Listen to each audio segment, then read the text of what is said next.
There we are. Oh my God. We're All right. streaming. We're streaming. All right. We're live. So let's take a look at the studio, see if we're connecting.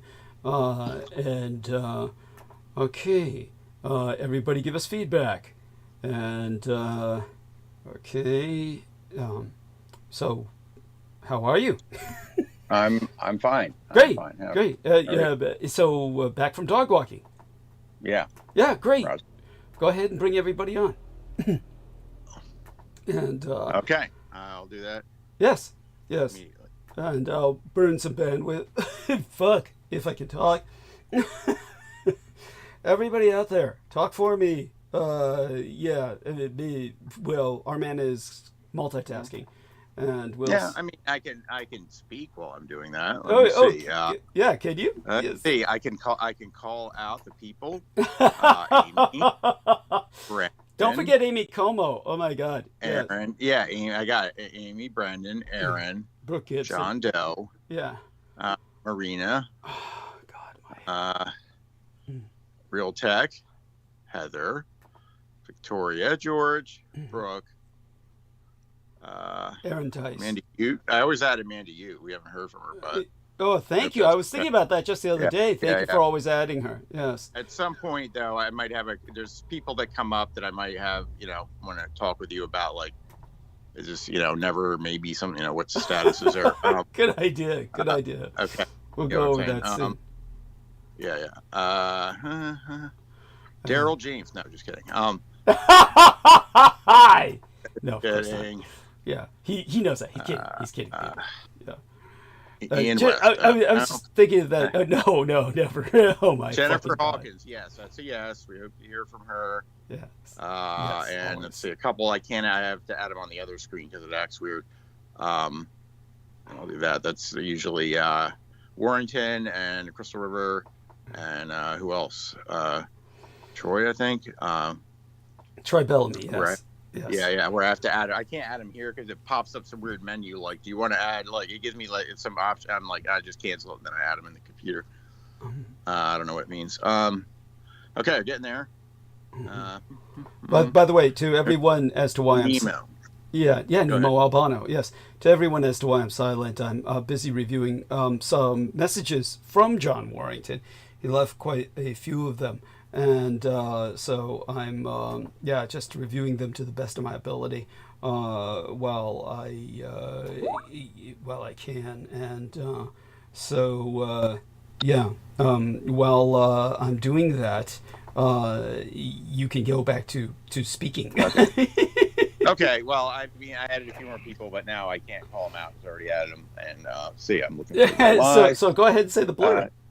If you wait, here it is. I'll do the blurb real quick before anybody joins. Make sure you hit the upvote. I'm doing that now. Make sure you have hit the subscribe button. You're subscribed and turn on that notification bell, just in case we don't start on time or just in case you forgot. And while you're at it, since you have an account to do all this, you can't really do all this without an account. You could actually go under your Switch account settings, and you can create sub channels. And you can create, once you create them, each one of them is capable of its own upvote, even if it's just a blank random channel. Just make sure to switch back to your normal channel to interact with us that you'd like to get to know us on. And I think that is a quick version of the blurb. Yes. And we have Brendan. Oh, thank God! Yeah, but you're doing great. Yeah. I want you to know. We got to try to do the blurb because once people start talking, it's very distracting. We got to Yeah. You know what? Maybe I could get good at doing the blurb while I'm adding people. Yeah. And so that's great. I think you do it. I have every confidence. That thank you. You will. Thank you so much. Be able to do that. All right. Tell us about this picture. This thumbnail picture. This is quite a attractive picture. Oh, thank you. I dyed my hair blonde again. My son does that for me when V's not available. I refrained from seeing V this month to save money to pay the rent, but I'll still try and raise $400 just to make certain that I can get through the month with supplies, and also because I promised her $200 for supplies that she's sending me, and that's I don't even know if she sent them yet, so I'll have to talk to her about that. But of course, it's rather sporadic. She's not as bad as Brooke. Brooke goes like totally incommunicado. And I did get a message from Lola Gibson, Brooke's daughter, that she's okay. What the fuck happened to Brendan? So that was okay, Brendan. If you can find your way back, that would be appreciated. He'll come back. Yes. He'll be back. Yes. I have faith in that. Yes.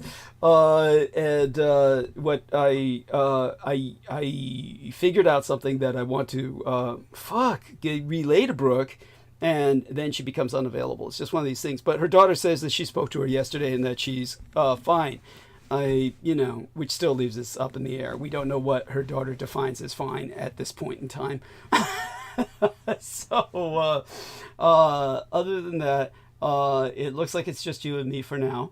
We'll try and hold out till we get a round table going for a little bit. And then, depending on how many people show up or who's willing to participate, I'll just dive into monologue.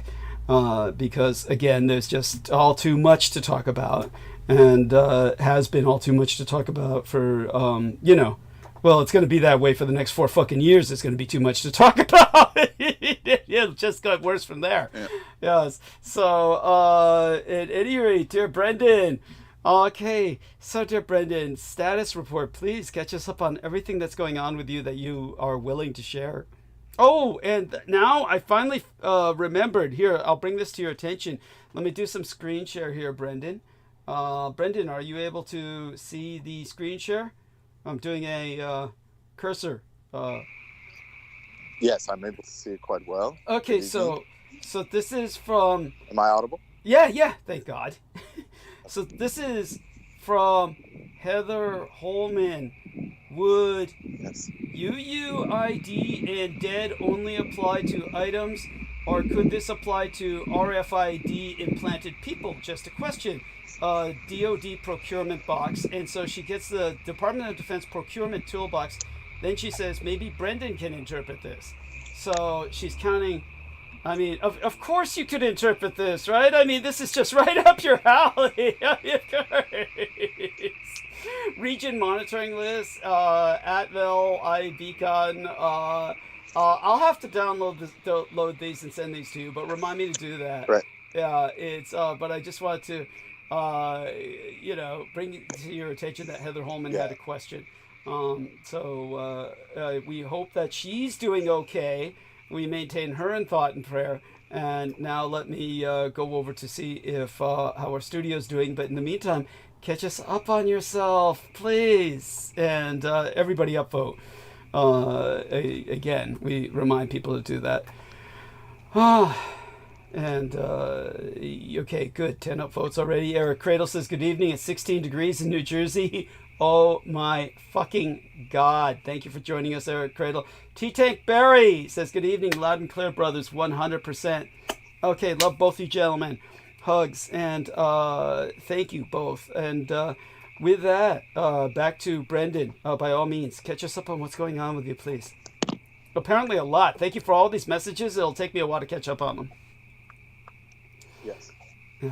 Yes, and I would like to hear your review on my suggestions or requests. Oh, is this a private request you sent me? Otherwise I'll read it out loud. No, we can talk about them later. Oh, okay, good. But yeah, everything is going well for myself as well as can be. Mm-hmm. Just trying to purify and gather energy and continue my ninja training to upgrade my life in a proper way.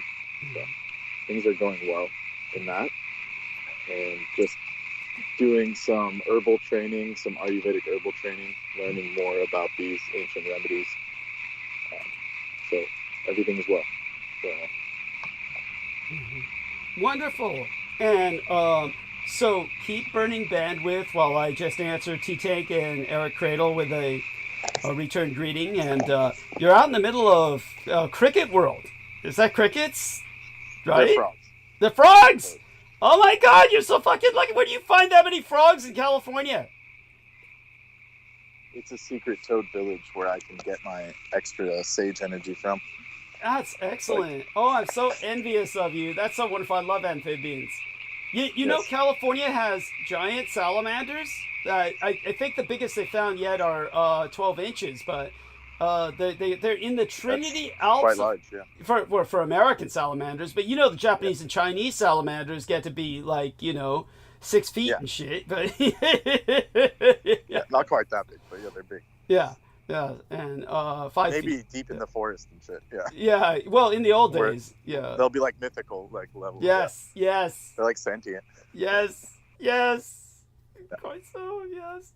Oh, and but do go on. Yes, this is true sage energy. I mean, that's wonderful to be surrounded by that many frogs. So, continue. Yeah, it's like Mount Muyaboku from the Naruto series. Yes.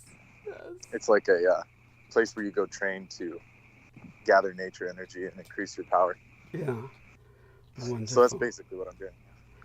Thank goodness you need it. Yes. And yeah, no kidding. Yes.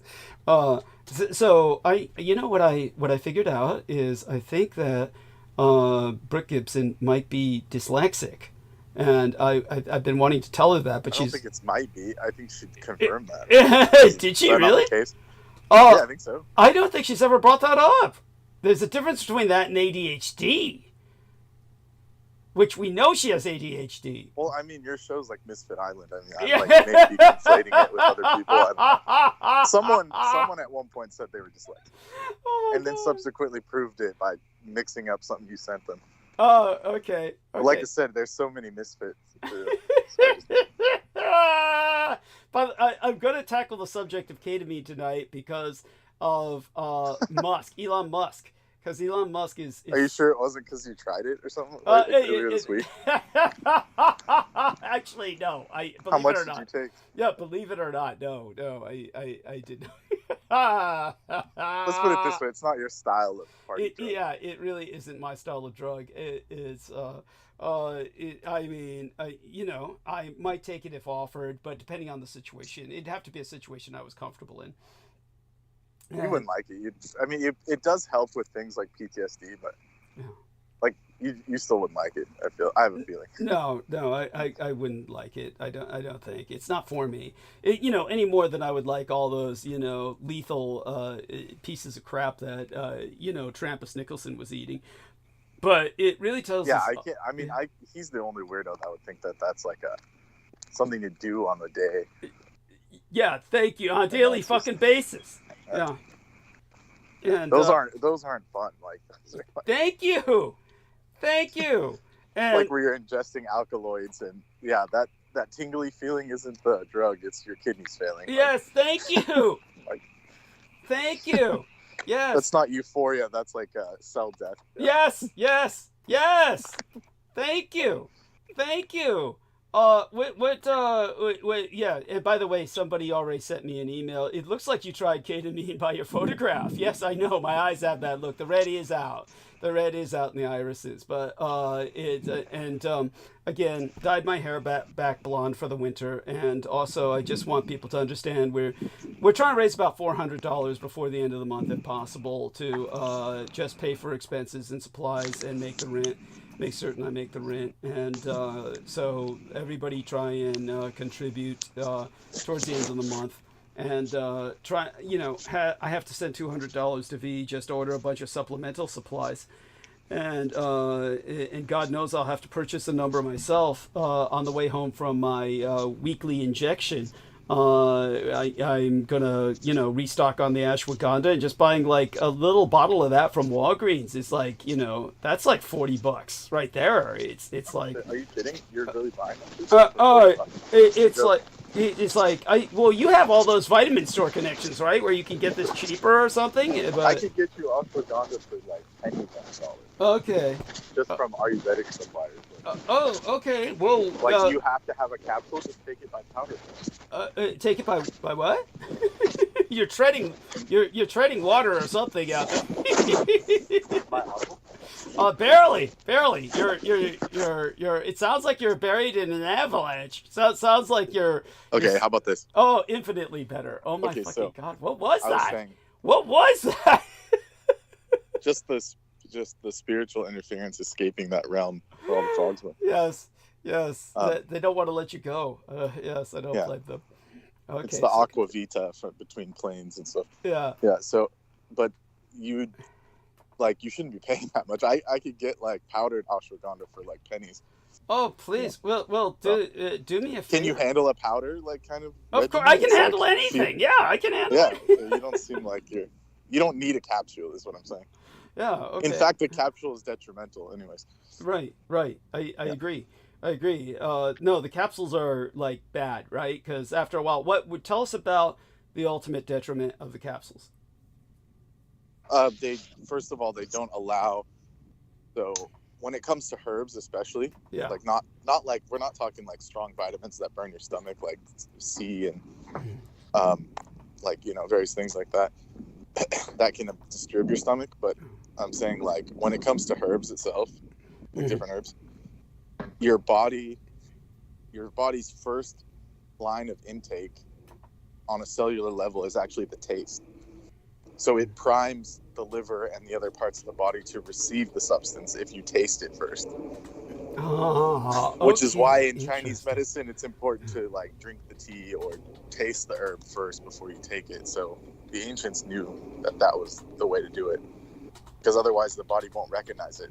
Like if it bypasses the esophagus and stuff and goes straight to the stomach, then your body basically doesn't understand how to use it, because that's your first information signaling to the parts of the brain that digest and direct the body. So it opens up like different channels and stuff. Excellent. So it's good. It's best to taste the herb that you're taking. And with ashwagandha, it's easy. You can put it in like milk or tea. Yeah, absolutely. Something that's like, you can make like a latte out of it even. Well, you've got, has like a good taste. You've got my address, right? Is this something you can send to me that I can, because you're not using PayPal, how would we remunerate you? Do I have, the money? I mean, it's literally the mail, the cost of mailing it would cost more than the actual powder. Okay. Like I can get it for like $3 a bag. I mean, it's like very affordable. Okay. But how would we remunerate you? Or you're just willing to do that? Okay, then, right? You're just willing to send that. I mean, I didn't say anything really. I mean, no promises. I'll see what I can do. Let me just put it that way. Okay, thank you. Like, it's very, I know you're not that big. I know you could pay me back at some point, but right now I'm so strapped that $3 is a big deal. No, I get it. I'm there with you. You and I both, brother. I mean, we're like, and this is because you and I care about ourselves, and we do spend money on supplements and tea, and exactly. And this is why we're strapped, is because otherwise, if we were just normal assholes who just let our bodies go to shit, sure, we might have spending money, but what would be the point? I mean, I've seen the other end of that equation, and it's not worth it. Yeah, thank you. No, it's not. And they're literally going into like organ failure. Own family. Yeah. Straight up. Yeah, cancers and different things, and what's it like? Just straight up like, basically dementia at like 50. Oh yeah. It's like, fuck that. That ain't worth it. What are you gonna do with all that money if you don't know where the hell you're at and you can't function? It's like, thank you, and that's what happens to all of them. Them. The big money earners, I notice, who are not constantly in the media. They're, this is why they burn out. The wealthy people have now become media hounds, is because they realize it forces them to keep themselves functional, semi-functional, and presentable. But even that's not working, which is what I'm going to bring up later in monologue about Elon Musk and his abuse of ketamine, which is, I think, is a serious issue. And honestly, but it helps to bring up Trappist Nicholson, because Elon Musk is on the level of Trappist Nicholson. It's simply that he was born into money and then was able to amass a lot more money, which, whereas it takes money to make money. And you and I don't have that money to work with. So we don't have that privilege to be assholes like that. But continue by all means with these other observations. Yeah, we can make that happen. Anyways, that's not a problem. If anything, I could just bring it down. If I ever go to the Bay. Well, like I said, in January, I'll be calling you when I set up the appointment, because obviously I'll need to know about the appointment ahead of time that will be set up with the plastic surgeon. So for the reconstructive surgery on my nose, The consultation. The consultation. And so you and I will be going down to San Rafael for that, and that's when you can bring it, if it possible. Yeah, so that way it would just be, that would be the best, cheapest way. Yeah. Yes, that makes sense. And anything else you find, like, anything else you find, and then I can remunerate you just by paying you money. Yeah. Yeah. We'll discuss it. It's not a problem. Yes, excellent. Easily done. Excellent. I have a stockpile of Ayurvedic herbs because, prior to tariffs, I got to stock up. Yes, no, it's right. I only wish I could do that. I don't have the money to stock up on. But it's like it's so awful. It's so awful. Just the whole thing. And we're all cooked. Everyone's fucked. You people out there. I'll be going back to the subject tonight. But you people. Doesn't matter how much money you have. Yeah. Anybody who voted for Donald Trump, you have no idea what you've let yourself in for. And all the surveys said they want total chaos. So, all these people who voted for Trump, when they were surveyed, they said, "What do you want?" They said, "Total chaos and disruption." That's what they said. Right. And but they don't have like the brain power to realize that means them too. That's the point. That's the point, that they will be more vulnerable than anyone. Because all of those people, or like a majority of them that I've met, they're on welfare. They're all on government programs. To survive. Yeah, they're all fucking welfare bums. Yeah, who are like and again, just for people, I don't want to over dwell on this right now at this moment, but for people who just don't get it with my situation, because I got some email questions about that. Oh, you said you don't pay taxes, and but you work. And it's like you people just don't understand. I am on the Working Disabled program. This is what angered me so much about Peter Moon. Actually, Vinny Barbaric is his real name. But that son of a bitch was telling people I was on disability, and he doesn't get it at all. I am not on disability. I'm on the 250% working disabled program, which means I am required by federal law to be working, or I would be committing serious fraud.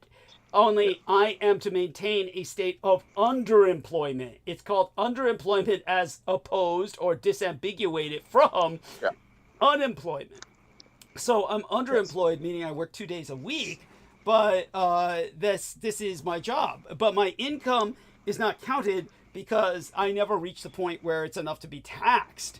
I'm barely making rent. The threshold is $10,000 to even report. To even be required to report. This is by the IRS themselves. Yes, thank you. And so when I was in high school or very young, or when I think this was after my surgery, whatever, I was like barely making any money. And I went to a tax person. They said, "Oh, this is all you made?" And they literally told me this would be redundant to even file because you would get back what you put in, which is effectively nothing.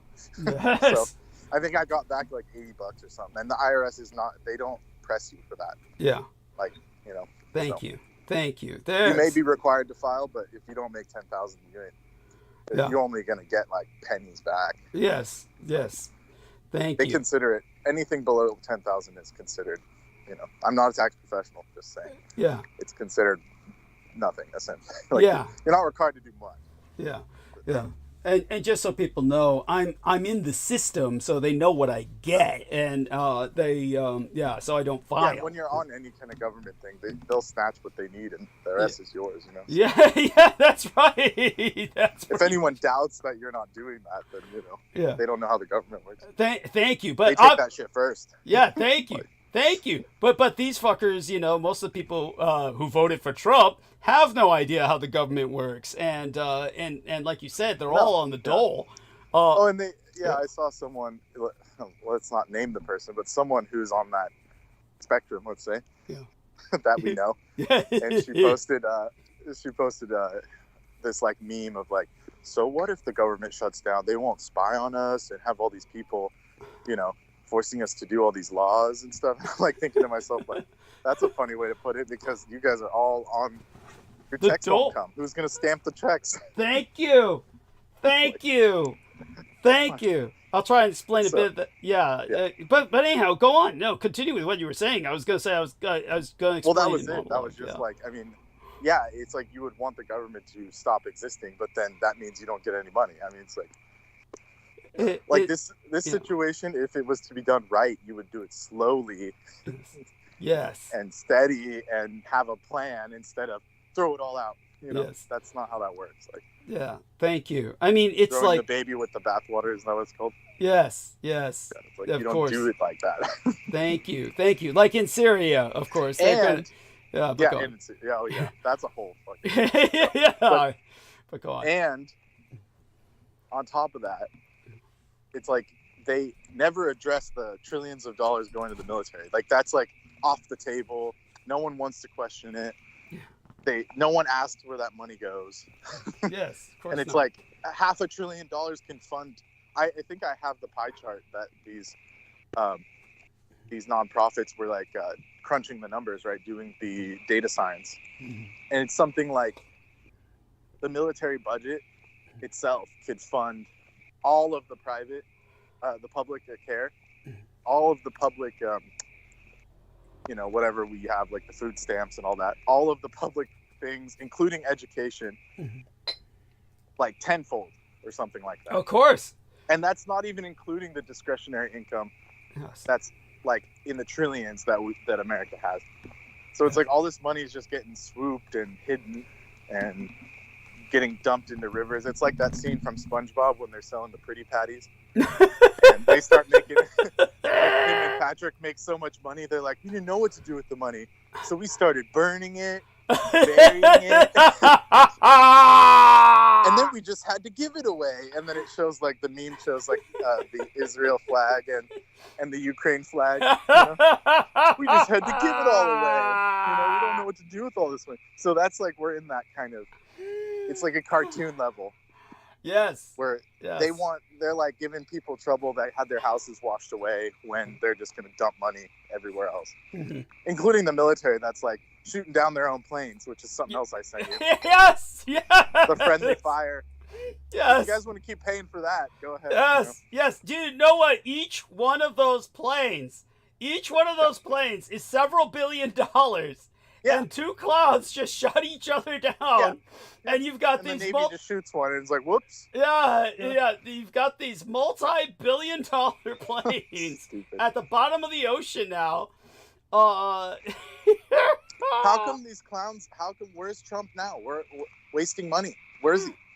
How come they never talk against the junta? Just like once. All you have to do is. You don't even have to defund them. Just have like freaking auditors go in there. We know what happened to the auditors that were in the Pentagon building the day of 9/11. Yeah, they blew them to smithereens. Exactly. Yeah. But when it comes to Donald Trump, he's counting on the military to use against the American people. Yeah.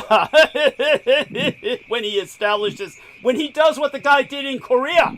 When he does what the guy did in Korea and declares martial law. Oh, I'm just assuming that's what's going to happen. We'll give it it won't even be a week. Oh, yeah. It'll be soon enough. I don't know whether it's weeks, months, days, whether it's weeks, whether it's months. He'll do it. He'll do it in the next 4 years. He'll have to, with all the problems his tariffs are causing. He'll have to. Because his tariffs will make the prices rise exponentially. It's and he's trying to take back the Panama Canal. I thought that was funny. Yeah, no, that's. But in his defense, the Chinese firm from Hong Kong does run it. So it's like that one. Maybe we should just go take it by force at this point. That's the one thing I'll agree on. It's like why are the Chinese own? Why did their venture capital own that? It seems strange. Yes. It's like. Yeah, it's all I can say is that it's going to be. We'll get into the Panama Canal at some point. It's one of these things where I always thought America should kind of, how would I say, take that back anyway. I mean, obviously by remunerating the Panamanians. But it's a small country. I mean, we give them plenty. I'm sure. That's right. I mean, good God! And you saw what it was like. Look, it's kind of a stupid thing to say. I want to take back the Panama Canal when remember Jimmy Carter had quote unquote relinquished the Panama Canal. And, and then what happened was George Bush Sr. just later on reinvaded it anyway, because he can do that. All you need to do is declare the leader a narco-terrorist and say, you know, and remember what George Bush Sr. said? He said, oh, Noriega has declared war on the United States. Yeah. But he never declared war back. He just invaded. He never declared, because of all the reasons I've articulated about World War II. But yeah, so such being said, which we've never been able to declare war since. Yeah. Yes, that's right. That's right. So, but yeah. But what was the name for Vietnam? It was like conflict. They called it a counterinsurgency or a police action. Yeah. Police action, counterinsurgency, or conflict. One of those three terms I'll use. That's right. So there you go. Yeah, and so that's that. That's the shenanigans that's up with that. Yeah, instead of complaining about the actual social programs, just freaking fix the military. Yeah, thank you. Well, you're preaching to the converted here. I mean, obviously. Well, it's a message to them if they ever. Yeah. 10 years from now, when we're like living in huts and shit, Yeah, and they're bombing us like we're the Taliban. Yeah, like it's Fallout. Yeah, and they're yes. Of course, they won't be able to bomb us like we're the Taliban, because they won't be able to fly their planes because of lack of fuel and everything else. I mean, it's just like, it's going to be a joke. The lack of maintenance, all the rest of that shit. I mean, for those of you who don't... We'll get there quick. Yeah. For those of you who don't know about how incredibly, supposedly impossible what happened with those planes, it was supposed to be impossible. It's like, I'll cover that briefly tonight in monologue, but let's put it this way: each one of those planes they're designed by PhDs, people with a PhD, teams of them, just entire teams of PhDs are working together to design those planes. They're flown by pilots who have a college education. So your average pilot is an officer. They have a college degree, which would be maybe a master's at the least, and they're maintained by a bunch of idiots on the ground, a bunch of monkeys with high school degrees, if that. And it really comes down to the maintenance. That's the weakest link in the chain. So you've got a bunch of idiots maintaining them, a bunch of immature adults with the psychology of a juvenile delinquent who are flying them. Yeah. In that sense, Top Gun. Yeah, like my friend that joined. Yeah. He was in the Navy. He couldn't even function even in community college. Yeah. And then they had him working on radar arrays and like these automated weapons. They're like 60 millimeter cannons, literally, that are automated. Yes. And then one time he told me it locked on to like a civilian plane, and I was like, "Are you guys serious?" And he's like, "Yeah, we had to like override it and shit. Like it was about to shoot something out of the sky." Oh yeah, easily. Like it went rogue because it was all the sensors were off or something. Oh yeah, easy to believe. Yeah. Easy. And there's even videos on that, you can see them online.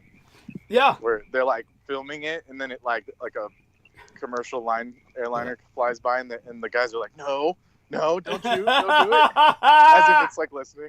Oh my God. Yes. Instead of actually going to turn it off, they like don't know what to do. Yeah. Like, no, don't do it. Oh, they're so fucked up. It's none of this shit works, and that's the whole point about. Here we are. It works when it's shooting the friendly fire. Yeah. Oh yeah. Then it works. No, but now forgive me. Obviously, I might withdraw it from the recesses of my mind when I'm doing monologue, because I have a tendency to, when I enter that Fugé-like state, I have a tendency to recall details. But right now, at the moment, how did two of them get shot down? One of them was shot down by the ship, and then the other one got shot down by the plane, shot down by the ship. They may have collided or something. I'm not joking.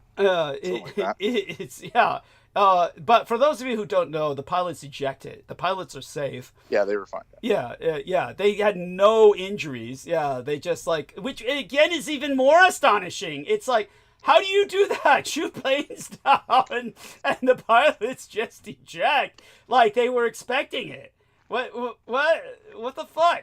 And it's like, it's like good question. Yeah, it's absolutely bizarre. I mean, it's like if they got shot by a missile. It's almost like that's the only thing that works. is the eject It's the button. eject button. Yes. Yeah. Now, Like you would think by now, with all the billions, they would have like rear deflector shields and shit. Like yeah, no space. shit.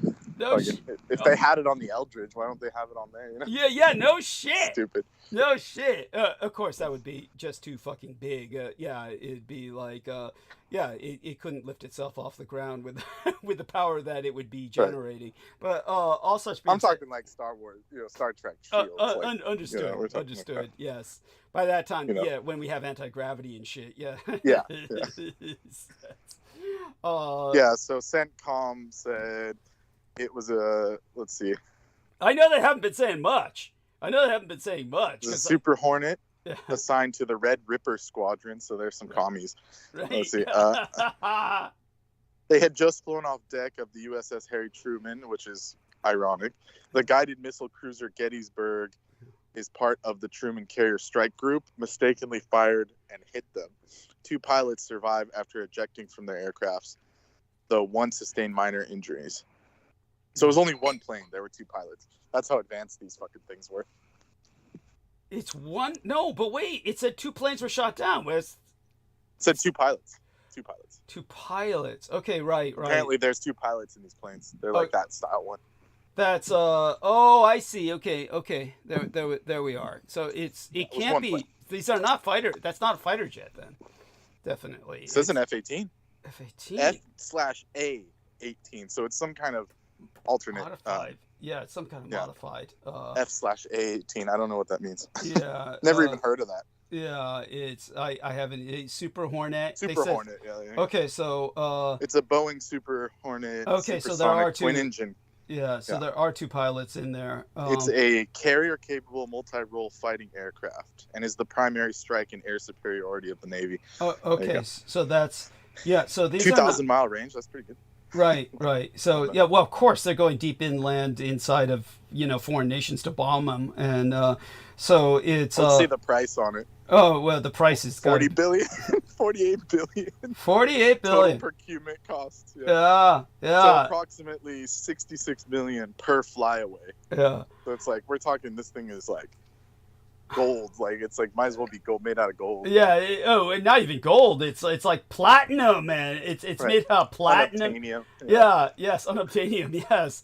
Mytanium. Yeah, it's like it's worth more than anything on Earth. Yeah, and it's and it's just sitting at the bottom of the ocean now, completely worthless. Completely junk. Well, it's not worthless. It'll corals will grow on it. It'll become like a little coral bed. Coral reef. Yeah, a little coral reef. Yeah. Oh my God. In the future, people will think that it's what is it? The Decepticons down there. Yeah. Yes. I'm speechless. I'm fucking speechless. And they're gonna cut freaking food for little children. Of course. Great idea. Yeah, of course. By the way, for those of you who don't know, they have an internal in this plane, an internal 20 millimeter M6 1A2 rotary cannon, which is almost at this point in history, you wonder why do they have that? That is like something that is, it's almost like you could take that out. You could take that rotary cannon out because when are they going to be using that? That's if they're fighting another jet, they are going to be using missiles. They're going to be using air-to-air missiles. They're not going to be using that rotary cannon to dogfight other. So you could fire on civilians. There's no other reason. There's no other reason for it other than to.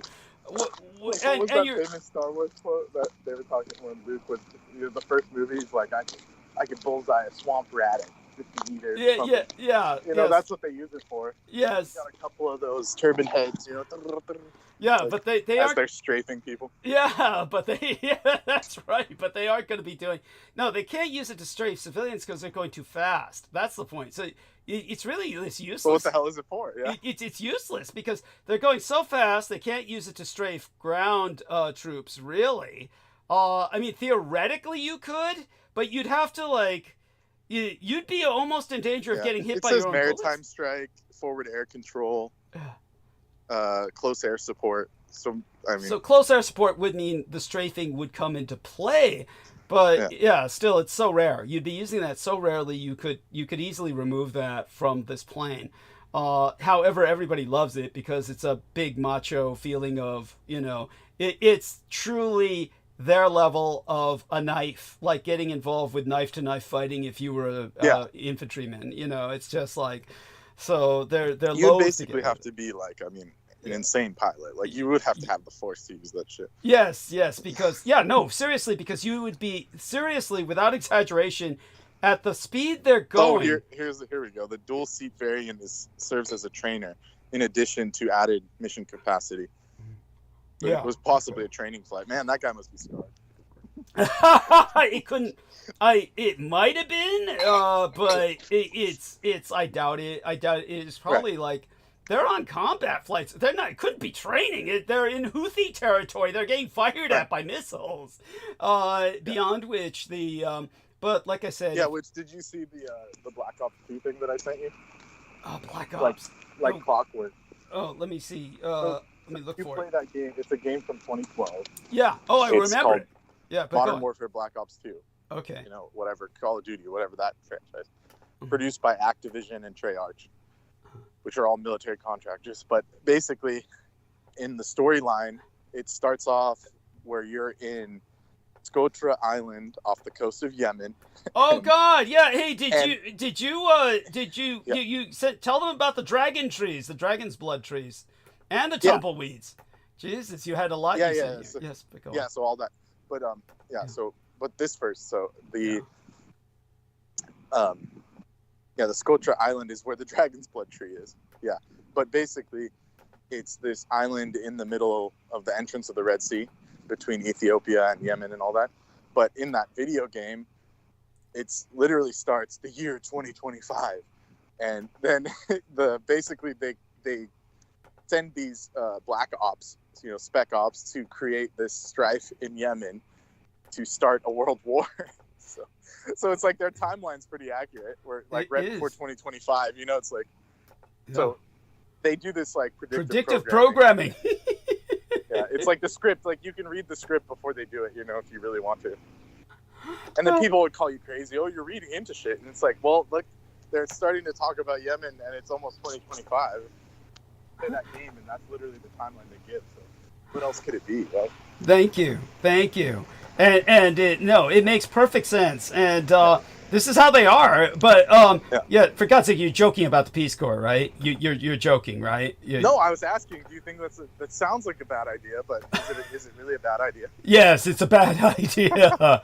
Yes. No. But God. I would go to somewhere like Sri Lanka where I wouldn't just get blown up. I don't know if you have a choice. Do they give you a choice? Is that what they're claiming? Yeah, if you're a teacher, you can choose. Yeah. Oh, okay. I wouldn't do it. I wouldn't do it. No. That would be like FUBAR. Like my life is. Yeah. It's like. I definitely wouldn't volunteer. They had this funny thing. They were like, if you don't know where to go, we will place you. And it's like, yeah, you'll get sent to freaking deep Congo.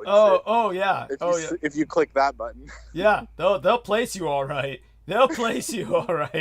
Yeah. And then they try and say shit like, oh, we're an exclusive organization. We won't just accept anybody. It's like, is that true? I don't know what to say. All I can say is that I've met some people who were extraordinarily proud of their time in the Peace Corps, and they made it sound like it was they made it sound like you were joining an elite combat team, and then people can't carry guns. It's in their constitution. So. Yeah, no, of course not. They can't carry guns, but they made it sound like the training. They made it sound like the training was equivalent to an elite combat team. And then I've actually seen people in the Peace Corps that look like just a bunch of stupid drugged out hippies. So I don't know what to Yeah, make. that's what I would imagine it. Yeah, it was just all I've encountered was two extremes. And if you read the fine print, they Yeah. have to. They literally said we have to restrict it to only hetero couples because otherwise you're gonna get killed. Like, yes, that's so that was, that's a little bit of a reality check for that thing. yeah. Oh, fuck yeah, People that don't realize how the world works outside of the West. Oh yeah, no, it's the outside of the West. The world is just this hostile place, just full of phobic people and shit. That and so tell us about See the disclaimer I sent you though. I'm still trying to look for it. I'm still trying to fucking look for it. I'm finding. So if you go said up, so it says much. health and safety in the Peace Corps. Health and safety. Where I said worth it or not. Huge. Well, I'm seeing the huge oil spill. Oh God, it's got to be above the Yu-Gi-Oh cards. Okay, so it's got to be above them, or it might be below that. I don't think I sent you any Yu-Gi-Oh today. Is it Metamorph? Oh God, no. It's Red Eye's Dark Dragon. As far as No. So it's below that. It's below oh, okay. But yeah, so I'll do a just read screenshot. it here. I Yeah. have it up. Sure. Okay. I'll just read it. It says many volunteers experience varying degrees of unwanted attention and harassment. Petty theft, burglaries are also not uncommon, and incidents of physical and sexual assault do occur. Please inform about related incidents and write a statistical crime report against volunteers. Volunteers can contact 24-hour-a-day, 7 days a week emergency call line. Each Peace Corps country has an emergency action plan, and volunteers have specific emergency actions in case of natural disaster, political conflict, or disruption to normal life in their host country. I would not. So you're gonna get raped and killed. Yeah, I wouldn't touch it with a 10-foot pole. I wouldn't go anywhere near it. And it is. You're saying just strike out here, strike up what I can here, and just forget about that.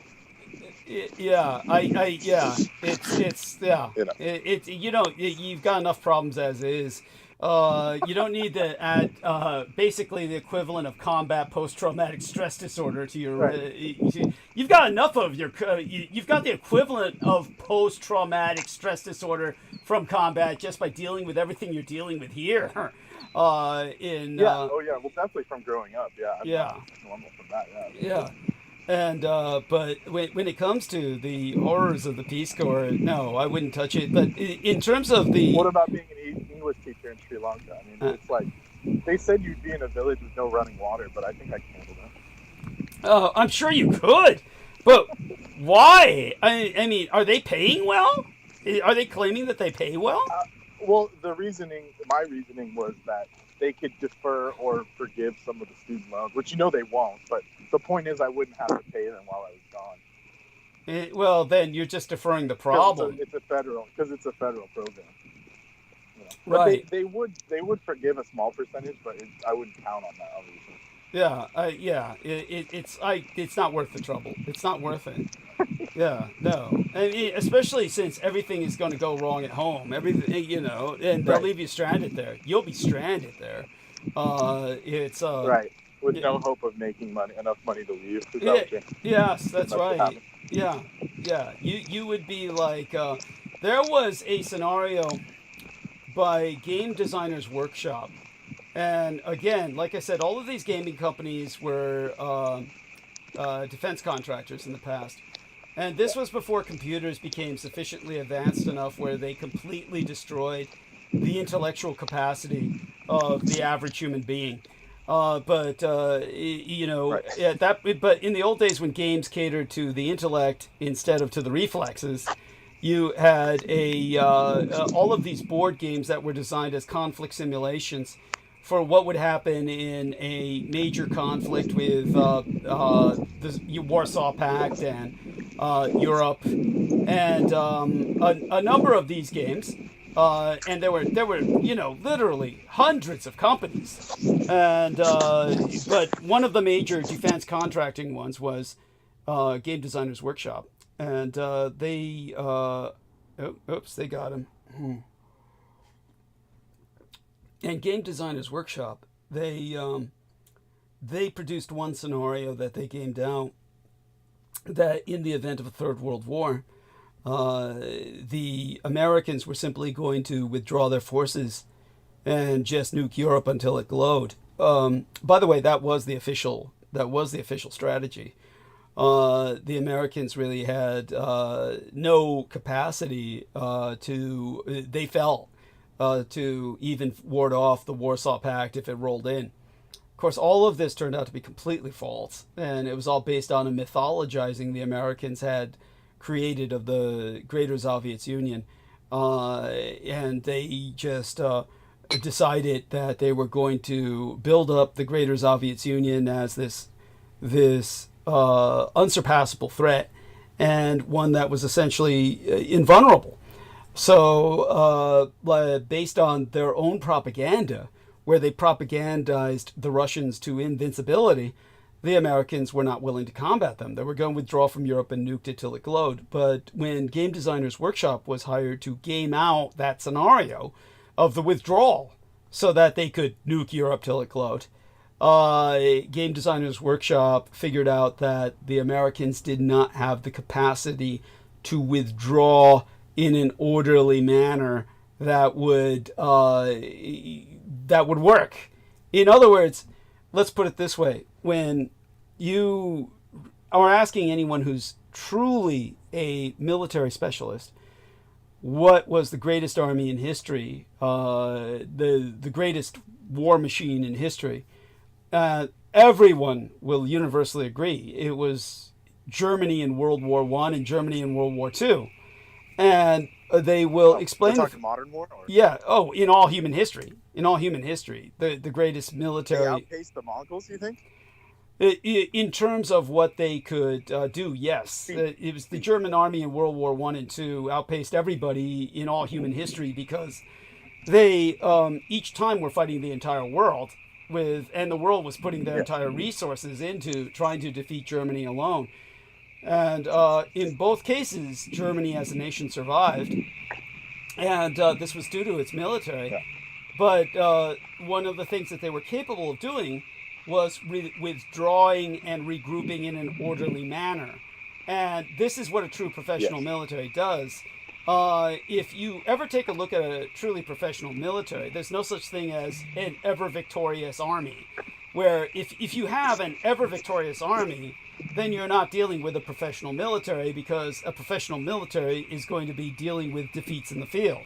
You're going to have defeats in the field, but a professional military will be able to recover from those defeats, and that's the whole point of the military. It's not supposed to win every battle. It's supposed to be able to handle multiple defeats, but still maintain the survival of the nation, etc. But when it comes to the Germans, they're the only ones who actually did that. And so That's like reminds me of that, that famous phrase. You lost the battle, but you win the war. Yes, That's the overall strategy. Yes, that's if you lose one battle, you didn't lose the war. That's right. But in terms of what happened with the German military, they could withdraw in order and then regroup with a reorganization that nobody has been able to match. And so when Game Designers Workshop was gaming out an American retreat from Europe so they could nuke it till it glowed after the Russians occupied it, they found out the Americans could not carry that out. They said that the Americans were totally incapable, or they concluded, quite rightly, the Americans were totally incapable of an orderly withdrawal from Europe because they couldn't do a transatlantic withdrawal. Bear in mind, all the Germans were withdrawing from, at the largest body of water the Germans had to cross was the Mediterranean to withdraw from someplace, whereas the Americans would have to cross the Atlantic, and there's no way the Americans could withdraw all of their assets with enough shipping that would make it across the Atlantic so their units would have to be abandoned. And so what they actually did was they literally published, released war games to the American public that were just released and sold as a science fiction scenario or a speculative scenario called Twilight 2000. And in Twilight 2000, they just the premise of the game was that you're an American stranded in Europe trying to survive because you've been abandoned. Basically, the last order that you received from the NATO command is you're on your own, good luck, which is what it would have been. So that is the whole point of Twilight 2000, is that you're trying to basically jack a ship or a plane to get back home to America with your weapons. And the whole point is, as they pointed out, now bear in mind, this is all paper and pencil back in the day before computers. You know, so what we were called role-playing games or tabletop role-playing games, TTRPG. But the whole point was also you'd come home to an America that was also in chaos, because they predicted quite rightly America would devolve into chaos after that. But the whole idea was, they pointed out that entire mechanized divisions would just totally freeze because of lack of oil. I mean, because the oil comes from the Middle East. And then at that point in history, that's where it came from. And if the Middle East is in conflict, the Soviets have invaded Europe, then all the shipments stop from the Middle East, and the armored columns of the Americans cannot advance. So they just, like, entire armored mechanized columns would have to be abandoned. So the game had this scenario of entire, like, thousands of tanks just abandoned all over Europe. All that kind of shit. It was like, but that's the reality. That's what it would be like if the Americans were stuck in that position. America's not in that position now, because Trump is going to disband NATO, and he wants to withdraw from Europe completely and leave it to Putin. He wants to surrender Europe to Vladimir Putin. Yes. But which is why the Germans are doing a complete about face right now. It's the first time I've seen them actually switching their policy. They want to send people out of the country that are, antagonistic, because so tell us about this. They're going to militarize. Yeah. And tell us about this car crash. Your analysis, please. Car crash. It wasn't a crash. It was an attack. Christmas market attack. Yes. Thank you. Oh, I was just saying that it was just like the classic Saudi, and this guy was a doctor, a psychiatrist, so he was trained in Germany and all of that. So he was like a deep agent that was sent in to cause chaos. And they just flipped the switch, the classic, we've seen it, brainwashing. Yeah. Classic brainwashing. There you go. And that's what he did. He was activated, and he crashed into a very famous Christmas market in East Germany. Killed 5 people, injured like 40 to 100 people. Jesus Scarred Christ. for life, all those people that were there. Yeah. So well, Germany needs it. They need a kick in the ass to wake their ass up. And so I think this is the situation. It's going to get much more tough in Germany. They're going to remilitarize, because they're saying that their biggest worry is increasing war on their borders, because, like you said, they're just going to be left. Yeah. Well, but the thing is, the Russians will play dirty. They're not going to just march in with tanks and shit. Like, so that's why they're concerned, because more of this stuff will happen. Yeah. But yeah, if you could wrap up some thoughts. I have to go take an international call, so I will speak with you. Okay. We love you dearly. Stay safe and be well. Come back when you can. Okay. Yes, I shall. All right. Thank you. And so all such being said, we are going to potentially start diving into monologue soon enough, and do want some more people to show up. And of course, everyone call all your friends over to listen. And of course, we need more contributions to continue. And indeed, in the chat, put the link in the chat for the donations. Yeah. And I'm sitting back down. I got to find a thing. I saw a thing as to that guy who did the car attack had been posting stuff for some time, indicating he might be a problem, which of course nobody did anything about. But I'll try to find it.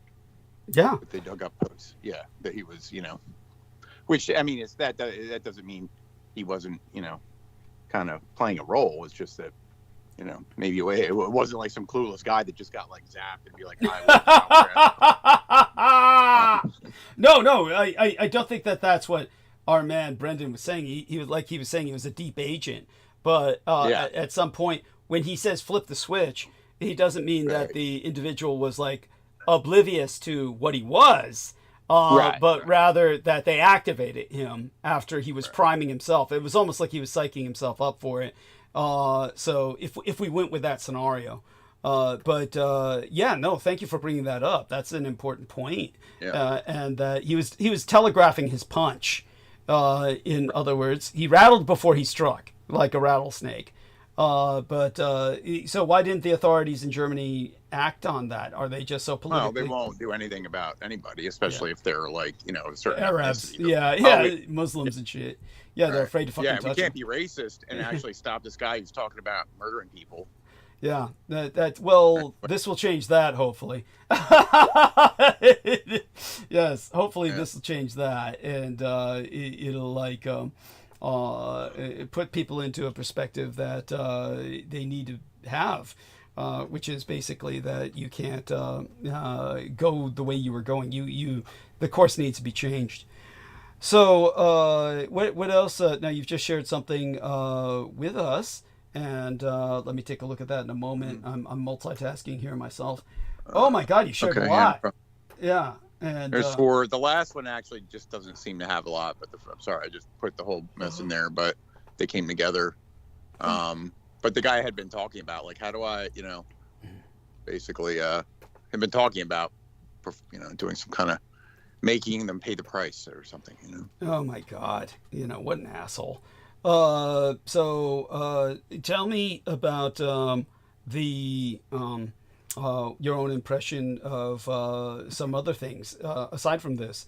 Okay. Yeah, anything that comes to your mind, because right now I had I had a little list of stuff here. Let's see. I saw that our boy Luigi, he allegedly wasn't even insured by that company. Okay. So and maybe allegedly, like I said, so that's something we could look into, unconfirmed. Let's see what else. Yeah, of course. It's Okay. It's a good point you make, allegedly, because obviously they're going to do everything they can to defame this individual. That's why I did say, Yeah. Yeah. I don't know what else I have on that. So him. Let's see. Hadn't we discussed a while back? I couldn't find it in the notes. There was a book coming out by David Hatch. What is it? David Childress. David Hatcher Childress. Virile Secrets of the Black Sun. And I thought we talked about it because I think you've kind of lumped them in that like kind of clique. Mm-hmm. Right. David Hatcher Childress is someone who, all I know is I knew the guy who was working with him for years, whose name is, I don't even remember right now consciously, and it doesn't even really matter. He's I don't consider him to be any sort of enemy. It's David Hatcher Childress. Okay, so he wasn't quite not in the like, who are these other guys you talked about that are basically Edomite cultists? It's like Graham Hancock. Okay, but, so he wasn't. I'm just clarifying. Yeah, he's not. He's not like that. But David Hatcher Childress is one of these people who, I'm just neutral about him. It just is what he is. I mean, he's not. He's no friend of mine, but I don't consider him an enemy.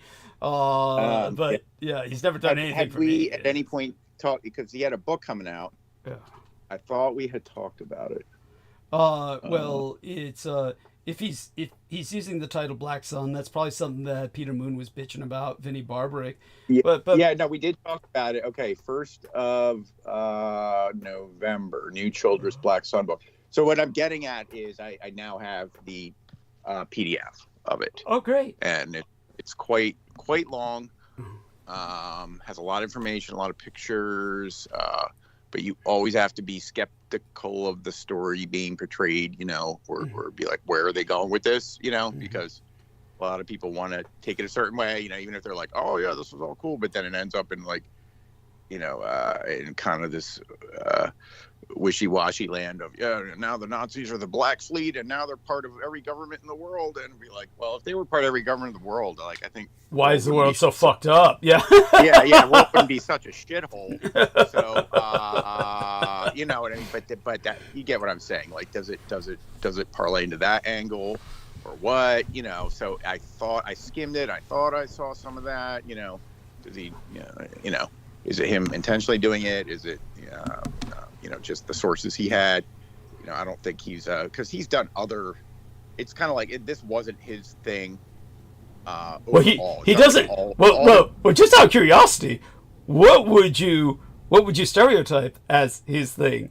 Just out of curiosity. No, but I'm saying like this subject wasn't what all his books are on. So it's like he's like, all right, basically now I'm going to write a book on this. Mm-hmm. Whereas, he may not have he did a lot of work, put a lot of stuff together, but yet, somebody who's kind of be like, all right, now I'm going to turn to this.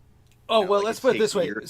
I'll put that in context. I'll put that in context. It takes years of discrimination to get to unwind, a lot of the propaganda and the lies and stuff. And so if you're just grabbing stuff up, not saying he did any of this. Oh, yeah. No, I'll tell you. So David Hatcher Childress, the angle that David Hatcher Childress has is a neutral angle. He's someone who's just in my opinion, too neutral. It's basically David Hatcher Childress for years and years. He just decided he was going to go into this kind of Indiana Jones without the Jewish propaganda angle. He was just going to enter into publishing just oddball stuff, and so he was really into kind of like an Indiana Jones theme that inevitably included exploring lost worlds, trying to point out that, wow, it's an exciting universe. There really are areas people haven't explored, that there's a lot about the past we don't understand, that we'll discover a lot of advanced technologies from the past. But, he was pointing out past civilizations, he wasn't into the ancient aliens trip. I think I'm about, because of course in every book by a big author they put, other books by this author. Let's see, Andromeda, Secret Files, Hannibal, Secret Files. So he did some stuff. He's been doing this all the time. The Secret Space Program. The Lost World of Cham. I'll just read some off if that's all right. The Lost World of Cham. Obelisks, Towers of Power, Ancient Technology in Peru and Bolivia, The Mystery of the Olmecs, Pirates and the Lost Templar Fleet, Technology of the Gods, Hitchhiker's Guide to Armageddon, Lost Continents and the Hollow Earth, Atlantis and the Power System of the Gods, The Fantastic Inventions of Nikola Tesla, Lost Cities of North Central America, Lost Cities of China, Central Asia and India, Lost Cities, Africa, Arabia, South America, of all those places, Lost Cities of Lemuria, the Pacific, Lost Cities of the whole fucking planet, basically. Yes. Let's see. Right. Yeti, Sasquatch, Hairy Giants, Bigfoot Files, Bigfoot Nation, Vimana, Ark of God. So, it's a smorgasbord of, like you said, Indiana Jones fucking stuff. But inevitably you have to throw the Nazis in, and so right. So he basically would add them in. So it's like for years it was an ingredient for him. But he has expressed that he basically holds my perspective on what I said about the Japanese victory in World War II, but he's too scared to go there. He's too scared to touch it. Because that's when people start attacking you. And so, thank you for all this. And do me a favor. Everything that you're putting in the call for me, like the article on Spain, that YouTube thing on Spain, put that into my private messages, please. Otherwise, otherwise I have to dig it out of these calls. I know. I totally got it. Yeah, and the PDF as well, of course. Thank you. Yeah. And so all I can say is that, sure, I recommend David Hatcher Childress's work. There's no reason not to recommend them, anything by David Hatcher Childress, but it's, at the same time, he's not going to give you the whole picture because he doesn't dare to talk about the Japanese. It's that simple. Yeah. How can you talk about World War II and not talk about Japan? It's just like, yes, you can write a book about the Atlantic theater of conflict, but it becomes rather, how would I say it, just incomplete, to say the least. So he does what he does, and that's all right. It's fine. Yeah, it's not harmful, and it's like, it's okay. It's fine. No, it's a great clarification. I was just trying to kind of pin all that down. Yeah. So that's the only all I can say is, again, he's he's quote unquote semi-established. It's all I can say is that the guy I know who works with him. I'll look this guy up because I'm still in. Shall I say? Yeah. Got a Skype address, and the guy worked with him for years and years, and communicated with him about me for years and years. So believe me, he's definitely aware of who I am. But then again, they all are. I mean, it's as our man George Knight said, Vladimir Putin certainly knows my name. So let me see if I could remember this or look this guy up. And who knows, he might have disconnected with me in terms of the connections we used to have. Maybe he withdrew. He changed quite a bit from what he used to be, but it was for the positive as far as I was concerned. Yeah, I can't find him right now. It might have been a guy named Jeff Young, something like that. Yeah, he's kind of lost to me at this point, and I might be able to find him again. But he was the guy I was working with. He had a lucky kind of job that he had gotten himself into, and so he was able to volunteer work with David Hatcher Childress, and interviewed myself twice. The second interview was just a horrible clusterfuck. It was just awful. It's just another one of those things where everything goes wrong. He was literally collapsing on me. This Jeff Young guy, when he was interviewing me, I think that was his name, literally collapsing on me, falling asleep because he wasn't getting enough sleep. And he had diarrhea, so it was just this absolutely bizarre thing where he had to get up and go to the bathroom while he's interviewing myself. It's just awful. There's no positive. When I had these ladies asking, "Oh, why don't you do some more interviews and whatnot?"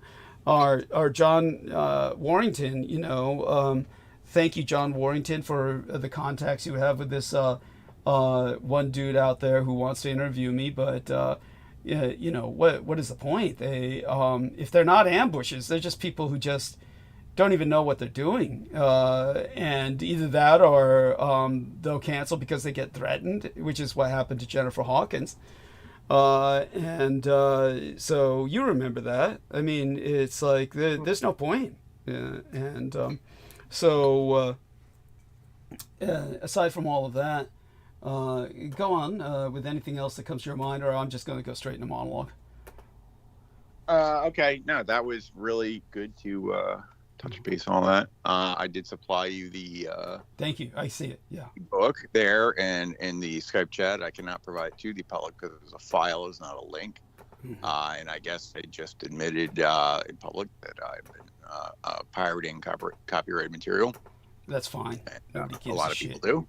Yeah, it's okay. It's for evaluation only, and if you like it, you should destroy the evaluation copy and promptly buy it from a proper source.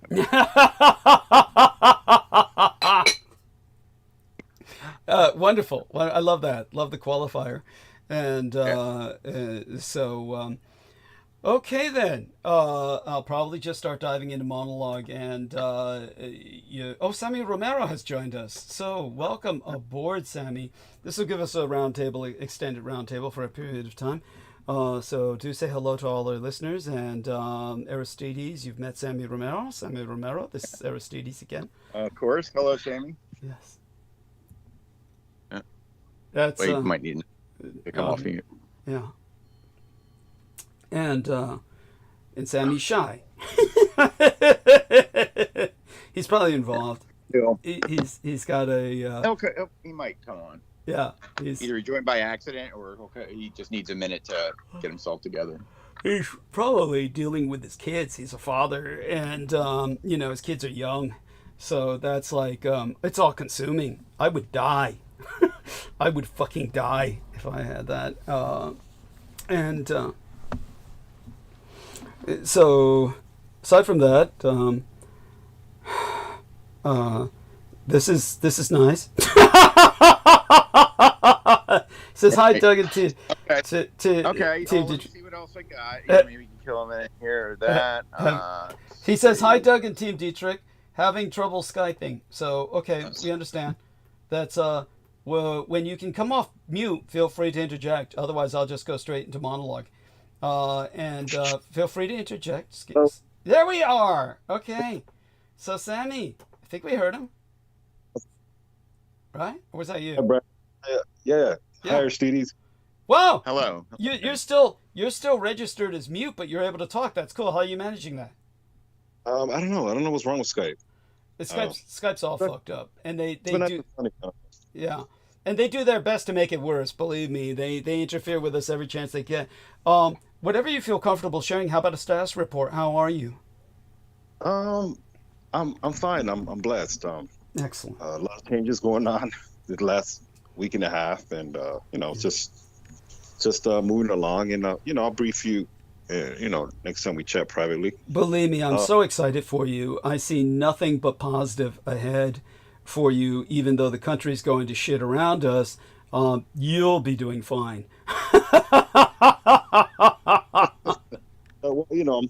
I have faith. I'm crossing. I have faith, and take it step by step. But I was reviewing your transmission last night. Thank you. That's the previous one.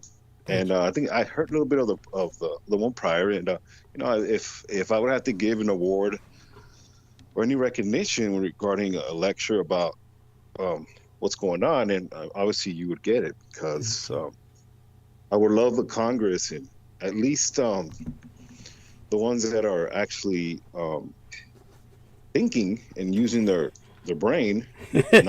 I don't know if that applies to many of them. That's that you're left with a minority at that. But go on. Well, I mean, it's like saying it's like seeing a toilet that's backed up and it's overflowing. Yes. Where do you start? Your neck deep in it. At least this nation is. I probably, and that's actually giving. It's actually putting it lightly. It's more like it's actually overflowing out of the roof of the house. Yes.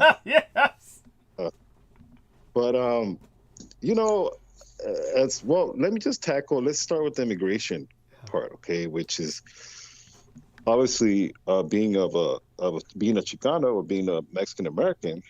And the reason I'm saying this first, because what a lot of the U.S. public does not understand is culture. Yeah. Culture is very much prevalent within any of minorities, quote unquote. Obviously, you being of Pacific Islander, Asian descent, yes, and obviously German, Austrian, yes, and obviously Irish through your father that raised you. Yes. Acculturated in Irish. Yes. Go on. Celtic. There's many layers of identity that is mixed in being a person of minority living in the U.S. I don't say America no more. I don't know if you noticed that. I don't, because we live in America. So. Yeah.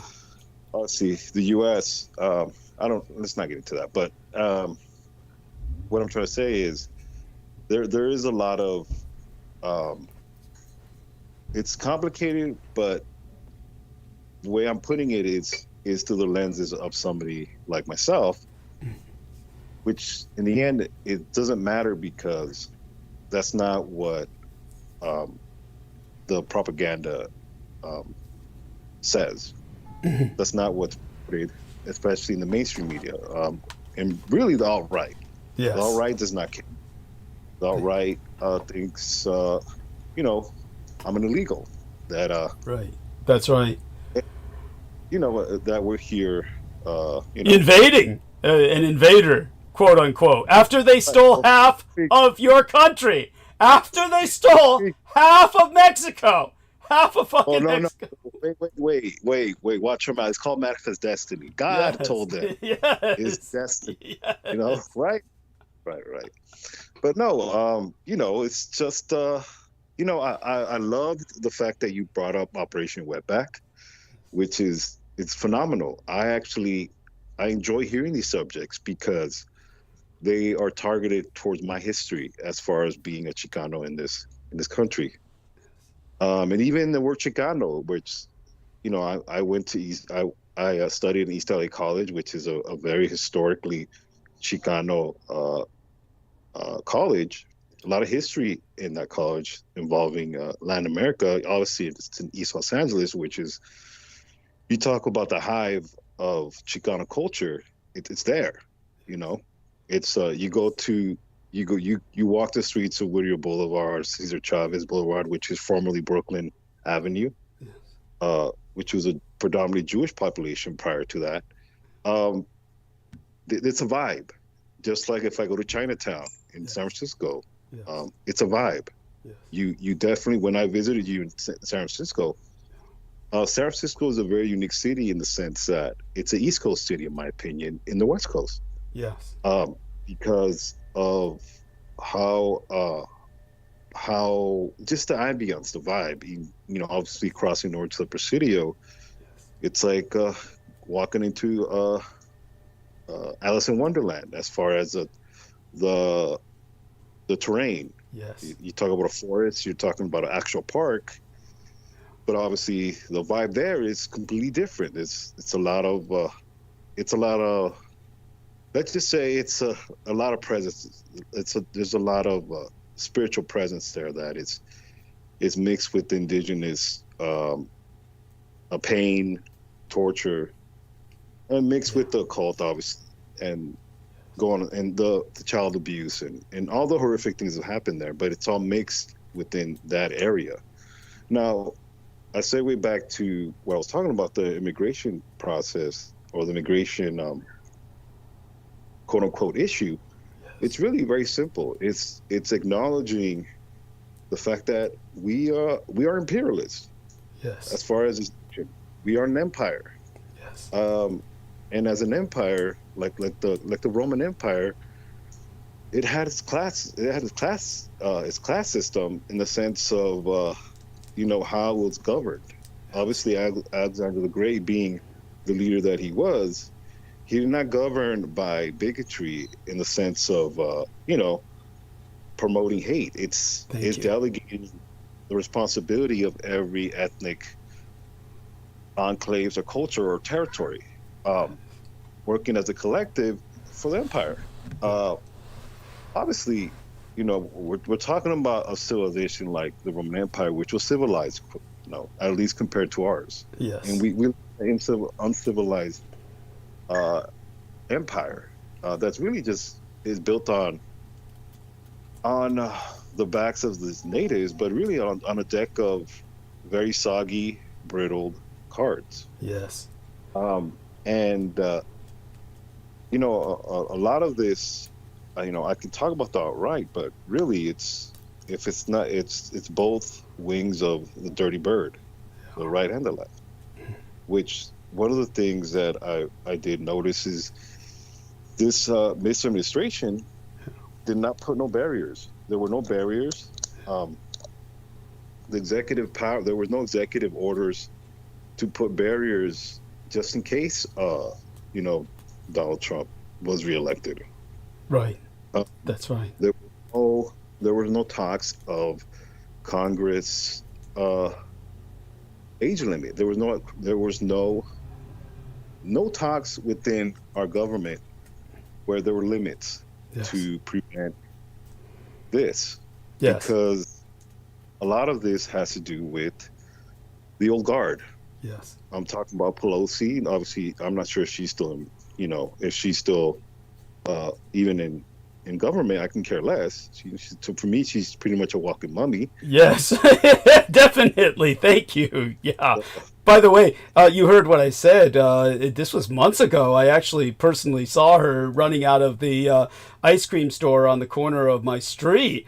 We have this ice cream store where she got out of this SUV, and her security, escorted her into the ice cream shop. But I myself, to tell you the truth, do not consciously know whether or not she's still active in government. But her influence is she still personifies the gerontocracy of the elderly Democrats who have suppressed the new Democrats like Ilan Omar and Alexandria Ocasio-Cortez. I hope I'm pronouncing her name correctly. I haven't said it in so long. But, they were made into non-entities by the elderly people who suffocated them and are trying their best to suppress them. And they're just holding on to power to the last minute. And for that reason, you are... this is what Sammy Romero is trying to emphasize. And just to give people a little hint about the U.S. deal, when everybody, of course, needs to recognize that anybody who lives in the American hemisphere is an American. And politically, if we were to get pedantic and really try to just disambiguate, we would say U.S. American or just United States, to disambiguate the United States as an imperialist, expansionist government that has taken continental North America in the center, all of the most valuable land, and has committed unspeakable genocide. And that way you can identify that with the Constitutional Republic of the United States. In the future, I would like to think that as an empire, as we evolve, once the Constitutional Republic collapses under Trump, that we would, as an empire, begin to instead of saying United States, we would use the term United Americano, which would then congeal an actual sense of homogenous identity far better, United Americano, than the term United States, which is it's an amorphous entity which people uphold based on a militancy without a cultural legacy or a cultural heritage. It's a anti-culture in the sense that the only way it can disambiguate itself or identify itself is by hating other cultures. That's its base. That's what leads to the alt-right hatred of anything that is cultural. So that brings us back to what Sammy was saying. So continue, please, by all means. And and what Sammy was saying about how Americans of the alt-right, which is 50% of the country, how they consider anybody who's not of their culture. In other words, if you're not waving the American flag and you're not shouting vindictive epithets at anyone else who is identified as not identifying with white American culture, you're basically an illegal or some kind of nigger. I think exemplary of this was, I think her name was it Sanchez? She, poor dear, it's not, and I'm not saying this out of hatred or of anger, but she was someone who was showing up on the show for a long period of time, and the poor dear, when our man Sammy first encountered her, he asked her, "Oh, are you Raza?" And Viviana Sanchez, she didn't even know what our man Sammy was referring to. She didn't know what he meant. She was just, what? And she identified herself as European Spanish, but everybody online was telling her to go back home to Mexico. And that was her nigger wake-up call. Go on, yeah. Well, bless her heart, she has to. It's not that I don't find nothing wrong with her answer, but the reality is it's not what it is. At least people are not going to acknowledge that. As much as you give them facts, people don't care. Thank you. For a long time, I didn't realize there was two Chinas. Right. I always thought, man, Chinese have it really pretty good. They don't hate each other. That's a good one. Yes. I was very ignorant because I didn't know Chinese culture. I didn't know Asian culture. At least to politics, to a certain extent, most of the U.S. public does not really understand that either. They're very ignorant of that.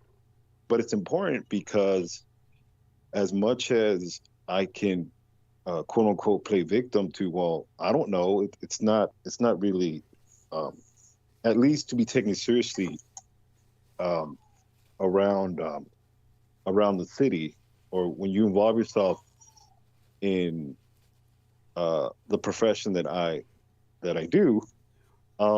You need to know these things because it involves different ethnicities, different cultures, and you work alongside a lot of different cultures.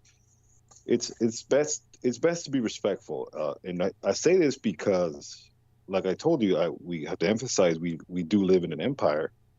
We don't practice that. We don't practice the sensitivity to understand, to govern our territories, to govern as a global empire. We don't want to call ourselves that. This country does not promote that because, well, we're the bad guys now. Well, we just want to spread democracy. We want the red, white, and blue, the good U.S. of A. to be worldwide, and we can all, kiss the feet of George Washington, our founding fathers, and live the American dream, and all that wonderful stuff, which is not. It's not. We don't. This is obviously some of this I'm being facetious, but that's actually the reality. If you look at in the lens of Middle America, quote unquote, because as much as the Electoral College is what it is, Iowa has a lot more influence than California has more influence than New York. And that's obscene. It's obscene. It's all out of all proportion. California should have like dozens of representatives instead of the few we have. Go on. Yes, continue. California should be really Puerto Rico. If you really want to kick the door down, yes, it should be its own republic, yes, along with Texas. Yes. Unfortunately, Texas still has. See, the Texas is kind of, and I do mean with all due respect, but it's kind of like a transgender-ish type of. When it comes to independent, they want to be independent, but they are still. It's like the United States is the uncle that paid their way to college, like Chris Rock used to say, but molested them. I have to quote Chris Rock because that was a good analogy, at least in my point of view. They want to be America, but we're still Texas too, and you can't be both. Because as we know, their grid pretty much shut off a couple winters ago. Yes. Shout out to Chris Rivers, she's a sweetheart. Yes. But this is my point exactly is what's going to happen with Donald Trump is it's going to really set and really magnify the sheer ignorance of the left. What I mean by the left is Democrats. Yes. How they did not impose roadblocks. They did not make transition process a mandatory part of the executive transition, where Trump is not signing. Obviously, I was listening to your transmission. Thank you. They did not put these small nuances into effect. Yeah. Joe Biden did not do this. That's right. He did not look at January 6th. Nothing was done. Everything was based on, well, he'll never know. It's not how it works. Thank you. The one thing I have to give Trump very much credit is he pivoted. He pivoted towards technology in the sense of social media. Yeah. The mind war, really the mind war. He pretty much got Colonel Kino's book, Mind War. That's right. To town. Yeah. Let's just keep it real. I have to give Colonel Kino his credits. That's right. I'm not going to not observe that. It's very much what he did. Thank you. And the left is still working in the old guard of, well, we're working on bipartisanship, and there's no such thing as bipartisanship. Thank you. There's not. But basically what you're saying, though I want you to continue, just for our listeners, to simplify it, because they used to refer to my biological father, Adolf Hitler, as the greatest simplifier in history because he could simplify things. And to simplify what Sammy is saying, what we have is a situation of the evil party versus the stupid party. So go back to Sammy with that. Absolutely. And the evil party is the evil. Yes. They're really insane. It's Yes. really just True. evil. Evil, we're giving them credit as, they have some type of genius. It's just they're evil. They're insane, really. Yes. Because George Bush was evil. Ronald Reagan was evil. Yes. Yes. Harry Truman was evil. All these evil people were just evil. They weren't insane. Thank you. They understood the system of abuse, the system of bureaucracy of the criminal underworld that's intertwined with our political system. All this is intertwined in a nice milkshake of sewage. Yes. And the racism, sprinkle in your prejudice, our religion. Don't forget our religious that we want to claim this is God's country, and I'm proud to be an American.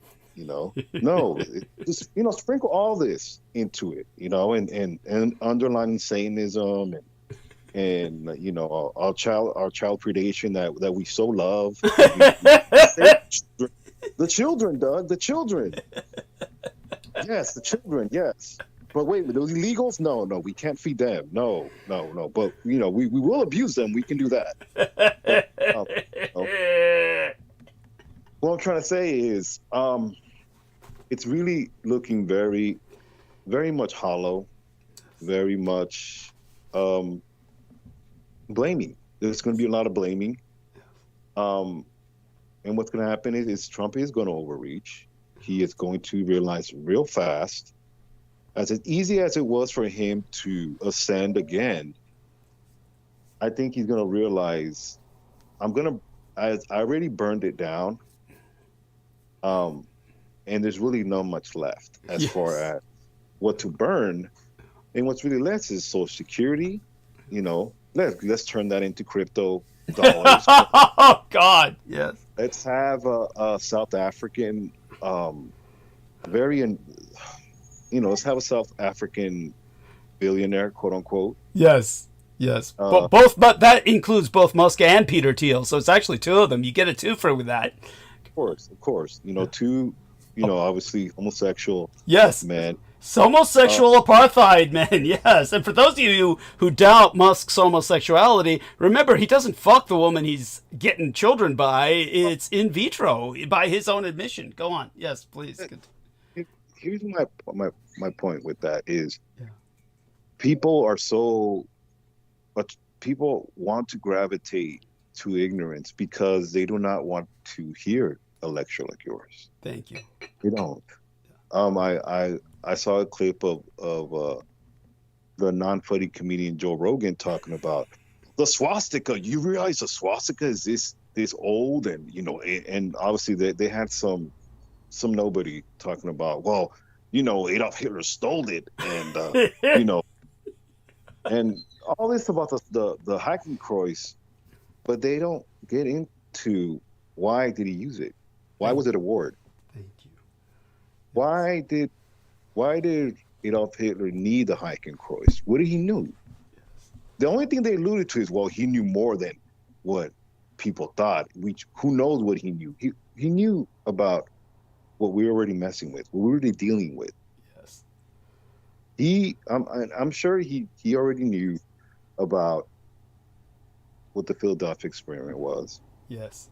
Whether it was after he passed, I can't really think that far, but regardless of it, it happened during his lifetime. He knew about it. Yes. Okay. Well, then even more, he knew about it. Obviously, he knew already our anti-culture. He knew what we were already getting into, yes. And he also had a pivot. Yes. But we're talking about the U.S. public who is oblivious to this because, like anything, Donald Trump is aware of the past. And what he wants to do is eliminate it. Yes. Forget, and obviously, let's just go back to his past. He wants to eliminate that. Yes. He That's doesn't right. want was public bringing up his past. The man's almost 80 years old. Let's all remember this. Okay? He's 80 years old. Okay, he's a fossil. Yes. And by the way, they continually sane wash his demented, outrageous remarks. There's plenty of things he says that are just word salads that don't make any sense whatsoever, but the media, while they would lynch on everything that Joe Biden said by mistake, like mistakenly calling Vladimir Zelensky Vladimir Putin, when it comes to Trump, he does the same shit all the time, but the media sane washes everything he says. Continue. It's outrageous, but why they kowtow to Trump? Maybe it's because Trump is a media star, and they were familiar with him from the days of reality television, and maybe that's why they do that. But we're all going to pay the price for that. But to continue, Sammy, by all means. Absolutely. The problem is we're not on a reality show. Yeah. We're dealing with Canada and we're dealing with Mexico. Yeah. He is. See, you don't shit where we sleep. You don't shit where we sleep. Yeah. That's obviously everybody knows this. At least the majority of people know. You don't. If you're gonna cheat, don't cheat. Don't fuck the prostitute in your own bedroom, please.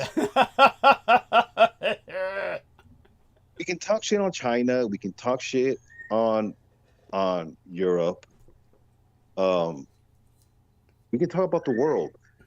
The problem with Mexico and Canada is we're reliant on them more than we actually know. Yes. And for Trump to gaslight, because he thrives on uncertainty. He still thinks he's campaigning. That is his problem. That's all he does. He doesn't govern. He campaigns. Excellent. Astute observation. Continue. That's the part. Someone needs to tell him, you're not campaigning anymore.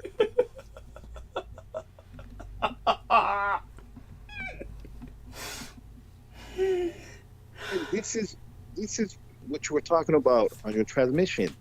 The media, quote unquote, the Australian media, which is Murdoch. Fox, Yes. Murdoch. Why is Murdoch? Why are you even involved in our politics? It's disgusting. I don't understand. You know, the Rothschilds, the Windsors, the other assholes that are rich, they don't care. Thank you. They're just rich. In fact, they just work behind the scenes. Give us the kids that we want. Give us, I don't know, the great pawn. I don't know. Give us our gold, solid gold toilets. I don't know. I don't understand. Why do we have this moron? Why does he have this media? And nobody watches Fox. Nobody really does. It's just middle America, and quote unquote baby boomers or baby rapists. Sorry. Yes. The hospice crowd, and the palliative care crowd. Yes. And a very brilliant observation when you talked about how much it would cost. Quote, and this is just an estimate. 88, according to the AI that your son-in-law that you consulted, 88 billion. The number 88 billion. Thank you. This is just a projection, in my opinion. I don't know if it's exact, but this is only and that's even if Mexico wants to receive. I went to the motherland. I was there about a week ago. Okay. Thank you. They're not even capable of receiving that many people. And yes. Here's the problem, Doug. Yeah. What people don't understand is there is a huge U.S. population in Mexico. Yes. Yeah. Americans. Yeah. People Whites. Retire. Whites. People go there to retire. Yes. We're not. That's the problem. Is Mexico is very modern in the sense of they are aware of our propaganda, but they use it to their advantage. Yes. They use it to their advantage. Yes. Yes. And what we're doing is because we are dealing with an 80-year-old imbecile. Yeah. We are literally getting a jackhammer, putting that sandpaper condom.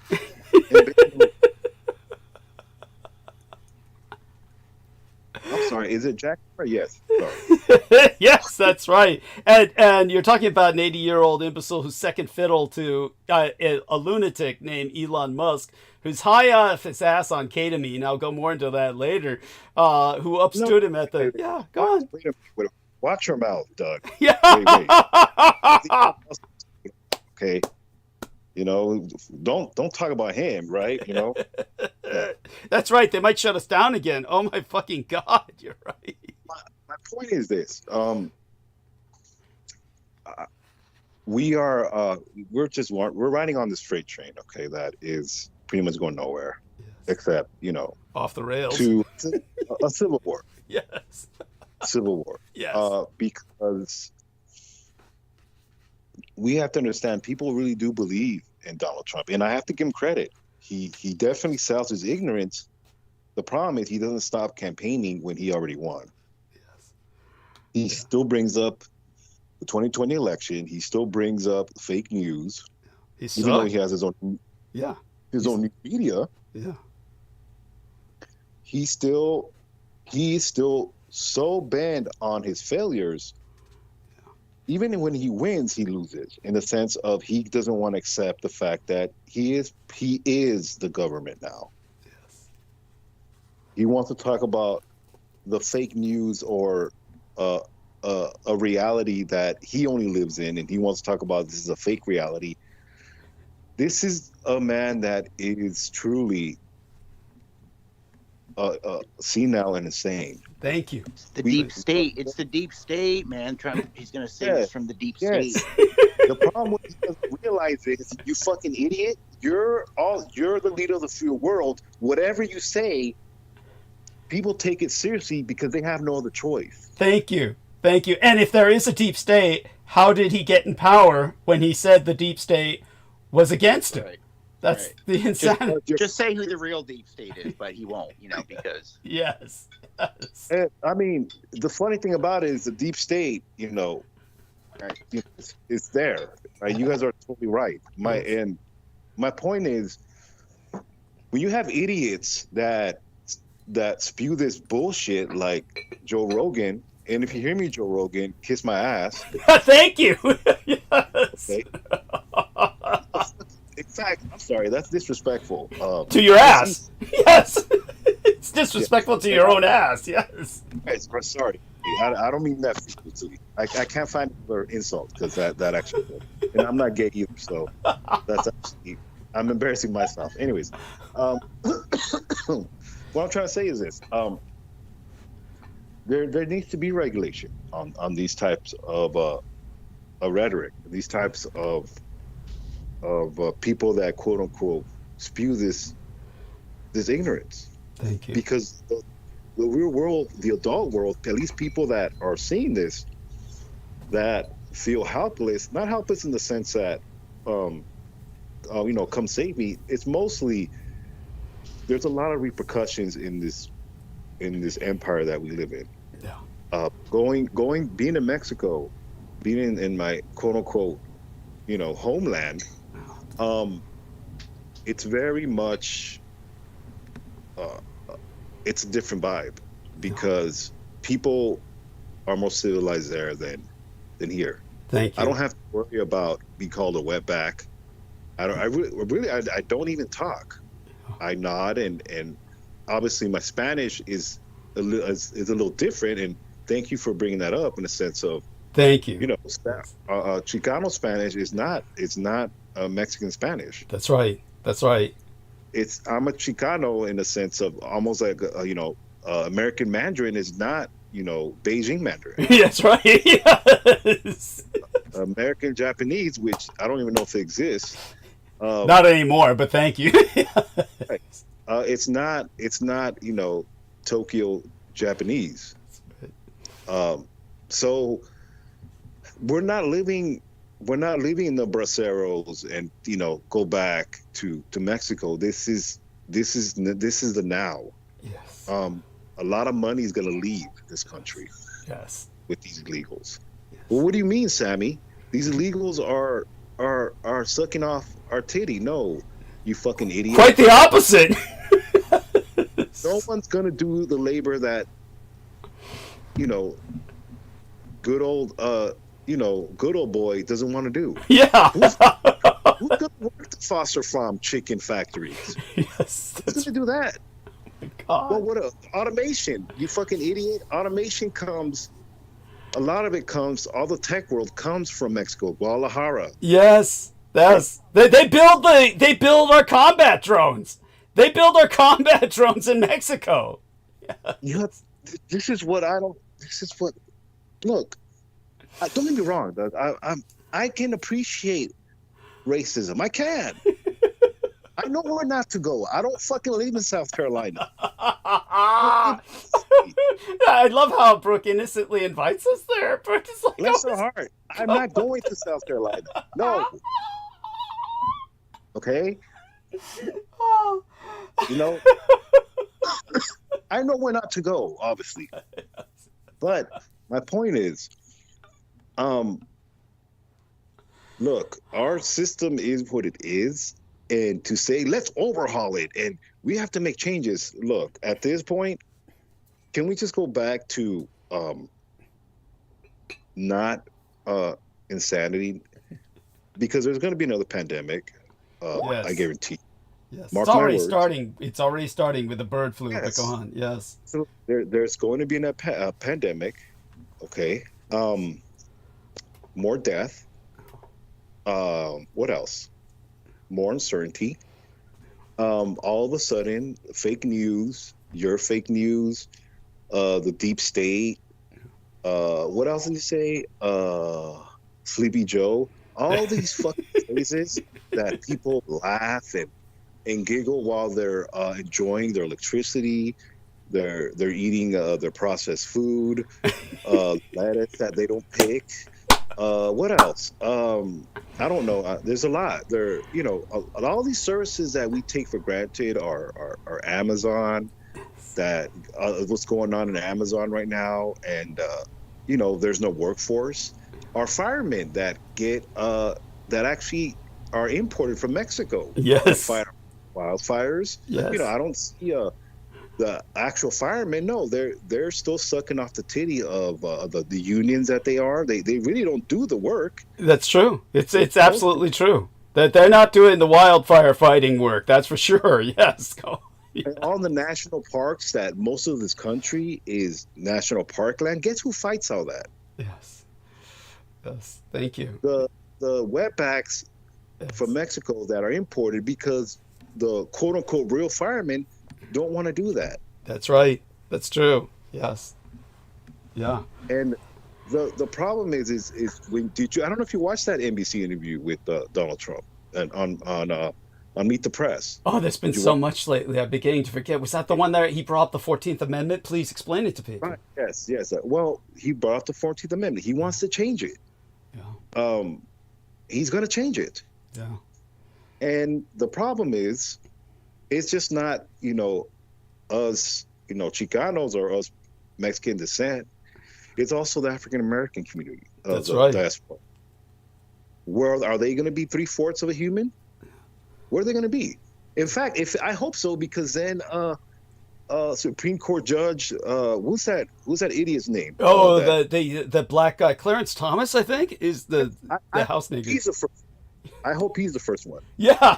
One way we can pray. Yes. Okay. But please, can you rebut a little bit? That way, I'm gonna go on mute for a couple, 2 minutes. Okay. Oh, no worries. Yes, I'll happily do so. Yes, thank you. I do want to bring up what our dear Brendan Zogit brought up, which is that Mexico is the richest country in Latin America, that Hitler knew about the Vedic reality of this world. The blacks are 3/5 of a human being if they revoke the 14th Amendment.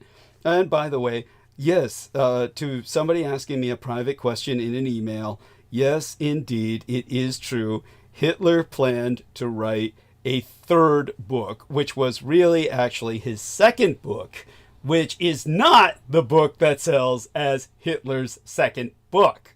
Just so people understand, there's a book out there called Hitler's Second Book, which is basically was supposed to be part of Mein Kampf, but it was all geopolitics. So the publishers, or the guys helping him write the book Mein Kampf, said, hey, nobody wants to read this geopolitical shit.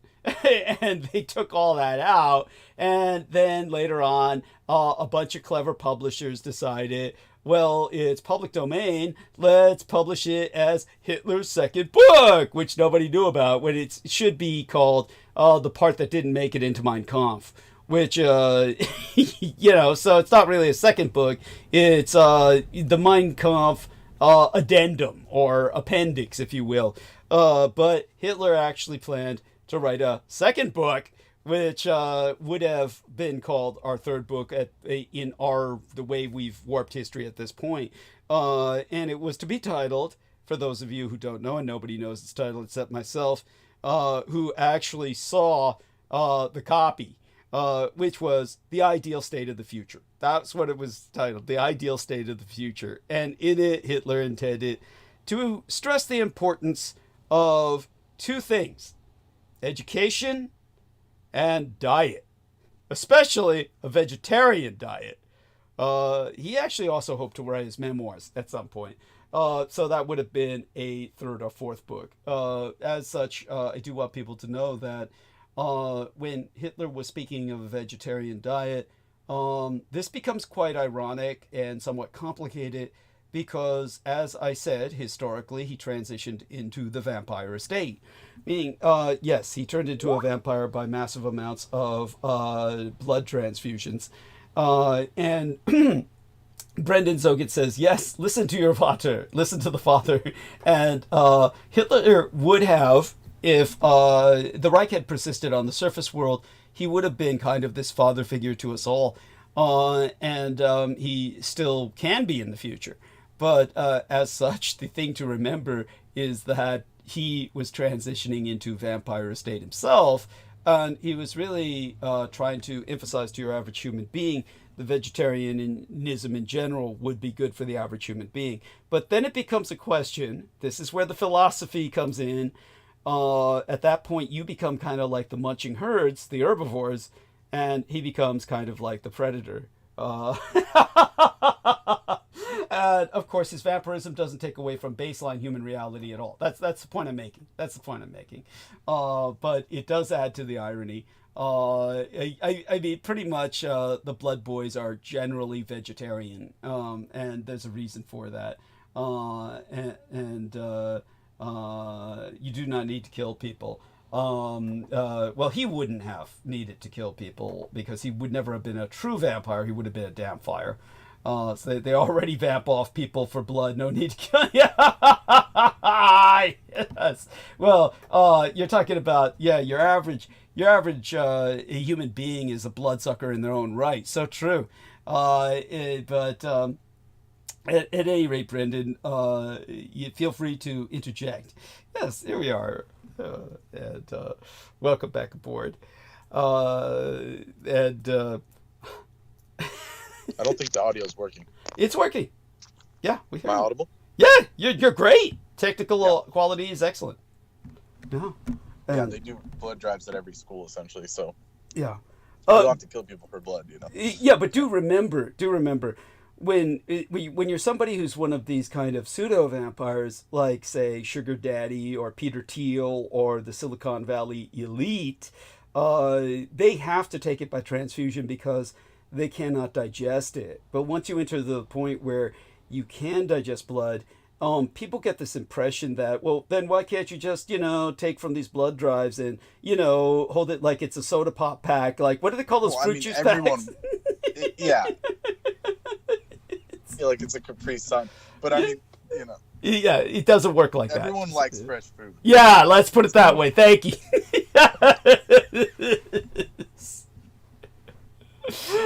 it does go a bit beyond that, though. Bear in mind that the plasma. You're not gonna microwave the freaking thank you. tomato juice like you do. Thank you. Thank you. Yeah, thank you.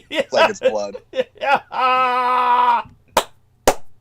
By the way, I don't know how. Is it psychic or what? I do drink clamato juice. I do drink it. I prefer it with the picante. The clamato juice with picante. Yeah. That's I prefer that to take my vitamins with. Yes. How the fuck did you even know that? Fine. Yeah. How the fuck? I just have an intuition of those things. do you drink clamato juice as a vegetarian? Do you drink it? No, I'm not. I have in the past. I used to like the spicy one. Okay. Like those like different vegetable juices, but I prefer just like fresh juice. Yeah, So- understood. Yeah, but I mean, do you have something against clam juice? Are you averse to drinking clam juice, which is part of clamato juice? Yeah, I wouldn't, unless I was in like some kind of health duress. I wouldn't drink any animal product. Okay. Just clarifying. I was just wondering. And so important. It's points good for if you need minerals or something, but it's like I'm not a fan of seafood stuff. You know?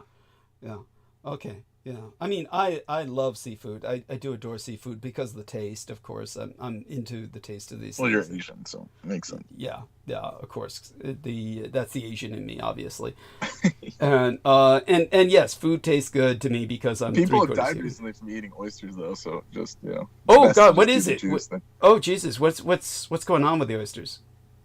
They got a few people have died recently. I don't know if it was like some kind of parasite that was in it. Ooh. Yeah. Ooh. Are there people who can be cured of that parasite? Because I love raw oysters. Yeah. I haven't had them in a long Yeah. time. Yeah. I mean, there are cures for it, but it's okay. like. But why go through it? Of course, you don't want to go through that. Yeah. It's and thank God we don't talk to Ian West anymore because he would have the cure. Of course. Yeah, a YouTuber just recently died. With his girlfriend died from it. Oh, jeez, I'm so sorry to hear about the girlfriend dying. But not about the YouTuber. By the way, he survived. He survived. Oh, God, that's too bad. If only he had died and she had survived. But I will address Hawk TUAH tonight because she's crashed and burned with you know. Yeah, she hasn't been posting. She might as well just fucking go get a normal job. Thank you. I'll go before she goes to prison. Yes. I'll go into detail about that tonight. Some detail because of that's inescapable and it involves another crypto crash and burn story. And when are you people going to learn? You know, it's like, and it has to do with the alt-right, of course. She got all involved with the alt-right, and the alt-right's all gambling with crypto. And so, you know, what do you think is going to happen? But oh, yeah, if you guys want to laugh, you can listen to the combo between CoffeeZilla and the guy that was running the scheme. Yeah. Oh, God. Tell us. Like, where did these... He was, like, asking him, like obviously normal questions, like, where did the $1 million go? And he's like, well, you know, you got to run a company. And he's like, yeah, but where did it go? All these people's money. What did you do with it? And then the guy, this like freaking mafioso idiot that she thought was like a legit crypto guy. There's no such thing as a legit crypto guy, but continue. No, but he was a classic like mafia salesman. Like you just you trick anyone by talking to them. And Bubba. He's a Bubba. What they call a Bubba? Yeah. Go on. Yeah, Bubba. So he was trying to pull that with CoffeeZilla, who's like an expose journalist. So he's like exposed everyone. And he's thinking that these tricks are going to work with him. And he's like, just like a normal company, like you got to pay all these people in the Cayman Islands to like, open your business. And he's like, Cayman Islands? Like, what the fuck? Like you making it sound worse. Like, yeah, he's digging himself deeper is what you're saying. He was digging himself deeper. Go on. Yeah. Yes. This is making him sound like what took a situation that was plausible and then it just turned into like, yeah, this guy's a fucking scammer. And then hangs up on him. And even that CoffeeZilla guy was laughing. He was like, yeah, real honest business that you have to open up in fucking Cayman Islands with a bunch of tax lawyers on the payroll. That's right. Real honest. You know? That's right. Offshore account. But this guy was trying to present it like, it's my honest business. It costs money to do that. Why did he even bother? Why did he bother to appear publicly? That's what gets me. I don't know, because he's crazy. Because they're crazy. There you go. She even did. She, instead of sitting there throwing that guy under the bus and saying, I didn't know that this was a scam, she was saying, fuck you on air. She was telling CoffeeZilla, fuck you, because he started asking tough questions. and they had to like take her off the phone call. Oh my fucking God. I didn't It's know like, that. why? I didn't Yeah, know it's that. like, why would you do that to yourself? It's Yeah, just, now she's- you look like a scammer and an Yeah, idiot. she is. And as a girl, you could just say, "This guy tricked me. I don't know Yeah. anything about finance." That's right. That's right. Why didn't you just do that? That is bizarre. That is bizarre. It's maybe she has developed some kind of affection for these people, but that just shows how naive and I hate to say it, Yeah, stupid they she preyed is. on her naivete. Yeah, but I hate to say it. That's just, it's stupid. In the end, she's stupid to have done. This is why She thought it was just free money. She wanted money. yeah, so that's all she heard.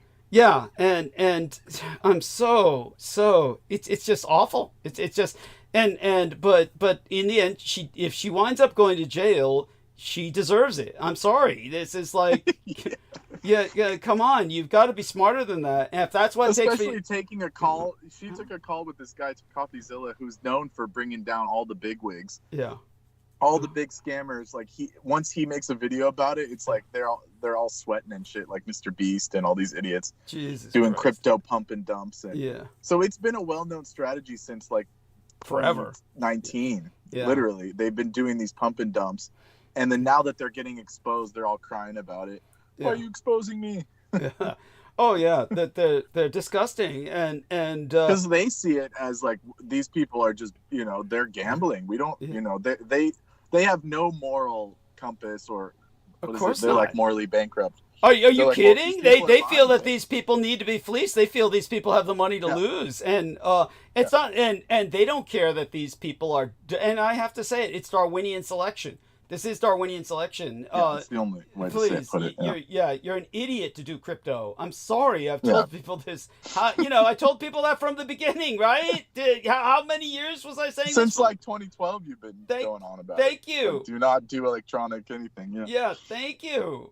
Yeah, don't do it, people. But everybody's going, oh, I lost my retirement. Oh, I lost, yeah. Yeah. I'm sorry. It's like, well, that's why they're suppressing me. If more people heard me, then more people would stop doing it. But now Trump is going to make it government crypto, and then just it's truly the last bank heist. He's just going to take everything the people have.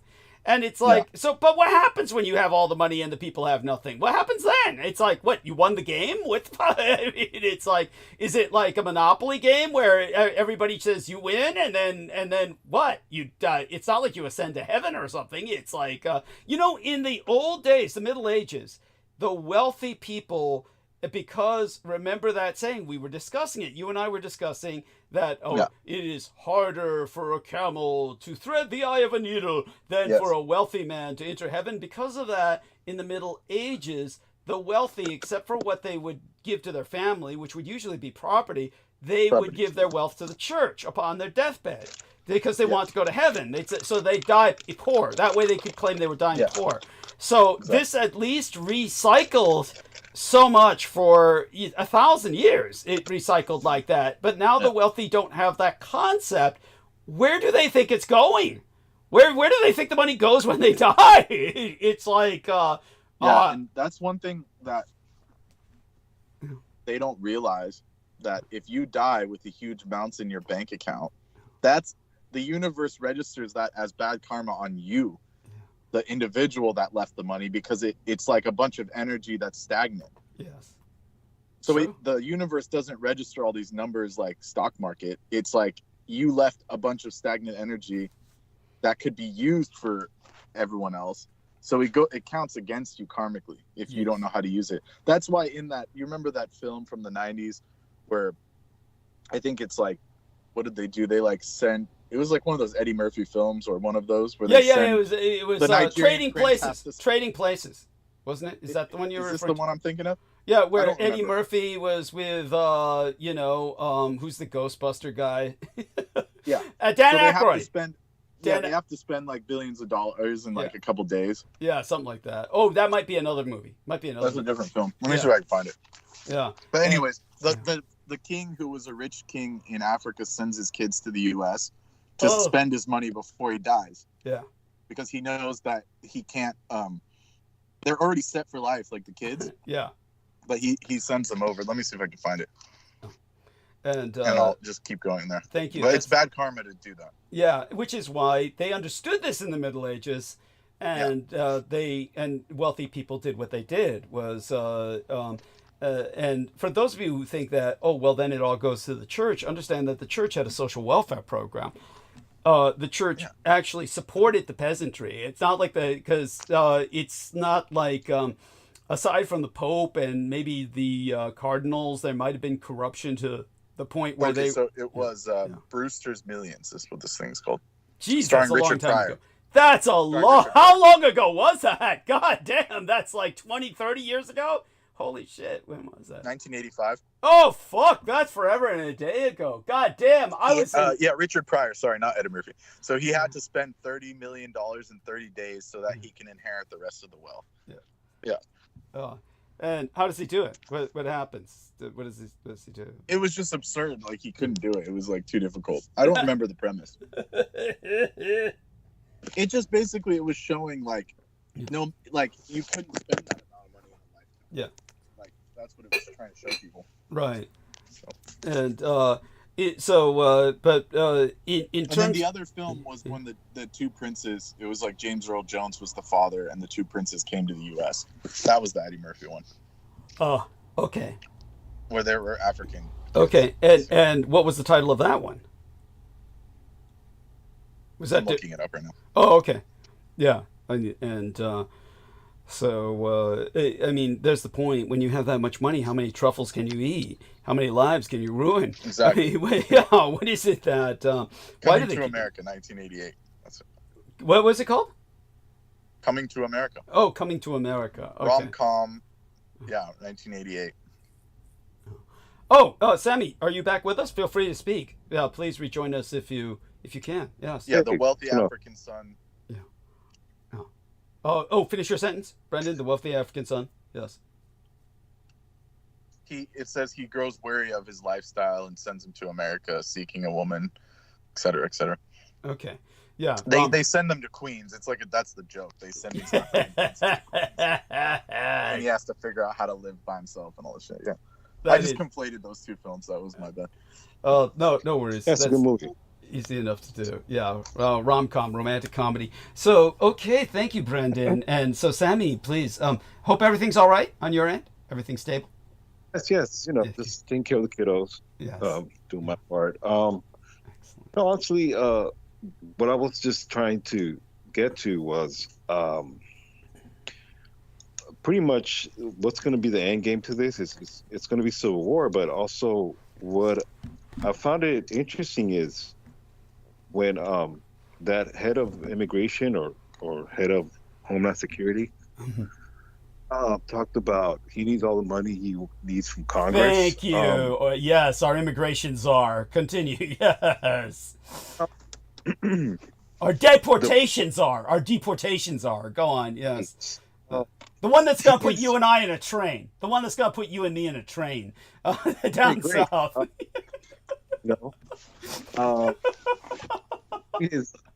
Well, the situation is how are they going to coordinate that with the Mexican government?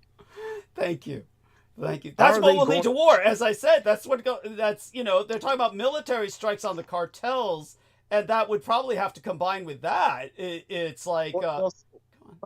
You also think about Texas is going to get affected by this because they share water with Mexico. Yeah. States like Michigan who share electricity grid with Canada. Yes. When we are literally, and the thing with Trump is calling Justin Trudeau a governor. Yes. And training him, and he, like you said, if we would have quote unquote brought him into, if they would be our 52nd state, then you get voted out. State of Canada or something. That's what Trump was saying. Yeah. And the thing is, well, that's my point when it comes to really his supporters. It's like saying, well, why don't his supporters, quote unquote, question him? That's not their job. Their job is to literally rim him. Yes. They're literally giving him anal copulation. No, well, he couldn't mess with the Brits because they will I mean, you know, Well, you know, like obviously, he's you're right. he's on a leash by the Brits anyways. Like they won't let him do that. Well, let's put it this way. This is where it gets interesting because I've told George Knight that what's going to happen right now is that Britain is totally committed. They're all in on the Ukraine. So with Trump being all in on Russia's side, this is going to potentially bring America and Britain at loggerheads again. There'll at least be a Cold War that's initiated where the British are going to have to unite with the Europeans in trying to fend off the Russians, but the Americans under Trump are going to withdraw for at least as long as he can retain power. But he's going to try and retain power until he dies. We know that.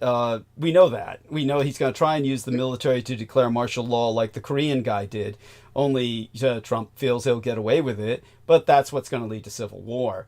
But all such being said, Canada, of course, would not be a single state. All of its provinces would be separate states together, but regardless, that would make it worse for the Republicans. If the Canadians were brought into the Union, then they would, then the Democrats would be the majority, and their representation would make certain the Republicans never got back in power. So he would sign his own death warrant by annexing Canada. He obviously knows Mexico. The crown wouldn't stand for it anyways. I mean, Yeah, it's like hypothetical. Like that's right. Like they would just have him assassinated. I mean, they don't play games like that. Let's hope. Because the Brits have a lot of, especially like City of London, they have a lot of covert control over a lot of countries that people don't realize. Yes. So it's not just the actual like Britain as it is like a political system. It's like these people in control of all that. They're like a whole separate class. And that's why they have a separate city of London, Westminster. That's which right. I was there. I saw it in Londonian. live and direct. Thank you, Londonian. Which the Queen has to ask for permission to enter that part of London because it's separate from London itself. In other words, the Queen has to ask permission to enter because that's governed by their deep state. That's their deep state. Yeah, and I stayed there. I stayed there in Mayfair and that thing, like those areas. Thank you. But such being said, that means Trump has to risk assassination from two separate parties because the Russians have threatened to out and out kill him if he doesn't do what they say. I mean, forget this thing about blackmail with videos where Russian prostitutes are pissing on him. Putin just told Trump, do as I say or I'll out and out kill you. And as you said, the British would also kill him if he goes too far in the other direction. So Trump's kind of stuck in that regard. But back to Sammy. Yeah, like they're fine with the America falling and Mexico falling, but they wouldn't allow their Canada. Their assets to get touched. Yeah, Canada's their dominion. We'll see about what happens with that in the future. But continue, back to Sammy. Yeah. Well, I just want to keep this consistent. If they do burn down the White House again and they have illegals, can we call it the Brown House? Just so you guys know, I don't know. Just say. Sammy's referring to the time the Canadians invaded the United States and burned down the White House, which Americans are pathologically in denial of. At that time, it was the Pink House. And when they rebuilt it using slave labor built by a bunch of black slaves, the black slaves were forced to build a White House. I mean, where John Adams' wife had to run out with all the portraits of the presidents like George Washington. Yeah. Well, when they were burning the White House down. Yeah. She had to run out literally carrying portraits and shit. Yes, incredible. Yeah. It's incredible. Oh, good for her. Yeah. Good for her. But in that case, let's call it the Beige House then. Yeah. Beige is on the greens, right? No, that's very interesting. I didn't know that the British had that much influence. But I'm sorry, someone's calling me. I'll go on mute. Yes, rejoin us as soon as you can. Thank you. And well, of course, I agree. He's spawning an army over there of his own. Yeah. Yes. He's got 2 kids. Yeah. And Brooke will have like as many kids as Braveheart gives birth to. Soon enough. Yes. Oh Jesus! Maintain hope and prayer that her squirrel gives birth to only 1 or 2 squirrels. Oh my God! It's like I've given up. I've given up on Brooke. She's beyond help. I'm choking you, son of a bitch. Oh my God, I'm joking. That's she might be, and like I said, I've got to at least make her aware that she's dyslexic. I'm convinced she's dyslexic. I never thought about it till we brought it up the other day. You and I were talking about it, and I forgot what brought it up in my mind. It finally clicked. I never thought about it. Yeah, she needs to know that to get it treated. At least her food stamps kicked in. She finally got on food stamps. Thank God, because food's so expensive. And of course, you know, hopefully she's on the program before Trump tries to shut all that shit down. It is a nightmare. Now, of course, with the British and their influence, I would argue that Britain has a lot of soft power. That's what it would normally be called, soft power. Even the assassinations would kind of fall into the soft power category, really. The British have that capacity, and for some reason, they haven't been using it for things like Hong Kong. They could have done a lot more to disrupt the communist Chinese and really help to try. Well, they're playing like a long game. I mean, this is like chess to them. This is like, you know. Yeah. This isn't like, you know. Understood. But they've already played the invasion game, you know, in the last, like, in the 1800s. So. That's right. That's right. It didn't work out for them because people revolted, so they're happy to do it covertly. Right. No one revolts. Like, but like I said, Britain will have to reestablish an empire in the in the 21st century. They'll have to, because if the Gulf Stream collapses, they've got nowhere to go other than other places. They have to, which as I've said, in Egypt they're building that entire city. Which yeah, they effectively already have. That's what Brexit was. Yeah, you know. and so their declaration of making their own independence, their own declaration of independence, so to speak. Yeah. And but as for Canada, I would say, not with Trump, of course, certainly not with Trump, but with Canada, the British in the 21st century will probably be willing to bargain with that, because they have other things to gain. They've got North Africa. As I've said, I foresee Russia as the new British Raj when Russia finally collapses, and defeating Russia on the field of battle in the Ukraine will lead to its internal collapse. But all such being said, there's a power vacuum to be filled even with the Assad. And as for his poor Assad, well, you know, well, that puts the empire on the back foot, because like they don't have a warm water port. That was like their last one. Yeah, that's right. Wasn't it? Oh yeah. No, they're fucked. Dude, they're totally fucked. Yeah, they are fucked. That was like... And Kaliningrad is like surrounded on all sides, and like Lithuania cut off all the trains and shit. It's like they don't got anything. Yeah. They're like... of course, they have a Russian population in Estonia that they could incite into rebellion. They're going to... But but Estonia's they're going to have to start very deporting. Low population. I know. They're going to have to start deporting these Russians that are all over Eastern Europe. It's just justice, karmic justice. So we'll see that happen. I mean, when things get bad enough and hot enough, people are going to have to wake up. As for Germany, so what ethnicity exactly was this guy with the Christmas crash? He was a Saudi Arabian fucking dirtbag. Yeah, that's why I was saying Beit Saud. Okay, thank you. That's right. So he was a Saudi Arabian doctor, rich as fuck, and he still did that because he's brainwashed, you know? Yeah. It was terrible. Yeah. He rattled before he struck, like Aristides pointed out, but that doesn't mean he's any less brainwashed. If anything, that's proof. That's all the evidence. He did what?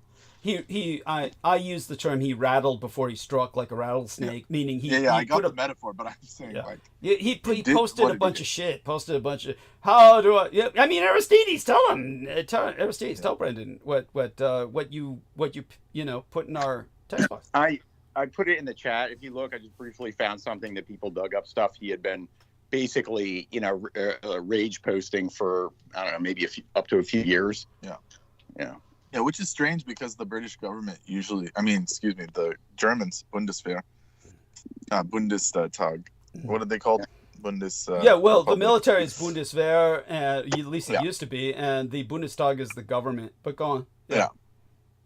The federal regime, they're really strict on people doing that. So I don't know why they let this guy. Yeah, I was thinking about that too. It was almost deliberate. They want people to galvanize and say, "Fuck these people, get them out." Well, I understood. I could accept what Aristides was saying. Aristides was saying that because he's Muslim and they don't want to look racist, they're so politically constrained. That was half a joke. But well, I would take it seriously. Well, there's truth to that. There's truth to that, but there's I think what Brendan said also, like they want to inflame the conflict. Okay. Well, in other words, at least set up a solid foundation for the public to understand if they go into a mass deportation mode. Is what you're both saying, right? Yeah. For whatever, they didn't allow it to happen in the classical sense where it was like organized. It was like don't ask, don't tell, and if something happens, they could use it. Yes.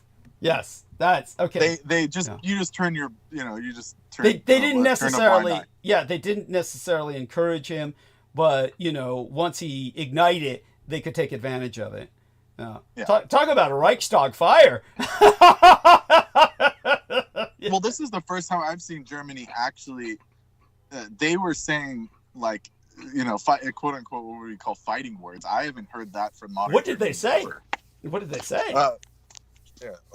I'll find it. Thank you. Spahn, that guy Spahn, he said this is a complete sea change. He said, Spahn. By the way, I want people to understand that Brendan reads German and speaks German, so he's able to do this better than even myself. Because, I'm getting it straight from Deutsche Welle, who I've done actually consultation work. And tell people how they also exposed what was going on in the Congo and how the Congo is suing Apple. Yes, thank you. Yes, thank you. That's super important. We should talk about. Yes, it confirms everything you've said. Thank you. Let's see. Thank you. Oh shit! It's all of a sudden not loading. Deutsche Welle is like blocked. Oh yeah, of course. Yeah, by the Jewish deep state in America. Yes, that goes. Okay, hold on. Okay, it's back. Okay. And by the way, just give me a moment here. I'm gonna have to find. Yeah. People get to hear me yawn. Don't be afraid. Yeah, German defense minister warns of Russian hybrid warfare, quote unquote, which is a term they got from you. Thank you. Yeah. God, see, everybody listens. Everybody listens to me. Half our audience is deep state. Well, yeah. Oh, okay. I would say the majority of your audience is. That's why you never get any fucking money. German Defense Minister Boris Pistorius warned Saturday that Berlin must be ready to respond to any hybrid attacks from Russia in a run-up to the snap federal elections and beyond. A hybrid attack is a comprehensive cyber assault that uses multiple methods to infiltrate and target IT systems, networks, or devices. His comments are following a warning by the German spy chief over an increase in Kremlin's threat. He said, this guy Pistorius, Russian President Putin is engaging in hybrid attacks, and Germany is particularly in focus. He knows us well. Putin knows how to make pinpricks in us. Ignoring this threat because it makes us uncomfortable will not make it smaller, but larger. So this is just what they're willing to translate. We must do everything we can to prevent Putin's strategy from succeeding. This is the same guy. This is the defense minister. And also the German chancellor also ramped up military spending after the invasion, talking about Ukraine, bringing Berlin's defense spending into line with NATO targets for the first time in decades. Mm-hmm. Okay. Yeah, so there you go. Now, I'm going to forward an email to all of you. We've got content was reported by Peter Moon as hate speech, and YouTube removed my content.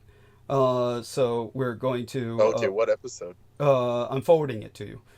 So it'll be forwarded. I just finish this quickly, real quick then? Oh, take your time, finish it. Yeah, I'm just giving you a heads up so that you can be on the lookout in your email. And I'm going to count on you guys to hold while I take a short break.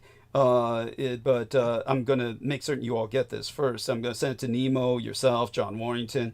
Oh my God, what's Nemo's email again? his real name. I have to remember. Probably something we can't say on air. Yeah, I forgot what it is. I'll look through it till I find it.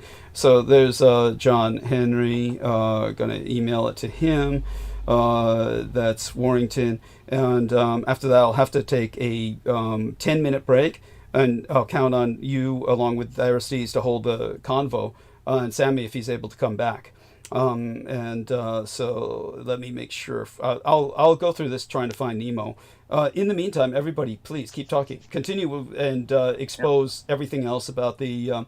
You had so many stories aside from what you've just exposed, but also what about the Congo and everything else. Yes, thank you. Continue. Yeah. Yeah, just to finish up this thing, it says on Wednesday the German Navy got key approval to expand its fleet with an order for 4 more advanced submarines in a deal with ThyssenKrupp Marine System (TKMS), costing about $4 billion euros. Also this week, Pistorius and Berlin plan to increase the size of the armed forces to 230,000, up from the current target of 200,000. And the minister told Funke newspaper that Germany's defense sector needs time to ramp up production capabilities to produce weapons and ammunition, as the production of tanks, frigates, and submarines can take several years.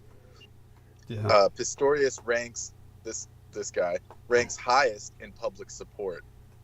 Over 46% of those surveys said that this minister should have as much influence as possible in German politics.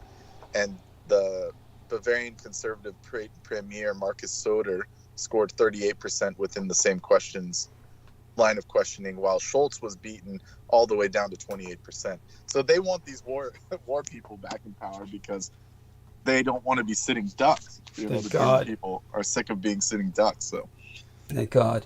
That's their only option, is to get these people back into a war mode. So right. So, yeah, by the way, let everybody inform me if they've received the email. Did you get that, Aristides, as well as Brendan Zogit? Check your emails, please, before I take my break. And, again, I'll be counting on you two to hold the conversation about this while I'm gone. Sure. And do contact... Yeah, something in 2018. This was like pre-Peter Moon, wasn't it? No, Peter. Oh yeah, it might have been pre-Peter Moon. Holy shit! But he's been digging through the contents with his friends, what he calls his new secret friends, and they reported it.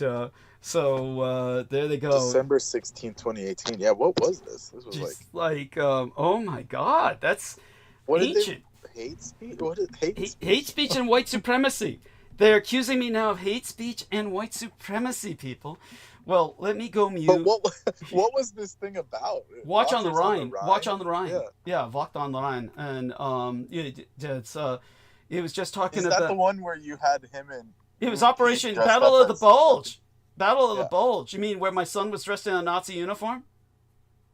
No, I think this was the one with a ton of views. Yeah. This was like your highest grossing view count. Might have been. Well, they're going to remove that. Let me check the profile. And everybody, I'm going to go mute, and I'll be back in about 10 minutes. 10 I don't have much time. I have to work early this time around. I understand, but if you could hold the conversation for the rest of as long as possible, and then I'm here. I'm feeling alert. So good.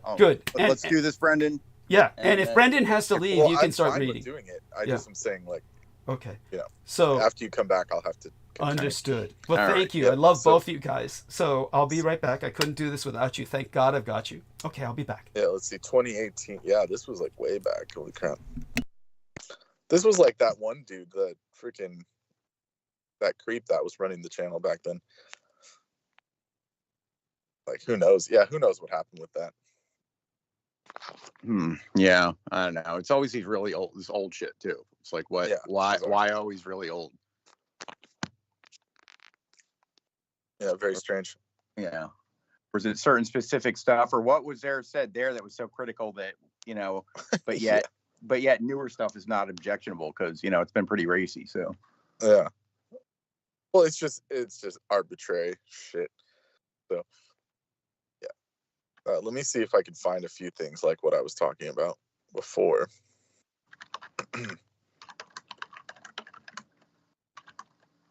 Yeah.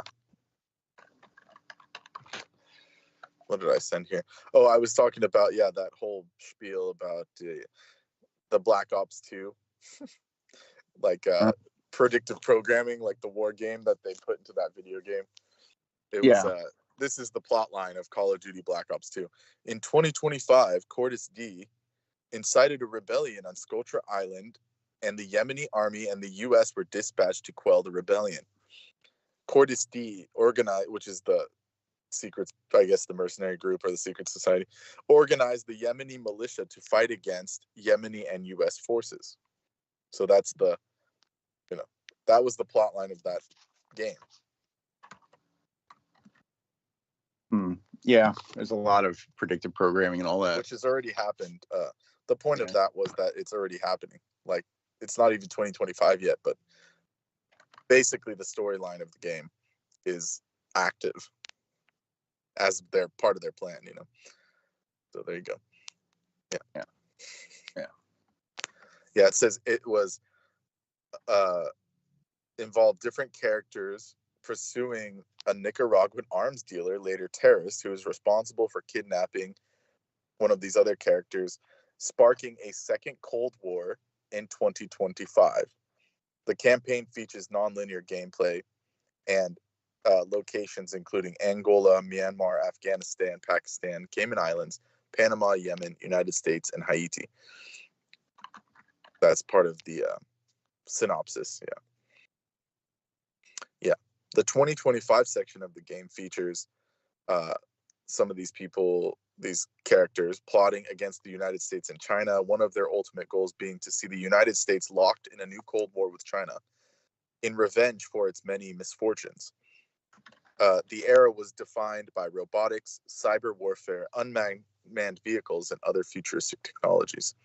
Returning characters include these CIA SAD/SOG squad mates who narrowly survived the events of the first game, etc., etc.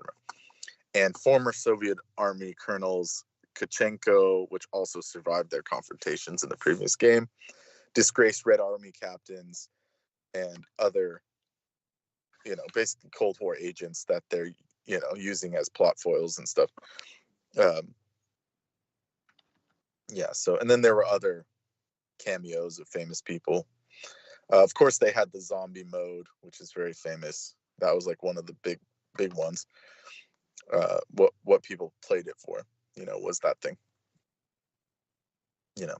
It says there's other stuff in here in the plot line, but that was the main one, that you play against like the Yemenis and stuff like that to have, certain things going.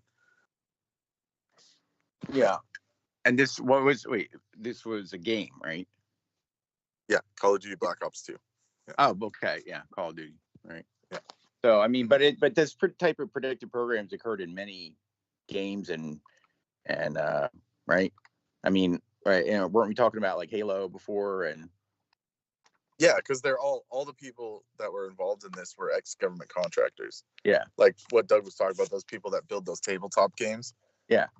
When after the internet came out and all these electronics got popular, they just went into designing games and being writers and stuff.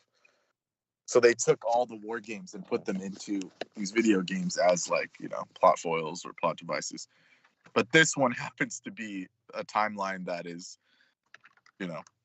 somewhat accurate, where 2025, a team of CIA and CDC operatives will investigate nuclear testing sites in Nevada known as Nuketown, where they're attacked by zombies. At the same time, these other things, there's a Griffin station on the moon, entering the Aether from Griffin station on the moon, et cetera, et cetera. Stuff that Doug's been talking about. So, yeah. Reanimating dead cells. Yeah. So there's a whole side story that you can get from playing the games, but as of right now, the main one that seems to be active is what I'm saying, is that because they're gonna have to like send troops to Yemen if it keeps, because they were attacking Israel directly, they blew up Tel Aviv, and so so there's going to be that, and it's not even 2025 yet. It's like we're on the cusp. So well, I'm not real familiar because I do not play any of those games. Well, I just gave you that thing. Like, Right. No. Right. But Yeah. I'm just like, That's all. That was the only important part. Right. Okay. That's good to know. I mean, I can, I used to many years ago in the early days of like the first person shooter stuff. I used to, but long since retired. Don't regret it. You know what I mean? Like, if you're, it's one thing if you're like, younger dude in your 20s or something, but if you're 40 years old, you should be like thinking about having like a family or something and not playing video games. Yeah. Or something important, something of meaning. Yeah, exactly. Wait, are you pissed off because you play games? No. No. No, you don't. It's I couldn't just a see waste you. of time. I know, right? I was kind of a joke. I couldn't see you seriously spending too much time on it. Yeah. When I was younger, Plus, of course, that's all we did. Yeah. Right, exactly. I It's know. just a Plus, waste you of need time, you need a pretty freaking pretty beefy computer, which. And I don't know, so gaming's mostly a PC thing, right? Like, I mean, it's not like people love consoles. No, right now consoles, but I consoles mean, all like the time. people aren't like playing heavy, like doing like Call of Duty on a Mac. I mean, I get it, but does that happen, or is it mostly? No, Macs are not for gaming. I mean, everyone knows that. Right. Okay. No, I wasn't. It's just not possible. Yeah. I wasn't sure, but everything I've seen about gaming, it's never mentioned. It's always people building PCs, and it's like, oh, I gotta have the, 8 gigabyte freaking $1,000 fucking video card with a giant cooler on it, and be like, dude. I mean, theoretically, you could play like if you bought a Mac Pro, but those are like $5,000 to $10,000 for like no one would do that unless you're like got money to burn. Yeah. And then they'd have to write the software for that computer or like Steam can go on Macs. I think there's a Mac. Yeah. Mm-hmm. But I don't know. Like they'd have to write it for that. They'd have to have like PC's more for that stuff. Like and even if you use like an emulator or something, I don't know how well that hardware, that graphic stuff will come across, because people get really, really into it. I got to really have a fucking top video card so I could sit here and fucking game hard all day. Like, bro. And they got the computers. They're like, it's like transparent. They got all like the freaking carnival lights inside of them, and it's like, dude. I'm sure there are people out there who do it, but it's like, I mean, just don't let it become your whole life, man. Just like a lot of things. A lot of people that are just like chatting endlessly online, whatever chat groups, and it's like, none of these people are going to be in your real life, like. Yeah, most likely not. I mean, it depends though. Some people can be. Yeah. Because a lot of people live life like vicariously through that thing. Yeah, sure, exactly. Like it becomes mostly that, and like the vast majority of these those are the only people they talk to. Yeah, right. Gamers. Right. And most of those people will never be in your real life. So yeah. Well, it's funny. Some of these people do, but then they just sit like literally back to back playing video games. So like you know what I'm saying? It's like it's almost comical. That's the only way they can interact is like in the virtual. Yeah. It's super cheesy in my opinion. Yep. Mm-hmm. Yeah. I don't know, man. So how's that new computer running? Good for you? Yeah, everything's smooth. Yeah, simple. Good. Simple, smooth, normal. Good to hear, man, because you were kind of going through it there. Yeah. Like I said before, it was just like the matter of timing. Now I just need time to use it. I haven't really used it much because of all this fucking bullshit. Sure. But you've got it. I mean, it's like it needs to be there when you need it. So like, Exactly. Yeah, exactly. So I have it when I need it. So, but otherwise, it's just, Right. That's cool. You get there. Yeah, definitely soon. Hopefully, things will be much better. Yeah. I hope so, man. I hope so. When it's the worst, it can't be that way forever. Right? I'm hoping not. I mean, almost mathematically, if it's at the very worst, like you only got, Yeah, you can only got unless it's right. True. Or worst case, stay flat, like just be the worst and then you die. But It's usually not like that. It usually gets better. No, it's usually not like that. All right. There's a stability that can be reached, Right. Schwedenkraute. Right. Yeah, that's good. That's good. There's like some special formula from Sweden that's like very famous. It's got a bunch of herbs in it. Yeah.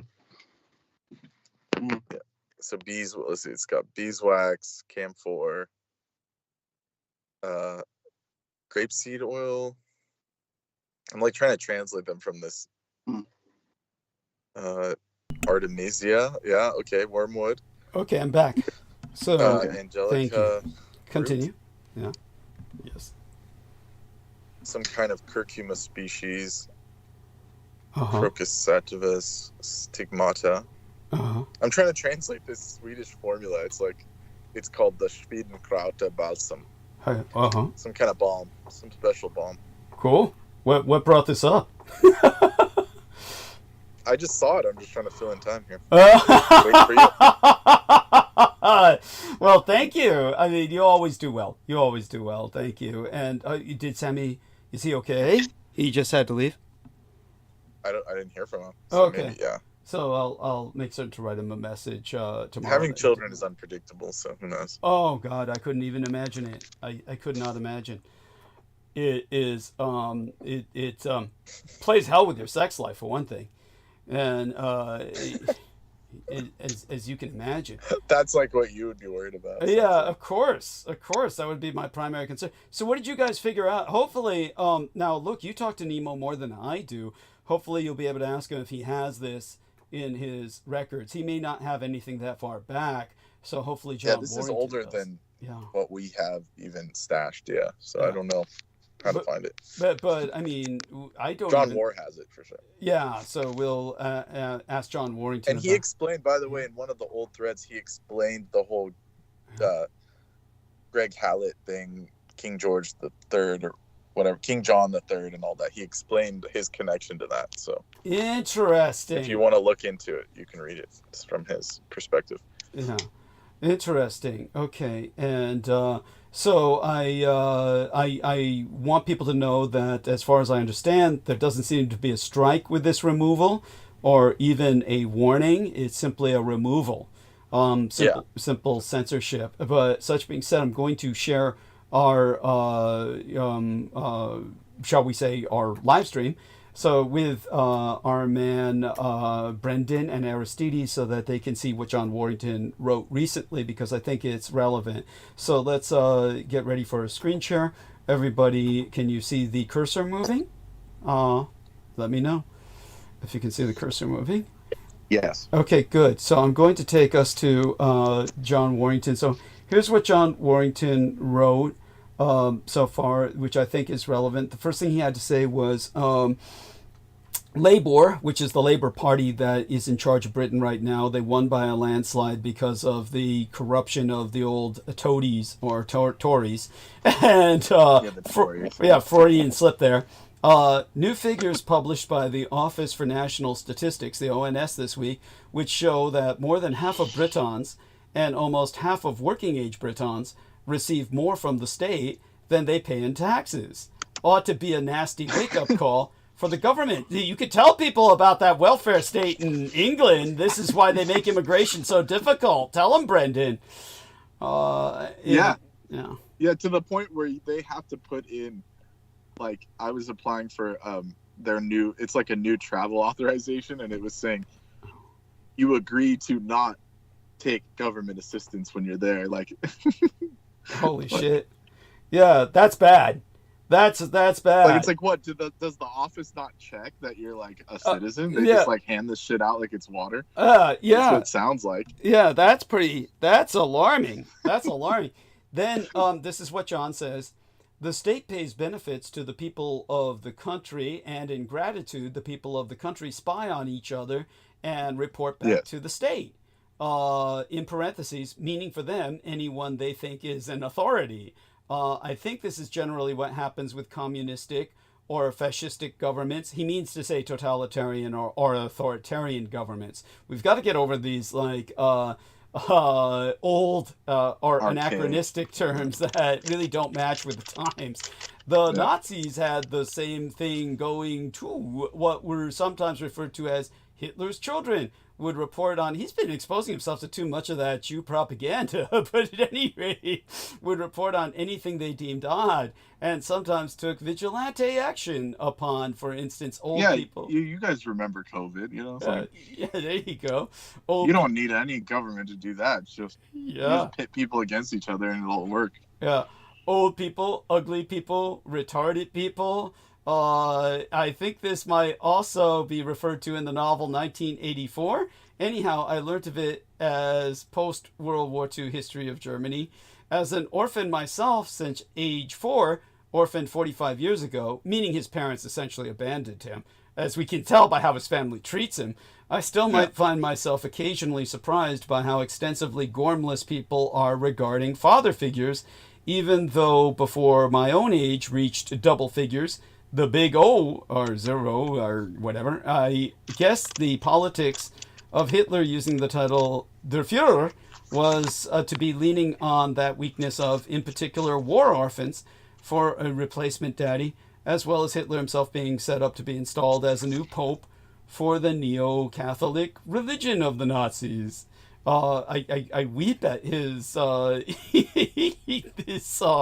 anyhow, I've been paid £200 at most in benefits in total, all from when I was temporarily unemployed. I pay every tax it is possible I can be taxed for, am the sole payee of the consul tax, am the sole payee of consul tax of this slum house of 10 or so occupants.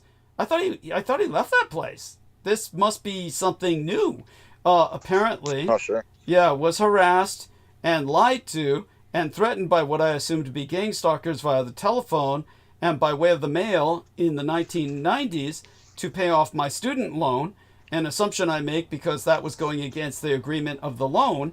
I wasn't eligible to start paying off the loan as I wasn't earning enough and not enough time had passed since I took out the loan. Even so, I managed to pay off the loan in a few years on minimal wages while paying rent and bills. If he's the manager, I believe him, but he's the manager of that place. He shouldn't have been paying rent. Anyhow, this must be different phases in his life. Anyhow, also on a previous phone, I was forced to use a monthly payment scheme instead of what suited me, a pay-as-you-go scheme, as I was working by way of a job agency, and they called me whenever they had work for me, and I had no other reason for using a phone, at least for making calls. I've outed these gang stalkers before, if not verbally on the phone at the time. I always have to call them, in parentheses, he says, I always have to call them, or they escalate the bill and or terms, then via email. Alan Watt himself was in a movie on this subject called Control Factor. And then he linked the movie, Alan Watt programming, cutting through, so there we go with that. And then Control Factor, Adam Baldwin, Mind Control, MK Ultra, Targeted Individuals, Psych Victims. So there they go, Adam Baldwin in Control Factor. I guess that's kind of like required viewing for super soldiers and stuff. So then he says, the half-arse moon, you could say to describe Peter Moon, or weekend of the moon, a joke on another meaning of the word Peter and the weekend, or the failing moon. Yeah, there we go. But then he says the following description replaces the previous description of the show, change from Hitler's son to Hitler's son via central. Yeah, so he's taking care of a lot of. This is the Bulgarian interview. He's uploaded all the parts. And and then he says, new description created. Part 1 starts with Dietrich. Donations are appreciated. Cash App, Brett Loiter, show less. Who's Brett Loiter? This must be for himself. Interviewed you, I think. Oh, okay. Barely remember the name. Yeah, I remember him, but that was like, so it's part of the interview. It's part of the. Okay, so I guess that's part of the description. Yeah, and so then he goes on with Yeah, and also Facebook under the name Sora Aoi does a bi-weekly show. So this is like old stuff. He says news description created. So I mean those accounts are all closed. But Brett Loiter, what do I remember him from? I mean, damn. Man, you're doing some good drugs if you don't remember that. Yeah. It wasn't that long ago. Yeah, but what do you remember about him? I don't remember anything about him. I just know that you interviewed you or something. It's Brett Loiter. Don't remember at all. I mean, I remember the name, but that dude, Jesus Christ, I remember now. That poor son of a bitch. Jesus, no wonder I bleached him from my mind. Yeah, he was pathetic. Yeah. Oh, it was awful. Poor bastard. Look, I got nothing against the guy. Poor son of a bitch.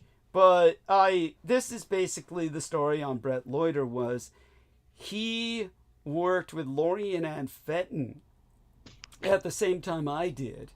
And he came back later to interview you. He didn't come back. Way later. He didn't come back. He interviewed me, but he didn't come back. I'll explain that. Basically what happened was he was this rising, up-and-coming young star in paranormal research, quote unquote. He wrote like a field hunter's guide to UFOs or something like that. People can look up Brett Loiter, Leuder, and he wrote this book on, field hunter's guide to UFOs, like how to see them in the field sort of thing. And it was a unique enough approach, a kind of practical, manly outdoorman approach that it appealed to people. And he became like interviewed on the circuit. And his mistake was being involved with Lori and Ann Fenton. Now, what happened was, and I described this to Peter Moon, and Peter Moon had a single statement to make about it, which wasn't inaccurate.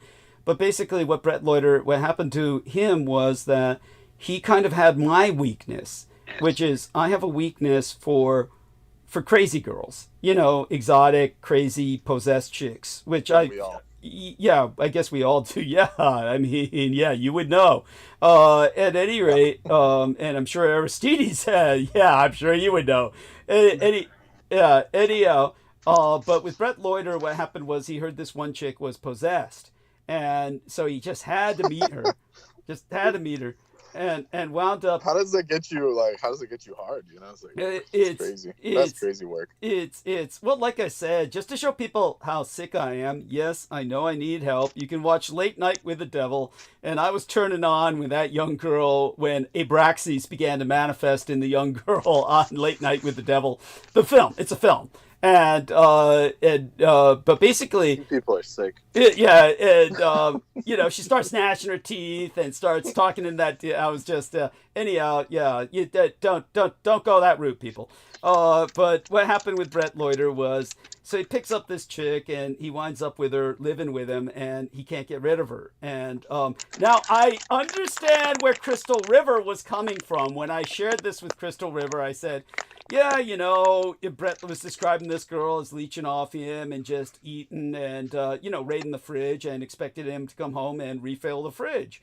And so I brought up the fact that she wouldn't help pay the rent and all that stuff. And then, Crystal River brought up the fact, look, if she's putting out, he should be paying all the rent. He should be refilling the fridge, and I can see where she's coming from too. So yeah, look, I can get that too. There's certain, I guess, man-woman dynamic here that needs to be, a compromise needs to be made. But when it came to Brett, what happened was he had a falling out with Lori and Ann Fenton. Now, all of this is connected. He had a falling out with Lori and Ann Fenton. And basically what happened was Lori and Ann Fenton borrowed $1,000 from him. And it was like, first off, Lori and Ann Fenton stole $20,000 from me. And I just blame myself. I was stupid enough to be working with Lori and Ann Fenton, and she was a signed agent, and that's what she was assigned to do. And it's just like Peter Moon was assigned to never give me a dime and produce books that wouldn't sell because he would refuse to advertise them, and just made certain to suffocate, the dissemination of information. I mean, these people, it's all my fault for working with them, but that doesn't make them any less scum. And I can make fun of them all I want, but I don't have the money to sue them. And I don't have the time or the energy. I'm just too busy trying to survive. But when it comes to his case, he went after her. And so what I couldn't understand was why she actually showed up in court. And I guess it was because she has some kind of credit scam going. She has multiple credit scams going, and she had to show up in court because she couldn't afford the credit scams to be affected, which they would have been if she didn't show up in court. So she had to show up in court, and when she did, the judge said, pay the man his $1,000, and she actually handed over to him $1,000. But she said to him, "You'll pay.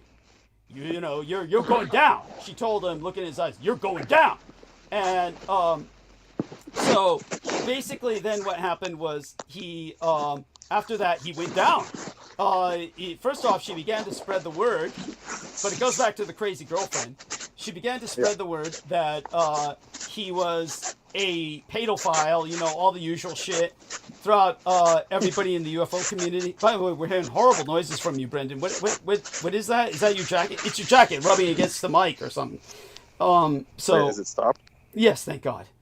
Thank God. Infinitely better now. Thank you. And all the background noise stopped. It all stopped. Yes. Thank you. I don't know what you're doing, but keep it up. If possible. I don't want you to freeze to death out in the open or something, but yeah. At any rate, so what happened with Brett Loiter was she began to spread the word all over the circuit, so he wasn't interviewed on Coast to Coast AM anymore. Nobody bought his books. And then finally, the crazy girl, he throws her out, which, of course, again, stupid move. When you want to get rid of a female who's freeloading, you call the cops. Maybe that doesn't work that way, because I've never really had that problem. But honest to God, there's got to be a better way than physically, get out of here. And he pushed her out of his home. Now, this is what he claims happened, is that he pushed her out of his home and that she immediately went someplace else to live and had internet access immediately. So somehow she went to live in a place that had internet access, which is, if you got all that going, she must have found a pretty good place. And I mean, comparatively speaking, and she posted all these photos of quote unquote her torso. This is his story, that was all beaten up and bruised, which he claims was not her torso because he didn't do that to her and you couldn't see a face. So there was no evidence it was really her. And he says it was just a woman's torso with cuts and bruises on it. And so basically he said after that he was arrested. And after that, as soon as Lori Ann Fenton saw this girl post that on Facebook online, that would be the classic. Yeah. The classic. What is it called? The makeup sex, and then. Yeah. I was making a joke. Yeah. Okay. Got it. Yeah. She just, they get really into it. The evidence is not what the evidence is. Oh, okay. I had a different thought. I thought, maybe she was living in a morgue and actually took a photo of one of the chicks on the slab. That's what I was thinking. No. She just activated the crazy girl sex and then said, "Oh yeah, this is." Yeah, I got it. That's funny too. I mean, all of it in the end is tragic, but anyhow. So then Lori Ann Fenton spread those photos all over the internet and said, "Brett Loiter is a girl beater." And then he really got shut down. And then after that, he was persona non grata and he was homeless. So when he quote unquote interviewed me in this 2-part interview with Peter Moon. That's right. Yes. Okay. He was living in a tent and getting his electricity from a woman's trailer who allowed him to take the electricity from her trailer, from her battery, her generator, if in return he provided security. So he provided security like a watchdog for this woman's trailer so that he could live off her generator. And that isn't that awful? That's where he was. And then after he interviewed me and Peter Moon, he refused to upload it. I had to get Vinny Barbaric, alias Peter Moon, to demand that he upload it before he would even upload it. He uploaded one part, and then it was months before he uploaded the second part. and that was only because Vinnie Barbaric actually ragged him about it. I mean, that's so it's like that's Brett Loiter. So I had him show up on my show just once in a while, but he was like, it's just awful. He had to go work for a living, in a job that was killing him, like logging or something, and then come home to a little apartment. He said that he finally was able to rent, but then as far as I understood it, he was still talking to me from a tent. So I don't know what the fuck was going on with him. Then he said he couldn't, that's because he couldn't handle the logging job anymore. It was killing him. So he's just a homeless guy who literally doesn't have the physical capacity to work his way out of the tent. It's like, so far as I know, that's what I know about the story behind Brett Loiter. So yeah, no wonder I didn't remember him. But you see, Brendan is not that far off. Brendan is working himself physically in a job that's just as demanding. So that's what it brings up. The issue is, how bad off does a person have to be? Well, logging's really bad. I mean, because he was like climbing trees and shit where he's sawing off branches and shit. I mean, that's bad. That's like, but I don't know. Brendan can relate though. I mean, look, Brendan, you're pretty much in a tent. You would be in a tent, except that you're working yourself to death, with miles of work every day on this enormous campus. I mean, but it sounds like this guy's something off. I mean, he's comparatively young. He's not much older than you, if that. And so if he can't, get up in the trees and saw, off limbs and stuff like that, it's like, I mean, I couldn't. That job is super dangerous anyway. What's that? Yeah, yeah. So The go job on. is super dangerous anyways. Thank you. Am I audible now? Yes, you are. You are. So we heard you say the job is super dangerous. Yes, it's awful. So go Yeah, on. I was saying I'm pretty close to that myself. Yeah. Yeah. Yeah. No, due to no fault of my own, I could definitively say that. Yes. Because I'm working 7 days a week. It's like, what else could I do, really? Right. But what Peter Moon said about Brett Loiter was, his life was destroyed over $1,000. Ha ha ha ha! And he laughed about it. His Hey, I life. thought that was funny. Yeah. Yeah. So you remember that? Yeah. Yeah. Okay. There you go. I mean, but what I can't. Yeah, and Peter didn't want to help you get your episode back. Yeah, of course not. Yeah, that's right. That's right. And everyone, this is proof that he was fucked up from the start. Is that every interview he scheduled, it was always a trap. Yes. Whether it was Nicole Froelich, this guy. Yeah. So, Yeah. like we knew he was fucked up. Yeah. He was always just everything. Yeah, to the point where Nicole tried to kill me. That's right. And then he was fine with it. He was ready. Oh yeah. Yeah, and believe it or not, it always escaped me because I never really thought Peter was the type. It always escaped me that he was spending all day casting spells. That I didn't think he was that personality type. He didn't strike me as that because he just didn't strike me as. That was his perfect cover. That was his perfect cover. That he was a crazy guy, Yeah, and but that's part of the Saito training that he could disguise it. Yes. Because they appear as like reasonable and non-occult and scientific. Yeah. That's the training, the clarity. That's the clarity. Yes. But I should have seen it with the satanic roots of L. Ron Hubbard, who Peter Moon would always emphasize Crowley and the fact that Peter Moon tried to hide the fact that L. Ron Hubbard was satanic. He tried to cover that. And but that brings us back to Peter Moon got deep into Scientology, where he learned from L. Ron Hubbard the belief that magic was real, and then worked with it. As a matter of fact, it escaped at times when he would defend Jack Parsons, when he would say, "Oh, but Jack Parsons, you have to credit him for his total belief in magic." And I kept thinking, why? Well, he wrote in his books about Camerons and all that. He was obsessed with that. He talked about that every time. That's right. Wilson and Cameron. Say that louder. Say that. I mean, he would name names like Wilson and Cameron just incessantly. Oh yes. Thank you. Whole fiasco. That's right. Oh yeah, Marjorie Cameron. Yes, with the Moonchild. Yes. Yeah, which he also tried to cover up. And tried to. The one thing. Do you remember? He said that he claims. And there's no reason to doubt this. He claims that he scattered Marjorie Cameron's ashes in the desert. Do you remember him saying that? Yeah. That's Peter Moon. I don't believe he scattered them. When I spoke to him later, he claimed that he took them home and had them in a binding bottle where he was trying to keep her soul entrapped to juice and tap for energy. That was, yes, the sick son of a bitch. It's like, yeah, you never really think that. I think it was obvious if he was in contact with that witch lady. It's like, it makes sense in hindsight. Yes, it all makes sense in hindsight and shit. Yes, that's right. Though she was unimposing, like you said, she came across just like a telephone psychic. You wouldn't really think of her as someone who had bargained with demons to get, but when she was trying to attack you, I just exposed. I was like, I exposed all the herbs and the techniques. Yes. That really pissed them off. Yes, that's true.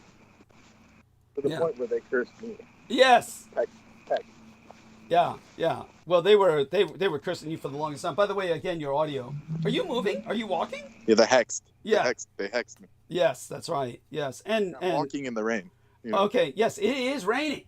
It is raining. Oh my God! How are we even hearing you at all? That's amazing. We can actually. Well, guard you. What's that? Are you able to hear me well? Not well, but when you stop and you speak directly into the mic, we hear you well. But guard your health.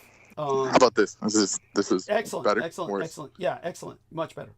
Infinitely better. But for God's sakes, guard your health. And so, are you heading towards work or back to work? Wait, what's going on exactly? I'm just doing my nightly exercises before I have to sleep. Okay, got it. Yeah, and just why are you doing them in the rain? Because that builds up stamina, or what? It's part of my ninja training. I told you last time. Got it. Yes. Well, you'll be more prepared than any of us for the apocalypse. Hopefully. Well, if all else fails, I could just, join the Peace Corps and go live in Sri Lanka. Not much is going to change out there, I'll tell you that. Yes. Oh, my God. Yeah. I mean, they already hit the bottom, as you've said. They've... Yeah, it's like, I just get to go harvest coconuts and work in a jungle. It's like, might as well.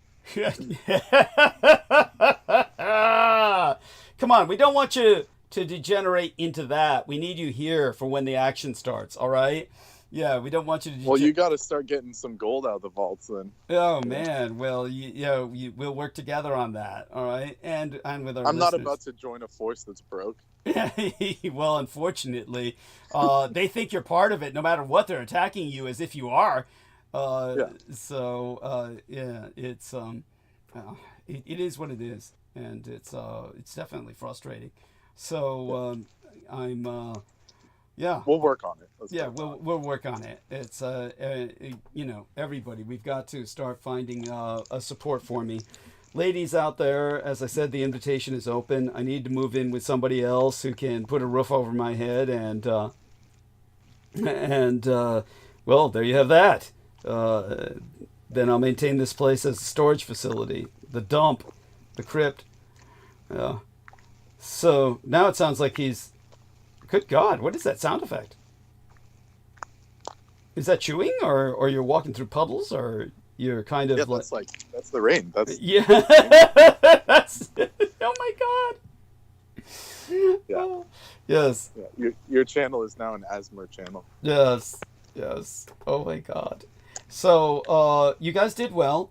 We've got a good number of listeners. I might start into monologue, unless, of course, you...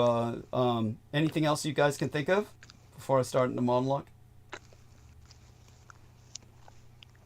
No. Okay. Well, we love you too. But let me just review everything I sent you. Yeah. It was a lot. Please. No, wait. I want Brendan to stay on for a second. Wait. Of course. I did think one thing. I'm backing up quite a ways now, but you had mentioned an Alan Watt, which is differentiated from Alan Watts with an S. Thank you. And I started to say the name of the thing he did, which was cutting through the matrix. Okay. I wonder if Brendan has heard of this guy or this. I don't know how to define the guy. He's like some kind of fucking philosopher. He's some guy, some guy that's like, he's basically like like a rip-off Alan Watts. You know, he's taking advantage of the name. Well, but he I don't goes know into if more they're occult similar stuff. other than the name, but it's No, different. now. he's taking the name advantage, which is fine. I mean, that's nothing wrong with that. He's taking advantage of the name to talk about all these occult things. I get it. It's like somebody calling themselves Douglas Dietrich with a K, spelling Dietrich with a K. Yeah, go on. Yeah. Do we know for It sure? might very well be his name. Right. Like, I mean, have we excluded his parents naming him that, or? That's his actual name, but I'm saying he. But he's taking advantage of how it. many people Yeah. search for Alan Watts on Oh, YouTube, right. so that's how he gets his views. Oh, well, he benefits from it. Let's put it that way. He might not be trying to take advantage. You could be like getting all No, these it's hits. deliberate. Like, It's deliberate. It's deliberate. right. Definitively. I've watched some of his videos. Even he has like the same speaking rhythm and style and stuff. You can ask John about it, even if he's willing to ever speak. Okay. Well, you answered my. I wondered if you heard him, and I thought you would have. Yeah, but it's a common surname in England, but it's just. Well, what alarms me about this Watch on the Rhine episode being taken down is back in those days, I was very careful about being pretty much neutral on the subject of the Jewish question. So I don't know, was it the image or the thumbnail, so to speak, is all I can think of that might have been their cause, or did you guys?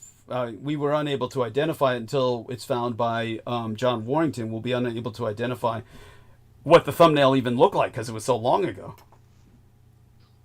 Yeah, definitely.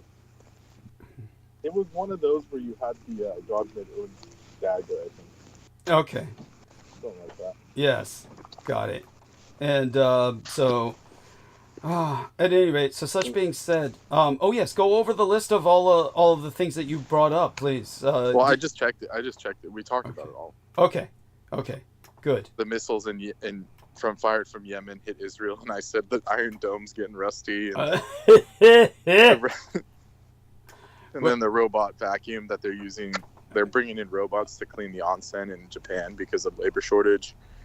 Then I sent you the Black Ops 2 connection, that the timeline is the same. That I cannot find. I cannot find that on my end. You need to resend that because I cannot find that on my end. Yeah, I'm going to. It's those two photos after. It's 2 photos after the robot vacuum. Okay, so let me share again. Let me share again, and let's see if we can find it together. Let me go over to the Brendan Zogit message box, and I need to heart a lot of these things. They're wonderful. A lot of the archaeological. So here's the robot vacuum, and you say it's these two photos. These 2 photos. Yeah. Okay. It's sent twice, but it says in 2025. Cordis D, which is this like secret society or something in the game, some kind of mercenary group. Got it. Incited a rebellion in Socotra Island, and the Yemeni army in the U.S. were dispatched to quell the rebellion. Then you have to fight this Cordis D organization and the Yemeni militia, or that organized the Yemeni militia to fight against the U.S. forces and Yemeni forces. Yes, got it. Meaning native people that were recruited to the U.S. side or something. Right. So in that game, the timeline that's given is 2025, and then here we are right before that, and they're already pulling that shit out their pocket. It's true. And then Socotra Island is like the first time in a long time that I've seen it on social media. The Brits were sending out people to, quote unquote, push it on social media. So that's a sign right there that they're ready to cause us some kind of issue with it. Yes. Saying this is the most remote island in the Red Sea or something. Sending these, Attenborough types out there to chit chat about it. This is like what you say, the race to save the dragon's blood tree. Yes. Yeah. But they never mentioned that in the social media posts. It was just like a bunch of picturesque views, and I was like saying, like when I saw that, I was like, that's so cheesy. They're not this is a shithole. No one should go there. Well, I want to push it like it's a tourist site. What's interesting is that Socotra Island, it's pronounced Socotra. It's definitely Socotra. That's right. The Arabic. Yeah, thank you. It's the Skoltra is just one of the most beautiful places on Earth because of these dragon's blood trees, etc. It's Yeah, it's very picturesque. yeah, but yes, right. It's not for like Western people to like travel. It's not like a Hawaii or something. No, That's my no. point. This Arabic guy was telling me. Well, this Arabic guy was telling me that the Israelis practically invaded and occupied it, and he said the Israelis were trying to turn it into like a tourist site. Is what this Arabic guy was telling me. This Arabic cab driver. Yeah. Yeah, them and the Brits want to do that, but it sounds like they're going to have to invade it. That's in their own timeline if you go as per the predictive programming of the video game. That's right. Well, the predictive programming of the video games is right on because the U.S. Navy claims that the combat they had with the Houthis is the most intensive combat they've had since World War II. Meaning all the missile exchanges where they're just shooting down these missiles being fired where they have to like fire off the anti-missiles. In other words... Well, because Tel Aviv got hit, so their masters are crying. Yes. Got to do something. That's right. That's right. That's right. You can't just let us get shot. That's right. When they're sending like infinite freaking ammo missiles to Gaza. Yeah. But when it hits them, then they're crying, "Oh, help us." It's true. US it's Navy. true. Yeah. It's true. They're supposed to be invulnerable. They're supposed to be that was the whole purpose of, that was the allegory of Alita Battle Angel. Alita Battle Angel was Salem. Salem was in the sky, and that's supposed to represent Jerusalem, but it's like all the Jews living above Palestine, and they're just shitting and pissing on Palestine, and all of their refuse dumps onto Palestine, and that's where Alita Battle Angel is part of that refuse when she's recovered by the individual who's in exile from Salem. Like all these exiles from Salem are in Palestine, they below the city and unable to live the good life, and but the people above are supposed to be immune to all these evils that are going on down below, all of the gutter stuff. And so Alita Battle Angel is the ultimate parable for the Palestinian situation. Which is why Pete hated it. Yeah, that's why Pete hated it. Yeah, that's right. Well, Paolo loved it. Paolo loved it, but Dietrich hated it. And Alita Battle Angel, of course, looks like Paula to a degree, except a little bit more built. Slightly. Yeah, and but when it comes to all of that, you just have that vampire on vampire. Yes, you have to hate on him. Yeah. You know us too well. Yes, that's right. Competitive species. When she was, I shouldn't go there. Or do you just hate her because she didn't kill Pete? Yeah. Well, it's not. I don't hate her. But yeah, I hope I never have. Shade. That's what it would be called. Throwing shade. Yeah. Yes. But such being said, okay, so there we are. I'm going to start in on monologue. Love you dearly. Stay safe and be well. Okay. All right. And for God's sakes, take care of yourself. And we'll talk again soon as possible. Yes, I shall. Okay. Thank you. And anytime you want to tonight, just feel free to interject. If you happen to be up and you want to interject, please do. Okay. Yeah. I'll attempt. Maybe I'll try. Okay. Sounds good. Sounds good. Chances are low. Understood. All right, good luck. Okay, thank you so much. All right, that's our man. He helps protect us from getting kicked off bandwidth because they have a tendency to take us down without his constant wards. The occult works like electricity. Yeah. I'm sorry. He put him in the chat.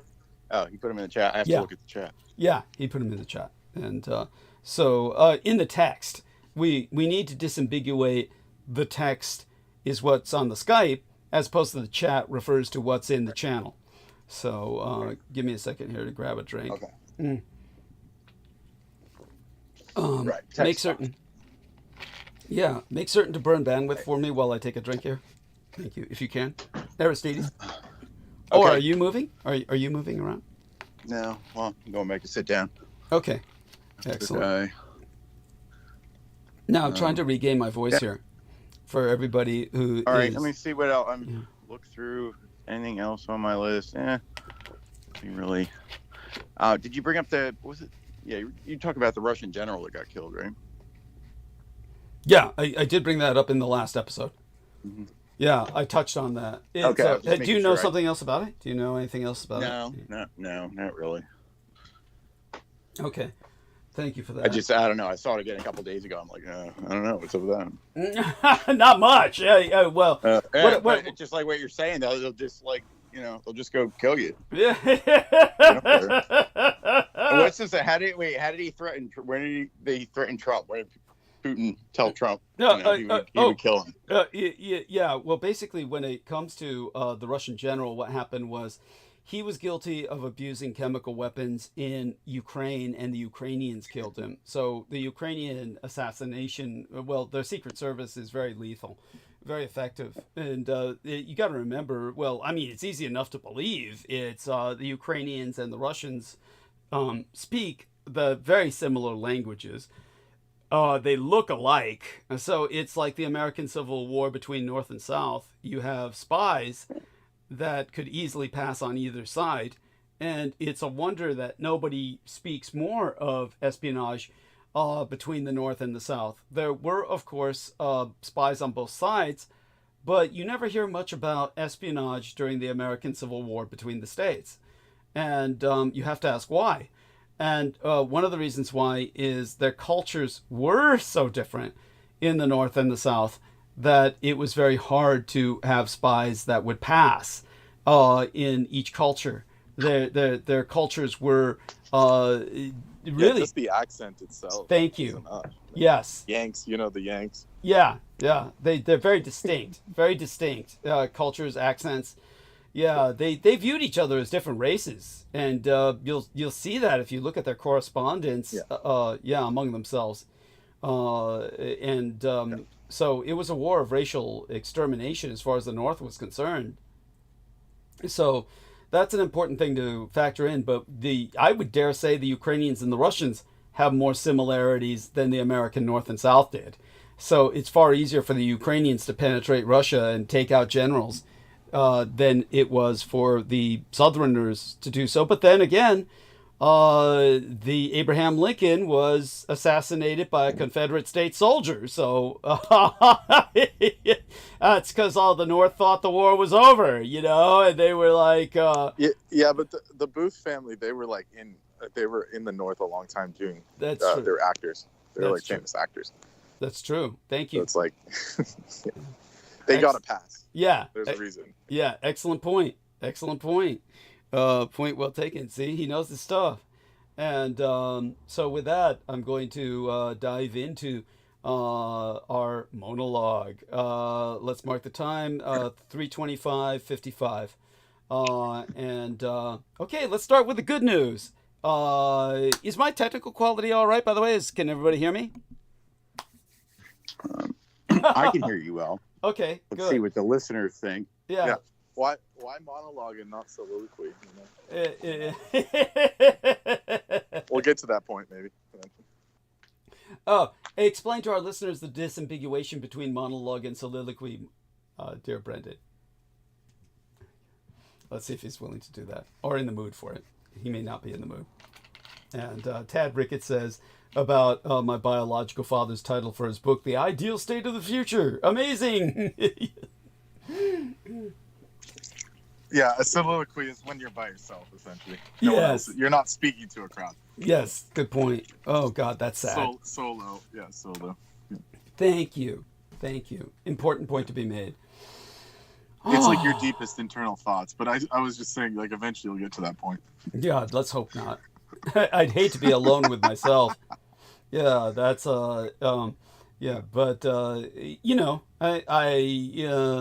I do well with my own company, but I'd hate to be alone by myself in terms of to be or not to be. That's awful to be in a situation like that. Yeah. And of course, poor Hamlet. Yes. Prince of Denmark. Yes. Which, by the way, there's an entire that idiot. What's his name? There's so many idiots, of course, but the one who did Apocalypse Now, then did the stupid Megaflopolis that all the incels love. Yeah. What's his name again? Apocalypse Now guy. Are you talking about the producer or Val Kilmer or who is he? Yeah, the producer, not Val Kilmer, the actor. He has Val Kilmer do an entire Hamlet soliloquy in the film. It's so fucking stupid, and it's like, why? It's like, why? What is so deep about that? It's like, okay, a fucker can quote Shakespeare. They used to have all people do that for acting just to test to see how, if they, auditions. Right. That's what they used to do at auditions, was you have to do Shakespeare. Nowadays, of course, or at least it was for the longest time, for at least 2 decades, to audition you had to pretend you were gay. Francis Ford Coppola. Francis Ford Coppola, yes. I managed to bleach him from my fucking memory, that son of a bitch. Thank God we haven't heard from him after Megaflopolis, and hopefully we never hear from him again. It was around that time that I was talking about Megaflopolis that Mandy, you came on for what was the last time. I fear that Mandy, you was taking the side of Brandon Young, thinking that I was hard on Brandon. That, oh, Douglas, like Brandon was part of the original team and shit like that. Man, if that's the case, again, it's Darwinian selection. I hope she's not that fucking stupid.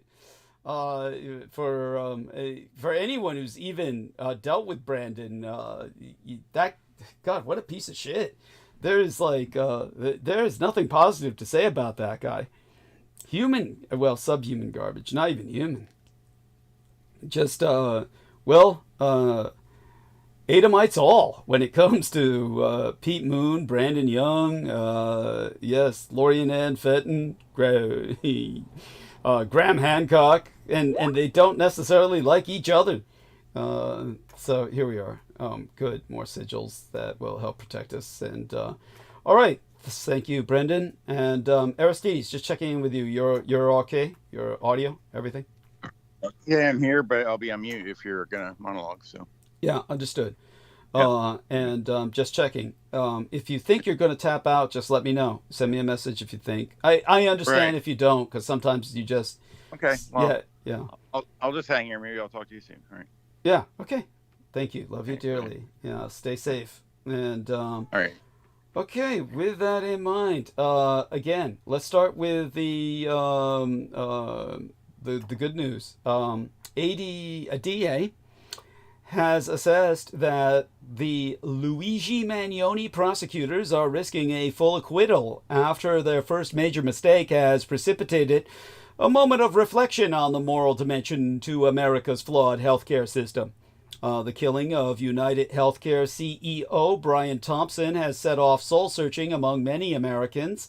Part of that reflection is about the public reaction to Thompson's death and the sympathy the suspect receives online, with some people critical of the insurance industry celebrating the assailant as a sort of folk hero. Now the criminal defense attorney and former Manhattan Assistant District Attorney Mark Bedro believes that prosecutors in the Luigi Magnoni case have already made a significant mistake. Okay, so I'm going to take a... He says, oh, tell us, Brendan. Tell us about the new CEO scum shit, United. Please. No, I haven't heard. Tell us. Oh, apparently they doubled down. The new CEO came out and said, we will continue to fight against, quote unquote, unnecessary procedures in insurance. That was his rebuttal. So he just doubled down, or she, or whoever the fuck they were, that they're just going to keep cutting off people's fucking insurance as like a fuck you. Yeah, well, they'll pay for that.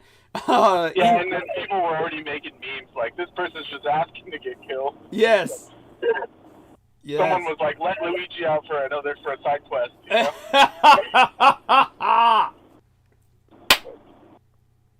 It's like, why would they feel the need unless they consider you all plebes that they want to kill? It's like, why not?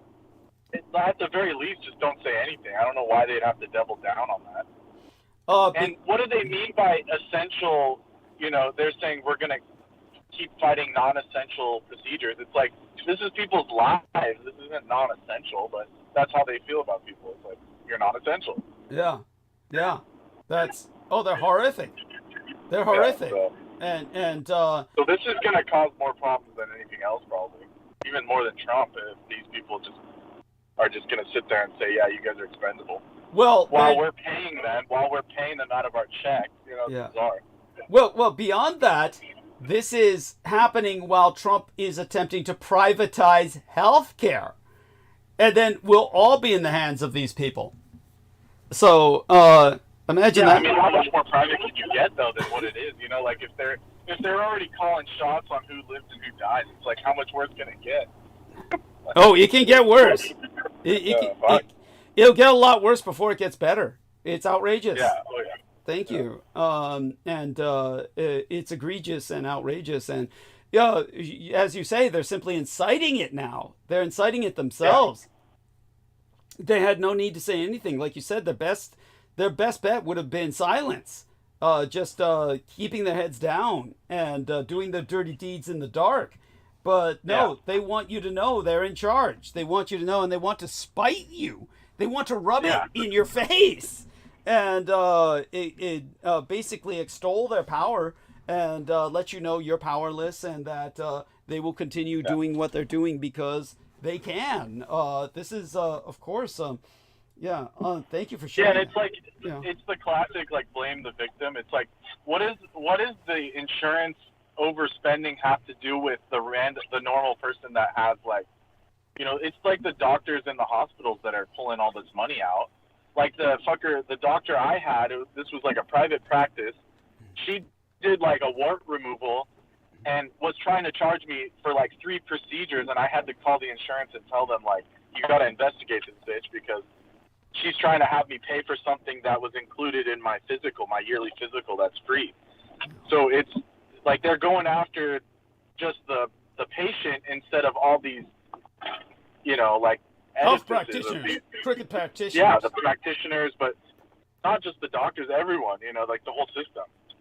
So instead of targeting these health groups, they're saying, oh, you're the victim's at fault because you're, like I don't understand how they can call that non-essential. Like, he's whining, like, like that's what it sounds like when like an abuser beats you. They're like, oh yeah, he's just causing problems, like it's all of a sudden your fault when they beat you up and shit. Oh my God. No, that's awful. And by the way, thank you for bringing up that Brett Loiter thing. I hadn't thought about him in forever, but when you hear that story about how Lori and Ann Fenton destroyed his life for $1,000, I mean, obviously there's something else going on with that guy as well. I mean, do you remember him at all, or what your impression was of him, or anything? No, I was like, he was just not memorable at all. That's right, poor son of a bitch. Yeah, Jesus Christ. Yeah, he didn't have much. Was he the guy that was in the MUFON, or was that someone else? No, he wasn't. Different person. Yeah, no, he was a up and coming young guy in ufology, the field, but he wasn't a MUFON guy. Yeah. Yeah. And but for the longest time, you know what was so pathetic about him? He wanted revenge on Lori and Ann Fenton, and I told him what to do, but he never carried it out, and that's because and it wasn't like it was anything illegal. He could have just exposed her for all kinds of shit, and but he chose not to do it, and in the end said, oh, I'll just take your route and live with it, like, and it's not, that's just bullshit. It's not on my part, of course. I'm not acting against her because I don't have the time, but he's fucking homeless and he's got nothing but time. Ridiculous. Yeah, and so it's not like a lot of things is like, it's self-created, a lot of it, Yes, it's true. In the end, unfortunately, for a lot of people. In your case, in my case, it's not. For definitely, we're victims of circumstance. In your case, in my case, most certainly. Yeah, well, it's deliberate attack. I mean, it's like... Yeah. Like, that's different than, like, Thank you. Whatever the fuck they happen to them. Thank you. Yeah, they on the other hand, they brought it on themselves. That's right. It's true. We do suffer from and this isn't personal bias. This is like just factual. Yeah, thank you. Thank you. So, in an editorial published by the New York Times, the former Manhattan Assistant District Attorney, he's a criminal defense attorney by profession, Mark Bedro, he has confirmed that adding terrorism-related charges to the Magnoni prosecution was a significant error that could jeopardize what should have been a straightforward murder conviction in the killing of United Healthcare CEO Brian Thompson. Bedro has warned that convicting Magnoni on terrorism-related charges is already difficult enough given precedents set by New York appellate courts, and there is already evidence that could exonerate the alleged CEO killer from this particular charge. Added to this, forcing jurors to focus on Magnoni's objections to the American healthcare system actually makes them more sympathetic than they would have otherwise been. To quote as Bedro himself at length and verbatim, by turning Mr. Magnoni's supposed intent into a central element of the trial, they invite juror nullification, in which jurors ignore their instructions to focus on the facts and instead let their points of view influence their verdict, leading to a hung jury, if not a full acquittal. The evidence appears to suggest that Mr. Magnoni was bent on assassinating Mr. Thompson rather than intending to sow terror, in quotes, as Mr. Bragg alleged in his news conference unsealing Mr. Magnoni's indictment. Mr. Magnoni's notebook reportedly says that he planned a targeted assassination because he did not want to risk innocence. So while this statement incriminates Mr. Magnoni as a murderer, it appears to undermine the terrorism charge. By complicating a simple case, Manhattan District Attorney Alvin Bragg has increased the risk of acquittal on the most serious charge and a hung jury on any charge. Since Mr. Magnoni is already being celebrated by some, that's an understatement, as a folk hero because of his rage against the American healthcare system, the terrorism charge, which alleges that Mr. Magnoni intended to intimidate or coerce a civilian population, influence the policies of a unit of government, they're calling the insurance companies a unit of fucking government. What the fuck? And, in quotes, affect the conduct of a unit of government almost certainly will turn the case, per Mr. Bedro's words, into political theater. In other words, they've turned this into a culture war conflict. This may result, as he's predicting, in potentially a full acquittal. We can only hope for the best. If we compare ourselves to other rich countries, we don't do very well. We spend much more money, about double per patient on average, compared with other OECD, or Organization for Economic Cooperation and Development countries, and get much less in return. In a study of 10 wealthy nations, including New Zealand, Sweden, and Canada, the Commonwealth Fund, a private foundation for healthcare research, ranks the United States last overall. About 90% of Americans have some kind of health insurance. Still, 10% lack insurance entirely, and some of those who are insured cannot afford the co-pays or medication costs, regardless. And there is a great deal of inequality in these United States, something which I shouldn't even, I would think, go as sans saying, but I have to say it anyway. Both disparities in access to healthcare and disparities in outcomes. Black infants die at a rate nearly 2.5 times higher than white babies do, for example. And diabetes rates are 30% higher among Native Americans and Latinos than white Americans. People of color tend to have lower rates of coverage as well. Before the Affordable Care Act, the ACA, the situation was truly dire, just really bad. it's likely many of us will get some terrible health condition like cancer during our lifetime, even when we're relatively young.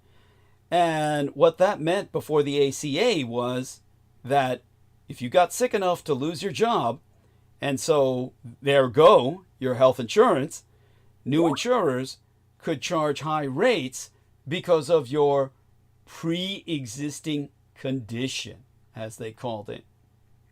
What can you tell us about this, Brendan? Grim warning, flesh-eating disease is spreading.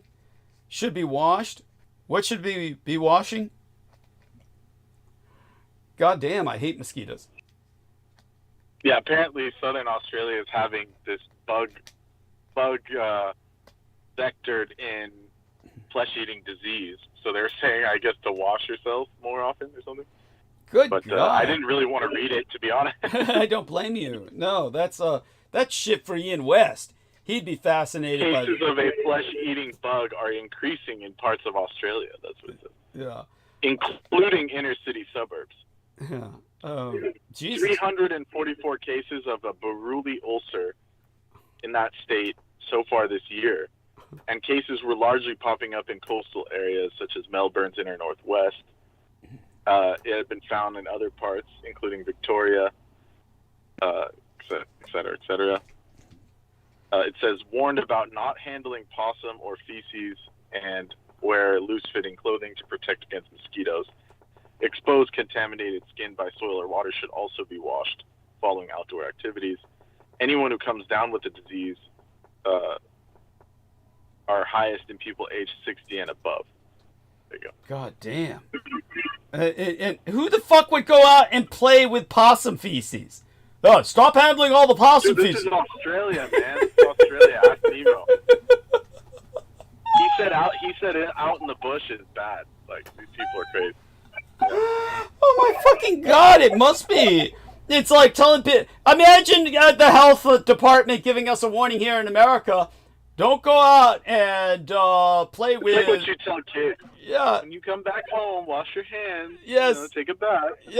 Yes, and stop playing with all that animal shit. You know, Yeah. I mean, probably these idiots out there think it's macho survival food.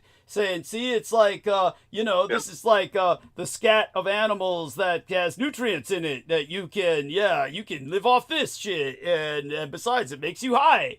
And it says it begins with a non-healing sore on the arm of the leg that lasts for weeks. Then the sore gradually enlarges and becomes an open wound once it breaks down, and a large ulcer is left behind.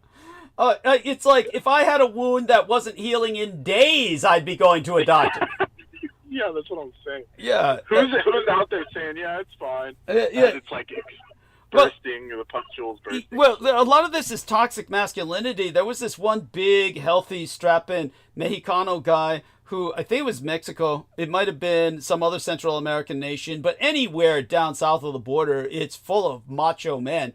And they rolled over on a spider. I mean, are you seeing that blurred out photo? It's like, I don't care how macho you are. It's like, if you have a gaping wound like that, I think that's about time. Yeah, thank you. Thank you. But there was this one macho. He rolled over in bed on a spider which bit him before it died. Bit him as it was dying in self-defense. And then he said, I can take it, and they're saying, well, then of course it turned into a bigger and bigger open wound just like that. And then finally, by the time he surrendered to medical care, then they said, well, it's too late now. All your organs are in failure and you're dying. It's like, dumb. Yes, it's like, it's amazing what people do. It's like, I'm not going to be taken down by a spider. I'm going to get over this. Yeah. It's like, no. I have to deal with it constantly. People that are all sick and shit, and I tell them, oh, here's a good herb. Yeah. And they're like, that's not going to do anything. It's like, well, then fucking die then. Yeah. Yes. Thank you. If you're not willing to get better, what's the point of anyone even wasting their breath on your ass? It's like, yes. No, fuck. it's awful. It's sad, but it's terrible. It's Darwinian selection. Yeah. By the way, good. Yes, thank you. Shout out to Troy Bellamy who says happy winter solstice, chilly in Florida. Yes. Oh my God, it's chilly everywhere. Yes. So, such being said, as I said before, the Affordable Care Act, it was really dire. I know myself, this isn't something that I think is an opinion. I'll call it a conviction. So we'll say, I know that people everywhere should have a legally enforced universal right to health. And in many countries, such as the United Germany, DŌNG̵HԻ Deutschland, the new United Germany, and Norway, they do. In about half the world's countries, that right is spelled out in their constitution. But the United States has never ratified the International Covenant on Economic, Social, and Cultural Rights, which includes a right to health. Morally, I think that the U.S. ought to have signed onto that. People should be able to live minimally good lives, and health is really important to do that. So what's our man saying here? Brendan says, I did not have a chance. Oh, go ahead and bring that up. The Democratic Republic of Congo pressing a suit against Apple about the blood minerals. Well, just bring it up. At least let people know the general outline, please, by all means. Oh, okay. Yeah, I didn't want to interrupt again, but yeah, so there you go. No worries. Hold on one second. There's a... Sure. Take your time. Shit. Yeah. Yeah. While you look for it, I'll just bring up another point. It's when I say you talk about this, the fact that countries should protect their citizens' human rights, and health is fundamental to other human rights, like the right to life. So just tell me when you're ready to dig into that other topic. Yeah, I'm looking for it. Yeah. Oh, here it is. Why DRC sued Apple. Yeah. So, yeah. So all these fuckers, it's like, these bastards, like these fuckers that are at my house right now, the disowned family. Yeah. They're like working for all these companies, and they're like, we're not evil. The corpos. We can call them the corpos. Yeah, the corpos. Basically dead bodies. Corpo means body. Yeah, because they're also working for corporations. They're dead bodies working for corporations. Yeah, that's what I'm saying. Yeah, working zombies. They have no soul. They have no fucking soul. Yeah. Got it. So, why the DRC sued Apple over quote-unquote conflict minerals. This is a human rights article by Nicolas Fleischer by the Deutsche Welle news entity. The Democratic Republic of Congo accuses Apple of using minerals sourced from illegal mining. The DRC communities are affected by these illicit mining operations and explore different potential ramifications of a victory against the U.S. tech giant. The criminal complaint filed on Tuesday accuses that Apple making use of these minerals that originate from illegal mining in the DRC, primarily those of the so-called 3T minerals, tin, tantalum, and tungsten, also gold they add. UN officials have reported that some of the mines are operated by armed groups that reported to involve massacres of civilians, widespread sexual assault, rampant looting, and other crimes. The goal is to show consumers that the product they have in their hands is contaminated by international crimes. This is the Belgian lawyer Christophe Machland, who prepared the DRC's case against Apple. And misleading business practices is part of their suit because not only are they laundering minerals from conflict zones such as Congolese raw materials and through countries such as Rwanda, but they accuse Apple of employing misleading business practices that are claiming that their supply chains are clean. So if you go to an Apple store, they'll give you this whole spiel. We use, ethically sourced minerals, they literally pull that shit like fucking liars. The aim of the lawsuit is to confront individuals and companies involved in the chain of extraction and natural resources, of which minerals are plundered in the DRC without, basically, the country doesn't get any tax money, doesn't get anything because they're smuggled out illegally. And then at the same time, they're killing their citizens. And then Apple issued a lengthy statement. We strongly dispute these claims. We hold our suppliers to the highest standards in the industry. As conflict in the region escalated earlier this year, we notified suppliers that their smelters and refiners must suspend sourcing tin from tin, tantalum, tungsten, and gold from DRC and Rwanda. We took this action because they were concerned that it's no longer possible for an independent auditor or industry certification mechanism to perform its due diligence required to meet our high standards. According to Apple, the company does not purchase primary minerals directly, but from so they're just throwing the suppliers under the bus. They're saying those are suppliers.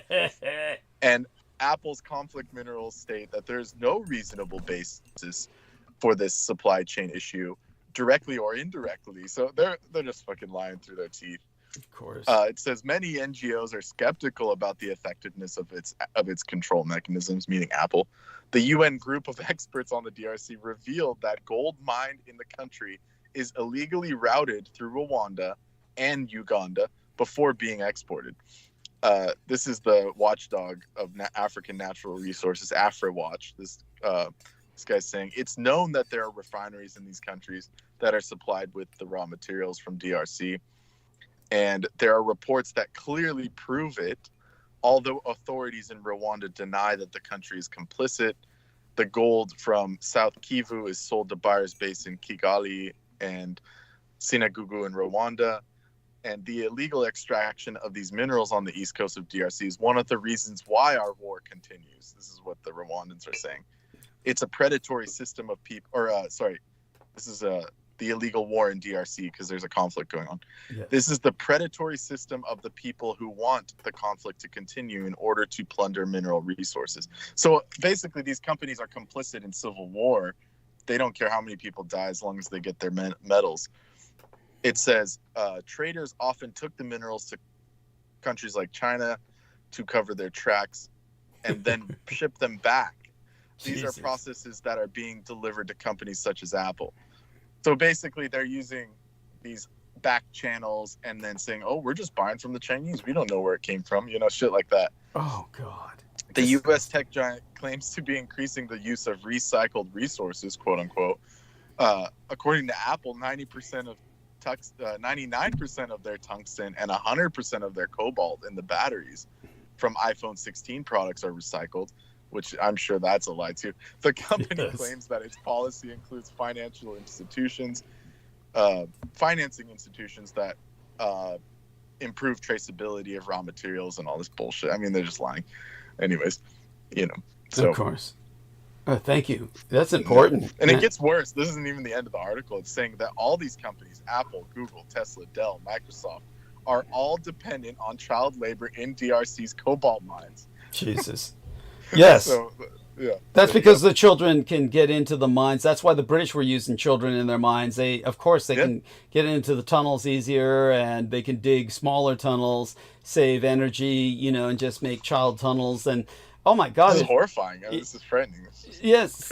If you can imagine, there's your tunnels, Ian West. Where's Ian West now? That's children in tunnels. That's children in tunnels. Yeah. But it's black, so it doesn't count. He wouldn't give a shit. African. Yeah, he wouldn't give a shit. Ian West would use. Yeah, it's crazy how that works. When they say, "Oh, but that's Africa." How many times we hear that as anthropologists? Oh, it's just Africa. What are we gonna do about it? It's like, fuck you. Yes, thank you. They wouldn't. Well, it's our fault. They're like. Thank you. It's yes. So the Europeans, to their credit, are at least advocating for them. Yes. As a way to ameliorate what they've done in the past. So that's right. France. These lawyers were from France, and let me see where else. Some of them, Belgium and France. Yeah. So there you go. Okay. Of course, judiciary. So those countries care. Well, I mean, to an extent. I mean, Belgium, it used to be the Belgian Congo. That's why. I mean, they better fucking do something to make up for what they did. It's their way. Yeah, it's their way of trying to make up for their genocide. And it's too little, too late. But at least they're doing something. But in terms of, it's a good way to pin it on the Americans, though, because it is like those companies are here. Anyway. Yeah, that's right. Well, tell the listeners how I was talking about the wars in the Congo, the mercenary wars. Oh my God, the photos are horrifying. I mean, this is crazy. Thank you. What do you There's see? a guy smelting gold with no equipment, just like leather gloves on. I mean, this is crazy. Oh, Jesus. It's fucking insane. Christ. Yeah, that's outrageous. Let me link. A guy with a towel. Yeah, go into the if you can go in there and go to the bottom and just look at the photos. I mean, these are. I'll go into the the private message. There's a little image scroll there. There's a little scrolling image thing at the bottom. Okay. It might be different on desktop. If you could screen share for a second. Oh yeah, here. Let me screen share here. Start sharing. Then go into the message box. Look up Brendan DŌNG̵HԻ. Scroll up to the point where we see this. What about these archaeological discoveries that you sent? Yeah, those were just some fun things to see. Okay. And then whoever made that, whatever AI they used to make that tumbleweed thing was just shit they stole from your speech. Okay, thank you. Thank you. So we can read that in a second. Yeah, please do. It was like verbatim what you told us. Jesus and I'd never Christ. heard it from anywhere else. So obviously the AI just trolled your shit. Trolled. Jesus. Yeah, the fucking AI is ripping me off. Yes. So here we are. Yeah, right there. So do you see the guy with the gold in his hand? If you click through these photos, you'll see. Oh, I see. Okay. That one almost makes it look like nice. Yeah. Okay, so there's the guy in the tunnel, and then it gets worse from there. Oh, so shit. this is what they have to live in. Oh my God. This is the guy smelting with just gloves on, like totally dangerous, lose an eye and shit. Yeah. Oh God. Yeah. Well, yeah. Everything. I mean. And the thing he's holding in his hand is worth 110,000 pounds or euros. Yeah. Oh. And then they just swoop it from him, give him a couple pennies. Fucking just ridiculous. Oh my God. They're getting rich off of just poor blacks. Yeah. Yes. In Africa. Yeah. Slavery. Look at this. Did you see that? Yeah. Can you go back. Oh yeah. What? It's a tiny ass tunnel. Yeah, for the kids. With a bunch of people sifting through rocks just for basic food, just for food for the day. I mean, this is horrifying. This is outrageous. Outrageous. And it's I'm disgusted. There's no words. So and then look at their quote unquote equipment. It's like nothing. Yeah. It's a towel he's got this like headlamp strapped onto a towel. That's how he has to like go into the tunnel. I mean, this is crazy. Yes, outrageous. And they say, well, we're giving people jobs. Yeah. I like all the finger pointing when they pin down those people and they're like, well, it was our supplier, Yeah. No, this is frightening. This is horrible, frightening. I can't even bear to look at it. And it's like they don't. It's like, do they not know that that's worth like hundreds of thousands of dollars? It's just like, or they just don't have a choice. They have to like just give it up at the end of the day. They don't have a choice. Where are they gonna spend it? I mean, they have no ability. They wouldn't be able to sell it. They would. People would kill them on the way home and shit. Yeah. Yes, that's right. Just total desperation. Imagine total desperation. It's awful. I mean, yes, a life of. Unspeakable. Well, at that point, it's not desperation. You've surrendered. You've surrendered yourself. You're without hope. You're just yes. It's like no matter how bad we've got it, it's like we don't have to. Like you don't go to work just to eat. Yes, like, yes. That's right. Yeah. Yes, as bad so as that's something that the third world or whatever you want to call it. I don't like that term. The other countries have to deal with. Other peoples. Well, the term they're using these days, they used to use the term third world. By the way, what is it you don't like about that? Not that I'm defending it, but I'm just curious. What is it that strikes you as... It adds to the caste system thing. It's just not, I mean, that's... Well, you can say India's third world, but there's like rich people there. There's more money in India than the West, but it's just the resources are divided all fucked up. So 90% of them are poor. Right. So it's not that they're not developed. It's that they're corrupt. So thank you. So there's too many gray areas to say, oh, this country's third world, Africa's third world, first, second, and third. It's like that's implying that we're first, but we're not. Right. Well, with what I'm describing about healthcare, that's obvious. But what about the new term? It doesn't really do any better or much better. They call it the Global South now. Is the new term they use the Global South? Yeah, that's all the Brits. I mean, this is the Brit stuff. Yeah. And that also this is armchair anthropology. Thank you. Well, what do you recommend as a better term? Can you think of?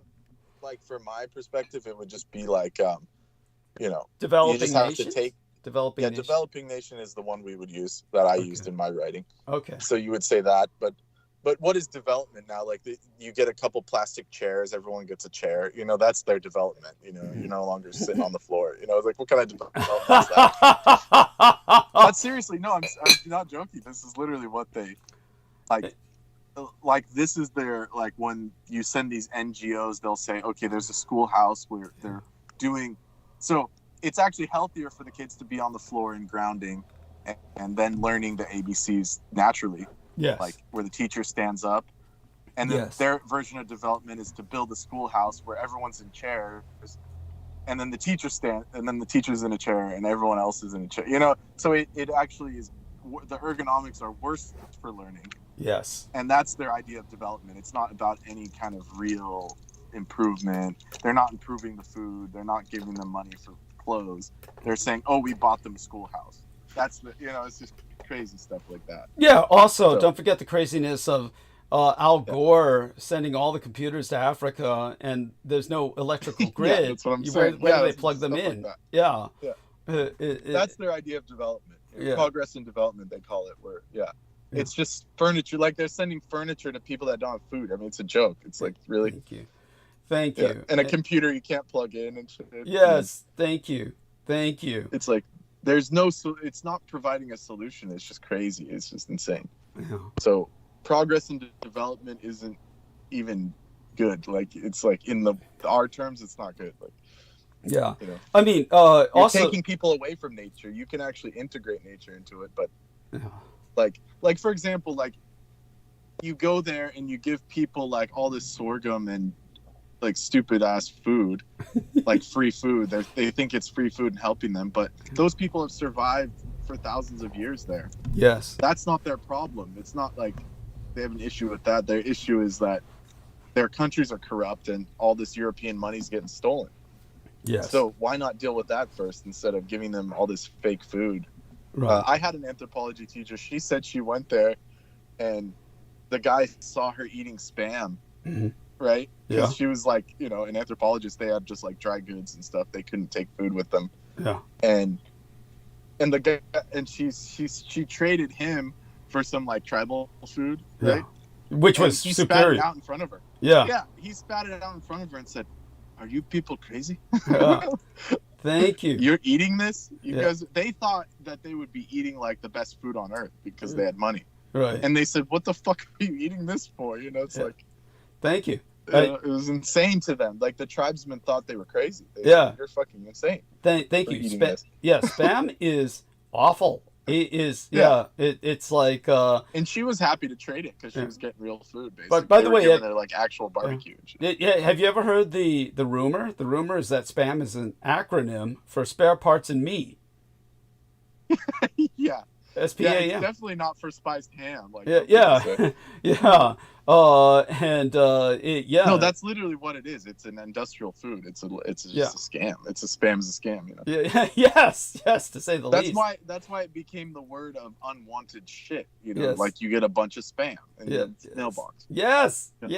Thank you. It's like no one wants that shit because it's gross. Yeah. Yes. Thank you. And that's what they were feeding to all the Pacific Islanders. That's right. It's horrible. This is horrible. That's right. Crazy. But by the way, believe it or not, because of the post-war years, during the time that Japan was undergoing reconstruction, and of course it was a very hard time but at that point the Americans had spam and the Japanese cultivated a kind of perverse taste for spam. So every once in a while you'll see this kind of like sushi that will have it's famous in Hawaii. It's called masugi. Yeah, with a piece of spam on top. Yeah. Yeah, that's like famous. Like that's the Hawaiian dish. It's awful. It's absolutely gross. And they even had vegan ones. I tried like a vegan one. It's awful.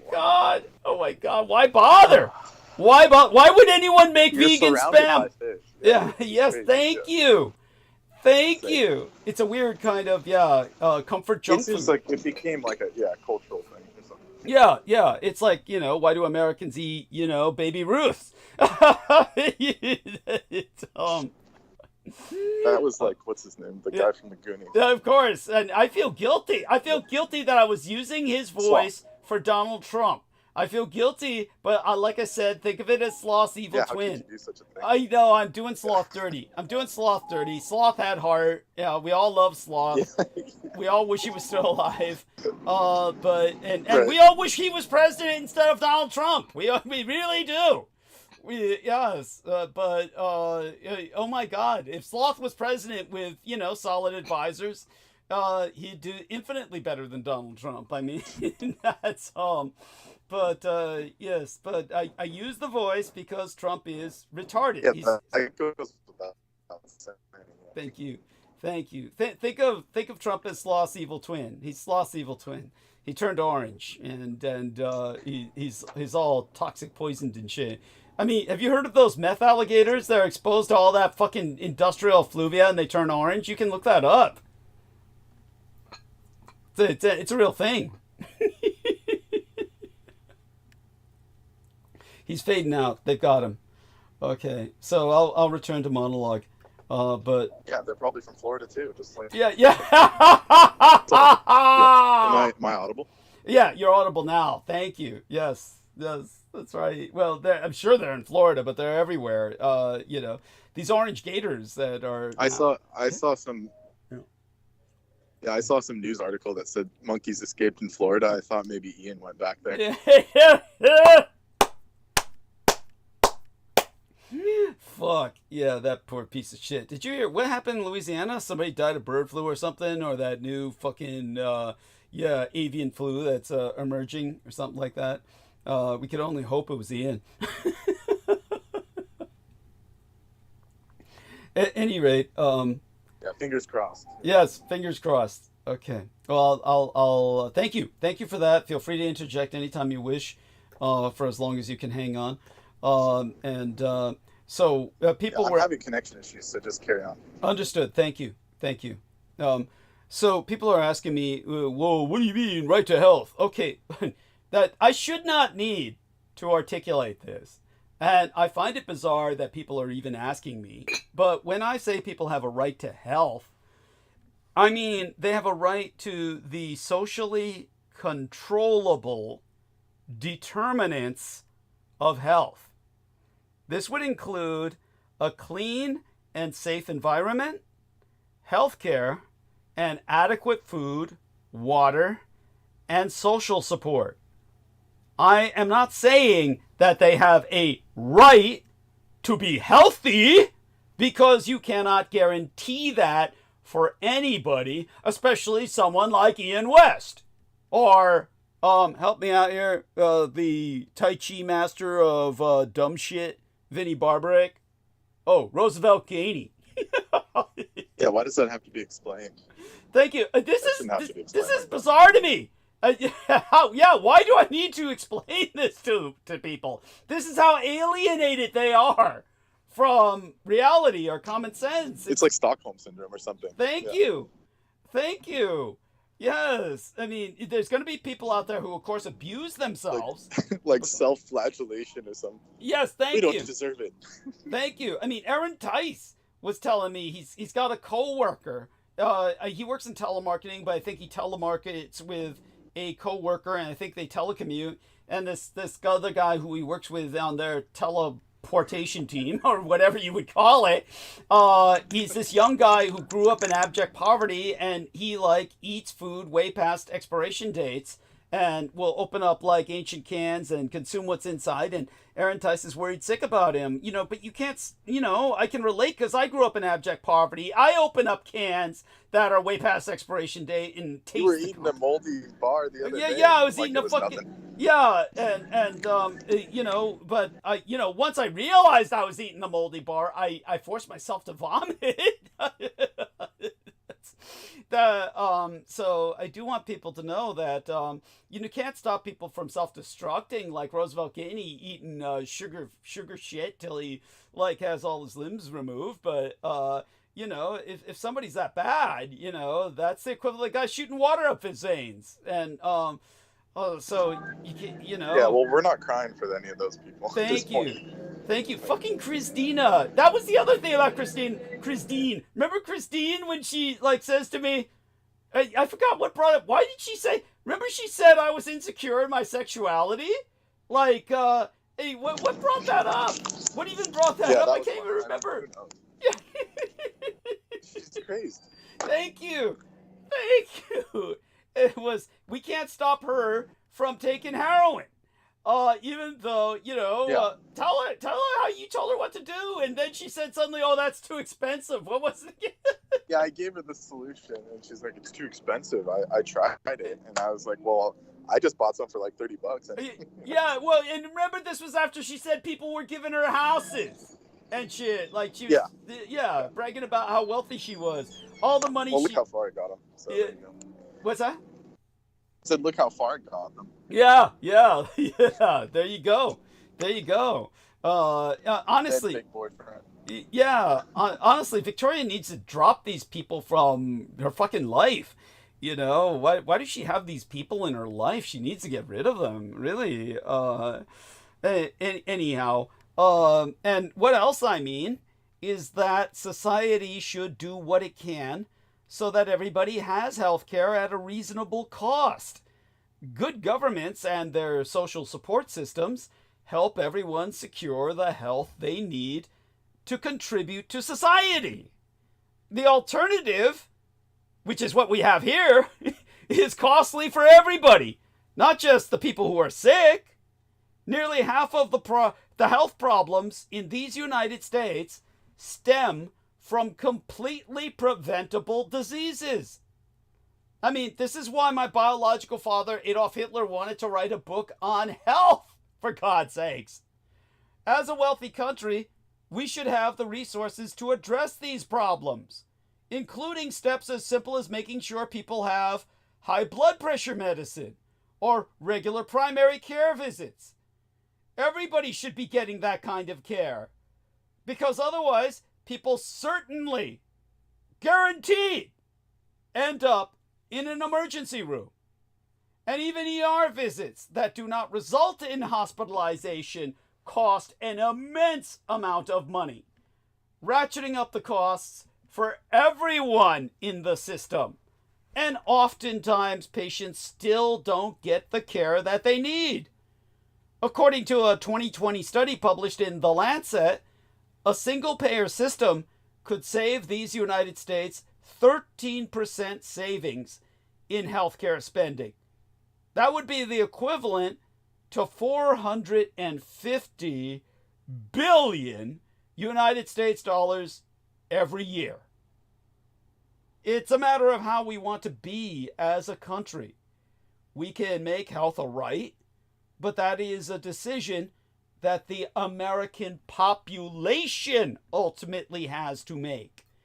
We're all in this together. We're all trying to make this country work. And it's a lot harder to do that when you're fucking sick. But then again, no, half of us are batshit fucking crazy and we don't want to make the country work. We just want to watch the whole world burn. That's why half of us voted for Donald Trump. Now, I just read a book titled A Minimally Good Life. Let me see if I can say that 3 times fast. A Minimally Good Life. That's the main title. The subtitle is What We Owe to Others and What We Can Justifiably Demand, by the philosopheress Nicole Hassoun. And her main question it grapples with is this: what do we owe each other as a basic minimum? What kind of social safety net will suffice for everyone? She affirms that respect for humanity requires people to help others live minimally good lives, when that help does not sacrifice our own reasonably good quality of life, of course. But how should we define that minimum? How should the country decide what kind of social welfare system to have? Well, the basic idea is this: put yourself in other people's shoes and think, there, but for the grace of God, go I. That doesn't count for Roosevelt Gainey, who stuffed himself full of sweets until he lost all his limbs. Because if you had any common sense, you would not do that. But what would I need to live a good enough life as that person? Yeah, this is like shocking that people need this explained. I mean, Thank you. But you run into them all the time. Talk about it. Constantly. Thank you. Where you just say, hey, Remember what you told me. You looked at my Yeah. blood. You looked at my blood sugar and you said, stop drinking Coke. And I stopped drinking Coke. Right? Yeah, simple, right? Yeah, It's like thank logical, you. simple, all right? Yeah. Thank you.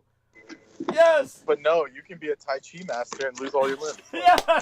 That's right. So in that sense, I could see why people don't want to pay for all these idiots. Yeah, that part makes sense. Almost. Yeah.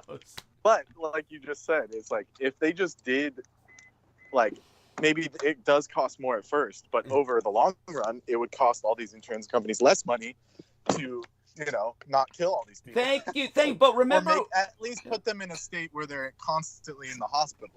So it doesn't make sense. thank you. But remember the math book. isn't mathing. Thank you. But remember the title of my biological father, Adolf Hitler's third book, was going to be basically the ideal state of the future, and the two subjects were going to be education. I said, remember my biological father, Adolf Hitler, his book he wanted to write was the ideal state of the future, which would concentrate on two things, education and health, and you need to educate people so that they don't do these stupid things. There we are. Thank you. Which is why it's never seen the fucking light of day. Thank you. That no one's ever published that book. Yeah, fucking ridiculous. Thank you. Because then they would be like, oh, maybe this Hitler guy was actually cool, Yeah, thank you. Like they're saying now. Thank you. Yeah, and then I could finally make some money off of claiming that They try and villainize him, saying he was the first person to encourage exercise. Yeah. Forcing it on his people. It's like, really? Yeah. He was the first person to make smoking illegal. It's like, really? Why is everyone against? It's like it's a freedom, infringing on my freedom to kill myself. That's the ultimate insanity of I have a right to kill myself, but unfortunately they're killing other people with their secondhand smoke. Imagine people around children with secondhand smoke. Imagine children. Oh my God. That was a big scandal when I was growing up. Thank you. People were like, "Well, I can't smoke in my own house." Yeah. That you shouldn't. Yes, of course, because you shouldn't. Yeah. And and by the way, you can smell it on used items you buy over Amazon and shit. You can smell when they come from a smoker's house, right? Yeah.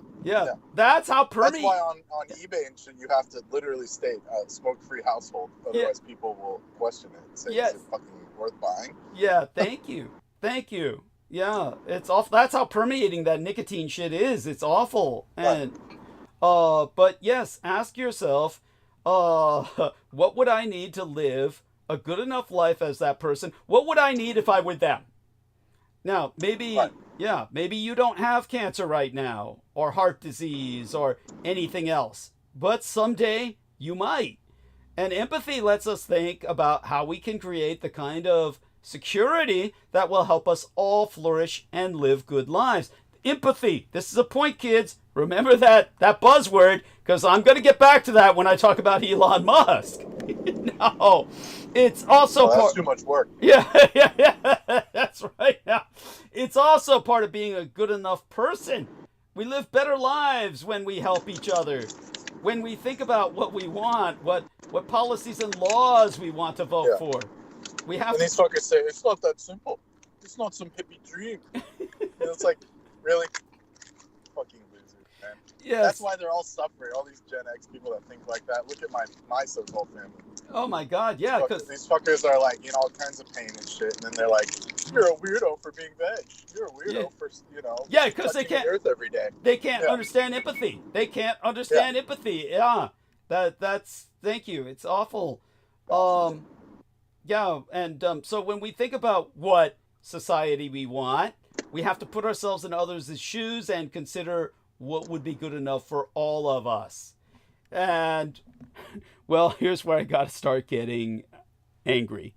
And what Trump's decision to wade into the spending fight, tells us about the next 4 years is that ketamine and governance should not mix. Elon Musk and Donald Trump almost shut down the federal fucking government. Frustrated by the limits of the Russo collaboration. Not even in yet. Yeah, thank you. Thank you. That's what's so outrageous. Like, who gave them the keys? They, Like, holy shit. yes, this is outrageous. Yeah, and why are we tolerating this? And so frustrated by the limits of the Russo collaborationist Red Republican insurgent trifecta, the Russo collaborationist Red Republican Insurgency Party is treating Musk like he's in charge.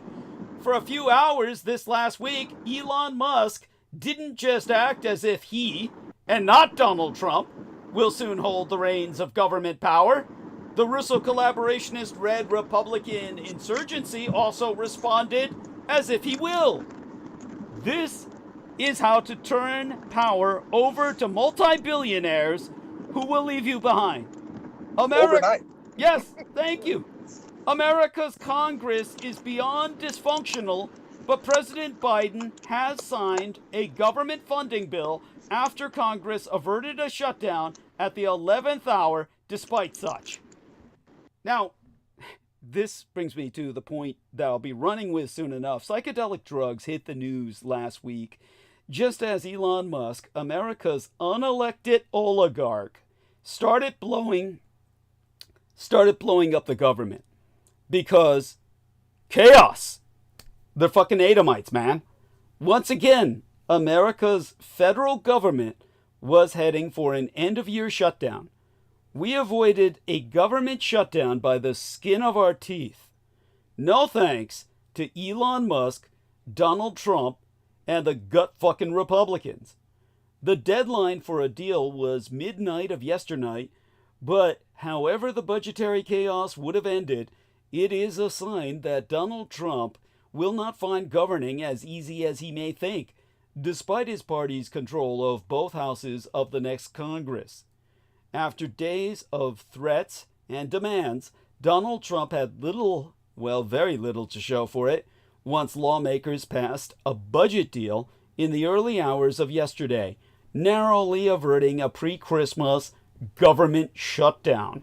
I mean, that was going to be his Christmas gift to you people. Under your tree, a steaming pile of shit. That's the man you voted for. Now, the president-elect successfully pushed House Republicans to jettison some spending, but he failed to achieve his central goal of raising the debt limit. It demonstrated that despite his marginal electoral victory and frequent promises of retribution, many members of his party are still willing to openly defy him. Trump's decision to inject himself into the budget debate a month before his inauguration also proved that he remains more adept at blowing up deals than making them. And it foreshadowed that his second term will likely be marked by the same infighting, chaos, and brinkmanship that characterized his first. A glance at Trump's agenda shows a cascade of opportunities for similar showdowns in the years to come. He wants to extend tax cuts that he signed into law 7 years ago, slash the size of government, increase tariffs on imports, and crack down on illegal immigrants. Many of those efforts will need congressional buy-in. For many of Trump's cultists, disruption must be its own goal. According to AP Votecast, that's a Associated Press broad survey of more than 120,000 voters. 37% of those who voted for Trump this year said they wanted complete and total upheaval. These are chaosists, the Edomites of Cthulhu. An additional 56% said they wanted substantial change. Be careful what you wish for. You should see the Wishmaster franchise of films because, believe me, they're not going to like the change they get. But the past few days made clear the difficulty Trump will face in quickly... Careful what you wish for, as they say, right? Thank you. Absolutely. Thank you. They're going to get their wish. They're going to get their fucking wish. Complete and total upheaval. Substantial change. Of their own lives. Yeah, of their own lives. They aren't going to be happy about it. And they deserve it. Yeah. Yeah. But we don't. Yeah, I'm just arriving to the Den of Vipers, so if you hear some kind of madness in the background, I understand. you know what happened. Oh, yes. Yes. Well, hey, it can't be more dysfunctional than someone we know. Dad's going out for a stogie and shit. Oh, we know so many dysfunctional people. Who was that? Hey, we'll go into that privately. Yeah, no, I already know. I'm just joking. Yeah. I'm on the phone. Yeah. Yeah. Fuck you. Yeah. Oh, my God. That's funny. That's funny. Thank you. Yeah. Yeah, well, the past few days made clear the difficulty Trump will face in quickly fulfilling his goals, especially with Republicans holding only thin majorities, razor-thin majorities in the House and the Senate. I mean, literally a majority of a single fucking seat. Some lawmakers already seem wary of the apparent lack of any unified strategy. Representative Steve Womack, Republican from Arkansas, senior appropriator no less, has gone on record to say, "Stay tuned, buckle up, strap in."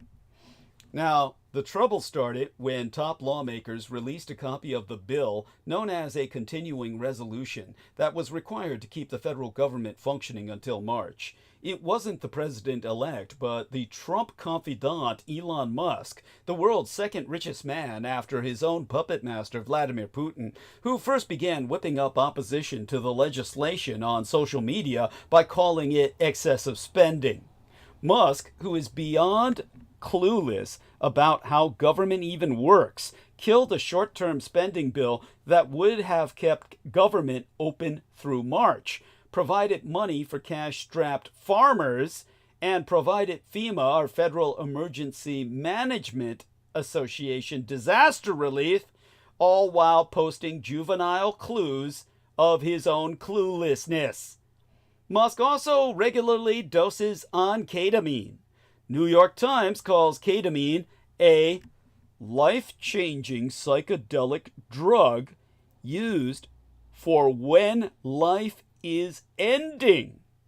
Musk, whose life is not ending anytime soon enough, abuses ketamine to reduce his negative chemical states like depression, man, and says he abuses the drug once every other week or something like that, man. If this last week was any indication of congressional Republicans' ability to pass legislation in 2025, it won't be easy. On Wednesday, as I was hosting Last Transmission, it looked like Elon Musk had succeeded in undercutting a bipartisan spending bill, leading the government to the edge of a shutdown. The day before, on Tuesday, a tantrum from the world's second richest person after his own puppeteer Putin swayed events in Congress. Here's a brief summary of what has transpired and who is responsible for this disaster. Russo collaborationist Red Republican insurgent congressional leaders delayed putting together a budget, in this case a continuing resolution to keep the government open, because they know their own Red Party members can't agree among themselves. In the 11th hour, Speaker Mike Johnson finally agreed to a bipartisan deal to keep the government open for a few more months. Then Elon Musk and his yellow nigger, Vivek Ramaswamy, immediately threw this agreement out the window. They started fanning the flames, even before Donald Trump spoke out. And Republicans started doing what they always do, fallen in line. Unsurprisingly, Elon Musk tanked the bipartisan bill that had disaster aid while supporting the defense bill with all the billions of dollars signed in advance toward his own company, SpaceX. He insisted there be no cuts there. First, Elon Musk launched a blizzard of X-posts denouncing a bipartisan spending bill designed to keep the government open. Calling the bill criminal, Musk threatened, "Any member of the House or Senate who votes for this outrageous spending bill deserves to be voted out in 2 years." Now panic ensued among the notoriously skittish congressional Russo collaborationist Red Republican insurgency, who quickly bowed to their master's voice. Musk, of course, is not actually our president-elect. I don't believe he received a single vote. He received approximately 0% of the votes in last month's election. But for a few hours this week, Musk didn't just act as if he, and not Donald Trump, will soon hold the reins of governmental power. The Russo collaborationist Red Republican Insurgent Party also responded as if he will. Then Donald Trump eventually waddled into the fight with the following threat. Any Republican that would be so stupid as to pass a clean continuing resolution should and will be primary. He ordered Republicans to cancel the bipartisan deal they had made with the Democrats, and he demanded that they increase the debt limit, the cap on how much the government can borrow, in hopes of preventing that thorny issue from coming up while he is in charge of government, of course. He ratcheted up the pressure even as his demands shifted. First, he wanted to eliminate the debt limit altogether. Then, he wanted to suspend it until 2027. Then, he floated an extension until 2029. Before a vote on a version of the bill that included a higher debt limit on Thursday, Trump wrote on Truth Social, his own social media site, "Without this, we should never make a deal. All Republicans, and even the Democrats, should do what is best for our country and vote yes for this bill today." If he didn't get what he wanted, Trump said there should be a government shutdown. Trump insisted that if there were a shutdown, the incumbent Democratic president, Joe Biden, would take the blame. He also said members of his own party would face primary challenges if they refused to go along, saying, "Republican obstructionists have to be done away with." That could be taken as a mass assassination threat, by the way. He should be charged with terrorism. He literally singled out Representative Chip Roy of Texas by name and with insults. Instead, 38 Republicans voted no. It was a stunning brush-off to Trump, whose power over his party has at times seemed near absolute. In the end, lawmakers left out that debt ceiling increase, and a final deal passed early yesterday. It's an absolute mess. The circus is back in town early. The circus-like atmosphere of the funding fight was reminiscent of Trump's first term. Back then, one budget standoff led to a government shutdown when Trump demanded money for his U.S.-Mexico border wall. After 35 days, the longest shutdown in American history, he agreed to deal without the money he wanted. It was a political low point for Trump, and according to an Associated Press NORC Center for Public Affairs Research poll at the time, 60% of Americans blamed him for the shutdown. Trump didn't stop trying to bend Republicans to his will then. He's certainly not going to do so now. He is cranking up the pressure on his own party over his cabinet picks, pushing reluctant Republican senators to get on board with some of his most controversial choices, such as anti-vaccine activist Robert F. Kennedy Jr. as health secretary, and then Fox News host Pete Hegseth as defense secretary. The spending debates next year seem certain to further test Trump's influence in the House. Many conservatives view the rapid growth of the federal debt as an existential threat to the country that must be addressed, but some Republicans fear a voter backlash if steep cuts are made to federal programs upon which Americans rely.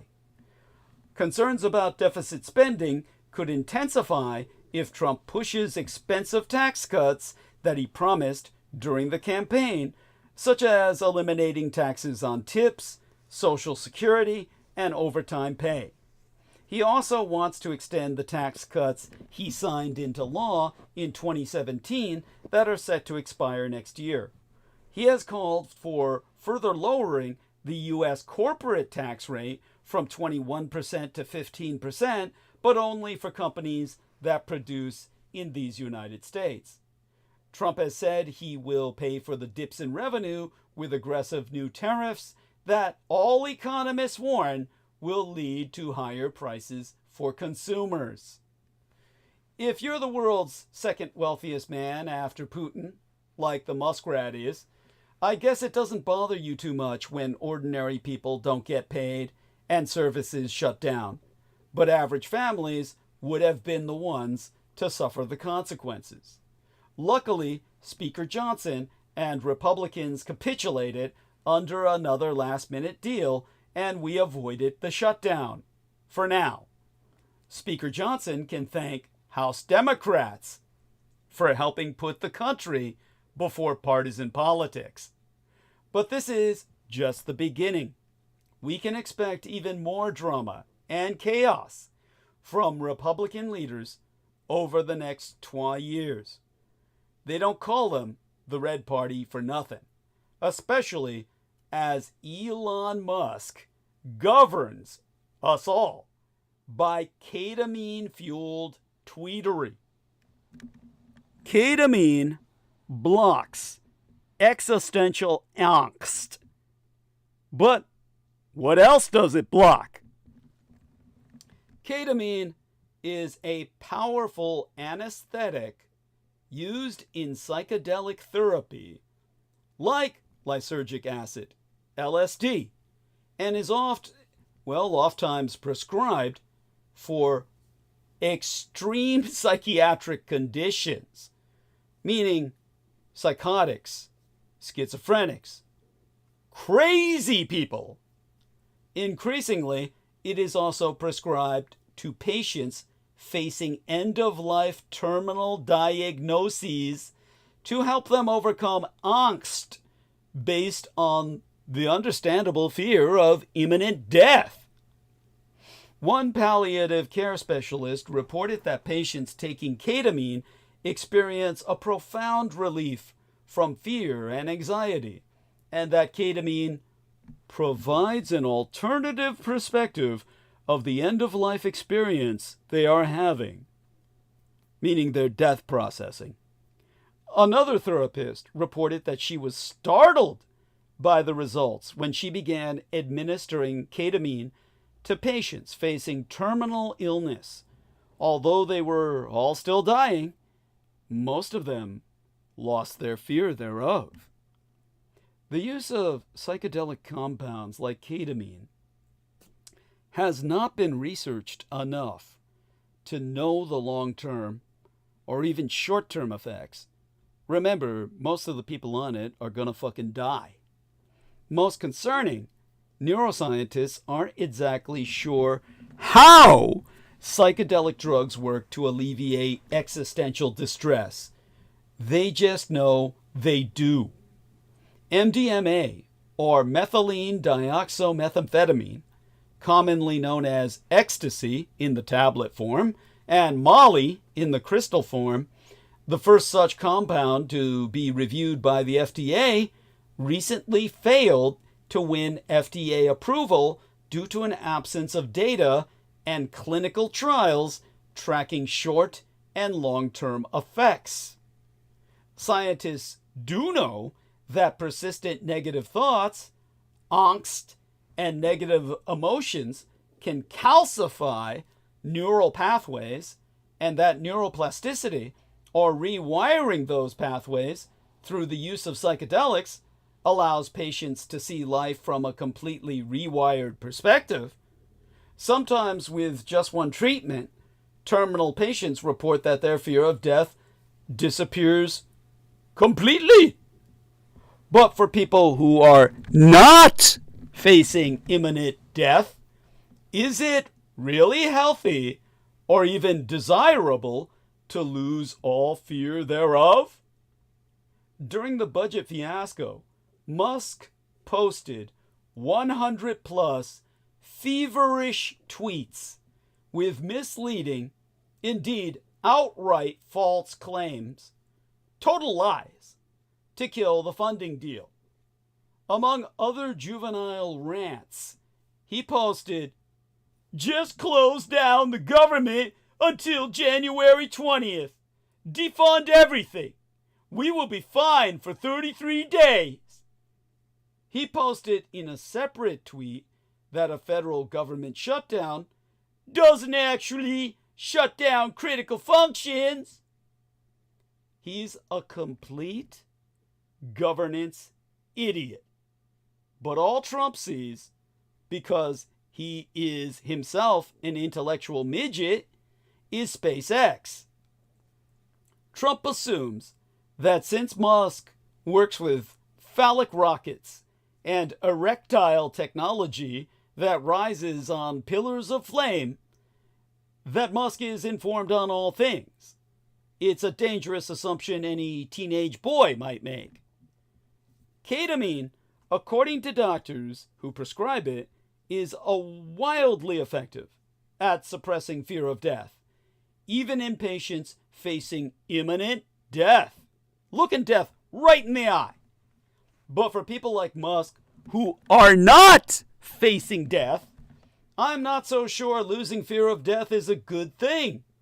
I'm not so sure, in fact, I'm not sure at all, that a giant national defense contractor should have an alternative perspective of what death actually means. Because for the rest of us who are not on ketamine, death means we're dead. And it's not a temporary condition, man. So a certain amount of fear is necessary. Fear of death is the healthy evolutionary guide that keeps us from touching the same hot stove twice.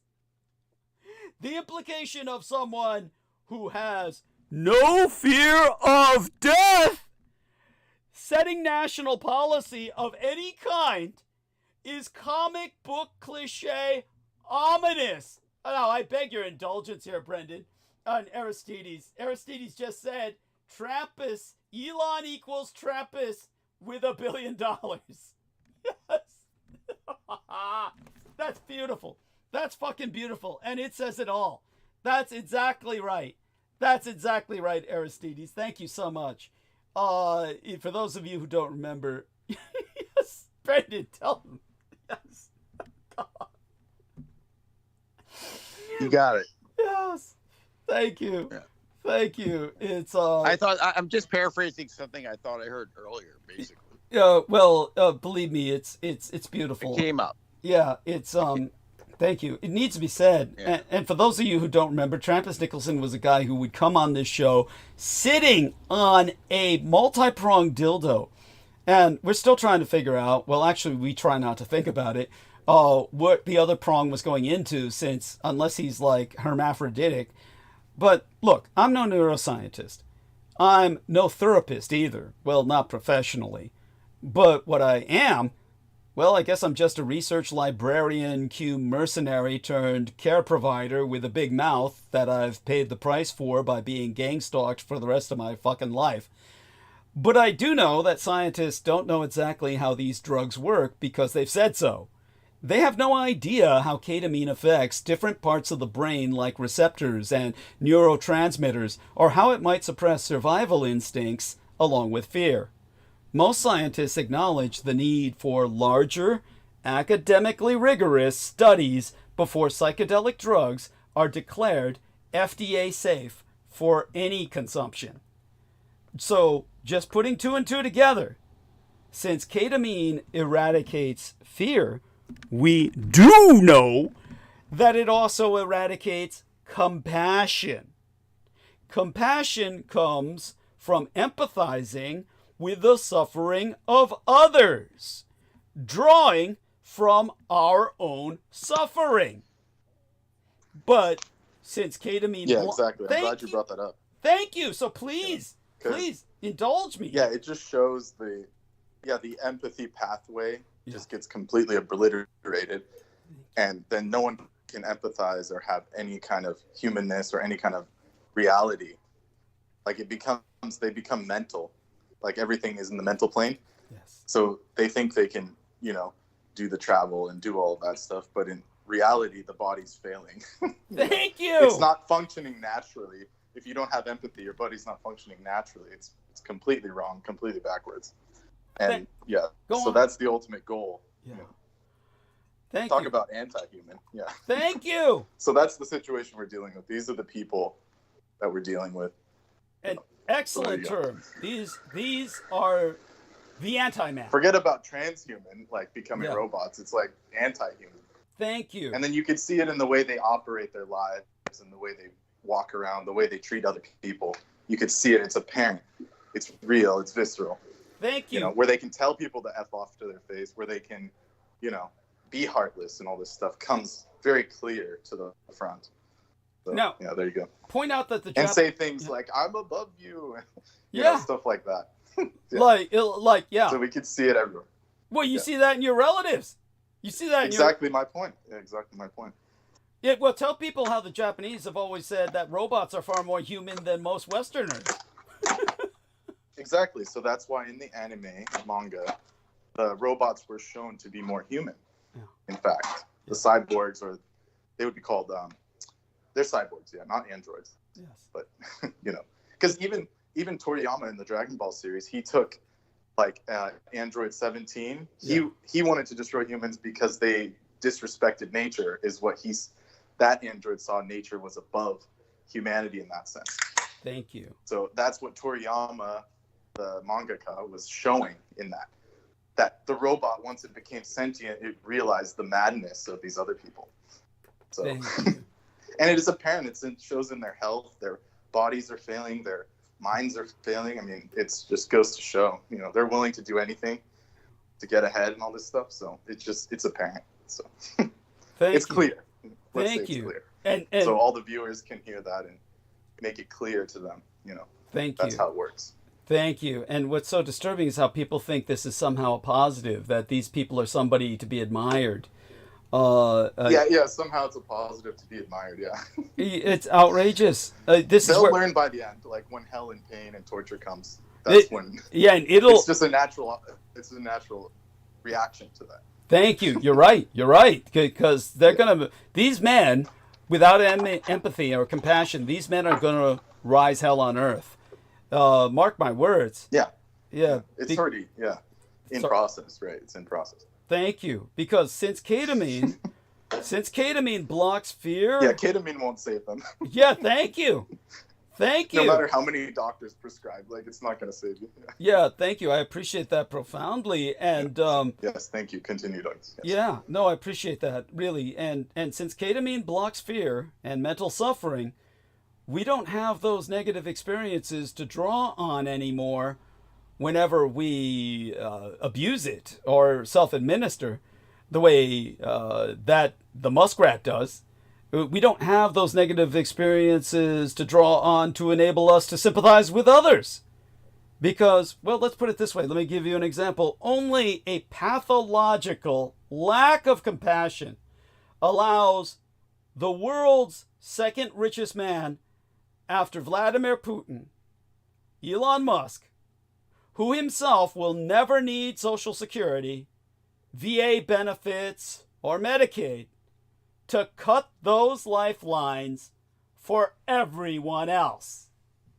Only a total lack of compassion allows Elon Musk to sabotage the budget bill, throw the government into disarray a week before Christmas. Talk about the Grinch. And casually... Yeah, that's we're talking Grinch times 1,000. At least he had a little heart, right? If you see that show. Yeah. It was in there. That's right. Not only that, but he got his hands dirty. He personally did the dirty work. Go on. Yes. Yeah, exactly. He personally did the dirty work. He didn't have all his lackeys do it. Yeah, exactly. Thank you. Thank you.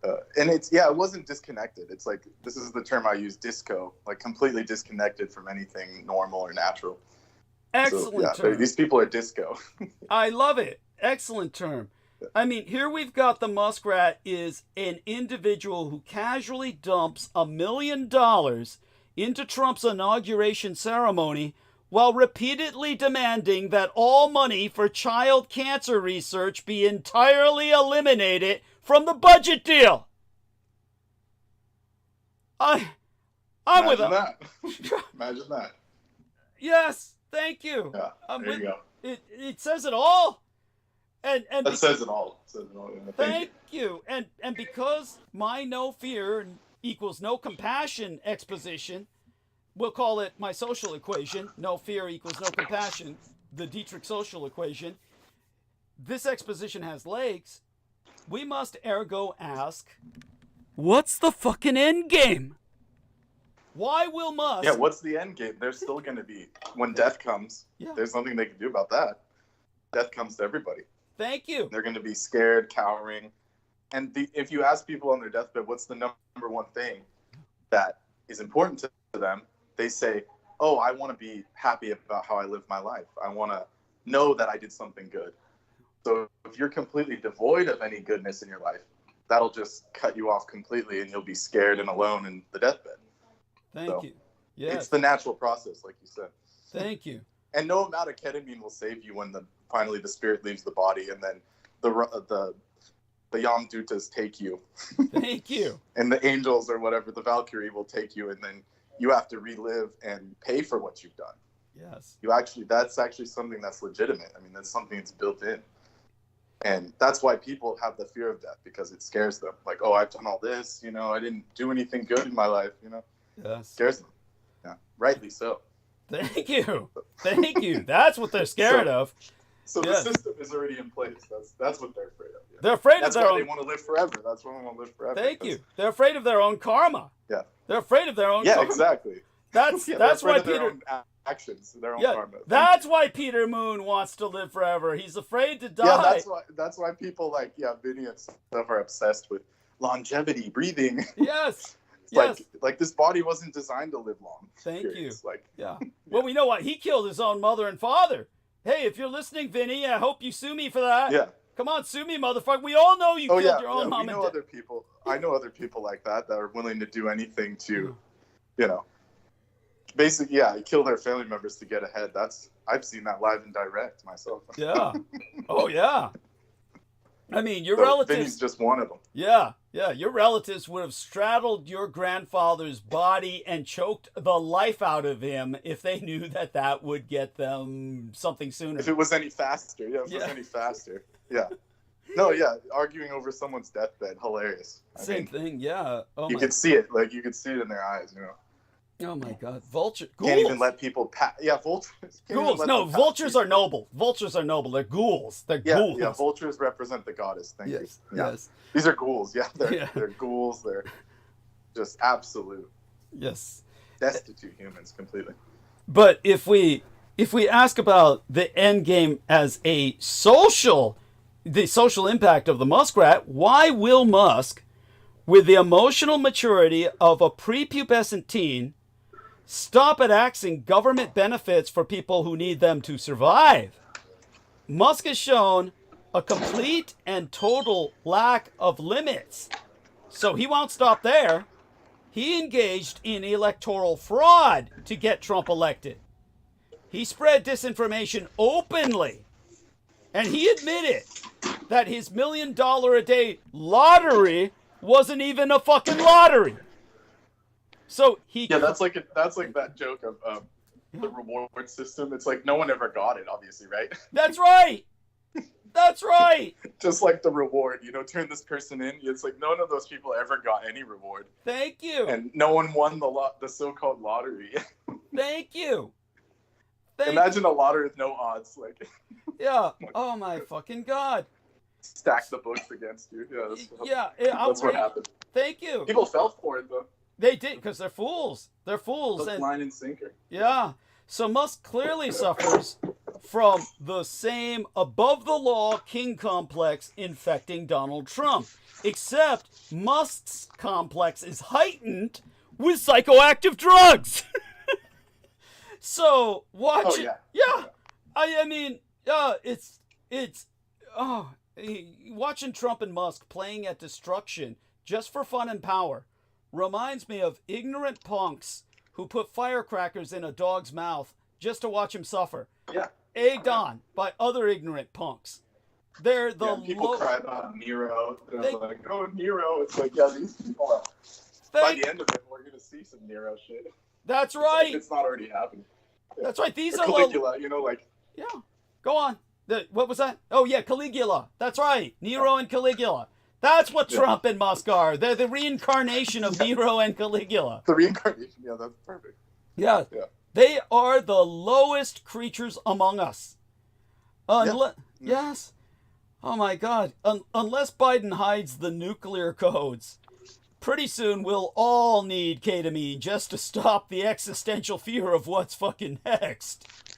Oh yeah, talk about like 1984 when they started handing out the Soma. That's what it's just going to be that. Thank you.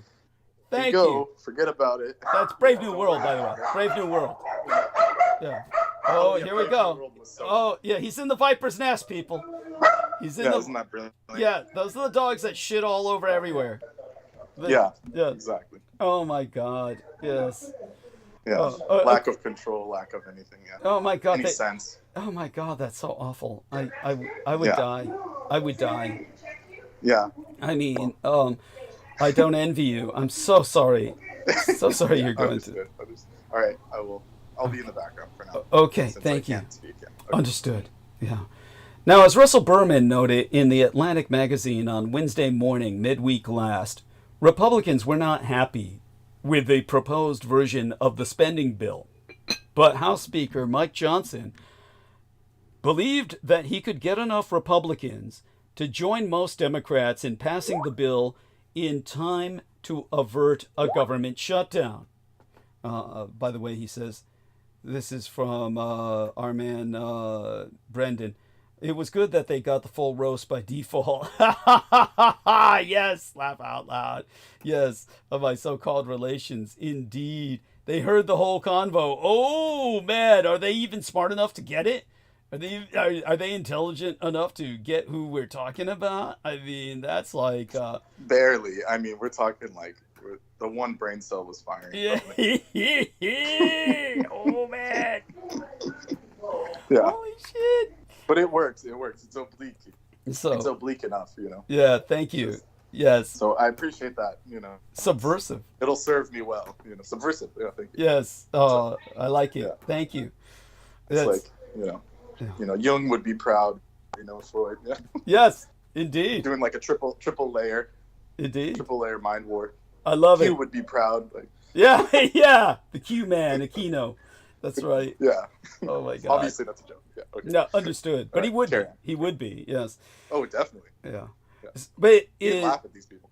Yeah. There you go. Oh, he would. He would consider them just stupid. They're too stupid to be. Right. Yeah, they're too stupid to be. Like Sammy Romero said, they're too stupid to be truly evil. They're just like punks. Exactly. Thank you. Yeah. Sammy's a saint, itself. He is. In himself. He is.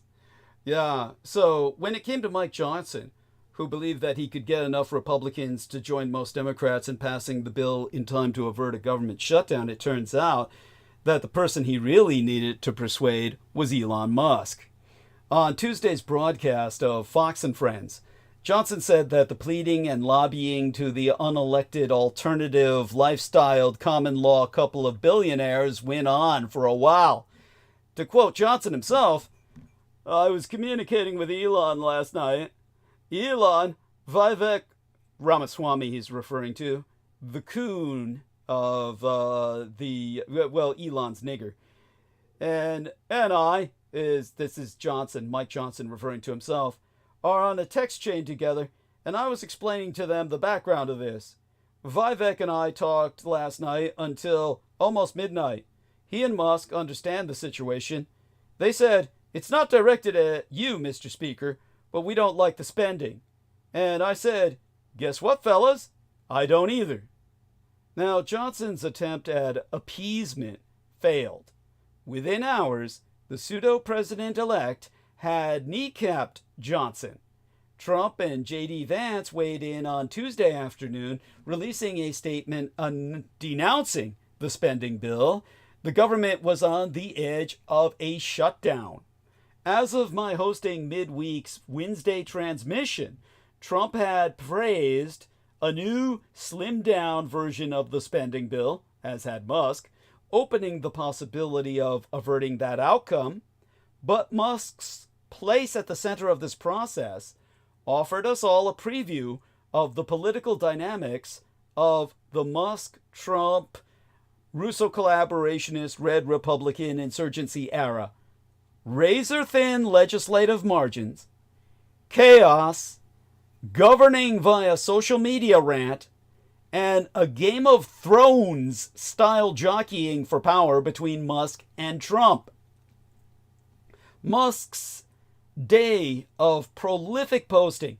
Game of Thrones, that's giving them too much mystique there. Oh, you're right. You're right. Checkers. It's like, yeah. Checkers, yeah. It's, no, what's the other one with the X's and O's? That you use the X's and... tic-tac-toe. Tic-tac-toe. That's it. Thank you. Yeah, cut here, add here. It's like we're talking like kindergarten here. Thank you. This isn't world building. The Europeans have been world building for, thousands of years here. And, Well, this is the opposite. They're still around. Yeah. This is the opposite. World deconstructing. Yeah, thank you. Thank you. I appreciate that. Bullshit style. Yes, that's right. Thank you. It's like... Bring it down. Yeah. Bring it all down, man. What did Bolshevik translate? The hard method? Oh, yeah. Well, I remember iconoclasm. iconoclasm. I forgot what the other term was. We'll remember it later. Yeah. It's go ahead. Yeah. But when you remember it, tell me. But Musk's day of prolific posting was also a reminder of how little he comprehends about this United States government. His feverish 100-plus posts were riddled with disinformation and false claims, well, outright lies, that revealed his total lack of understanding of the basics of budgeting. He got details wrong about a congressional pay raise and taxpayer funding of an NFL stadium in Washington, D.C. Bolshevik means greater. They were the greater faction, as in numbers, and then they were against the Mensheviks, meaning the minorities. That's right. So this is the same. This is like almost the same wording these guys are using. That's right. The majority. Yeah, that's right. When they're not. Yeah. In either case, both cases they were lying. Yes. The Bolsheviks. Yeah, of course, both cases they were lying. Yeah. Bolsheviks. Yeah, I mean Lenin and stuff got money straight from London. Like he had money backing him. So. Yes. Not only that, but the Bolsheviks were a minority that ruled through terrorism.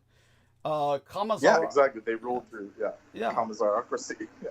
With machine guns. A Commissarocracy with machine guns, yes. Yeah. So that's why later they were known as the hardliners, because the softer group, the softer Marxists were saying just ideological. Yeah. These guys were saying just come in and with force. That's right. That's right. Thank you. I mean, so the Musk rap pushed misinformation from a January 6th rioter who falsely claimed that the spending bill would block Republican investigation of the January 6th Select Committee. And Musk exulted in the prospect of a complete government shutdown, posting again and again that a shutdown doesn't actually shut down critical functions. Well, his critical functions shut down a long time ago. Although it is true that essential functions would continue and that Social Security checks would still go out, contra Musk, shutdowns are neither painless nor cheap. Large swaths of the government would indeed be forced to fucking shut down, and government employees would see delayed paychecks. However the spending bill landed, this week last may mark another dramatic shift in Russo collaborationist Red Republican insurgent politics. For years, as a signal of their commitment to fiscal prudence, conservative Republicans have opposed raising the debt limit. This last week, however, after Musk had stolen a march on him, Trump called for doing away with the debt ceiling altogether, possibly because he wants to clear the way for massive tax cuts next year. That sort of demand will force members of the Freedom Caucus to, once again, choose between fiscal conservatism and their sycophantic loyalty to the incoming president. The latest version of the spending bill, according to Trump's social media posts, will suspend the debt ceiling until January of 2027. Now let me take a look at the incoming notifications. Yes! Mention that, Brendan. Tell our listeners. This is something that's incredible. It's. Yeah, talk about Grinch. I mean, yeah, tell them. 800,000 people, like, on Christmas. It's like, yeah, why not? What Brendan is saying is that 800,000 government paychecks would have been halted on Christmas Eve. It's like, wow, Merry Christmas! Yeah. Merry Christmas of you. Yeah, what? He's in the spirit. What a piece of shit. This makes like Scrooge look good, Thank you. Or what is that guy from Charles Dickens? Scrooge. Yeah, it's Scrooge. Ebenezer Scrooge. Yeah, this makes Scrooge look like a saint. Yeah, thank you. Thank you. Meanwhile, the president-elect has to deal with the specter of Elon Musk. As Politico's Jonathan Martin noted on X last Tuesday, Musk's moment brings with it a few potential downsides for Trump. He said, "The Elon risk here is he's not just diverting attention from Trump, he's also threatening to deliver him bad press if the government shuts down." Now, this last week, Musk solidified his influence over the systems of U.S. government, but the clock may be ticking on Trump's tolerance of that fact. The day before yesterday, Congress put forth a new, slimmed-down bill that Musk and Donald Trump, both praised, but it did not pass, in large part because of the inclusion of a suspension of the debt ceiling, which Trump has loudly been asking for. As we entered this weekend, the House was preparing to vote on a version of the bill that does not include a provision to raise the debt ceiling. And facing a government shutdown deadline, the Senate rushed through final passage early yesterday of a bipartisan plan that would temporarily fund federal operations and disaster aid, dropping President-elect Donald Trump's demands for a debt limit increase into the next year. The House approved the new bill overwhelmingly, 366 to 34. The Senate worked into the night to pass it, 85 to 11, just after the deadline. Now, Musk and other Trump allies tried to frame it as a win because the final legislation was significantly slimmed down and omitted unpopular items such as a pay raise for members of Congress. Charlie Kirk, the prominent conservative activist, wrote on X that Trump is already running Congress before he takes office. Now, House Speaker Mike Johnson, Republican from Louisiana, said he had been in constant contact with Trump, probably with his tongue up his ass, as Sammy Romero said, who, he added, was certainly happy about this outcome. Well, if Trump agreed, he didn't say so himself. After days of frequent social media messages, Trump went dead silent on Friday. He did not offer any reaction to the final vote or issue any statements whatsoever. Instead, he went golfing at his Florida resort to blow off his steam. While Trump stayed quiet, President Joe Biden has since announced, yes, tell us. I like that. Golf away your worries, yes. Oh, yeah, there you go. That's like his version of the K-holing, Yeah. I mean, he spent more time on the golf course in the presidency than any other president. Yeah. That's more than the pharma can do for him. That's like his version of it. Yeah, that's right. He's old-fashioned. Yeah, he's old-fashioned. Goes after hitting balls. Yeah, I'm hitting those little balls. Yeah, hitting some balls, Yeah, trying to get those balls into little holes. I'm trying to get my balls into a little hole. Yes. Oh yeah, there you go. Where's Ian? You know. Yeah. There you go. Yeah. That's perfect. That's perfect. Oh my God. And well, while Trump stayed, It's sick, but it's perfect. yeah, it's sick, true. but It's makes true. It's so Freudian. It Perverse, is. yeah. Yeah, and he's lost there in Mar-a-Lago, where they have. If I don't go into it tonight, remind me to go into it on Wednesday. They have this new phenomena. They call it Mar-a-Lago face, where everybody in Mar-a-Lago is getting this kind of like plastic surgery, where they all look weird like as they're shit. termites. They all look the same. Yeah. Like they're. Yeah. Not Borg. What is that thing? They're like Klingons and shit. They all look the same. Yeah.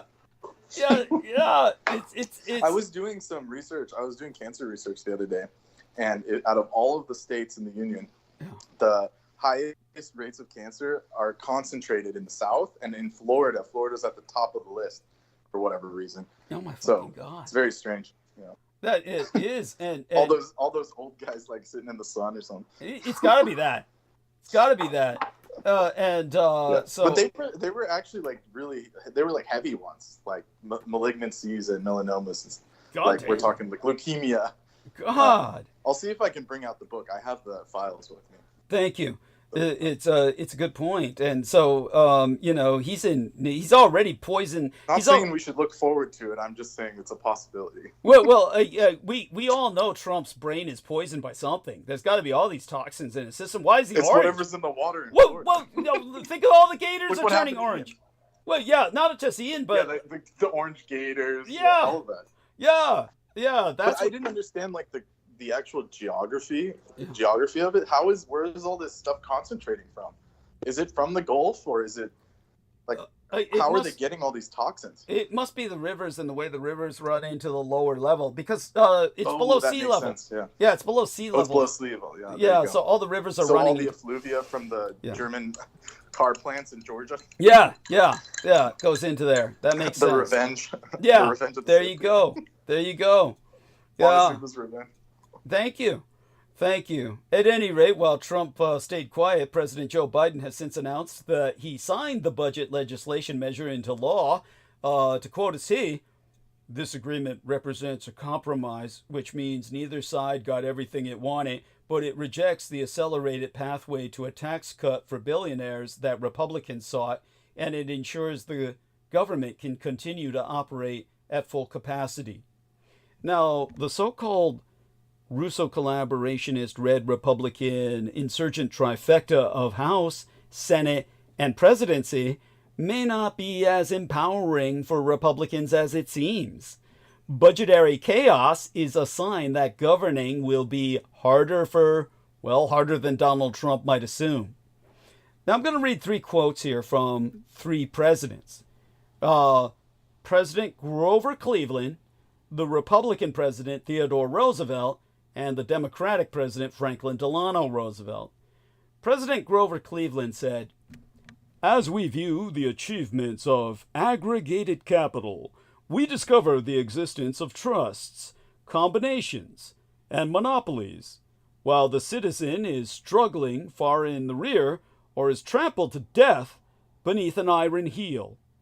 Corporations, which should be the carefully restrained creatures of the law and the servants of the people, are fast becoming the people's masters." And then the Republican president, Theodore Roosevelt, said, "Behind the ostensible government sits enthroned an invisible government, owing no allegiance and acknowledging no responsibility to the people.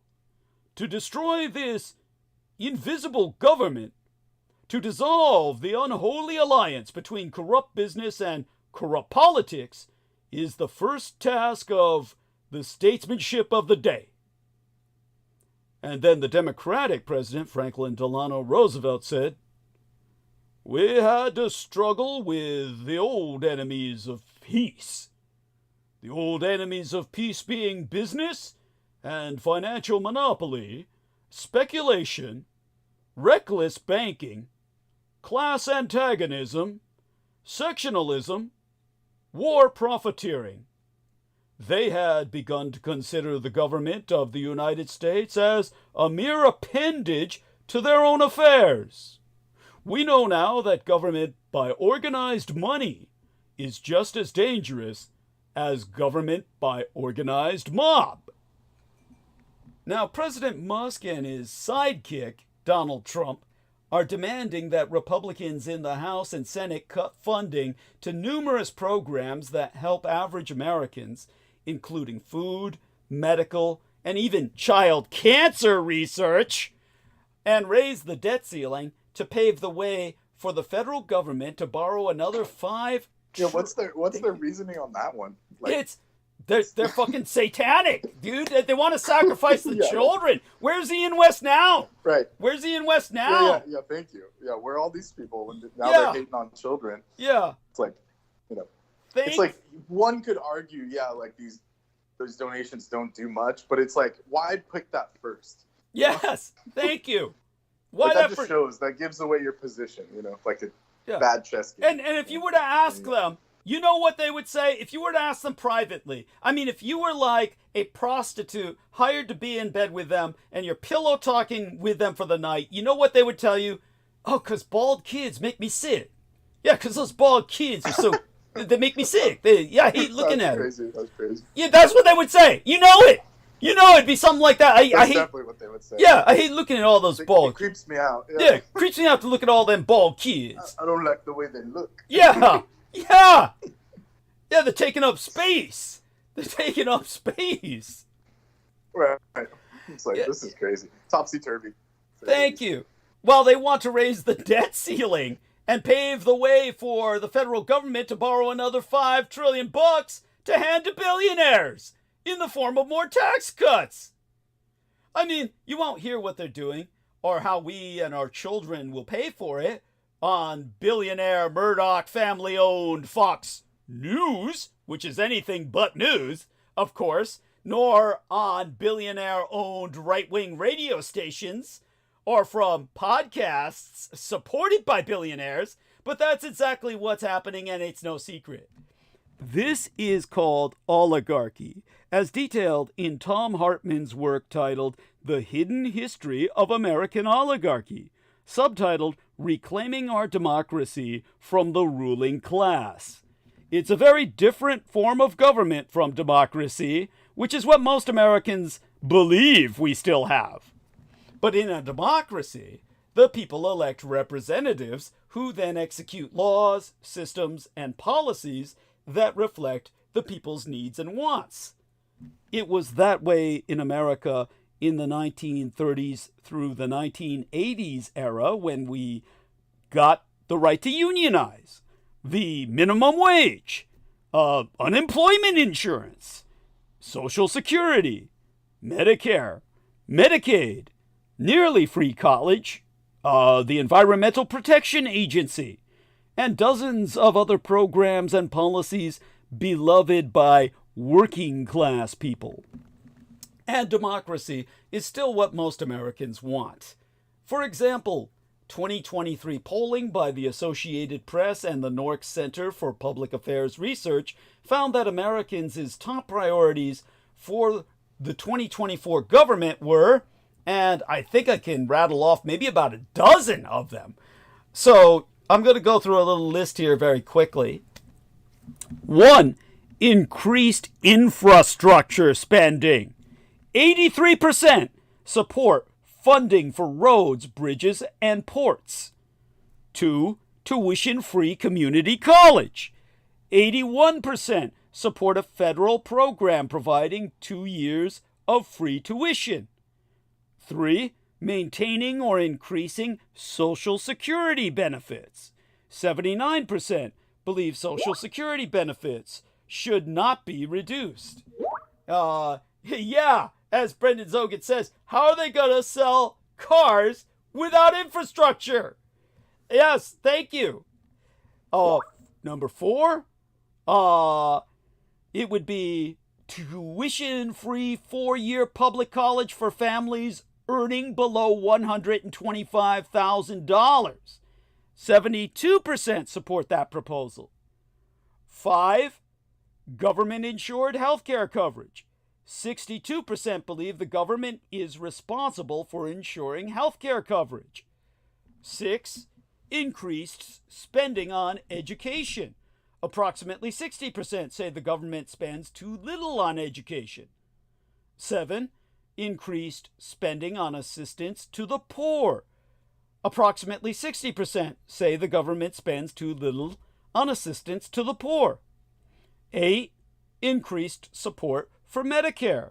Approximately 60% say the government spends too little on Medicare. 9. Increased spending on Social Security. Are you beginning to see a pattern here? Approximately 60% say the government spends too little on Social Security. Yes. Thank you. Continue, please. Yeah. Yeah. Yeah. And it's the classic, they want to blame the victim. Oh, it's his fault. You know, they're doing it. You know, they can't get out of this poverty. It's, you know, it's the classic setup. Thank you. Pay for it, you know. And if they take that away, all of them are taking government help. Whether it's all these Silicon Valley, whether it's X, these people, everyone. They're on corporate welfare. Tell them about the corporate. Yeah, tell them about the corporate welfare. The bazoo. Yeah. The wazoo. Yeah. Yeah. No, it's in the trillions. I mean, it's like at this point, I mean, since the 80s, and then, you know, and they always forget about that 2008 business where they literally had to bail out all those banks, you know? Yes. But that gets swept under the rug, right? Oh, too big to fail. Too big to fail, yeah. Motherfuckers. And they're still failing, which is the irony. It's like no one's buying American junk cars. Yeah. So, my God. Yeah. And whatever cars we have, like you said, the infrastructure, it's going to shit. Tell everybody about infrastructure. What are you going to do? Tell them about the potholes. Tell them about the potholes all over Sacramento, the capital of California. Yeah, potholes forming. Yeah, looks like bombs are going off in the streets. Shit, I love it. Yes. And they're still taking like super amounts of money from like the DMV's just siphoning. It's like disappearing. Like, oh my! Where's all that going? Yeah. Oh my God! Yeah, I don't think it's a spending issue. Let's put it that way. Thank you. This is like when the Germans were talking about. They sent that specialist to I think it was what country it was Uganda. They sent the Ugandans like $1 billion for roads, and then they sent the journalist, and like none of the roads got built. They just took all the money, like €1 billion gone, missing. Yeah, like nothing, like it was nothing.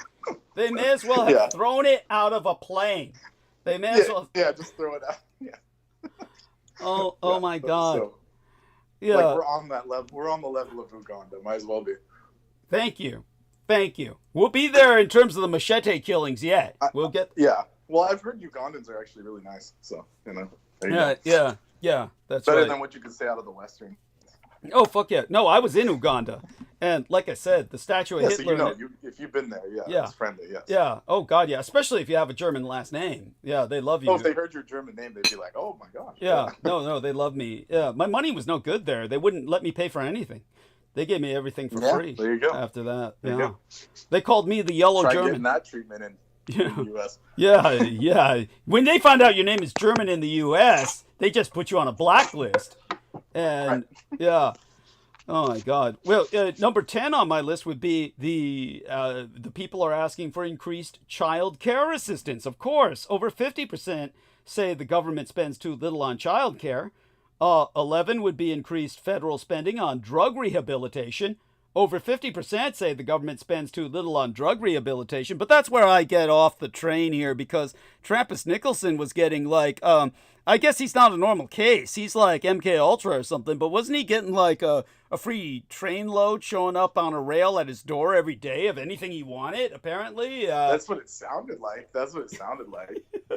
Because every time he mentioned something, it was in the hundreds of dollars, right? That he just kept ordering. Oh, yeah. You know, so it's just, he obviously didn't have to pay rent. He was living in the greater Bay Area. Yeah. So it's just like, these people are just sitting in cash. Like, remember Ian West and his brick of hundreds? Yeah. And then he's like, that was prop money from a movie. Yeah, it's like, yeah, really? What movie? Yeah. The snuff movie he made when he cut off that man's head and put it on the platter. Put it in a wax. Yeah. That piece of shit. It was that Q money. The Q money. That's what that was. That son of a bitch. Yeah. Maybe that was his cut for making the edit, the musical edit. Pretty much. That was his. Yeah, pretty much. He was paid to do it. Yeah, he's such a piece of shit. And I'm so glad he's gone. I can't wait until he's dead, which will be soon enough, almost hopefully. And finally, what people want, number 12 on the list, would be increased federal spending on the environment. Over 50% say the government spends too little on the environment. Now, this list broadly lines up with the priorities of the Democratic Party and some of the accomplishments of the Biden administration. So it's reasonable to say that the party of democracy, well, that's Democrats. Democrats almost always do what the majority of the people want, which is why Peter Moon hated them so much. But when you examine the top legislative priorities of the Russo collaborationist Red Republican Insurgent Party, based on the legislation they've proposed and or passed at the federal and state level, you see an entirely different priority list, which betrays the Republican Party's exclusive embrace of the objectives of big corporations and the morbidly rich. This is, quite simply, an oligarchic agenda of another 9 angles of attack with little support among the general population. So, again, I've got a short list here. I'm going to read aloud. And Brendan said, like you said, no sense in business. Well, stay with us, Brendan. I'm going to get to the good shit soon enough. Stuff that I would like your input on. But let's bring this to the people's attention. Just a short list here. Again, no long innuendos on this one or no long information because I want to get to some other points, then dig deep into other topics. But number 1, the Republicans want tax cuts for billionaires and giant corporations, like Trump's Tax Cuts and Jobs Act of 2017. This significant legislation overhauled the tax code, reducing corporate tax rates and altering individual tax brackets. Number 2, extending billionaires' tax cuts after 2025. Republicans have prioritized extending provisions from the 2017 tax cuts set to expire at the end of 2025. Number 3, deregulation of environmental, financial, and food safety protections for average Americans to increase corporate profits. Exempli gratiae, the financial CHOICE, all uppercase letters, the Choice Act, passed by the House in 2017, aimed to roll back aspects of the Dodd-Frank Act, reducing regulations on financial institutions. Republicans cut back environmental protections by a crippling 39% during the last Trump administration, and tried to force through massive cuts to the FDA and the IRS. Number 4, repealing Obamacare and cutting access to Medicaid to increase health insurance company profits. That's why we're reduced to killing CEOs. This is all part of the ACA, or Affordable Care Act, repeal efforts. Republicans have repeatedly attempted to repeal the ACA through comprehensive repeal efforts, and even though they did not succeed, thanks to Senator John McCain. Number 5, building a wall on the Mexican border and increasing mass deportations. These are so-called border security measures. Republicans have consistently advocated for increasing funding for border security, including the construction of a border wall and stricter immigration enforcement. Number 6, hundreds of billions of dollars more for defense contractors and private prisons. which I've already articulated, the NDAA, the National Defense Authorization Acts. Republicans have also supported increased defense spending and massive appropriations for private, for-profit prisons. Number 7, voter suppression and gerrymandering for political gain. These are voting regulations.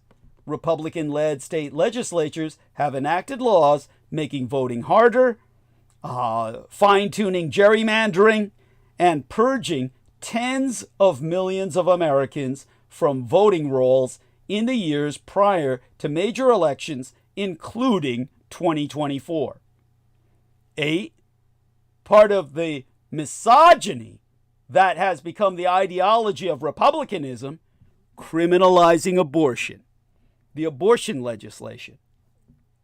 Most states with Republican majorities have passed laws imposing restrictions on abortion access and criminalizing getting an abortion, helping a person get an abortion, or even advising people about how or where to find a healthcare provider offering abortion.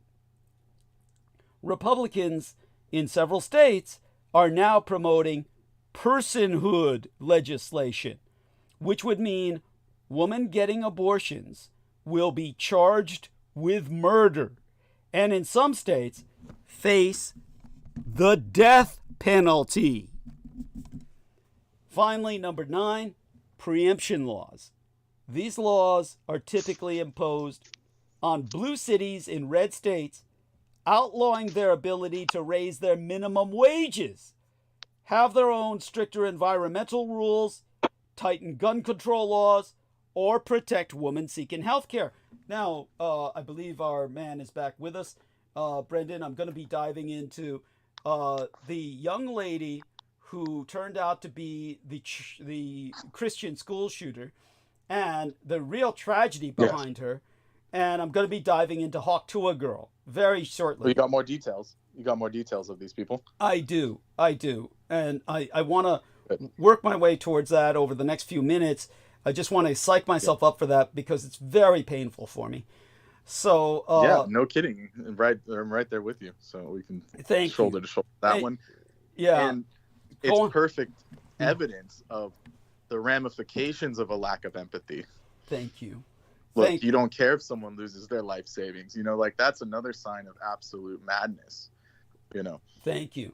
And so that's the key here, is that there's no empathy left in all of these husks. The term klepoth means husk, right?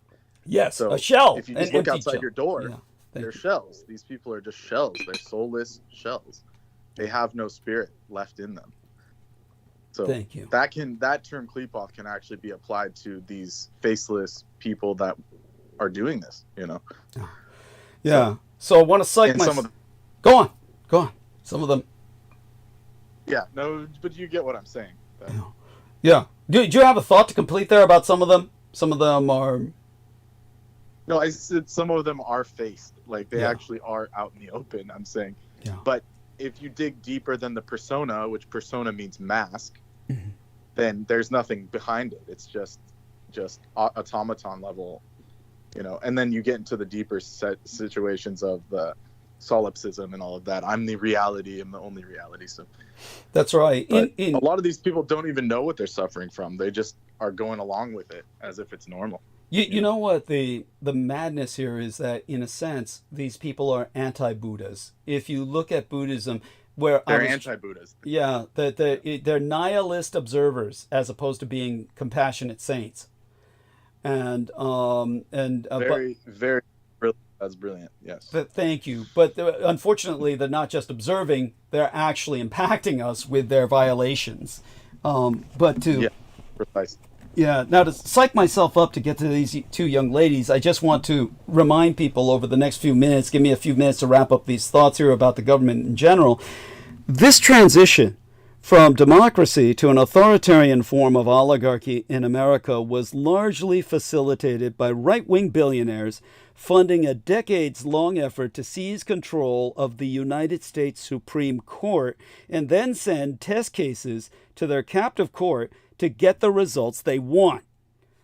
The most important of these began with the Buckley case in 1976, when the court ruled that billionaires could spend unlimited amounts of their own money on their own elections, which is why Republicans often recruit really rich people like Rick Scott to run for office, and that billionaires giving massive amounts of money to political campaigns in exchange for loyalty and favors wasn't any longer considered bribery, but instead merely First Amendment protected free speech, which is why I've said we've got to get rid of the First Amendment. Now, 2 years later came the Bellotti decision, authored by Lewis Powell himself in a 5-4 decision, with every Republican appointee voting yes and every Democratic appointee voting no. In Bellotti, Powell wrote that corporations are persons for purposes of the Bill of Rights and thus entitled to human rights protections, including the ability to contribute to political campaigns, just like those rights given to human billionaires in Buckley. And the coup de grace came in 2010 with the 5-4 all-Republican Citizens United decision, finally overturning most of the last of the good government laws passed since the 1890s, which you can reference by looking up Grover Cleveland, to limit the power of big money in elections. It created PACs, the political action committees, and super PACs, allowing, for example, Elon Musk to throw over $277 million into the 2024 election to successfully buy the White House for himself and Donald Trump. So here we fucking are. As I've noted before, the biggest problem with oligarchy is that it's a transitional form of government.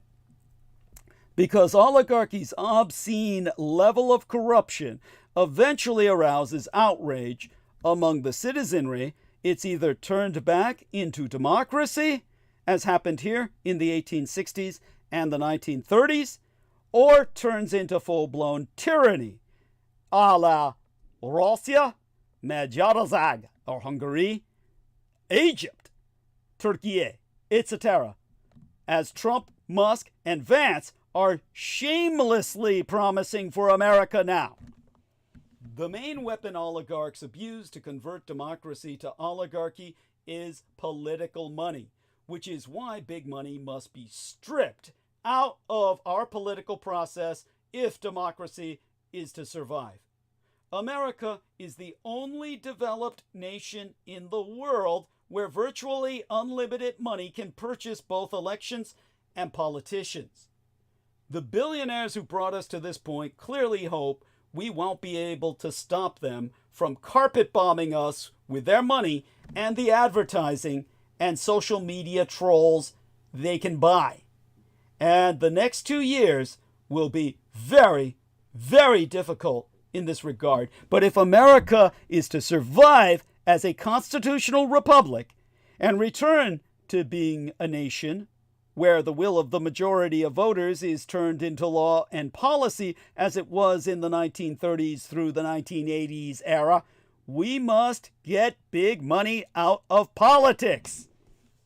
Congress has the power to overrule the Supreme Court in this regard. So it's imperative we all remain engaged in the political process, speak out, and wake people up to what's going on so we can vote out the oligarchs in 2026 and return America to democracy in 2028. Because the consequences, if we fail, are unthinkable. Yeah. Yeah, your historical examples stand true. They're all terminal societies. Thank you. Every single one you mentioned. Thank you. Just look at look at every oligarchy that's ever came and gone. Thank It ends up in flames in just the worst possible scenario. So Thank there you you. But hey, at least if because there's- without the humanness, like Yeah. there's no society. You can't Thank you. just farm money off people. Like Thank you. there has to be someone to buy the stuff and actually live, you know. Yes, thank you. And I don't. How do they not get this? How do the oligarchs not Yeah, it's understand? like basic. Yeah, that's what I'm saying. It's like basic. Yeah, They- basic.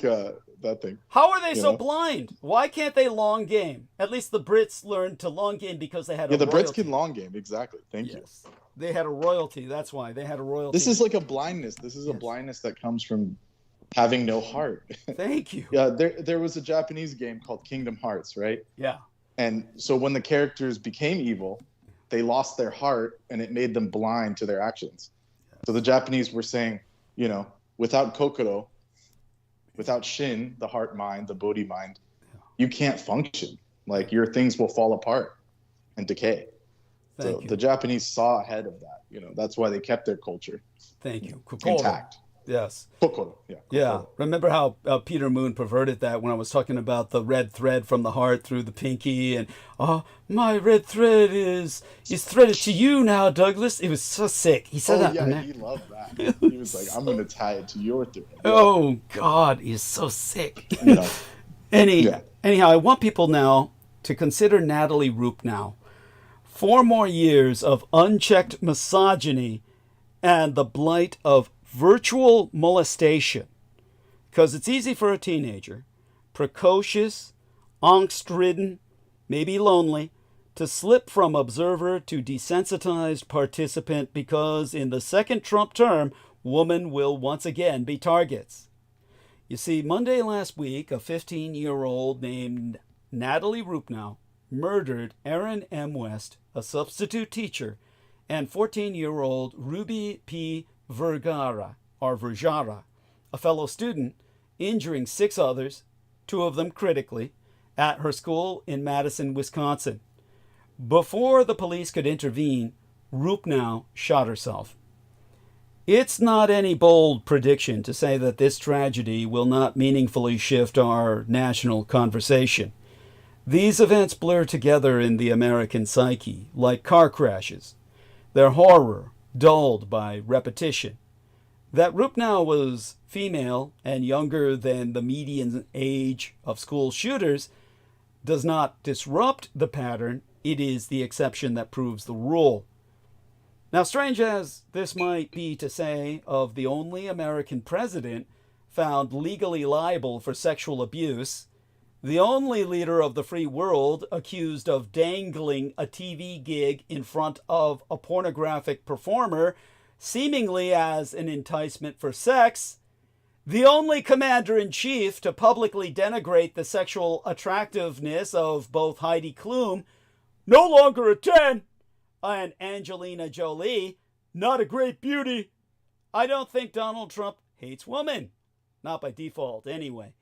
In her 2017 book titled Down Girl, the philosopheress Kate Mann wrote, when it comes to the women who are not only dutifully but lovingly catering to his desires, what's to hate? Now, the misogyny that Trump embodies and champions is less about loathing than enforcement, underscoring his requirement that women look and behave a certain way, that they comply with his desires and submit to their required social function. The more than 250 women who have accused Trump of sexual assault, or at least misconduct, and the countless more who have endured public vitriol and threats to their very life after being targeted by Donald Trump, have all been punished either for challenging him or for denying him what he fundamentally believed was simply his due. Now, before I go on about what Peter Moon or Vinnie Barbrick would accuse me of politicizing, the tragedy of little Rupnow, a girl who I have a crush on in her death, poor dear. Brendan, please explain to us. Yes, explain to us this. Yeah, and I agree with you there. It's just like, like this person was a great person actually, right? Yes, or like yes. the spirit within. Yes. And so it's unfortunate that the ones that have the heart to stand up for themselves and fight back, they're the ones that suffer. They should not be the villains, of course. Thank you. And and just growing up is like already bad enough. So what they put that girl through was obviously, I mean, we can't even imagine that, So that's the thing. Thank you. But that's where it takes empathy. Thank you. And it needs to be yeah. politicized, because what she did was she Yes. politicized what she did. She politicized what she did. So it was a political Exactly. act. It was a political Yeah. act. And so therefore we have to analyze it politically. So like what I was saying, it was like, this is the level of a shield Mädchen of old, the people that stood up for themselves. Thank you. So it's something that, that is not allowed anymore. Right? Like That's people right. just want you to fall in line and, Well, they want her don't, to submit cow. and all of this stuff. But There you go. kowtow. Yeah. But reality is humans have survived this long being independent and full of heart and spirit. Thank and you. living properly. Thank you. So all of that will, that'll never be able to be extinguished. And for those of you out there who are hardcore leftists who think that this young lady was seduced by a mental sickness, in the sense of the yeah, that's the thing. That's the trick they use. They attack victims and say, you're mental. It's a mental state. No, there's nothing wrong with standing up for yourself. There's nothing mental about that. Thank you. And it's completely natural. Thank you. There you go. Thank you. And as for the world that she avoided, the misogyny that Trump embodies and champions, as I said, at the micro level, Trump's misogyny can be almost comical in an absurdist sort of way. Like the time in 1994 when he fretted over whether his new infant daughter would inherit her mother's tits. Or when he tweeted to Cher in 2012, "I promise not to talk about your massive plastic surgeries that didn't work." Well, on a larger scale, the legislative and cultural shifts he fostered during his 4 years in the White As if his skin is skin is real, right? Like... Thank you. Thank you. He looks like a burn victim. He looks like a burn victim. Yeah. A burn victim. That's an insult to burn victims. It's true. Yes, true. Yes. I apologize. Yes. But like I said, on a larger scale, the legislative and cultural shifts Trump fostered during his 4 years in the White House are so drastic that they're almost impossible to fully parse. Until 2022, women and pregnant people had the constitutional right to an abortion. Now, thanks to Trump's remade Supreme Court, abortion is unavailable or effectively banned in about a third of all states in union. The MAGA Republican Party is ever more of a boys' club. All 14 representatives who announced bids to become House Speaker after the ouster of Kevin McCarthy were men. The victor, Mike Johnson, has blamed Roe v. Wade in the past for depriving our country of able-bodied workers to prop up the American economy. Online and off, old-fashioned sexists and trollish provocateurs alike have been emboldened by Trump's ability to say grotesque things sans consequences. Now on X, the aftermath of the Madison shooting was nothing short of surreal. If you were shocked by how people lionized Manioni, praising his good looks, and even valorizing the murder, you would be even more stunned by the blithe cruelty with which some joked about Rupnau's murder-suicide. Users, I should say abusers, deliberately spread misinformation, competing for narrative dominance and social clout. One malicious rumor implicated the controversial social media figure named Redfern Hitler. Purely out of contempt for her posting style, Yes, Redford Hitler is a girl. Teenagers and terminally online adults alike participated in this chaotic spectacle of gossip. Even if Redfern Hitler was not involved, more than one user chirped, this is ultimately a moral good. Anything to get her off X. It was as though linking someone to a mass murder, including the deaths of TUAH children, simply because of her bad opinions, was not evil. One of the few moments of relief came from the journalist Anna Slotz, obviously female, who shared what was Rupnau's authentic manifesto, sent to her by Rupnau's supposed online boyfriend. But then came a more disturbing revelation.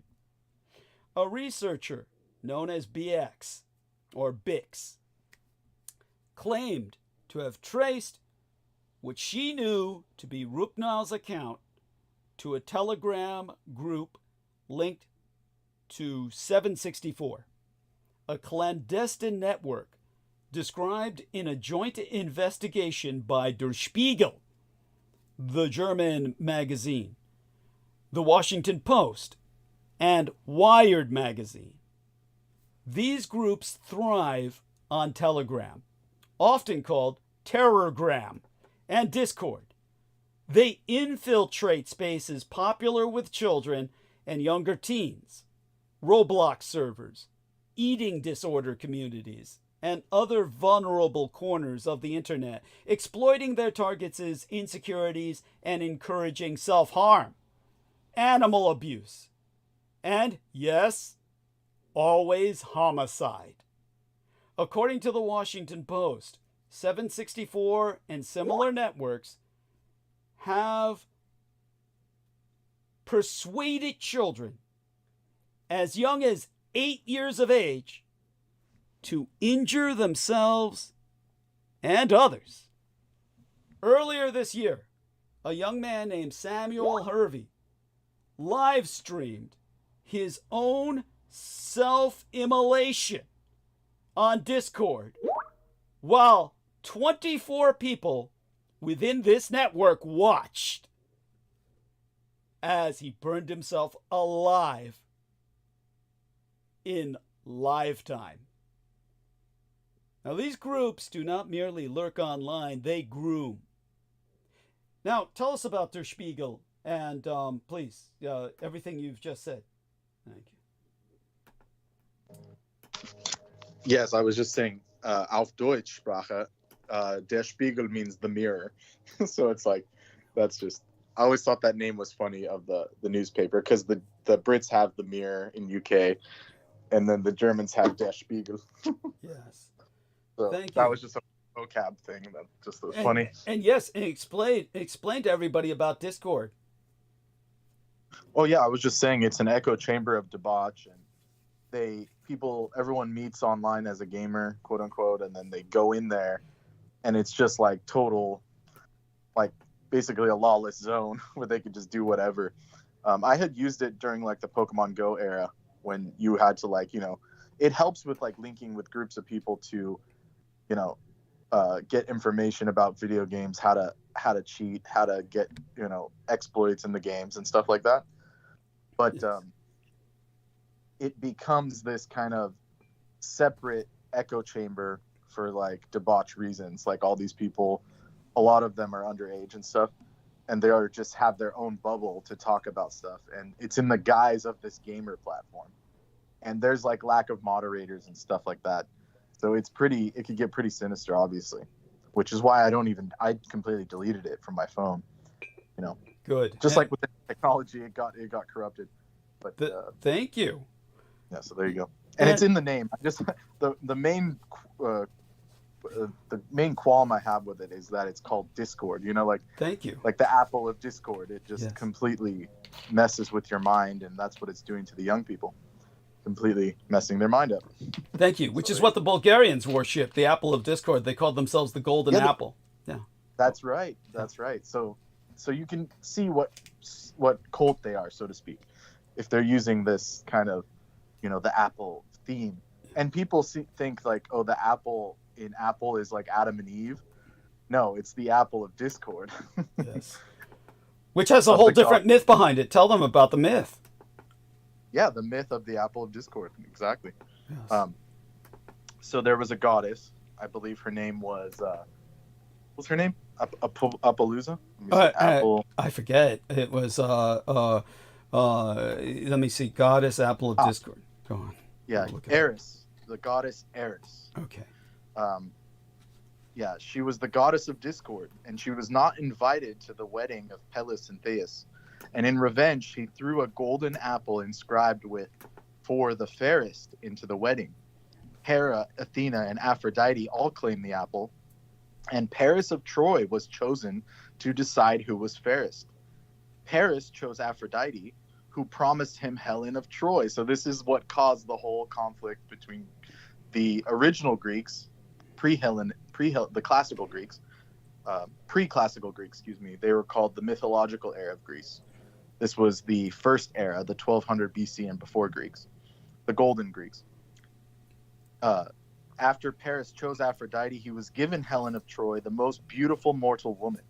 Paris took Helen to Troy, and then thereby the Greeks invaded Troy to get her back. Thus the phrase apple of discord comes from the Latin phrase malleum discordae. There you go. Excellent. Thank you. It's so important. And that brings us back to Apple computing them. Yes. So that's why these companies choose that name, because they want to cause discord between people. They want people divided, and that's what Eris did. She wanted them all fighting amongst themselves, and it caused the greatest war in the ancient time, and completely destroyed the Greek civilization. The Trojan War.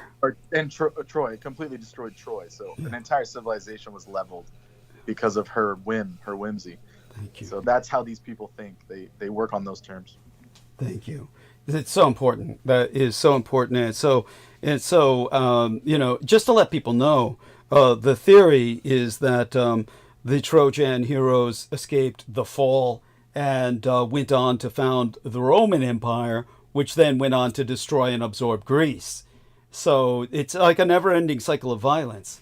And these groups... Yeah, you say that, right? Yeah. Thank you. So, I'm sorry, repeat yourself. It was like the brother. It was Hector. Yes. Right? Like Hector, the brother of... That's right. No, because Paris died, I think. Right, I think. Hold on. Let me get back to you on that. Yeah. So these groups online, they do not merely lurk online. They groom. They target children struggling with mental illness or social isolation. Authorities have yet to confirm Rupnau's active involvement with 764, but the distinct probability, at this point, a certainty, is disturbing.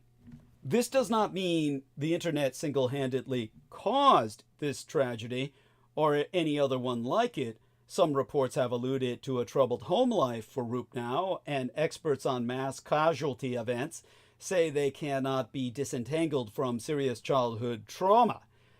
But it would be naive to consider her story in isolation. She may stand at the extreme end of a continuum we must adapt to calling virtual molestation.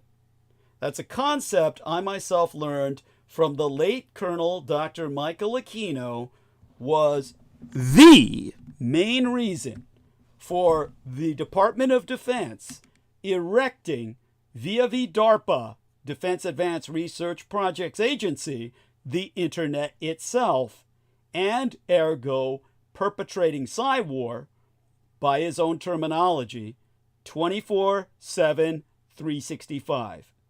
24 hours a day, 7 days a week, 365 days a year.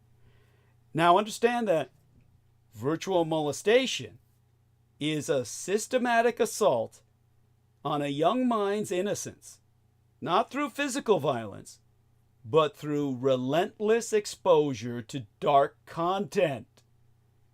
Spend even a few hours online and you'll notice subtle markers of normalization of disturbing themes.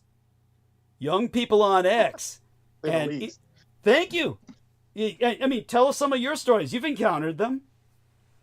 Oh, it was horrifying. The stuff we encountered when it was even more accessible and lawless in the early days. I mean, yeah, like my porn. Tell about, you encountered my porn illustrations in my novels. Yeah, stuff like that I didn't know what the hell I was doing, and then I found those, and which is odd for someone to even come across, but that's how lawless the internet was, right? It was just like, literature erotica, and then also you go past that to like, literally there were like the depravity sites of where they were showing people getting beheaded, and it used to be called like the Pain Olympics and shit, where you see people cutting off body parts, like literally on live and direct.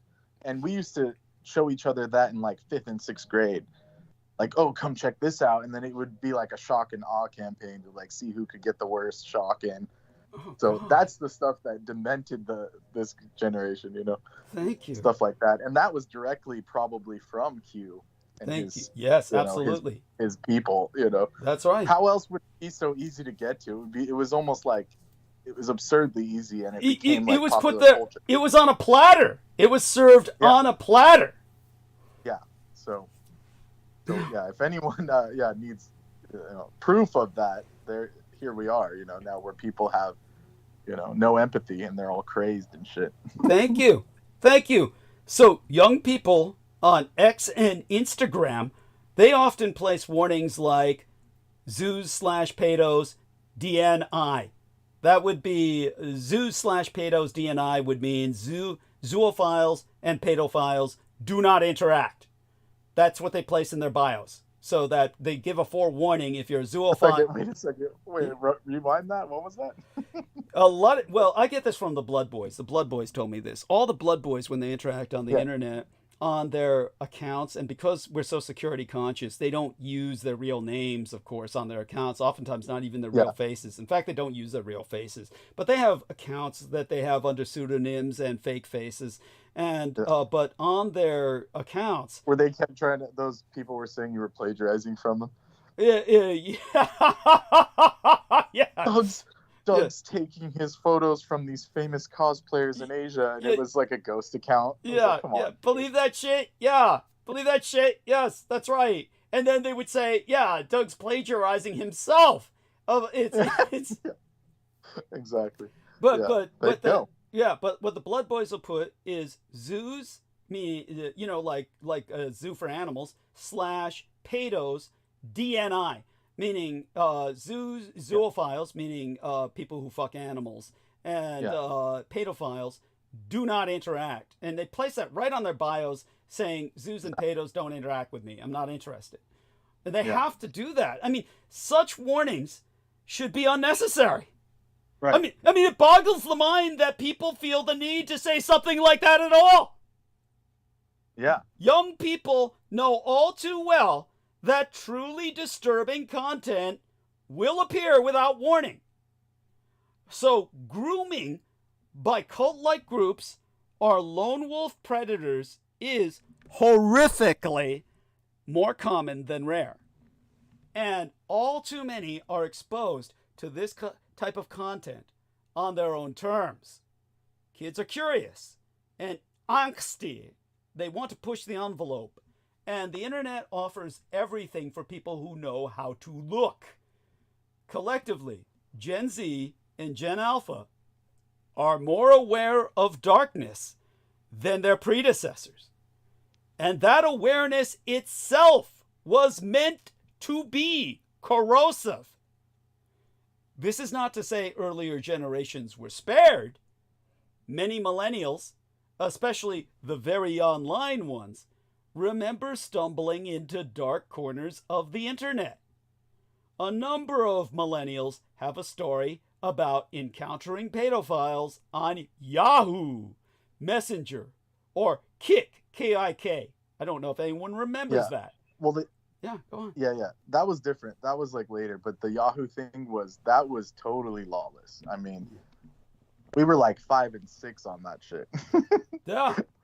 And then like these people just pop up. Like you don't have a choice. Yeah. You know, and you just talk to them. There's no filter. There's no filter. Yeah, and that was super dangerous. So that was early. That was early internet. We're talking AOL days. So, yeah. Thank you. Yeah, in America And Online. it was constant. Yeah, it was constant. It got to the point where they had to shut it down. Thank you. I was about to say, when I talk to the Blood Boys about America Online, they don't know what I'm talking about. They've never heard of it. That was before their time. And so all these kids, they can, any number of them, can relate receiving unsolicited shock images or seeing gore on Live Leak. I mean, is that what you were looking at for the Shock Olympics? Was that Live Leak? Because I remember Live Leak as being something like that. That was one that came later, but there were so many. That was just the famous one. I mean, there were so many. Yeah, but what's changed is the scale and proximity. That one was the one with like the beheadings and stuff, where you just like, it was just to see stuff like that, like war gore. Yeah, that's where Jambo the Reese Monkey lived on that, probably, almost certainly. Yeah, that's what created those people. Thank you. Otherwise, they wouldn't be that deranged, right? Thank you. I appreciate that profoundly. And like I say, what's changed is the scale and proximity. The once subterranean edges of the internet have expanded and more people are online. The odds of encountering something horrific haven't been nil for many years. And it's all too easy for a teenager, precocious, angst-ridden, and maybe lonely, to slip from observer to desensitized participant. Now, at the mild end of the continuum, they see grotesque content. At the extreme end, networks like 764 deliberately cause them to harm themselves and others. In the Washington Post report, they recounted a story of a girl who was goaded into killing a hamster on stream, with one participant threatening her to bite its head off. But even those not technically groomed may emulate the cruelty they see, either to fit in or to gain the twisted social capital it confers online. Now, the phrase I'm using, which I learned from Michael Aquino himself, the term virtual molestation, may feel jarring, but I believe Aquino himself knew it captures what is happening now by his own design. A violation of psychological and emotional boundaries through pervasive, unwanted exposure to brutality, including sexual content. Like physical world molestation, it doesn't happen to everyone. Over time, these exposures numb young people to suffering and warp their sense of right and wrong. It's hardly surprising that some young people seek refuge in authoritarian ideologies, whether on the left or the right. Authoritarian belief systems can offer a comforting structure amid what feels like a moral free-for-all. Let me try and rephrase that, because I said that wrong. Unlike physical world molestation, virtual molestation does happen to practically everyone online. And it's over time that these exposures have numbed entire generations to suffering, and it's warped all our senses of right and wrong. So this is why our young lady, Rupnau, was seeking Nazism. Now, all those on the left are condemning this young lady for being a neo-Nazi.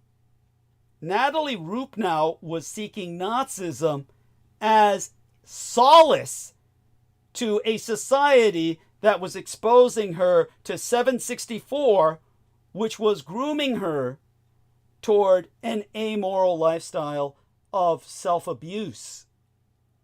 Try and understand what I'm saying here. If there were neo-Nazis grooming Natalie Rupnau, they would say, we need you for breeding stock.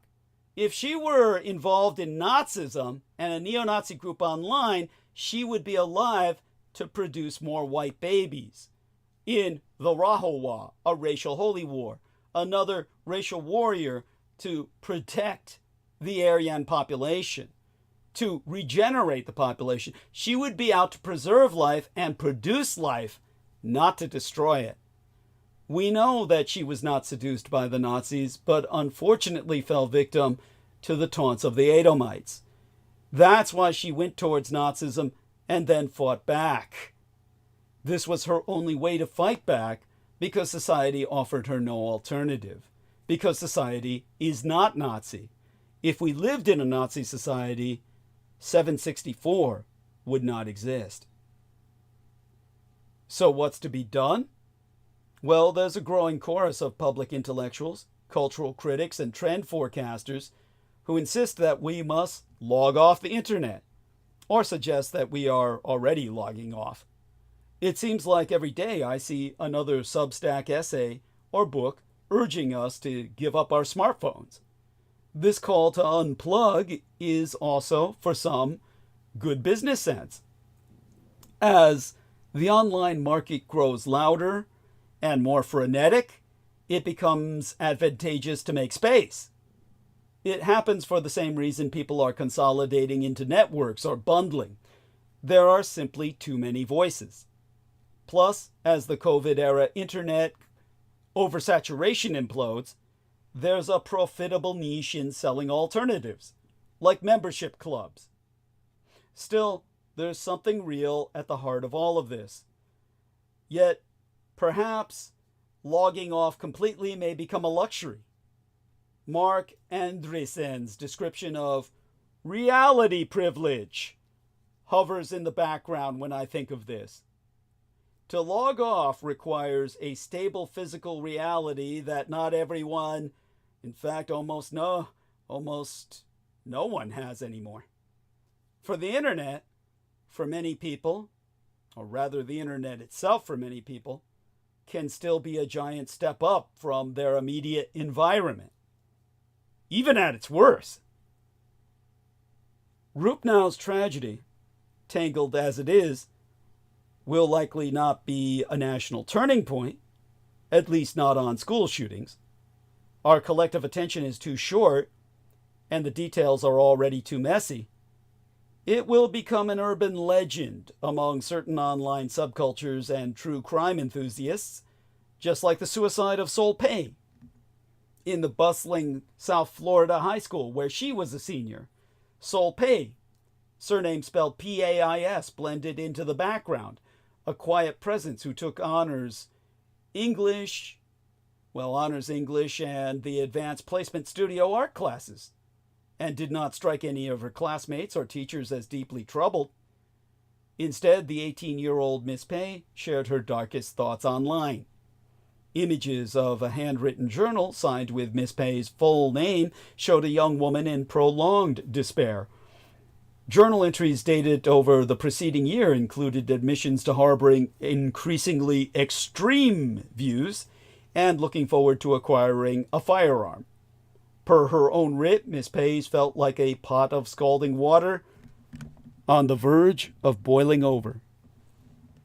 On Wednesday, as dated the 17th day in April of 2019, the police found Miss Pei dead of an apparent self-inflicted shotgun wound near the base of Mount Evans in Jefferson County, Colorado, more than 2,000 miles away from home.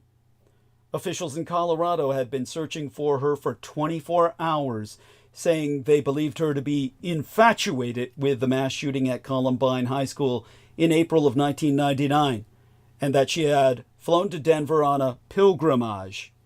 Hundreds of Colorado schools were closed that Wednesday as a precaution.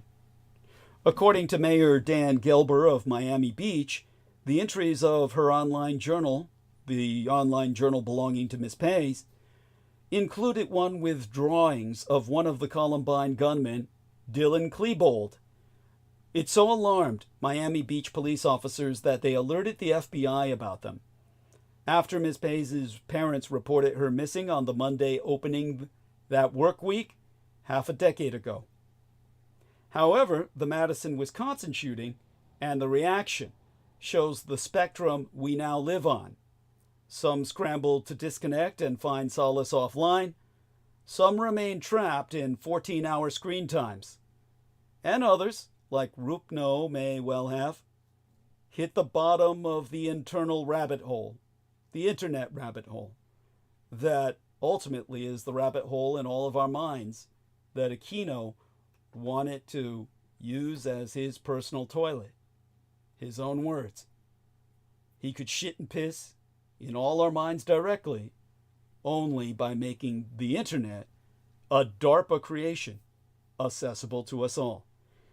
Now, Brendan, I want you to back me up here when I'm talking about everybody's blaming this girl for being a young neo-Nazi. But, as I said, she sought solace in Nazism because in a Nazi society, the people tormenting and goading her online would not exist. That her Nazism was the only healthy response. The problem was she didn't know where to direct her rage. But if she had been truly seduced by Nazis, she would have thought of rendering her body available for breeding more white children, for repopulating the depopulating white racial population. I don't know if Brendan is still with us or whether he's on mute by force of circumstance, but we'll see if he can rejoin us. I'll go right into the next topic after this now, having made, I believe, my point as much as can be, though it's a topic I'm certainly willing to return to. Yes. Yes. So go on. Have you? Yeah, heard, they were. Go on. Yeah, I heard exactly what you said. So they would have said the same thing I said, is that they wouldn't have, basically, they wouldn't have egged her on. They would have said, you are a shield Mädchen of old and actually have the heart to fight. So it would be, like you said, it would be considered a plus, you would be brought in to the fold, so to speak. That was my initial reaction. Yes. It's to take care of someone like that, someone that has heart and that can stand up for themselves. It wouldn't be what these people are saying happened. Thank you. Everybody's blaming neo-Nazism for her doing what she did. Yes. When it's the opposite. The Nazis would tell her, we need you to breed. That was their only, yes. That was their only option. That was their only option because when there's no empathy provided to someone, they feel cornered. Their heart is broken. So you can't fix that by, normal means, so to speak. This is the horror of her situation. Had she been able to communicate with true Nazis like you and I, she would have found solace as opposed to being involved with a bunch of cultists or Edomites who are the exact opposites of Nazis. And she was seeking Nazism as a dream of a society in which these Edomites would not exist, would not be violating her mind online. She was virtually raped. She was virtually gang raped. Her response, that's the best way to describe it, as a neo-Nazi. And that shows, yes, go on.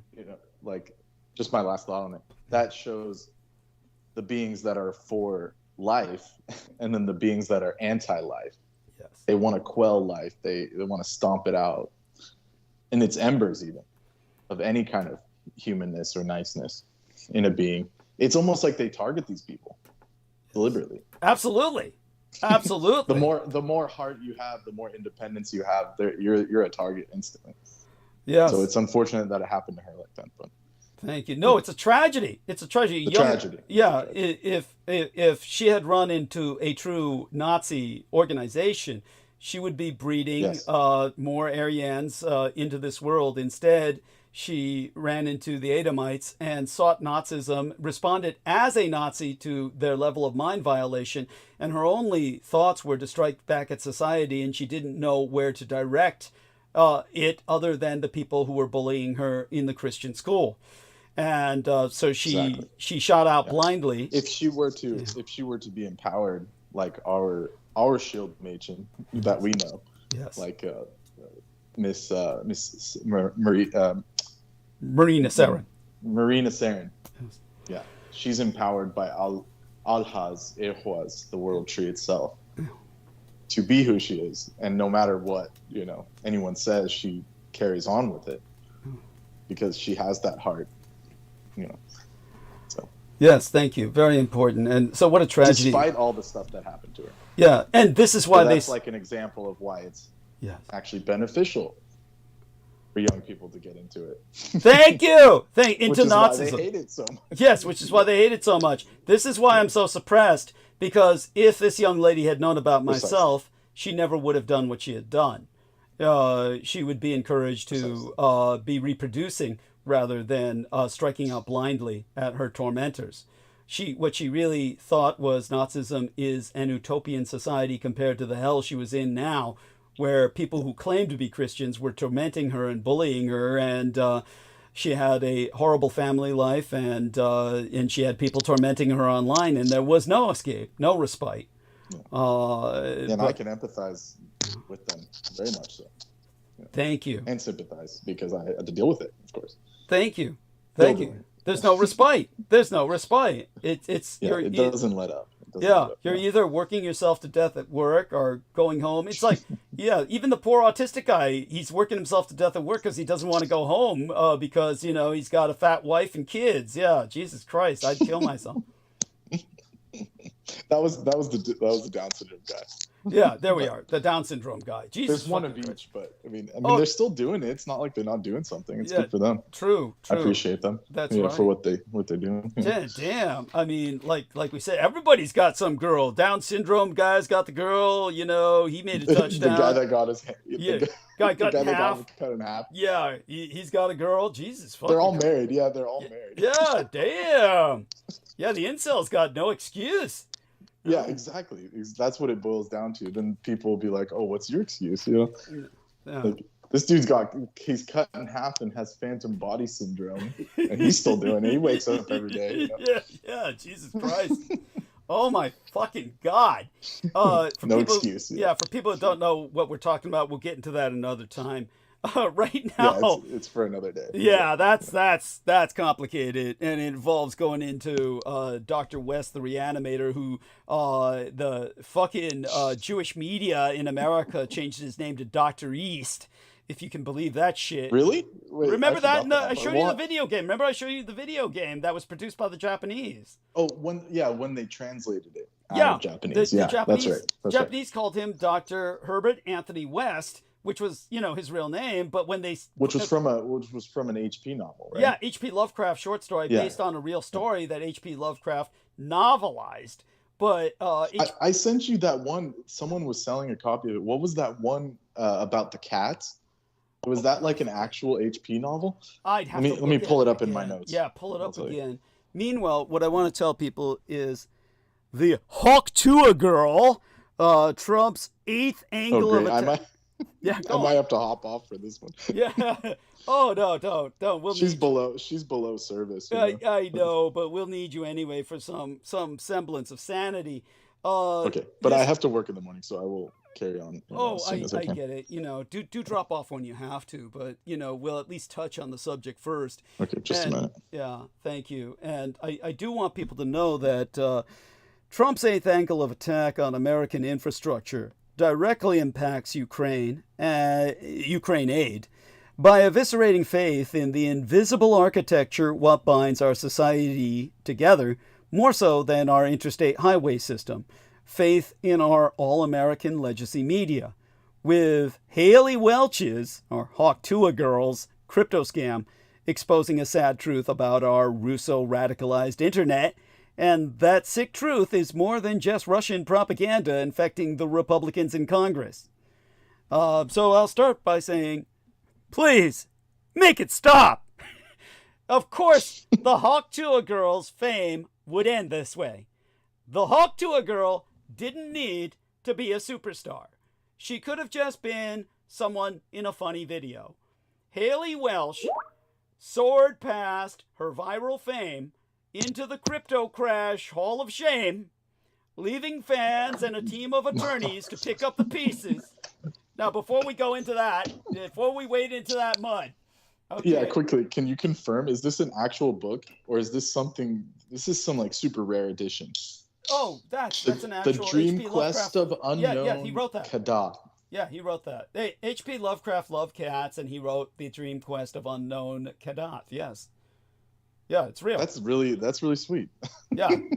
Yeah. For HP anyway. Yeah, that's right. Yeah, yeah, yeah, it's true. He writes about the nameless, the unaussprechlichen Kulten, but then he's talking about cats in this one. How do you think he bleached his mind of all the shit he was dealing with? You're talking about that makes sense. Was this like later in his life? Because that makes sense. He just had to kind of like get lighthearted. Yeah, it was. Wait, there is a weird squid entity in that tree, though. If you look to the left, yeah, maybe he just couldn't shake it. He couldn't shake. No, it's the elements in there. The elements in there. It's like the Dream Quest of Unknown Kadat. It's a fox. It's actually a fox with squiggles coming out of it. There we are. There we are. You see that in the tree? Yeah. Let me take a look at it again. Well, I see a fox so bat. It looks cute, but I see a fox bat. Yeah, below the bat, but on the left. There we are. Yes, that's right. It's like a possum with tendrils. Yes. So it's like there's this sweet image, and then on the fringes there's this. Yeah, and don't forget the plague doctor mask type creature on the right. Yeah, what is that? Yeah, well, the plague doctor creature. The plague doctors of Europe, but they were usually. I like the buildings. The buildings are like Elven or something. Yeah. Yes. It's somewhat. Well, they're Oriental. They're Orientalish, mosque-like. They're like minarets. Yeah. Minarets. Oh, interesting. Yeah, because he had that angle. Yeah, because he was of Arabic descent and also converted to Islam. Yeah. So. Yeah, that's right. Yeah. So he. Yeah. What was his pseudonym? It was. Al-Hazred. Yeah, Al-Hazred. Yeah, Abdul Al-Hazred. Yeah, which was based on a historical character that again I'd have to look up. Oh, and if you look deep down the trees, you can see the skulls at the bottom that fertilize the trees. The trees are rotten at the core. Interesting. Yeah, see the skulls down there? Yeah, the trees are rotten at the core. That's it. The trees are rotten at the core, and yet you can see the staircase built into them as if it were a tree house. And they're still blooming atop. They're blooming atop, but they're rotten at the root. Yeah, I see it. Yeah, but and whoever made this edition left a quote: "The finest weird fantasy ever written." Yeah, August Derleth. Oh, that's August Derleth said that. Yeah, edited and written and introduced by Lynn Carter, however, not August Derleth. Yeah. Yeah, back in those days, August Derleth. So he took everything. He didn't just take the mythos. He took everything. He took everything. He took everything. That's what Peter Moon wants to do with me. Peter Moon claims he made up my life. That is like that's literally. Yeah, well, we all know that that's a lie because of course we have volumes of evidence. But he's trying to pick away at it one episode at a time by getting one episode at a time picked off. So he's like and they're like obscure old episodes and stuff. Yeah, very strange. Yeah, very strange. That he's hitting at with it's outrageous. By the way, I definitely need It's like Chinese water torture. Yeah, it is. It is.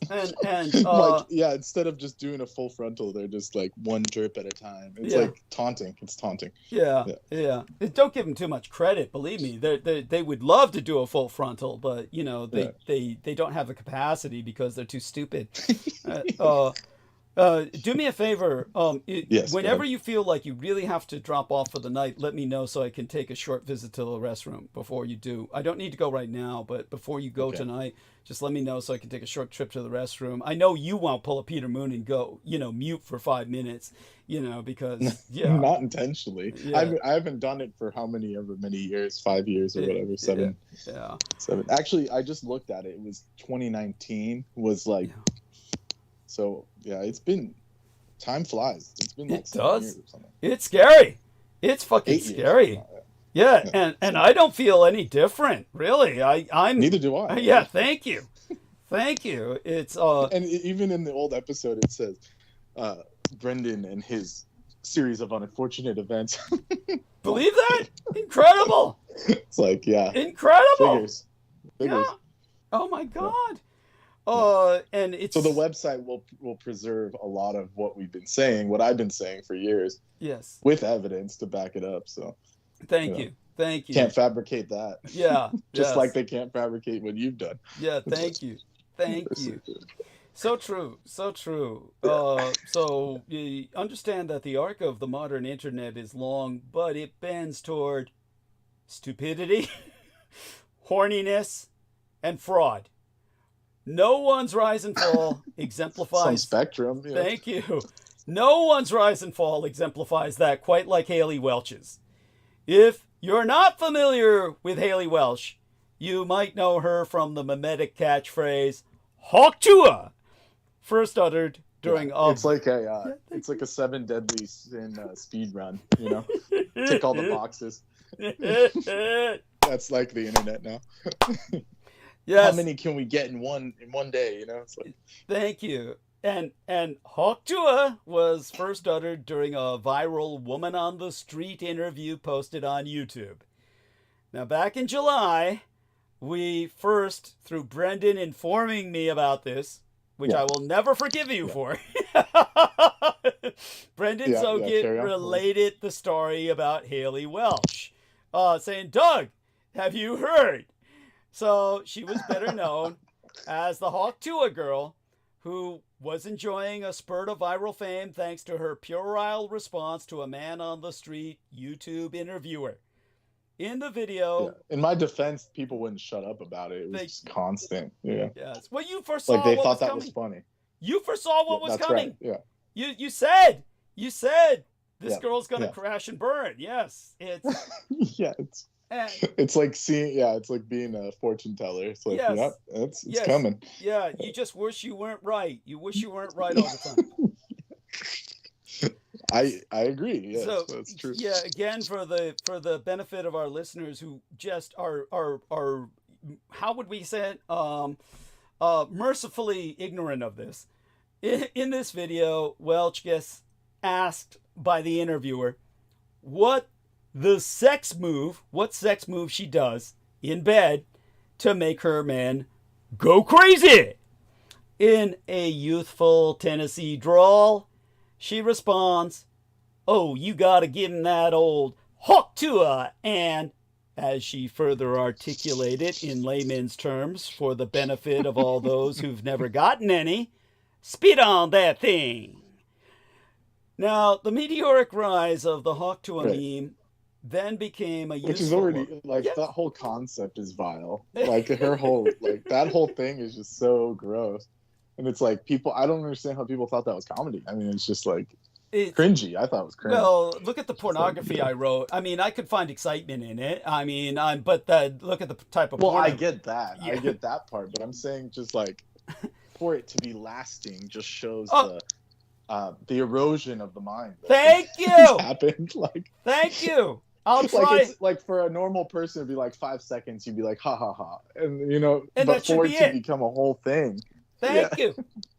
Thank you. Anyways, continue. So what Brendan is trying to express is that the meteoric rise of the Hawk Tua meme, which then became a useful locus from which to examine the silent majority of low information social media users. I think what Brendan's referring to is really the Barstool clan, the Call Her Daddy fanatics, the men who post their doomed 4-leg college football parlays on Twitter. I mean, this group has become... I see them all the time. Yeah, it's awful. Thank you. They've become better known as the Zinternet, and taken as a political faction, they represent the Americans who don't follow political news, who spend a lot of time on the fairly disengaged Hawk Tua internet, and who are overwhelmingly voting for Donald Trump. Now, I myself, at the time that Brendan brought this to my attention, merely postulated that the Democrats had wasted an enormous opportunity, or as Trump would say, huge, to co-opt her, something that the Russian radicalized right did in about 60 seconds, and called it a day. But her charismatic devotional to Flemmy Fellatio became a viral hit across social media, and quickly morphed into a rallying cry for unapologetic male sexual pleasure from battalions of single brain-celled right-wingers on the internet. The writer Max Reed theorized this summer that Welch had broken into the Zinternet, that male-attentive slice of the internet named for the ubiquitous nicotine pouches and aligned culturally with the Barstool Sports empire, and whose main philosophical beliefs include Epicurean libertarianism and all-purpose misogyny. And in breaking through, Welch smartly recognized that... Like, they don't even know what Epicurean is. Thank you! Like, Thank you! or Stoic. Have you seen the people that are like, Oh! Stoic? Oh, please! It's like, you don't even know anything about Marcus Aurelius or any of these Thank people. you! Like, talk Thank about you. Stoic like you know what the fuck it is. Crazy. Thank you. Oh, don't even Crazy. get me started. Oh my God. And in breaking through into this cesspit, Welch smartly recognized she had a hit on her hands, starting a personal brand called 16 Minutes in order to will herself toward a career longer than the traditional 15 minutes of fame. The commentator Luke Winkie warned Welch at the time, "There is so much grace and dignity in enjoying your 15 minutes of fame before returning to real life." And really, that's all there was to say about Hawk She Tua. should have you. taken that Thank advice. you. Yeah. Thank you. Thank you. You gave it first. Like, You gave it here first. thank you. Yeah, Yeah. I did. That is right. Yeah. Yeah. And at the time, I thought that was really all there ever was going to be to say about Hawk Tua Girl. We sufficiently bled the discourse dry of all valuable insight at the time that Brendan brought it up, and we were ready to move on to fresher hells. And yet, for some reason, my brethren... To be honest, I totally deleted her. Yeah. I forgot about that bitch until she did that scam. So There we are. yeah, there you go. There we are. And there we are with the virus of the mind. Thank you. That's what she fucking became. Yeah. Thank Did you. you read the rest of the title, the subtitle? The the new book is science called The of Virus. the meme. Yeah. Yeah, thank you. New Science of the Meme. Yeah. Thank So, you. This book exposes all of what they've used. It's a controversial new field, the science of memetics that transcends psychology, biology, anthropology, and cognitive science. Richard Brody carefully builds on the work of scientists Dawkins, Hofstadter, Dennett, and others who were fascinated with memes and their potential effect on our lives.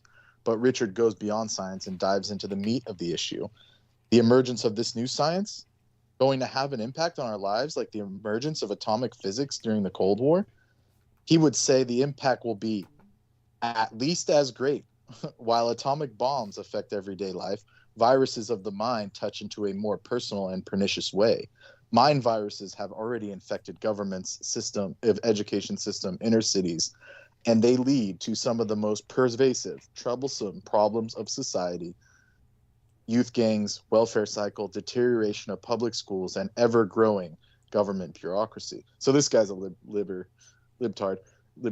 Thank you. But, yeah. It's because he worked for Microsoft. He was the guy that developed Microsoft Word and Office and all of that originally. That's right.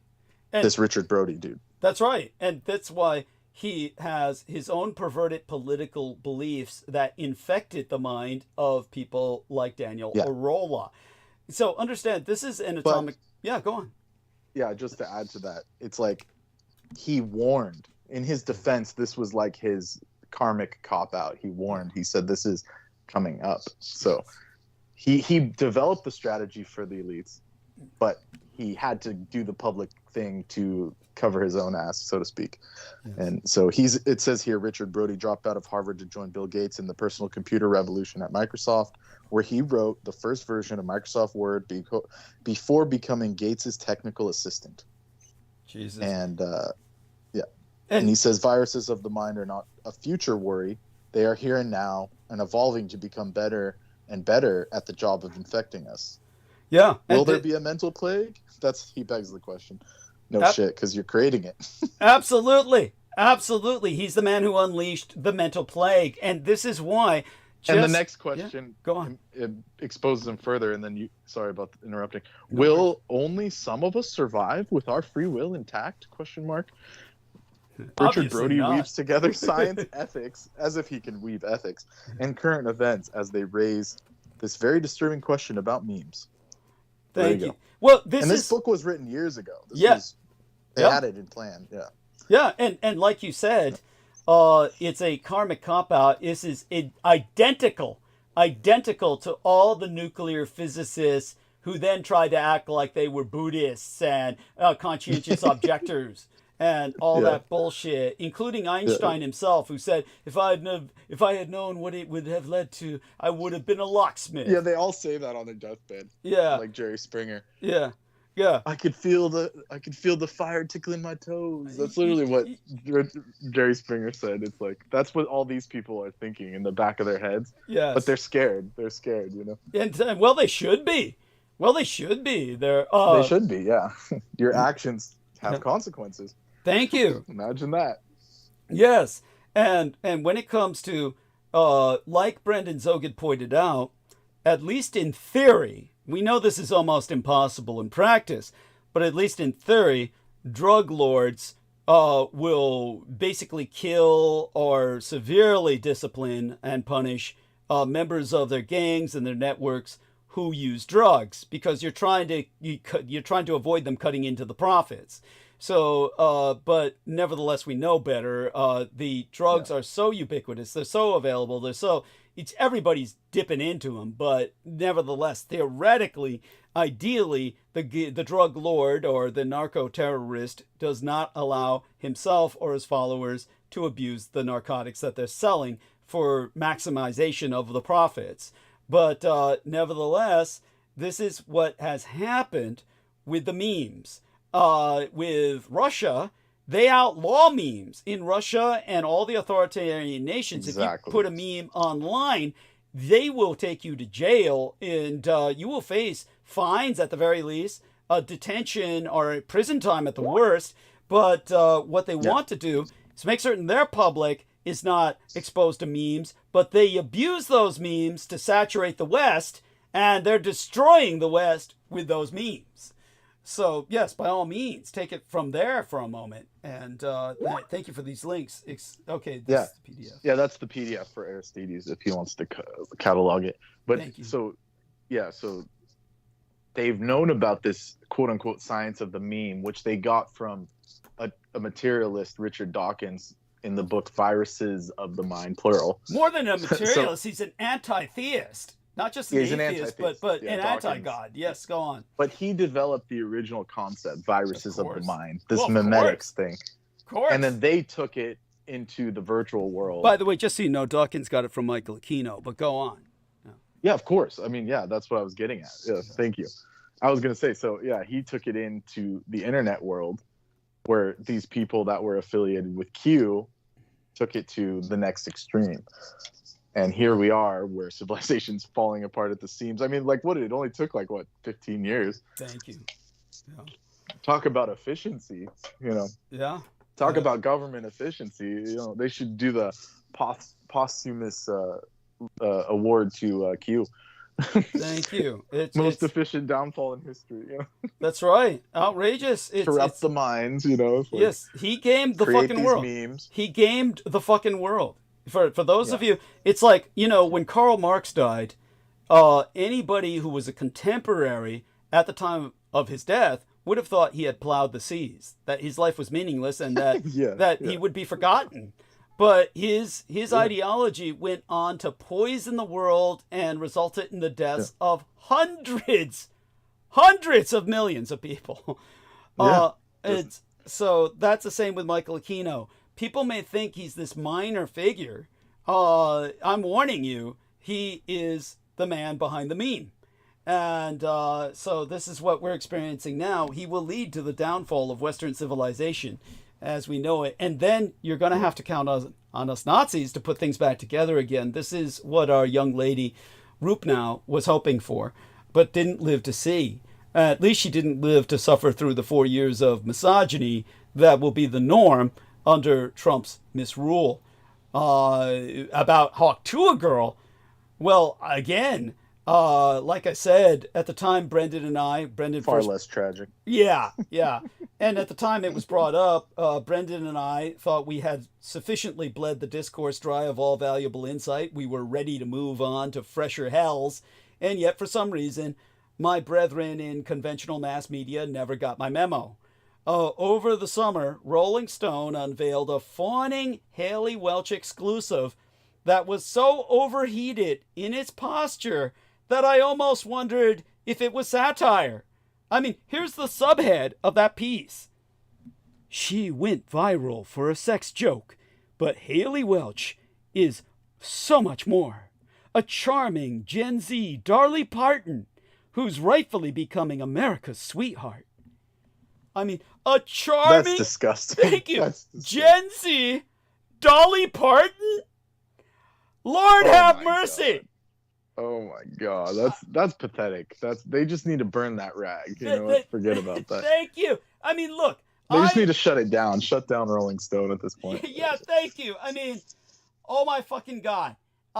Look, I understand how the game works. Journalists and editors alike are they're incentivized to gussy up their framing with provocative declarations, and given that all celebrity-focused journalism in the 2020s is a blood-sucking negotiation between various... They are writers, after all. Yes, right? yes, yeah.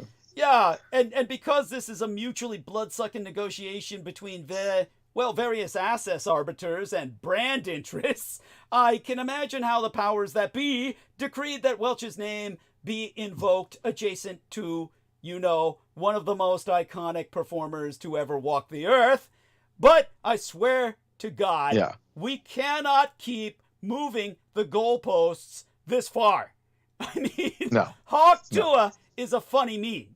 I had a nice time thinking about how it reflected on an oft-ignored undercurrent in American culture. Well, also, if you go back, before that incident, and this is how stupid she is that expression, that onomatopoeia, was meant for like hawking up a loogie. Yes! Something you discard. Yes! Something gross. Yes! So it was, like the mucus lining of your lungs that's stripping off while you're sick. Yes! Yes! It's nothing to do with anything good. And then, so that's how dumb these people are, that they think that, Well, like I said, look at the porn that I wrote. I can understand the visceral excitement by that. And I'm sure Welch enjoyed her brief tour of the Barstool Podcast Network, but way back then, I already thought that it's over now, man. Let's move on before it gets embarrassing. By the way, here's 3 things to back up what I'm saying. These are like 3 separate things I took off the internet just to make my point. I'm going to insert them both inside of the text bar here, and I'm going to insert them in the chat for our listeners to access, because I do want people to see that people were taking into consideration what was going on, and they were trying to make sense of what they were seeing. And basically, I think they speak for themselves. There's no need for me to read these posts out loud as I'm making them accessible to our listeners, and again in the text box for... Yeah, it's a social experiment, all right. Yeah. Thank you. It's an IQ test. Yeah, thank you. And people were... It was based on your failing was a success. If you failed, you were succeeding as far as the people who were promoting the test were concerned. They want people to be dumbed down. This is idiocracy. Yes. Come to life. Yeah, and complete idiocracy. Yes, and because I'll keep going, and people. The wrestler is president. Yeah. Yes. Now I've been on the internet long enough to remember when there was a universally established life cycle for viral characters. The Numa Kid uploaded his video of himself singing that pop song that Vinnie Barbaric, alias Peter Moon, was demented enough to actually believe was the Romanian national anthem to Newgrounds, and enjoyed an in-the-know ubiquity among forum dwellers in the early 2000s. You remember that fat, ugly kid, Numa? Remember that? Yeah, of course. God, yeah. That's dating. That's dating myself. Thank you. You shouldn't have confessed that. It's... now, this was without any predatory talent agents harboring any fantasies of him splayed out on the cover of Spin. Others that fall... I like this third one. Just let it play out. Yes. Yeah. He gave her too much credit, even though. Yes, we all did. Now, others that fall into the category I've just alluded to include Tay Zonday, the Star Wars kid, whoever made the End of the World Flash cartoon. But unfortunately, I wouldn't know about any of these without the Blood Boys, I admit. But unfortunately, This is old stuff. This is original memes. Yeah, it's true. It's really actually, you know, it's my son and Sugar Daddy that brought it up when they were. Yeah, and the Chocolate Rain guy was Zonday. That guy. Yeah, thank you. But unfortunately, in our modern hyper-capitalized digital ecosystem, everyone who has even the faintest whiff of virality is now encouraged to mine that moment for all it's worth, morphing, say, a cute, profane YouTube clip into the job. Think of the tools currently at your disposal.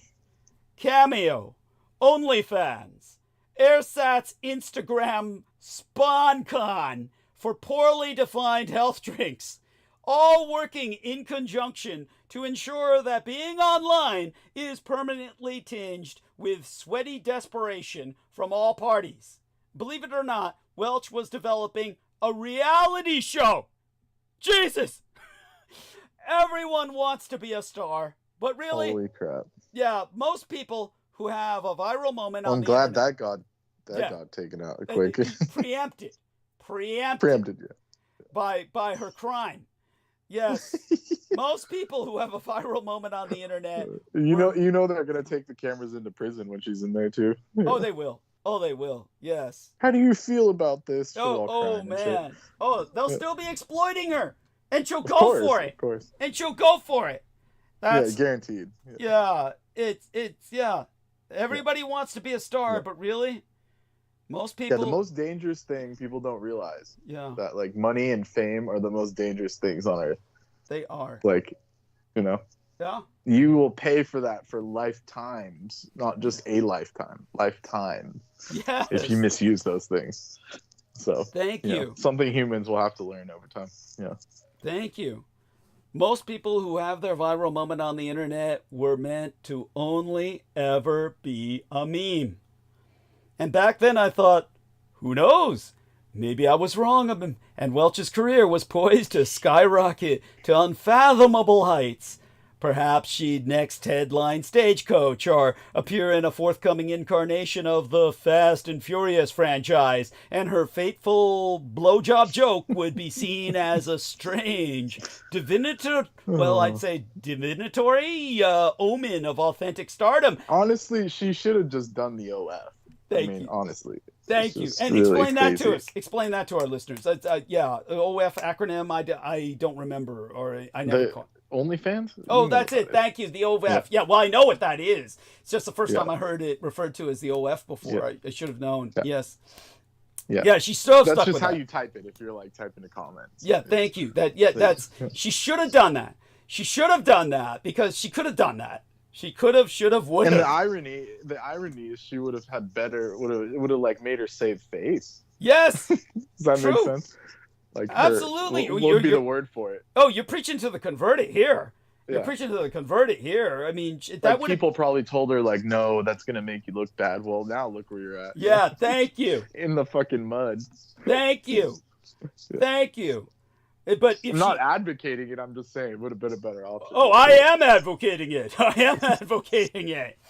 Honestly, you know, or if she had succeeded conventionally, honestly, I would have happily eaten my words. Until then, if you are lucky or unlucky enough to brush against white hot virality, maybe set your aspirations a smidge lower than Dolly fucking Parton. There is so much grace and dignity in enjoying your 15 minutes of fame before returning to real life. But after a bizarre cultural tour that included a cringy interview with Bill Maher, I mean, I swear she might as well have been talking to Vinnie Barbaric, and a guest appearance at a Shaquille O'Neal DJ set, Welch started a podcast of her own, supported by Jake Paul's production house, cleverly called TUAH. So that explains where she got all the pump and dump schemes. Yes. Because those boys, are famous for it, and them and Mr. Beast. Thank you. So they all have done it, and they continue to do it in just, what is it called when you have impunity? Just with impunity. Yes. So that's why they probably told her, "Oh yeah, it's fine. Yeah, we do it all the time." They pimped her. They pimped her. Exactly. And to her regret. Yeah, when you have a chance, watch that CoffeeZilla thing, because you'll get a lot from it. Even though it's like some mainstream Tell people junk. about that. Tell people about the CoffeeZilla interview. Yeah, exactly. So he talks to her over the phone. She's talking to him, and then when he starts asking hard questions, she like gets mad, says, "Oh fuck you," like on air. Like Christine. She pulls a Christine. She pulled a Christine, and then the business guy gets on, the mafia guy, which I would call, because he was so shady. He's Bubba. Like, Bubba gets on. He's like, well, we had to do business, Who's gonna pay for all these Cayman Island lawyers and stuff, like as if that was normal. Like trying to defend themselves, and he's like, where did the $1 million go? This was because that you charge fees, right? Not just the money that was put in, but the like couple dollars in fees that everyone paid. It was like, he's like, where did the multi-million, like the 2 million go? He's like, well, someone has to pay these people in the Cayman Islands to manage it. Like, as if that was like gonna get him off or something. Like, oh yeah, normal business. He was trying to say, yeah, this is normal business, right? Yeah, in an offshore account. Offshore account. Oh, so talk about incriminating yourself. Yeah. Oh my fucking God. She should have just stayed on long. She doesn't even know what she did, but it's like, you should have just kept, at the bare minimum, should have just kept him distracted. The CoffeeZilla, the journalist, because they're talking to an actual like expose. What is it? Yeah. What do they have a word for them? Well, an investigative journalist. We used to call them investigative journalists. Yeah, those people. Go ahead. At any rate, to her, what I feel will be her ultimate regret, Talk To was a smash. Talk To quickly ascended towards the top of the Spotify podcast charts. Welch interviewed dance mom's kid turned pop star aspirant JoJo Siwa, the rapper Wiz Khalifa, the billionaire Mark Cuban, and her own grandmother over the show's 13-episode run from September through to December. But evidently, that was not enough. Like Icarus, soaring towards the heavens on wings of wax. Like Orpheus, sneaking a peek over his shoulder. So too did the Hawk Tuah girl test the gods of the Zinternet with her own hubris by launching a cryptocurrency. So earlier this month, Welch released a meme coin called Hawk, H-A-W-K, all uppercase, the latest celebrity-sponsored cryptocurrency with absolutely no point except to help turn cultural capital into real capital. In a press statement at the time, Welch wrote, "Who doesn't love a good meme? Becoming a part of meme culture interested me in the world of crypto. And I've learned so much along the way. Oh, baby, you're going to learn a lot more. Launching my own token feels like the perfect next step. Not just to create something meaningful for my fans, but also to protect my community from scammers." You like that, Brendan? To protect my community from scammers. Well, let's take a look at what notifications we got here. Oh, here we are. These are exposing the Hawk Tuah scam. Oh my God, who's this? Is this the CoffeeZilla dude? And this one. Yeah, this is the guy. Yeah, this is the guy. Yeah. And then in another screenshot, she was actually going on Twitter saying, "He's lying about me. He's lying about me. Like this CoffeeZilla guy's gonna lie about me." It's like, just accept your losses, bitch. Yeah, thank you. Come on, like. Oh my God. Like, just. Yeah. Why would, like you said earlier, why would they even pick up the phone? I don't understand that. Thank you. Like, talk about the worst mafia. They're addicted. You're like the worst criminals. You're the worst criminals ever. Yeah, well, because they take a look at people like Musk. They take a look at people like Musk and Trump, and these people are true criminals. Yeah. And they just. And they can just do it out in the open, but that's different. You They can. You can't. Thank Like, you. Like, come on, you know.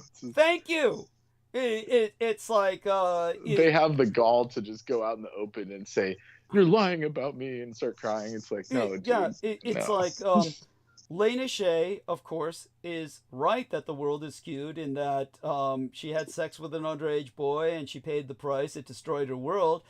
And she basically, you know, but wondered aloud, how is it that I can talk about it and I don't have the police come to my house and I don't have, like, you know, get run out of town? It's a totally different case, and the way I presented my case was totally different.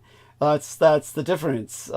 She was hiding what she did, Right. Yeah, as opposed to There's such a thing as a circumstance. yes, You know? yes, and circumstantially, I am a very different creature, and you will notice none of my gang stalkers attacks me for that.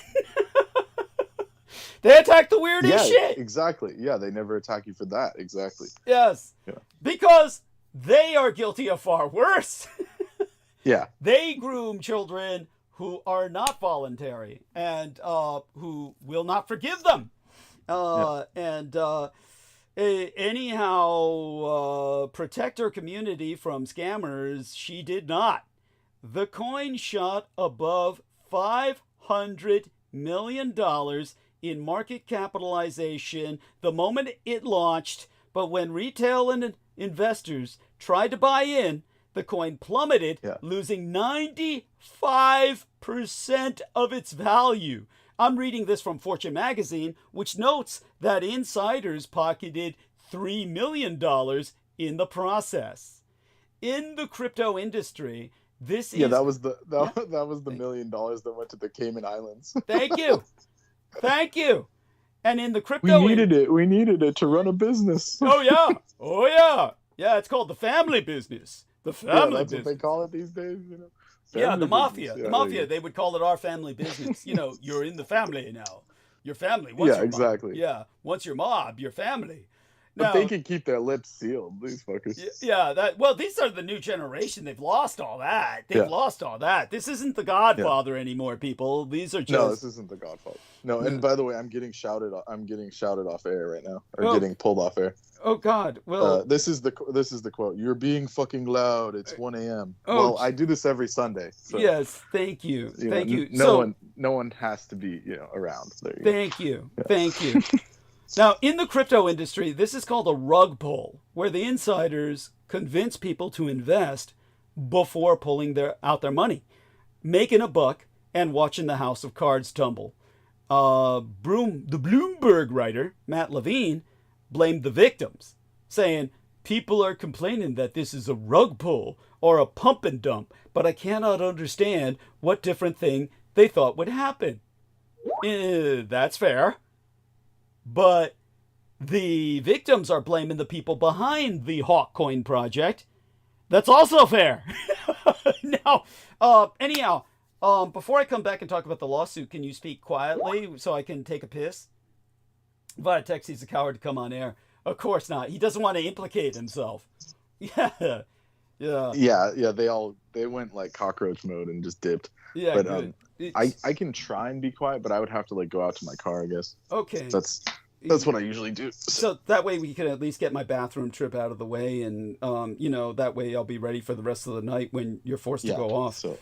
So let me suit up so I let him have to go out into the elements. So while you're doing that, I'll keep burning bandwidth. Understand that the victims, as I said, they're blaming the people behind the project in a lawsuit filed in federal district court in Brooklyn, New York. A group of investors sued the project promoter, Alex Larson Schultz. Was that the guy in the Beerzilla commercial? Alex Larson Schultz. I'm looking up the lawsuit. That's the crypto company Over Here Limited. Yeah. Okay. That's the crypto company. No, this might be someone else. Yeah. Well, because after he exposes them, they all try and sue him later. Yeah. There you go. Come on, really sue the journalist. Yeah. Really. It's cheesy. There you go. See, that's why our media is in such danger. This is why our media is in such danger. Basically, the crypto company is named Over Here Limited, which launched the coin. And over here is founder Clinton So, surname S.O., Clinton So. So probably an Asian. I'm not quite sure the nationality. Singaporean comes to mind. And the Cayman Islands based TUAH, the Moon Foundation. Instead of To the Moon, TUAH, the Moon Foundation. Like spit on someone's ass. Isn't that so clever? Isn't that so sexy? It's like you can just imagine the dribbles between the crack of Peter Moon's ass. He's so excited. He's jacking off right now. He's listening to us and he's orgasmic. No, he can't even get it up anymore, so he can't do that anymore. At any rate, the plaintiffs have already proven that Hawk was, in fact, an unregistered security and broke the law. Is that what they call it nowadays? Thank you. Thank you. Yeah. It was an unregistered security. It broke the law. Yeah, and on a side note, it's cool if the dogs bark, but if I say something that God forbid, I have to go outside, right? Yeah. No, they're shit. They're scum. They're just scum. They're Hawk Tua. They're Hawk Tua. Yeah. Yeah, they're That's giving them too much credit. Yeah, there you go. Yeah. The original term. Yeah, the original term. I'm not thinking about the poor girl. At least she's fuckable. She's fuckable at least. Yeah. But, yeah. Oh yeah. Definitely. Yeah. Leagues above these. Yeah, that's right. Cretins. She is. Yeah. At any rate, like I said, the plaintiffs have proven that this Hawk was in fact an unregistered security, that it broke the law by not registering with the U.S. Securities and Exchange Commission, and they seek $151,000 in collective damages. Now, Welch, last time I checked, was not named as a defendant, but the plaintiffs expressed that they were very disappointed in her. They so wrote, Welch's involvement and her reputation as a trusted public figure signaled to her followers and potential investors that the project was poised for success, fostering an expectation of profits based upon her efforts. Well, obviously, Welch was not a trusted public figure who should be trusted to guide a financial investment of any kind, other than OnlyFans or straight out now prostitution.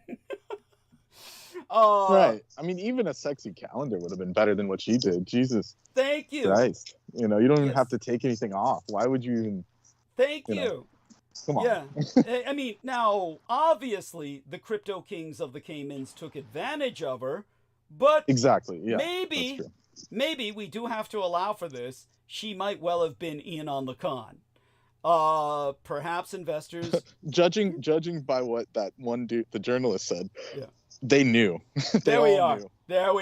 And they always know. That's the irony about it, is they try and claim, say, oh, we tried our best, right? This was supposed to be an investment. But they always, from the beginning, know that it's a pump and dump. Yes. And he exposes that. That's why they all hate him. You know, and then call him a Jew. Oh, he's a Jew. It's like so stupid. So I've been called that even. Yeah, of course. That's the insanity. Yeah, and the irony about these people, it's like, this is my job talking on Sunday night. Thank you. So Thank you. That's just, I'm outside, they can't hear me, but I mean, that's what I would tell them to their face, is like, you guys are fucking interfering with my job. Thank you. Absolutely. albeit voluntarily. Yes. It's still a form of, what would be the word for it? It's like an internship. It's like I'm learning how to speak on air. I would call it community service that you've been sentenced to as a punishment. You've been sentenced to community service as a punishment to be on the Douglas Dietrich show. That's why. Yeah, exactly. For all the people you killed in the last life in which you were involved with me or my biological father. Yes. Yes. Thank you. Oh my God. Oh, at any rate, perhaps investors should have put their money into literally anything else, or just stuffed it under the mattress for safekeeping. But it's okay. I'm going to take a leak. Our man, Brendan DŌNG̵HԻ is okay. Yeah. He's going to hold the line. Yeah. I mean, do you recommend any, should I just ignore it, basically? Fuck them. I would. What are they going to do? What can they do? Call the police? You know, I mean, basically, you know. Well, I have like a whole dossier on what they've done to me. Yeah, so it's so like thank you. Wouldn't work in their favor. Yeah, thank you. I don't know why they're bitching tonight. Like, yeah, this is one of the few nights they've actually been home, really. Some nights they're not home, right? When we're talking? Yeah, usually they're not here, or I'll go outside and talk, but I didn't do it this time just because I wanted to stick it to them, you know. Good for you. And it went perfectly. It's like, I mean, all the talk about empathy and stuff, I mean, it obviously they're feeling it. Oh yeah, they are. You know, in their heads it's about them, but it wasn't about them. So. Yeah. That's their typical psychopaths. Yeah, it's nevertheless it's some kind of residual guilt that is forcing them to respond the way they're responding. Yeah. Yeah, I will be back in about 5 minutes, you know, and so. Yeah, no worries. Okay. Go ahead. I'm going to go mute. Thank you. So that's the situation with that. Just to go over a few news items that were interesting. I guess Honda and Nissan are they were going back and forth saying they wanted to merge. They wanted to create this super Japanese merger of Honda and Nissan Motors, both the giants, the auto giants. Then they backed off from the claim, and then now it's being reported on NHK Nihongo Kyokusai, the Japanese news network, that Honda and Nissan are starting merger talks again, which they wanted to basically manage an integration of the two companies. And Mitsubishi Motors is also expected to join the talks, the famous Mitsubishi Motors. And they're aiming, it says the sources are saying that the Japanese firms are aiming to finalize a deal in June of next year. And Foxconn, which is the chip company, Foxconn, is also a Taiwanese media outlet, says that Honhai Precision Industry, also known as Foxconn, is in talks with the French car maker Renault to acquire controlling its stake in Japanese Nissan Motors. So there's going to be a lot of shifts in the markets, apparently, and these big companies in the next couple of years, especially with Saturn going into Pisces, because Saturn is the practical planet, and it's going into the ocean, the Piscean star signs. So it'll be like a lot of disruptions in practical matters that have to do with all of us. And these companies are part of that. So there you go. CNA also says discussions with Renault took place after Honhai's proposal to acquire a stake in Nissan, and it was rejected by the company. CNA says Honhai's team for talks in France is led by Seki Jun, the chief strategy officer for its electric vehicle operation, who was a senior at Nissan. Different sources say Honhai was considering behind closed doors participating in Nissan's management through stock acquisition or other methods. Nissan is currently in talks with the Japanese firm Honda Motor for possible mergers. They are expected to sign a basic agreement as of next week and enter into detailed negotiations. So once again, it has to do with the big three: Honda, Nissan, and Mitsubishi. That would be the Japanese three. Then Renault, which is the French car company that had an alliance with Nissan, but that had been affected in recent years by its old. They had an old CEO of Nissan Motors who was this French guy named Carlos Ghosn, and he had scammed a bunch of money from Nissan, and the Japanese were gonna have his head on a platter, so he escaped literally in a box overnight, and he fled to like Lebanon or something. And he was the original guy that did the French, Japanese Nissan merger, which was with Renault, the French car company, merging with Nissan. So that's how they were connected. And it looks like they want to kind of undo that by selling part of it to the Taiwanese firm that makes all the chips that we use, the Honhai chip company. So hopefully when Doug gets back, we can explain that to him. So yeah, there's also lots of snow coming in northern Japan. In the northern territories, I mean, it's middle of winter. We just went through the solstice. So the sun is currently standing still in its solstice phase for the next 2 or 3 days. And then after Christmas, hopefully the sun will start rising again. And that's what that's what the whole ritual is about of Christmas and lighting the lights, on the tree, lighting up the tree and stuff, because you want the solar energy to return to its height so you can have food again. So winter can be broken and you can go through that stuff, So there you go. That's what that is.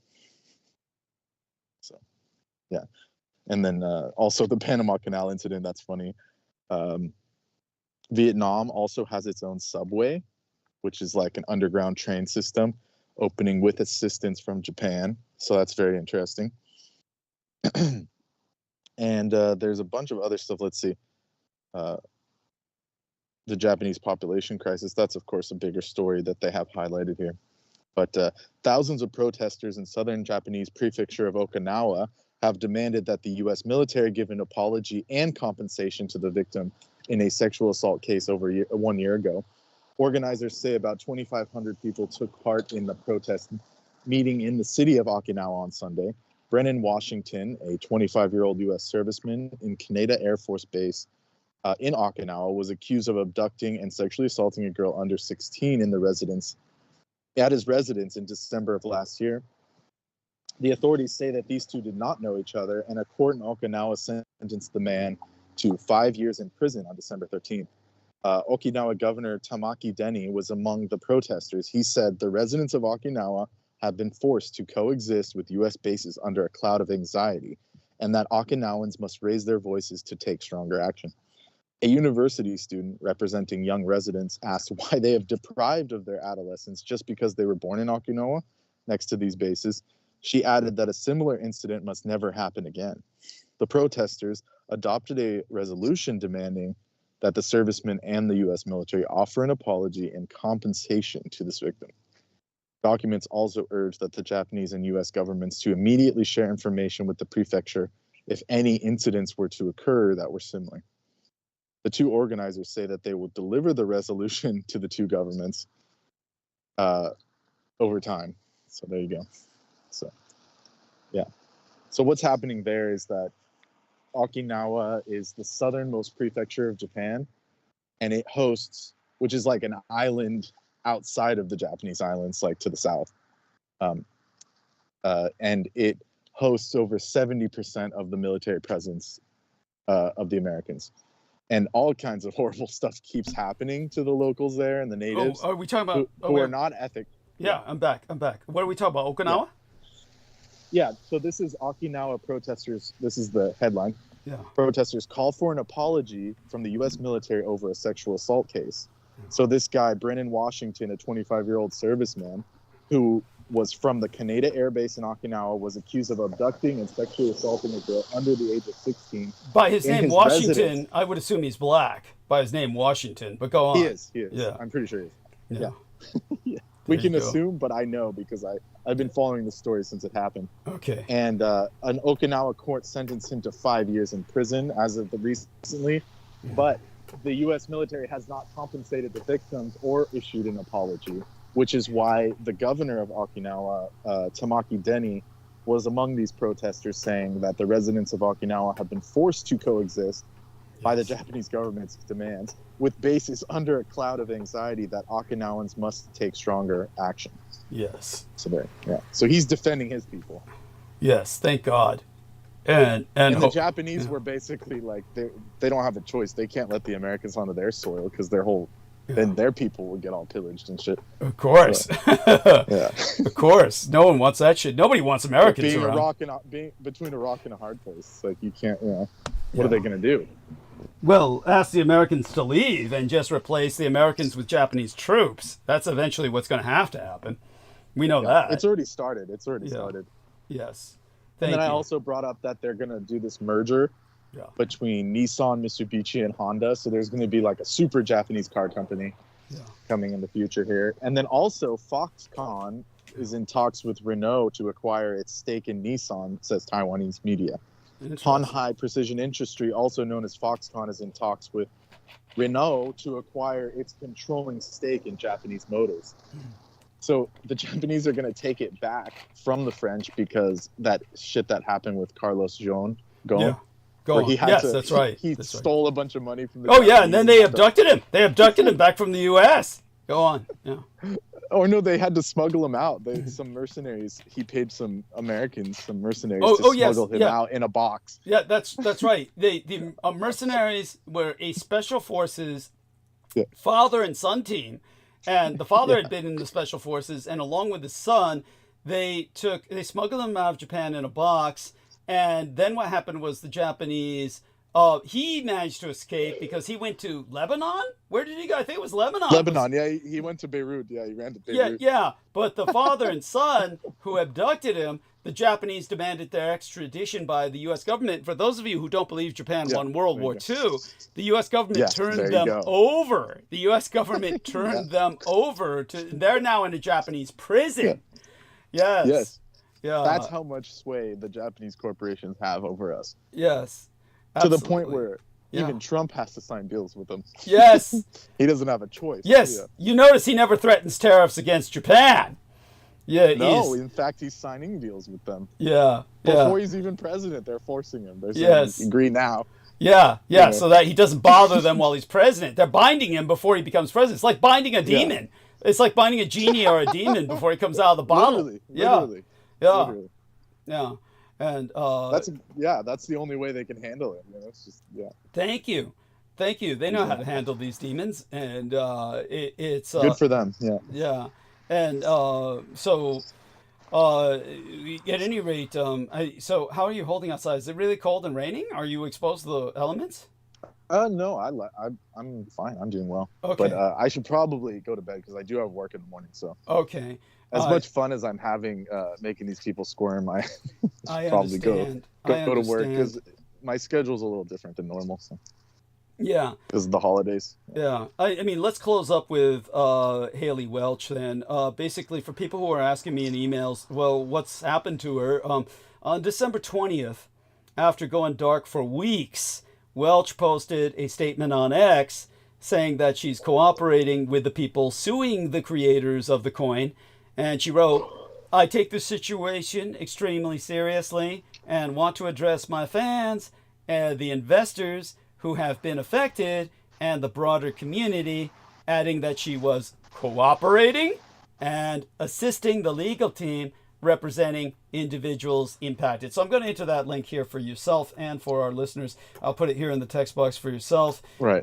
Because that way everybody can see this horrible American flag that she's got behind her to make herself look like it's right there, the link. It's like you can see her. She looks like the ultimate patriot. Of course, she has to have that American flag. Stupid. Yeah, the whole cowboy hat. It's like that's like a Bitmoji. That's not even her. Yeah, image. It's just like a little an avatar, like a little avatar. Thank you. With Mount Rushmore, with her face covering Mount all people. Yeah, which one? Truman, isn't that Truman? I don't know. I forgot the faces the on Mount. Next to Jeffrey. Oh no, Washington. Washington. No, she's not covering Washington. Hamilton. The guy next to him. Okay. Hamilton. I didn't know who that was next to him. I recognize Lincoln and Roosevelt in Washington. The other guy I always thought was Thomas Jefferson. Is that Thomas Jefferson? Jefferson. Yeah. Why is she covering Jefferson? That's weird. Yeah, because he let. Probably because he was a slave owner. I don't know. Yeah. Well, it looks like it's just a filter. It's just like a chat filter someone made. I don't think she really. Of course. No one thought that through, but it's just odd. Yeah, it's just whichever one the chat chose, the chat GPT chose, the bot. Yeah. Well, anyhow. Exactly. Yeah. Whatever stupid shit they put. Yeah. Thank you. Well, anyhow, here's a meme to express my reaction to what she said. So let me post my reaction here for you to see, and what I'll show to our listeners as well. This is all I could think of. This is how the guy looked on January 6th. Yeah, this is my response to what she had to say to the this. Wienermobile. Yes, that's right. It's basically when the dude said, "We're all trying to find this guy." Yeah.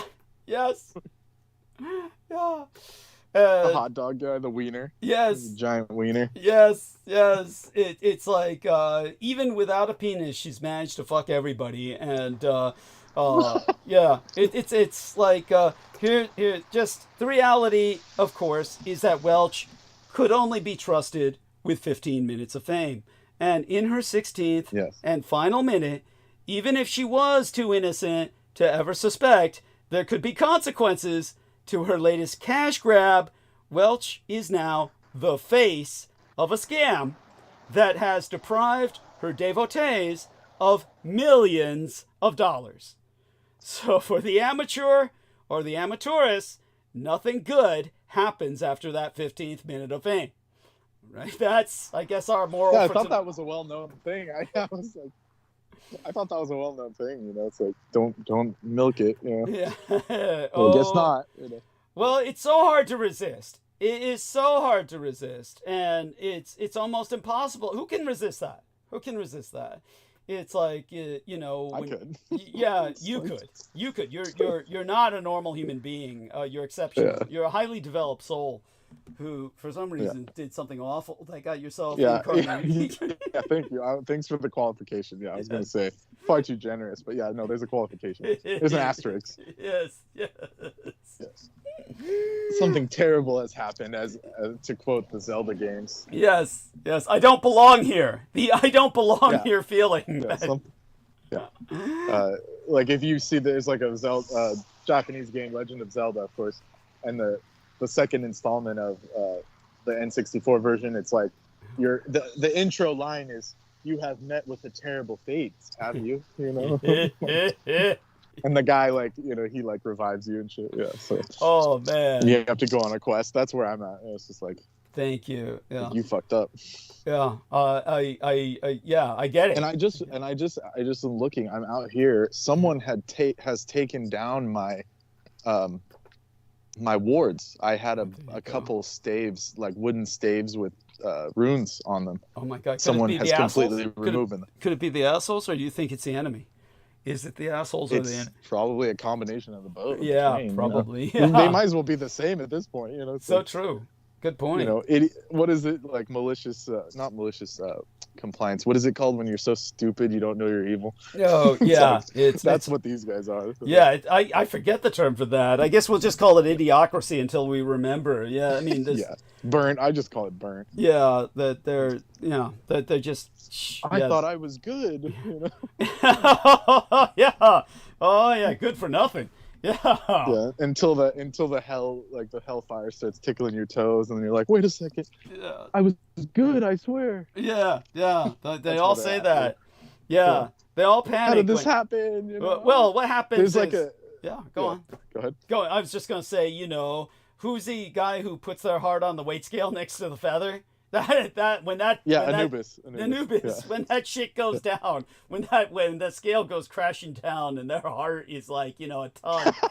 Yeah. Yeah, and then you see the freaking Amut demon coming to eat your ass. Yeah. Yeah. Yes. No, that was the joke I was gonna say. There's a joke in like basically in the old like it's called Garuda Puran, like where it talks about the hells, the Buddhist hells and stuff. And the joke is like every being like puts up their hands and says, "No, help me get out of here," you know.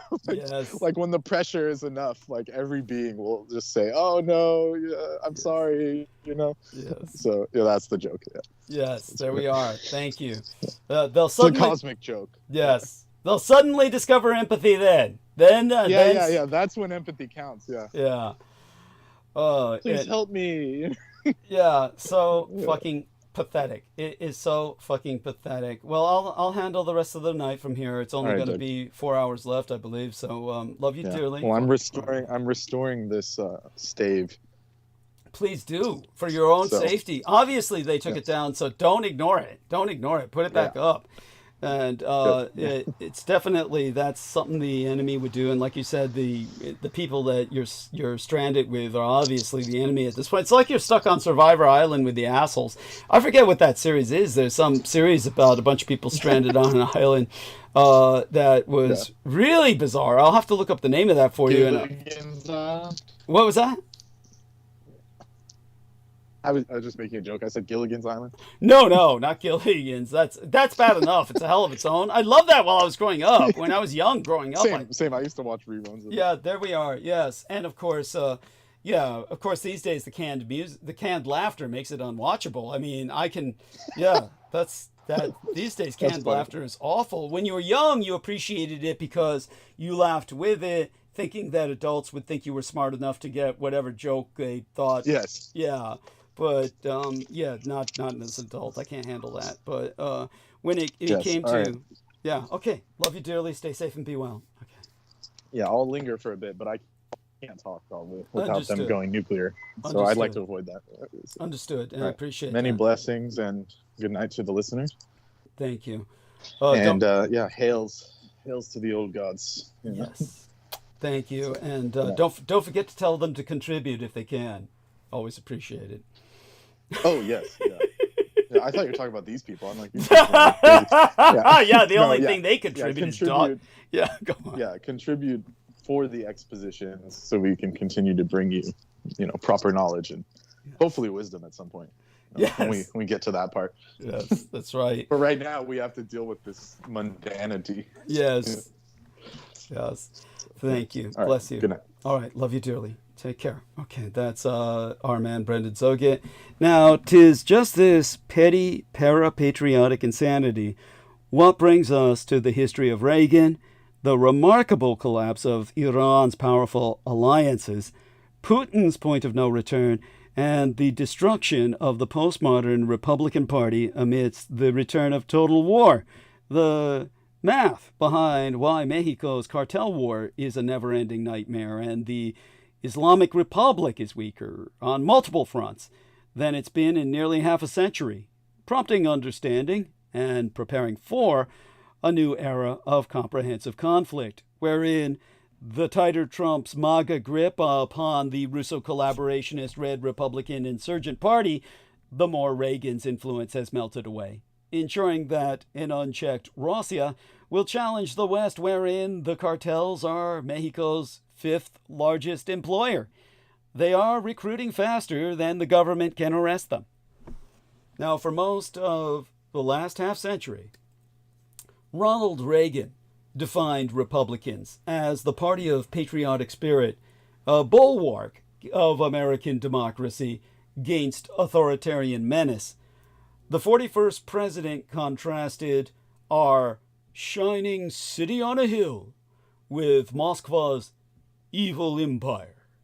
Long after the demise of the Greater Soviet Union, Reagan's successor, the senior George W. Bush, dedicated his presidency to ending tyranny through the spread of democratic traditions around the world. This makes it especially hard for me to process the whipsaw that has placed the Russo-collaborationist Red Republican insurgency and its leader in the opposite position, hostile to democracy, friendly to authoritarians, aligned with Moscow in its aggression against Ukraine and the world. Losing elections plainly has a lot to do with it. Watching Democrats win the popular vote in 7 of the last 8 presidential elections has persuaded Republicans democracy is not their friend. With the deadly January 6th insurrection, Donald Trump went to war against our democratic system. The white conservative Christians who dominate the Republican base embrace the turn for related reasons.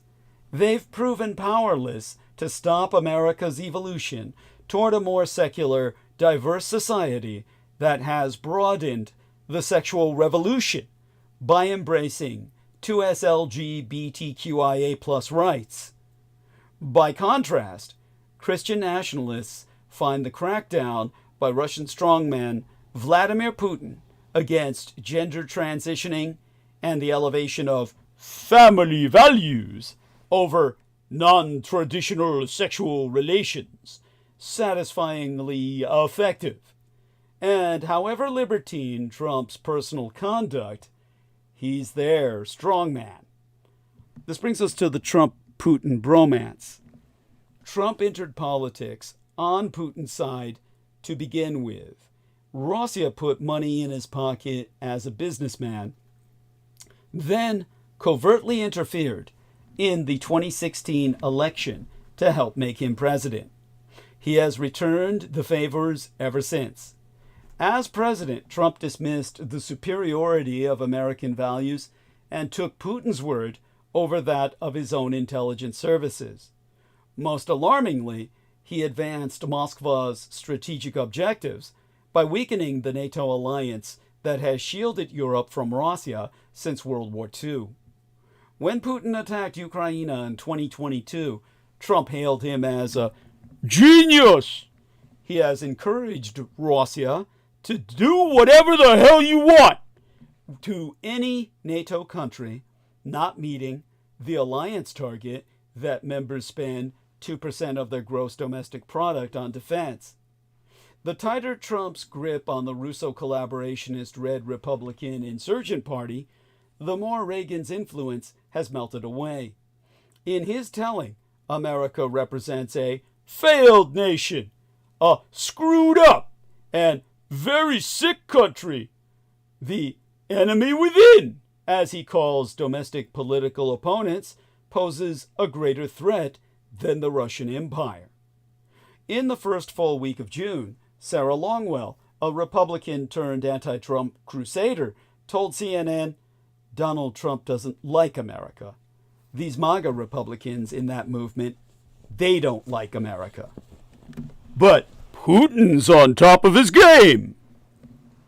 Animus toward their own country achieves a core Putin objective, as he works to restore global power at our expense.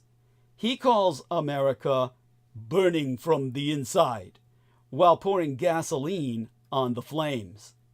In June, the Director of National Intelligence, Avril Haines, told the Senate committee Russia relies on a vast multimedia influence apparatus. The Russian government's goals in such influence operations tend to include eroding trust in U.S. democratic institutions, exacerbating socio-political divisions in the United States, and degrading Western support to Ukraine. Moscow has succeeded in spectacular fashion. An upside-down American flag, which has become a symbol of the Stop the Steal movement and was seen at the Capitol during the January 6th insurrection, flew at the home of the far-right Supreme Court Justice Samuel Alito in early 2021. Nearly the entire Red Party has embraced Trump's lies about fraud in our electoral system. Since his own felony convictions, vice presidential hopefuls have competed in their denunciations of our legal system. The House Republican majority blocked desperately needed military aid for Ukraine for months, though Speaker Mike Johnson ultimately relented, letting Ukraine aid pass on the strength of Democratic votes. Most Republicans voted against it. Earlier this year, the Russo collaborationist Red Republican insurgent Senator Tommy Tuberville of Alabama said, Putin's on top of his game, insisting that his strike against the Ukraine was merely a defense against NATO encroachment. He derides the democratically elected Zelensky as a dictator. Earlier this year, the House Foreign Affairs Chair, Michael McCaul, among the few still identifying as a Reagan Republican, said Russian propaganda has made its way into the United States, unfortunately, and it's infected a good chunk of my party's base. The intelligence chair, Mike Turner, has agreed, recently confirming that Republican rhetoric is, his words, directly coming from Russia. After interviewing Putin, the far-right media personality Tucker Carlson praised his sincerity and called Moscow so much nicer than any city in my country. One wonders why Tucker Carlson just doesn't move his oyster white ass over there. in the snowbank. Yeah, that's funny. That's funny. Where bombs go off in luxury apartment buildings. Yeah, it sounds like a nice place to be, right? Yeah, thank you. That was actually a scooter. The bomb was in a scooter, but it blew up a good part of the apartment building. Yes. Yeah, there you go. So yeah. Why doesn't he go there? Yeah. You know, he likes warm weather, it sounds like. Yeah, thank you. Thank you. And Trump's son-in-law, Jared Kushner, and former U.S. ambassador to United Germany, Rick Grenell, are developing a private real estate deal in Serbia, slated to reportedly include a memorial to victims of NATO aggression. The Conservative Political Action Conference now holds conferences in Magyarország, or Hungary, whose authoritarian government has become a model on the right. Trump hails Prime Minister Viktor Orbán as a great man. Now, how far have Republicans drifted? So far that when President Biden commemorated D-Day by invoking the triumph of democracy over bullies and dictators, prominent Russo collaborationist Red Republican insurgent voices decried it as an attack on Donald Trump. I guess that's their guilty consciousness is speaking. Others complained that Biden's speech amounted to plagiarism of Reagan's remarks on the D-Day anniversary 40 years earlier, when Reagan visited the SS Memorial Cemetery. No less. Well, no one's accusing Trump of that. Every age had its own kind of war, its own limiting conditions, and its own peculiar preconceptions. The defense theorist Karl von Clausewitz wrote such in the early 19th century. There is no doubt that Clausewitz was right, and yet it is surprisingly difficult to characterize war at any given moment in time. Doing so becomes easier only with hindsight. Harder still is predicting what kind of war the future will bring. When war changes, the new shape it takes almost always comes as a surprise. For most of the second half of the 20th century, American strategic planners faced a fairly static challenge, a Cold War in which superpower conflict was kept on ice by nuclear deterrence, or rather the myth thereof, turning hot only in proxy fights that were costly but containable. The collapse of the Greater Soviet Union brought that era to an end.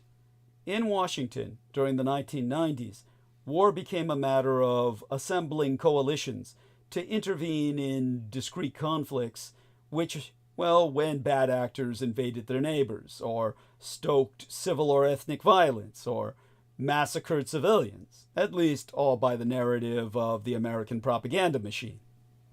After the shock of the 9/11 conspiracy attacks in 2001, attention shifted to terrorist organizations, insurgents, and other non-state groups.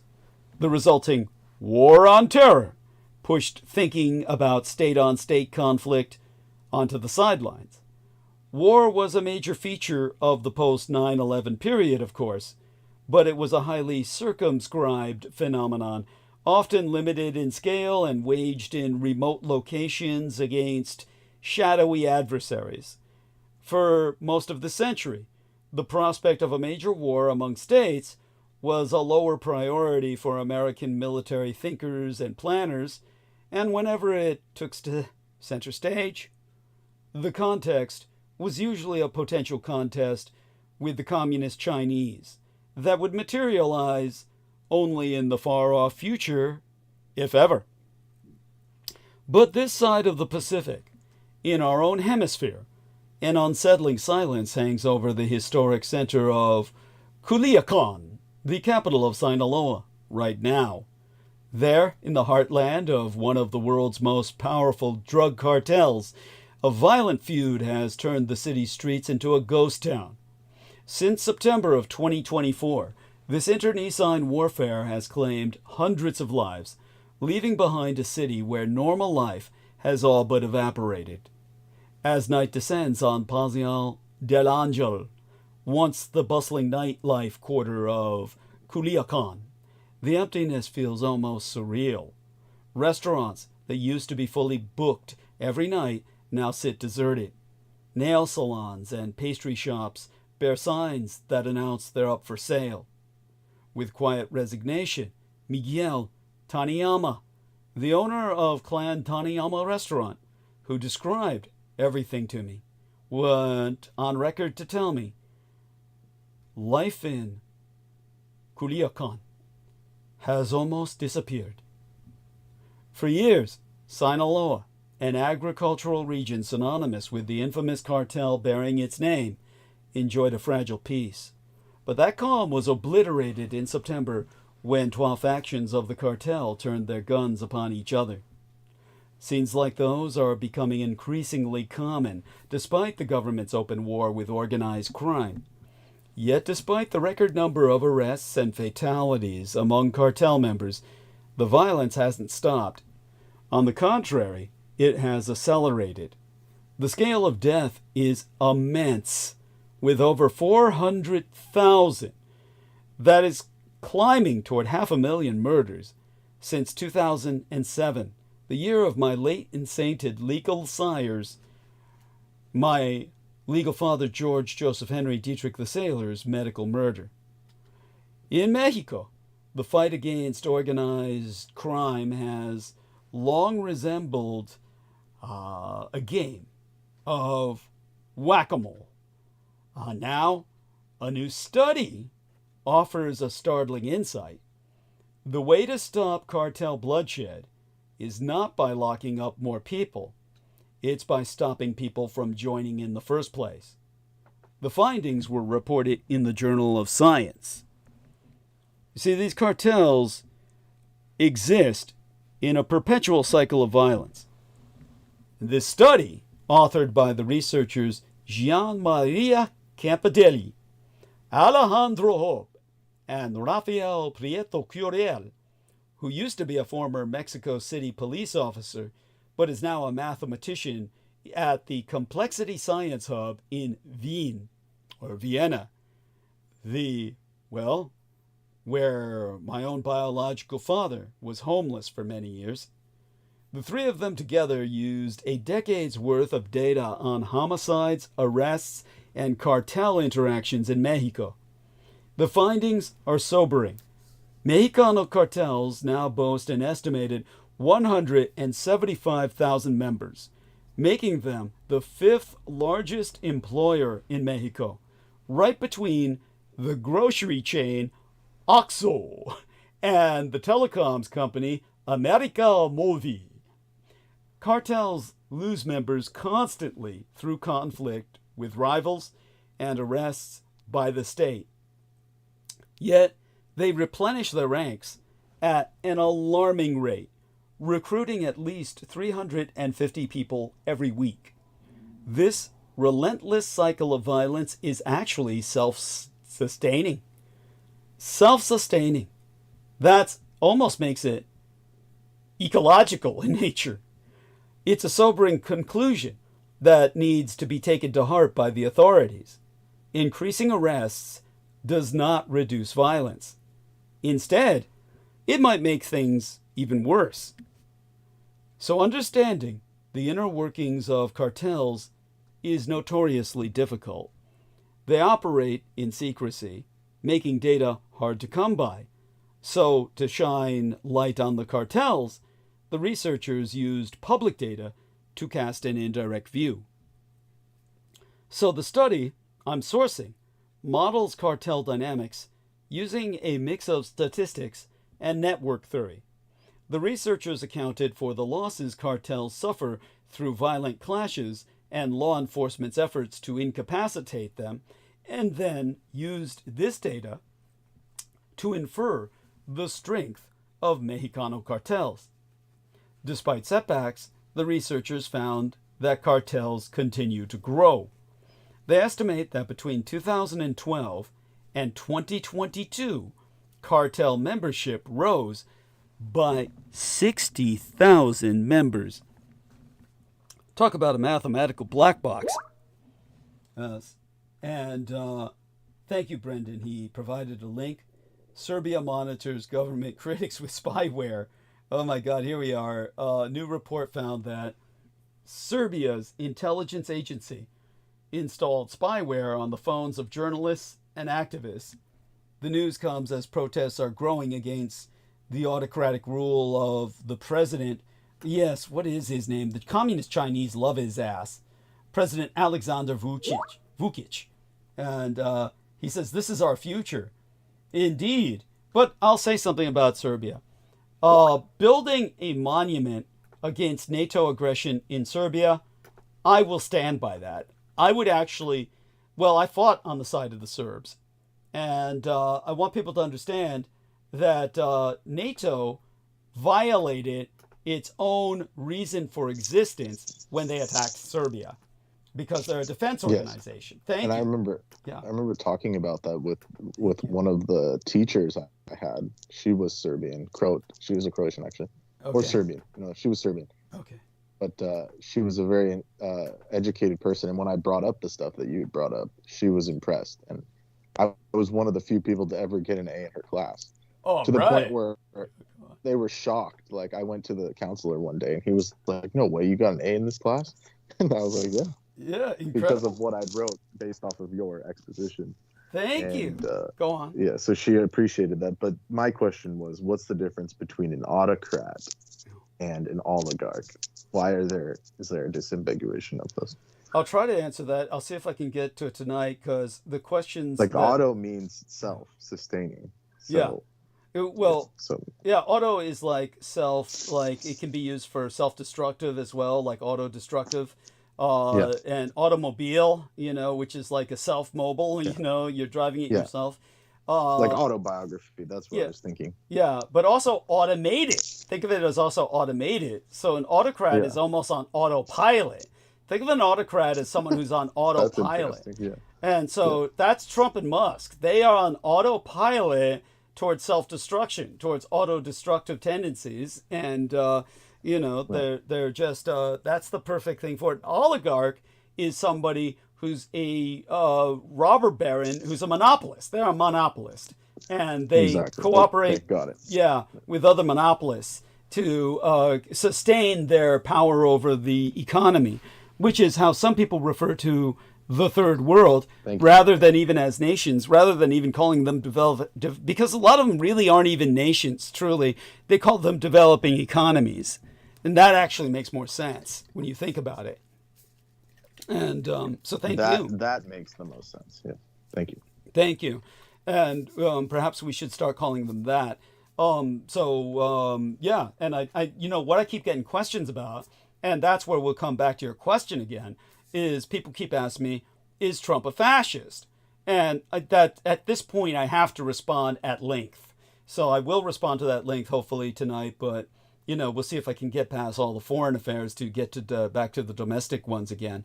But if not, we've got Wednesday. So, which is practically tomorrow, as I always say, or it feels like it to me. But yes, on Serbia, I'm on Serbia's side with that. NATO was constituted as an organization of defense against Soviet aggression. So when they went to war against Serbia, they violated their charter and became an aggressor organization. And so, yes, Serbia is completely justified. And he's asking if of course I'm going to do a Christmas show. That goes without saying. You know that. I'm going to celebrate, of course, come back to do the show, and then go back, to celebrating, drowning myself in blood, boys' blood and alcohol. Yes. But remember, our listeners need me. We're their family. You understand that. You are their family. Aristides is their family. Some Christmas. I'm back for you guys too. Because yes, we're basically family. So I'm obligated in a familial sense to be with the people that I care about and love. Aristides and Brendan Zoget among them, and John Henry Warrington, George Knight, Nemo Albano, Aaron Tice, T. Tank Berry, and Sammy Romero. Of course, for the ladies, Crystal River, Heather Holman, Amy Como, Brooke Gibson, and we can go on and on. But at any rate, let me try and refresh myself and continue diving deep into the night. as we go into a fairly ugly topic. Cartels have an uncanny ability to adapt. When authorities crack down on one group, others move in to seize territory, recruit new foot soldiers, and expand their networks. Taking into account publicly available data and cartel dynamics, the researchers crafted a series of equations that can offer valuable insight into one of the most dangerous underground operations in the world. The model considered 4 forces that shape cartel size: recruitment, arrests, termed incapacitation, conflict with rival cartels, and internal breakdown, what they call, or rather what they termed, saturation.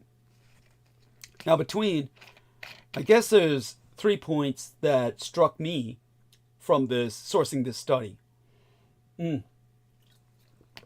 A, between 2012 and 2022, researchers estimate that 285,000 people worked as cartel members, but only 60% were still active by 2022. Roughly 18% of them are dead, and 20% were incapacitated. Yeah. And Brendan Zogit says, "Oh yeah, now this is cute. I presume you're being facetious. Yes, you're conflating it with Monte Carlo." Yes, he says, "One last thing, Peace Corps has positions in Montenegro. Isn't that a rich country? Laugh out loud. Or am I conflating it with Monte Carlo?" You're conflating it with Monte Carlo. Monte Carlo is wealthy, real wealthy. Montenegro? No, it's not. Nothing against them, but they aren't rich. No, you don't want to go there. That's like they're Serbs, but yeah, it's one of the Balkans. Yeah, Okay, got it. they're the Serbs that never were occupied or enslaved because they're in the fucking mountains and nobody wants to go there.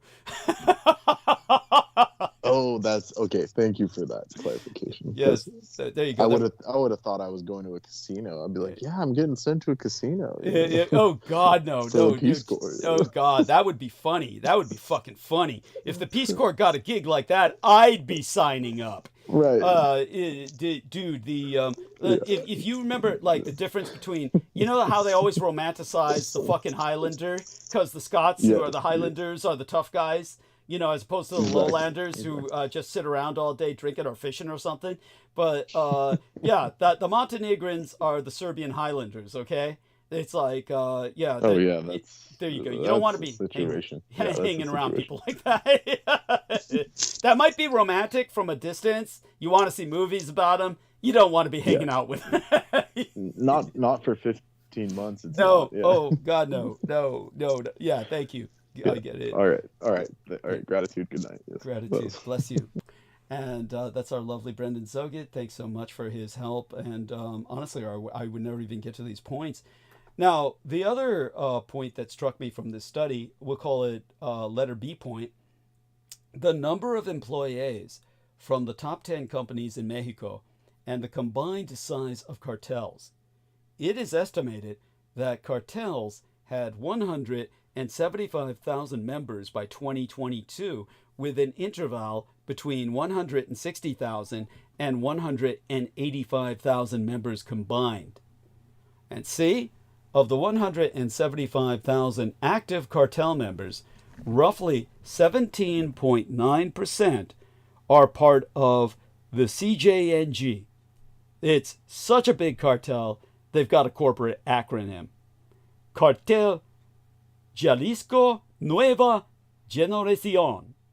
8.9% are members of the Cartel de Sinaloa, and 6.2% are from the Nueva Familia Michoacana, the top 3 cartels in terms of size. Now, these numbers are stark.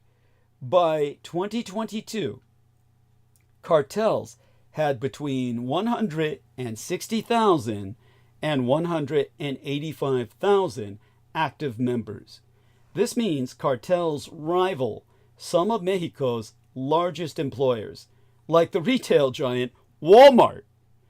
In 2012, the researchers estimated there were 115,000 cartel members.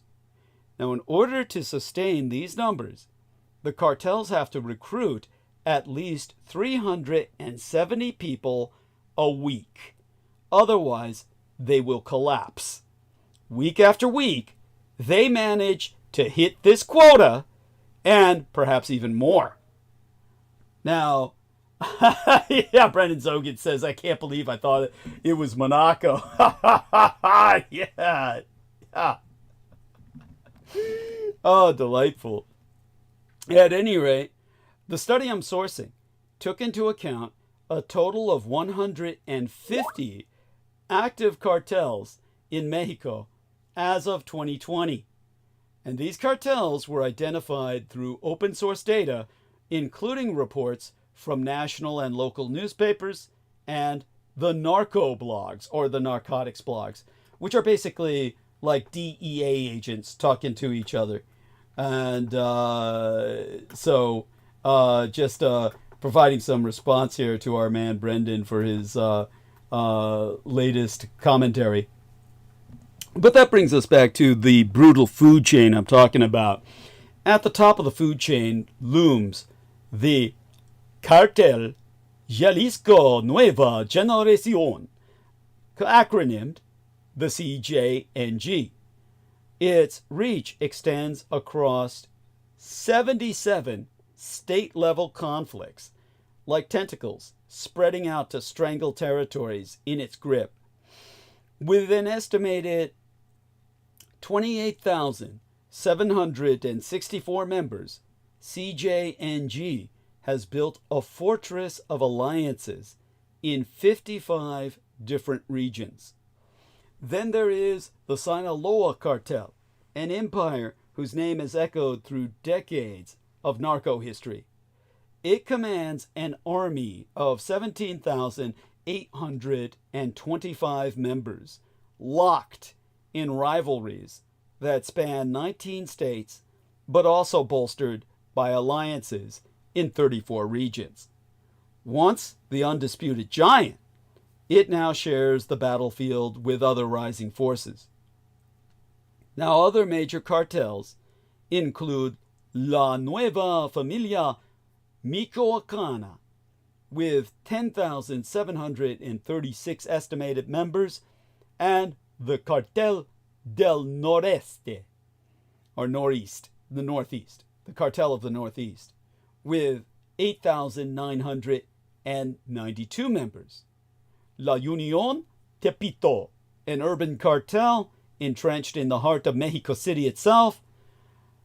Ancient Tenochtitlan counts 7,561 members. Now, lower down the food chain are countless smaller organizations, often no more than 200 members strong. But each group, no matter its size, feeds the same cycle of violence. The clashes between the 10 largest cartels generate only 15% of fatalities. The rest, the bulk of the bloodshed, comes from a relentless war waged by and against smaller, fragmented cartels who are often targeted for elimination and used as pawns in bigger gang rivalries by the major cartels. The researchers estimate that if current trends continue, the violence in Mexico will worsen significantly over the next 5 years. By 2027, they predict 40% more cartel-related casualties compared to 2022 levels. We're talking numbers climbing toward 750,000 dead at least, and a 26% increase in cartel membership, further solidifying the cartels' hold on the country. All this, and the arrests aren't working. Now, here we are. Let me check the latest input from our man, Nemo. Nemo says that Saudi Dune deserves to have his face melted along with his dick and balls cut off. Okay, who are we? Let me see. Where are we? I'm trying to make this larger. It says, is there a path to justice in Germany without bombing a German industry or slaughtering German citizens indiscriminately? Oh my God. Maybe you're reading too much into it. Maybe the guy's just ignorant and doesn't know how to express himself. Yeah, Brendan's typing his response to that. He says that's what the Christmas market attacker said. Oh, okay. Well, he's dead now, isn't he? Is he dead? Did they kill him? I did not follow up on that story. So no, he's in German custody. He's in custody. He lived? He lived. Jesus Christ. That's that's what, hopefully, unfortunately for him. Holy shit. What an idiot. I mean, if you want to do something like that, you do not want to live.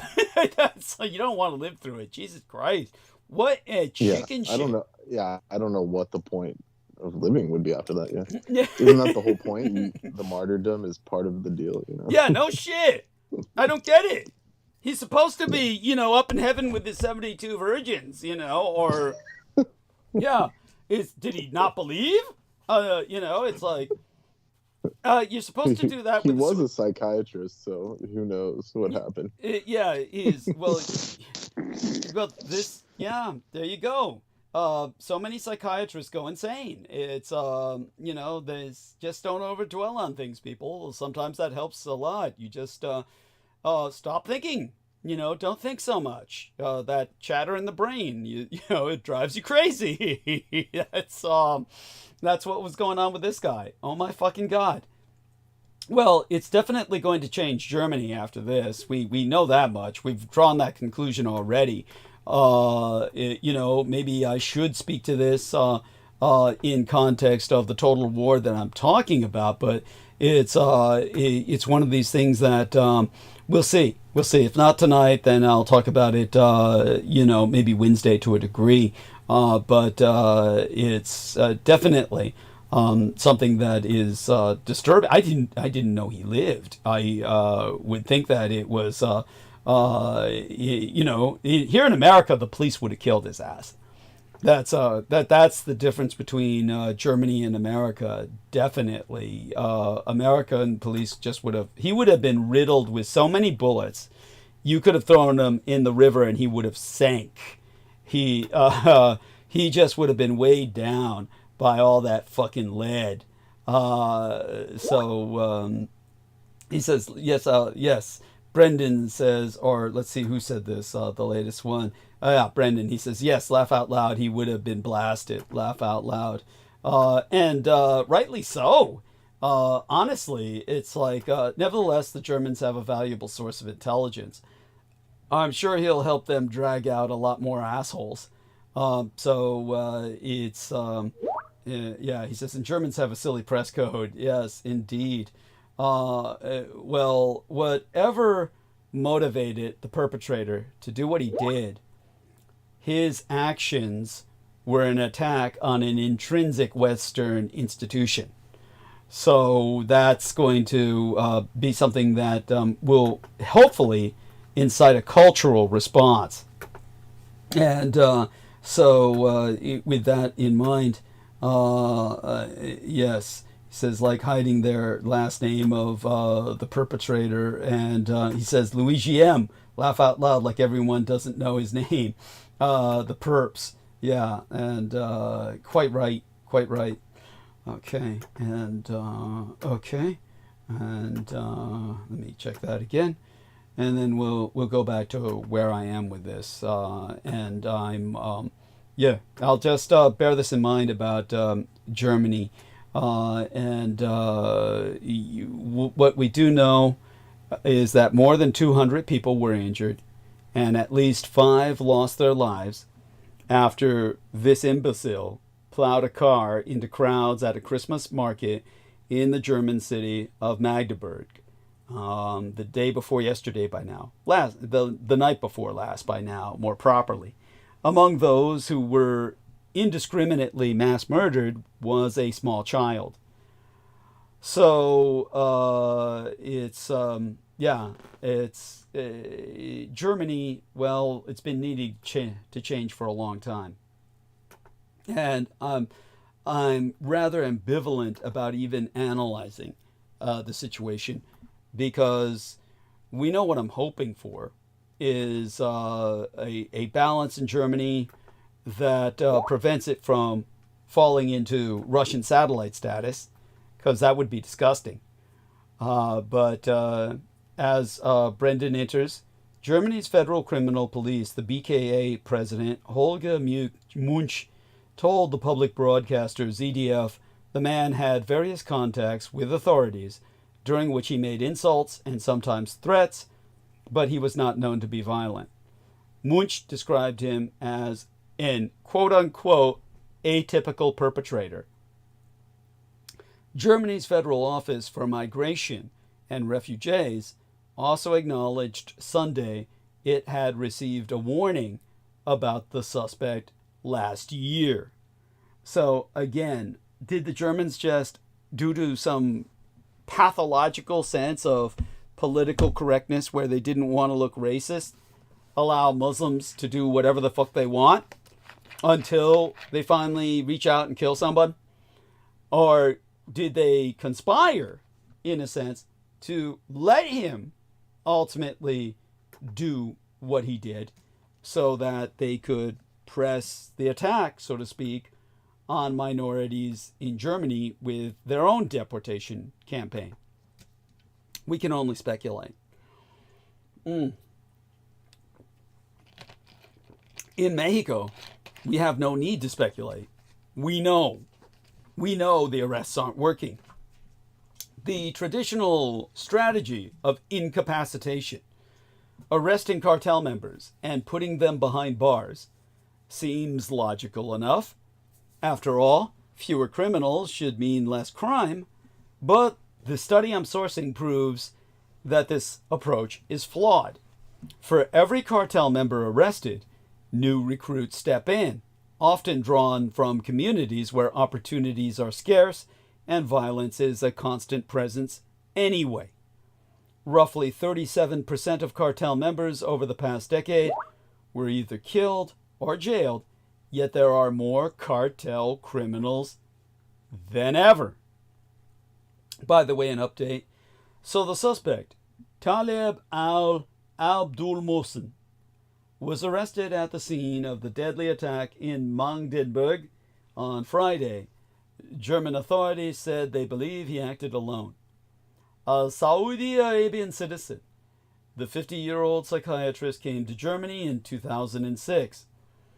Once settled in das Vaterland, he began sharing advice online with other people about how to escape repressive regimes in Saudi Arabia and other Gulf states, setting up the platform WeareSaudis.net. WeAreSaudis.net. WeAreSaudis.net. He is in custody. Thank you. Thank you for that information. Oh my fucking God.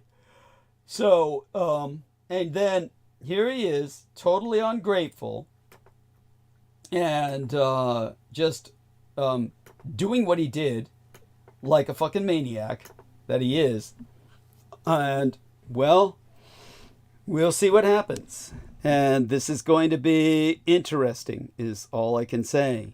We're in for some very interesting times, and ultimately, hopefully, yes, dare I say it, a rebirth of Nazism in Germany, but true Nazism, the kind that is, of course, antithetical to Putin's Russia.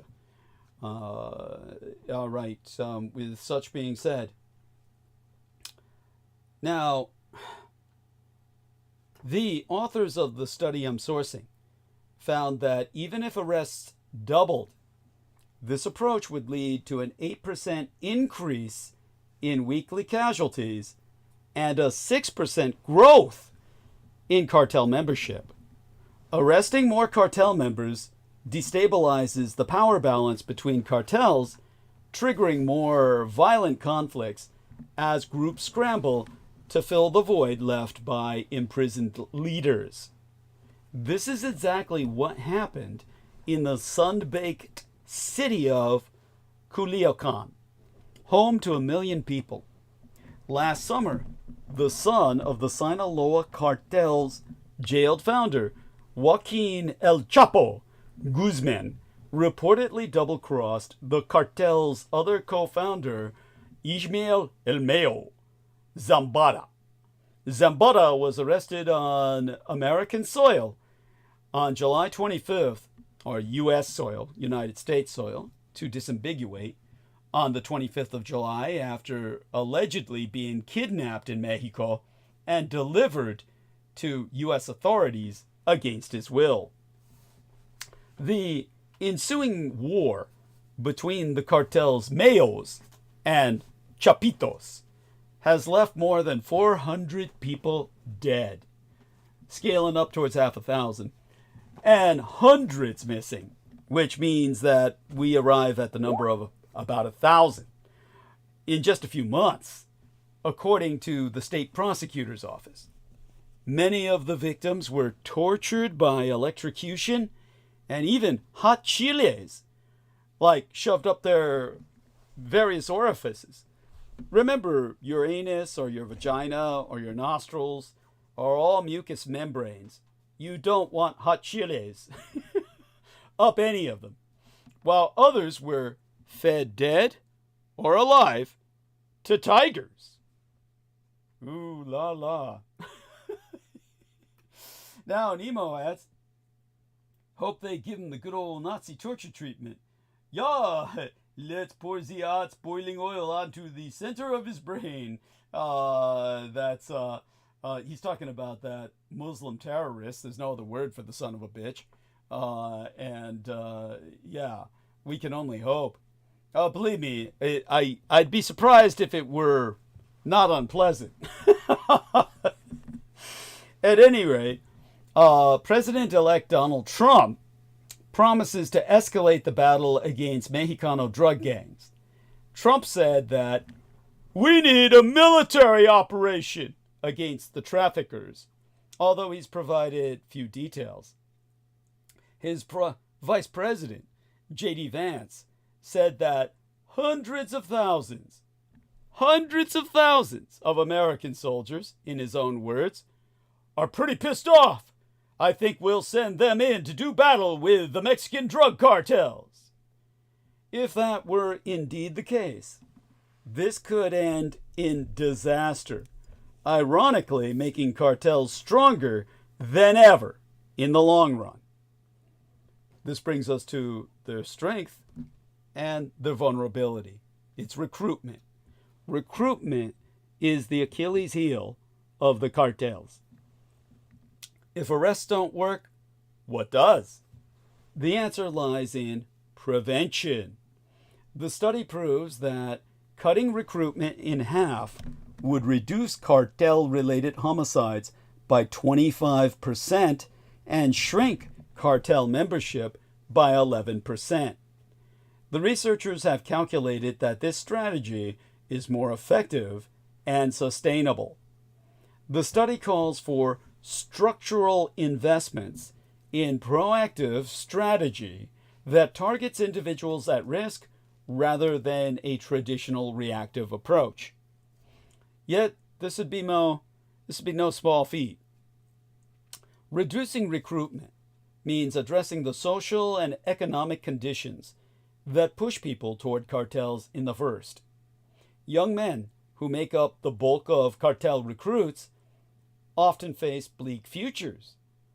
Cartels offer not just money, but a sense of purpose and belonging. Breaking this cycle requires massive investment in education, job creation, and community support.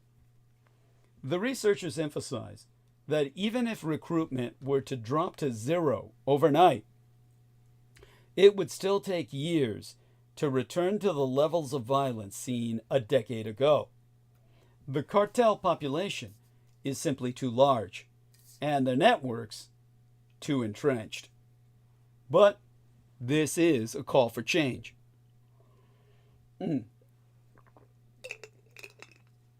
Mexico's fight against cartel violence is at a crossroads. The data makes it clear. The current strategy of arrests and crackdowns is a losing battle. The cartels are too resilient. Their recruitment pipelines too robust. To truly reduce violence, Mexico must pivot toward a proactive approach. This means providing alternatives to cartel life. It means investing in youth, creating opportunities where there are none, and breaking the cycle of poverty and violence that feeds the cartels. In their study, the authors wrote, "Tackling recruitment has a triple effect. First, it lowers the number of cartel members, reducing the violence they can create by having fewer killers. Second, it lowers the number of targets, so fewer people are vulnerable to suffering more violence. And third, it reduces the cartel's capacity for future recruitment." However, it's all a daunting challenge. Exempli gratiae. During an interview at the Falling Walls conference in Berlin, the aforecited cop turned numbers cruncher, Prieto Curiel, warned ZME Science that recruitment is not driven solely by poverty, challenging a common misconception. Prieto Curiel criticized how media, particularly shows like Narcos, glamorize cartel leaders and distort reality for vulnerable youth. He has proven that such portrayals create dangerous misconceptions, making cartel life seem attractive. That's really their recruiting tool, is cops and robbers shows. He stressed that the reality is that most cartel members face grim outcomes. He estimated that 50% to 60% of new recruits end up dead or incarcerated within a decade. He also pointed to the way cartels use social networks to recruit. When one person joins, it often pulls in their family, the friends, their entire neighborhoods. As the mathematician was telling the science reporters all of this, it could not be helped but wondered aloud if he himself was concerned for his own safety. When confronted with this, Prieto Curiel seemed unfazed, although it could not help but be noticed that he obviously had thought about it. However, he says that his work relies solely on mathematical modeling and publicly available data, not specific information about individual cartel members. Nonetheless, he acknowledged that research in social sciences, particularly on sensitive topics like organized crime, can still touch on political or institutional interests, making researchers vulnerable. As here I quote his T at length and verbatim. "In all aspects of research, we are in the risk of touching the nerves here and there of either political parties, institutions, companies. I don't have any specific data about any member of a cartel. I use only equations. And I use not even an equation for the character, but I use a number of homicides to try to estimate this. It is tricky to do research on organized crime, and I admit that sometimes I feel nervous about going back to Mexico. That is tricky, right? For me, a question was not, who is a member of a cartel here? I hope that I'm in less risk thanks to that. The chances are that not only you, but your whole network will end up dead or in prison. The chances that they will finish dead in the next 10 years is 100 times higher than a person in the street. It's a harsh reality. When a young person joins a cartel, the chances they will be dead or in prison within 10 years are extremely high. When you see that member of the cartel being successful, what you're not seeing is that there are the other 174,999 members of a cartel. They are the ones that get arrested, murdered, and killed. In the past 10 years, in Netflix, they are showing these cartel capos as the hero, as the person that is successful, that has all the houses, that travels with the cars. But that is not true. Those regions in which you have more cartel presence are not the poor ones. Those cities with a higher cartel presence are not the poor ones. One of the biggest issues about cartels is that they are like a black box. We will never be able to go into a city and ask, "Are you a cartel member?" So we need to come up with another idea. And that idea is mathematics. We try to understand with a system of equations how cartels change in size and how they manage to prevail as an institution despite the number of losses that they have through either killing or arrests. Given the data that we actually have, like the number of homicides and arrests in the country, we can understand the inside of the cartels in Mexico. And that's what we did. We take one equation for each cartel, so we got a system of 150 equations. Each equation tells you the size of that cartel and why it changes according to the different structure conflicts and so on.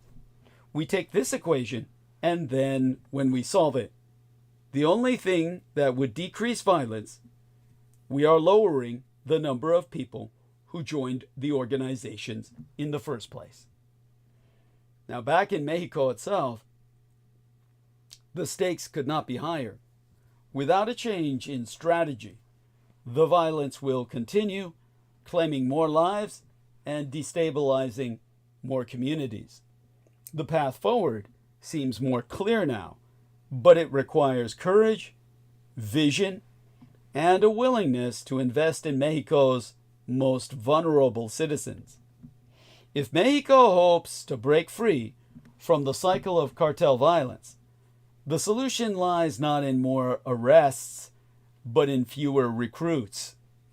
The country's future depends on it. Yet for the past 45 years across the Atlantic, Tehran's Shiite theocracy has heralded its political system as a model for all predominantly Muslim countries and even beyond. In 1980, after ousting the last of several Iranian monarchies that had endured for 2 millennia, the Ayatollah Ruhollah Khomeini declared, we should try hard to export our revolution. We shall confront the world with our ideology. It was the core of his government's strategy to overtly and covertly build a network of allies dubbed the Axis of Resistance to serve as frontline buffers against Israel, its regional rival of Israel. In 2004, King Abdullah II, the Sunni leader of Jordan's Hashemite dynasty, warned about an emerging crescent of Shiite powers that began in Iran and extended through Iraq into Syria and ended in Lebanon. He counseled that the Middle East, dominated for centuries by Sunni monarchies, tribal sheikdoms, and autocracies, was being transformed by this Shiite arc. The rivalry between Sunnis and Shiites who are a minority in the Muslim world, dates back to a dispute over political leadership after the Prophet Muhammad died, peace be upon him, in the 7th century. It intensified after Iran's revolution. The international story of this year may be the collapse of Iran's alliances. In Suraya, the sadistic Assad dynasty, in power for more than half a century, has been ousted by Sunni rebels. The Assads are members of the Alawite sect, an offshoot of early Shiite Islam. As the rebels advanced upon Damascus, Tehran abruptly pulled out its Revolutionary Guards and Baazi paramilitary forces, which had been deployed to prop up President Bashar al-Assad. The commander of the IRGC, the Iranian Revolutionary Guard Corps, told Iranian media, "Some expect us to fight in place of the Syrian army. Is it logical for the IRGC and Baazi forces to take on full responsibility while Syria's army merely observes?" Several Iranian generals have been killed in Suraya since 2014, the most recent one in November. Tehran also shuttered its embassy and evacuated 4,000 citizens on emergency flights.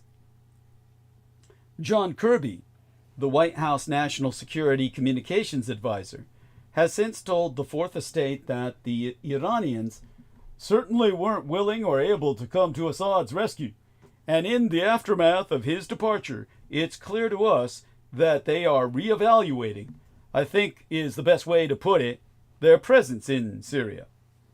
In Lebanon, the Shiite leader and military commanders of Hezbollah, the Iranian-backed party responsible for enormous suicide bombings and the imprisonment of dozens of hostages spanning 4 decades, have been assassinated in Israeli aerostrikes. Hezbollah, too, withdrew its forces from Suraya and conceded that the rebel offensive there cut off routes to smuggle war material from Iran. In the Gaza, Hamas, which has ruled the territory for 18 years, has been decimated and its leader killed. And in Yemen, the Houthi rebels, another Iranian ally, have been pounded in aerostrikes by a U.S.-led coalition in response to their attacks on ships in the Red Sea. Houthis are Zaidi Muslims, another early Shiite offshoot, and have long been opposed by the Sunni monarchies in Saudi Arabia and the United Arab Emirates. At home, far fewer Iranians seem interested in rallying around the regime's triumphalist imperative to confront the world. Many Iranians fear that the Syrian upheaval will generate chaos at a potential cost to them if Tehran continues to aid and abet its allies. The Islamic Republic is increasingly consumed by domestic challenges.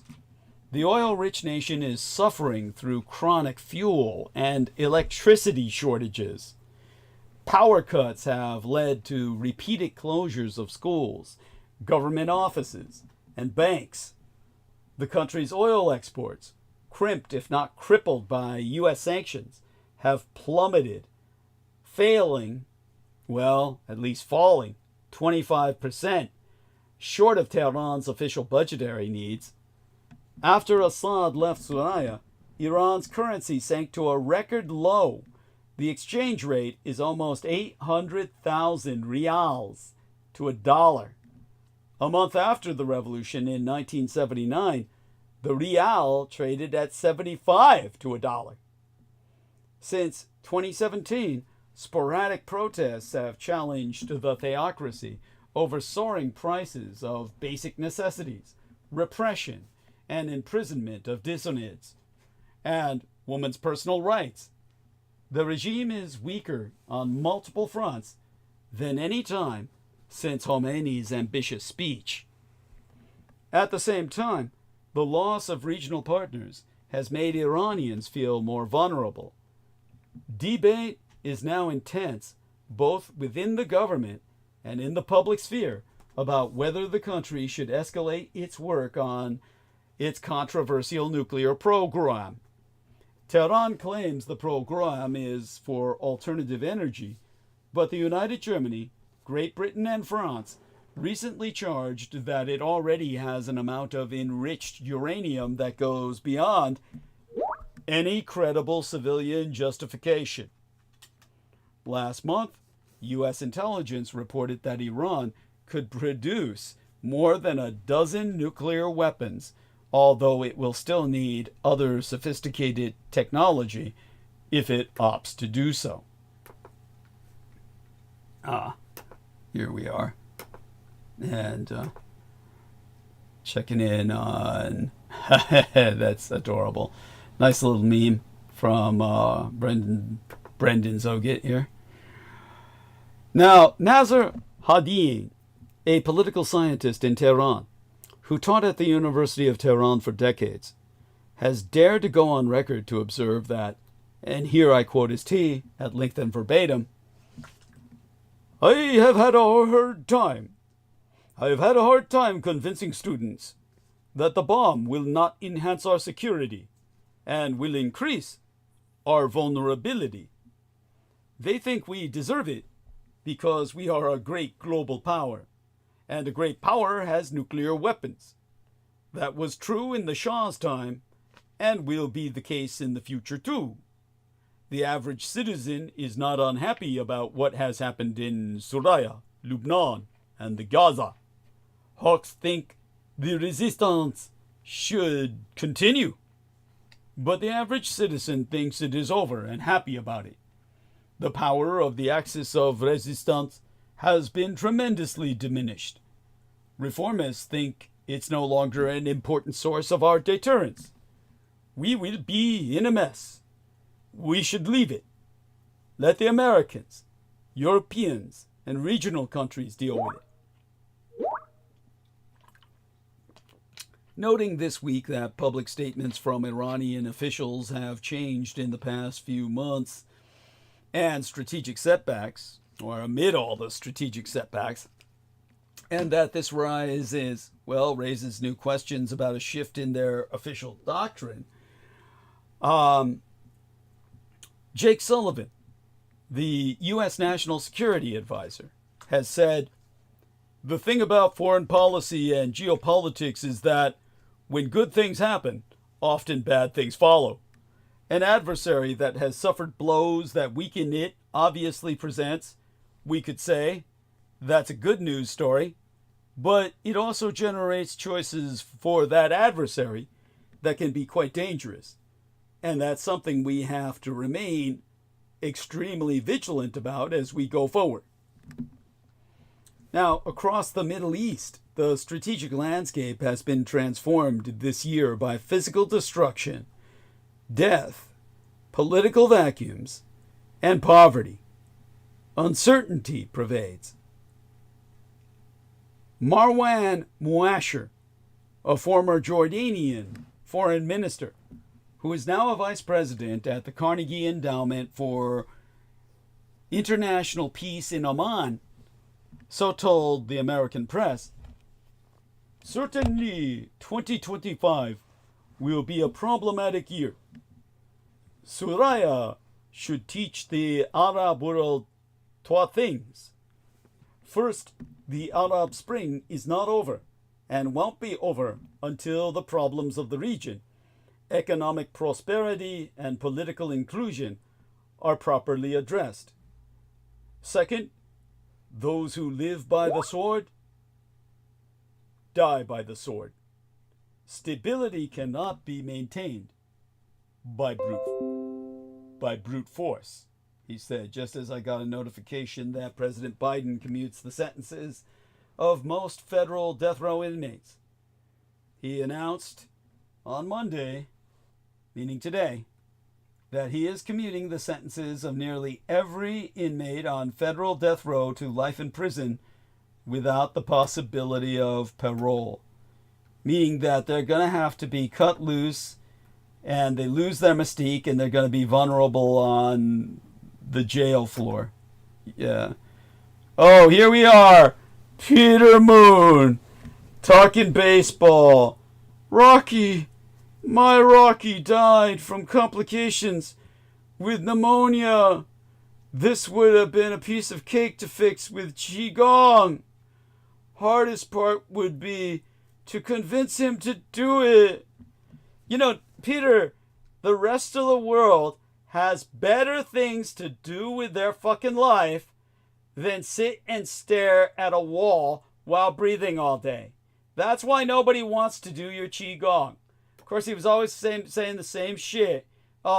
He's like, yeah, my Qigong could cure, everything. Everything. Cancer. Yeah, it's like, anyhow, our man, Nemo says, at Brendan, I hope Peter gets raped to death by a pack of Nogs. Shit. But Brendan says that would be his heaven. Old school colonics. Why he is obsessed with Qigong, saving lives. And Nemo says, be like heaven till he gets his spleen stabbed by those long nigger dicks. Yes. And Brendan saying, it's not a panacea. Yes, it's, this is just a funny exchange. It's funny as hell. I should feel guilty for even reading it. But at any rate, that is Peter's dream. Says, definitely doesn't cure retardation. Yeah, it didn't cure Pete's. That's, yeah, I mean, he always says the same shit. I was just thinking about that. When this black guy died. That was the first thing I thought, is Peter's going to put up a post saying, Qigong would have saved it. He didn't say Pete. Pete's brain dead from a stroke and a heart attack, people. So then he's going out there saying, I can save you? He can save us by teaching us how to breathe? Look what it did for him. He's in bed. Fucking rest. I need more rest. I mean, yeah. Like Brendan says, crazy bastard. Yes. All he talks about is, I need rest now, because he's like, yeah. He says all he can do is breathe now. Yeah, yeah. Just like Roosevelt Gainey. All he could do was breathe when he lost all his limbs. No wonder he could do the breathing. That's the only thing he could cultivate, that son of a bitch. Yeah, he always scoffed when I talked about vitamins and herbs. There you go, dumb son of a bitch. Jesus Christ, if he had popped some Vits. Yeah, he knows nothing about longevity. Quite so. He knows nothing. Well, look at the price he's paid now. He's not that old. He's no spring chicken, but he's not that fucking old. He's certainly younger than my parents were when they died. That's for sure. I mean, he's not even in his 80s. And we know he'll never make it to his 80s. Yeah. He's in his 70s. Man, what a piece of shit. It's like, at any rate, back to my task at hand. Anyhow, political dangers loom for Suraya in the months ahead and could affect its neighbors in Turkey, Jordan, Lebanon, Iraq, and Israel. Yes, here we are. Like Brendan says about Vinnie Barbaric, he is lingering in the twilight just to spite us with these Qigong posts. Laugh out loud. Yes, indeed. Yes, that's right. It's all I can say is have at it. And who the fuck would listen to him? What does he expect people to do? Does he expect people to knock on his door and say, Pete, I'm willing to learn. Teach me.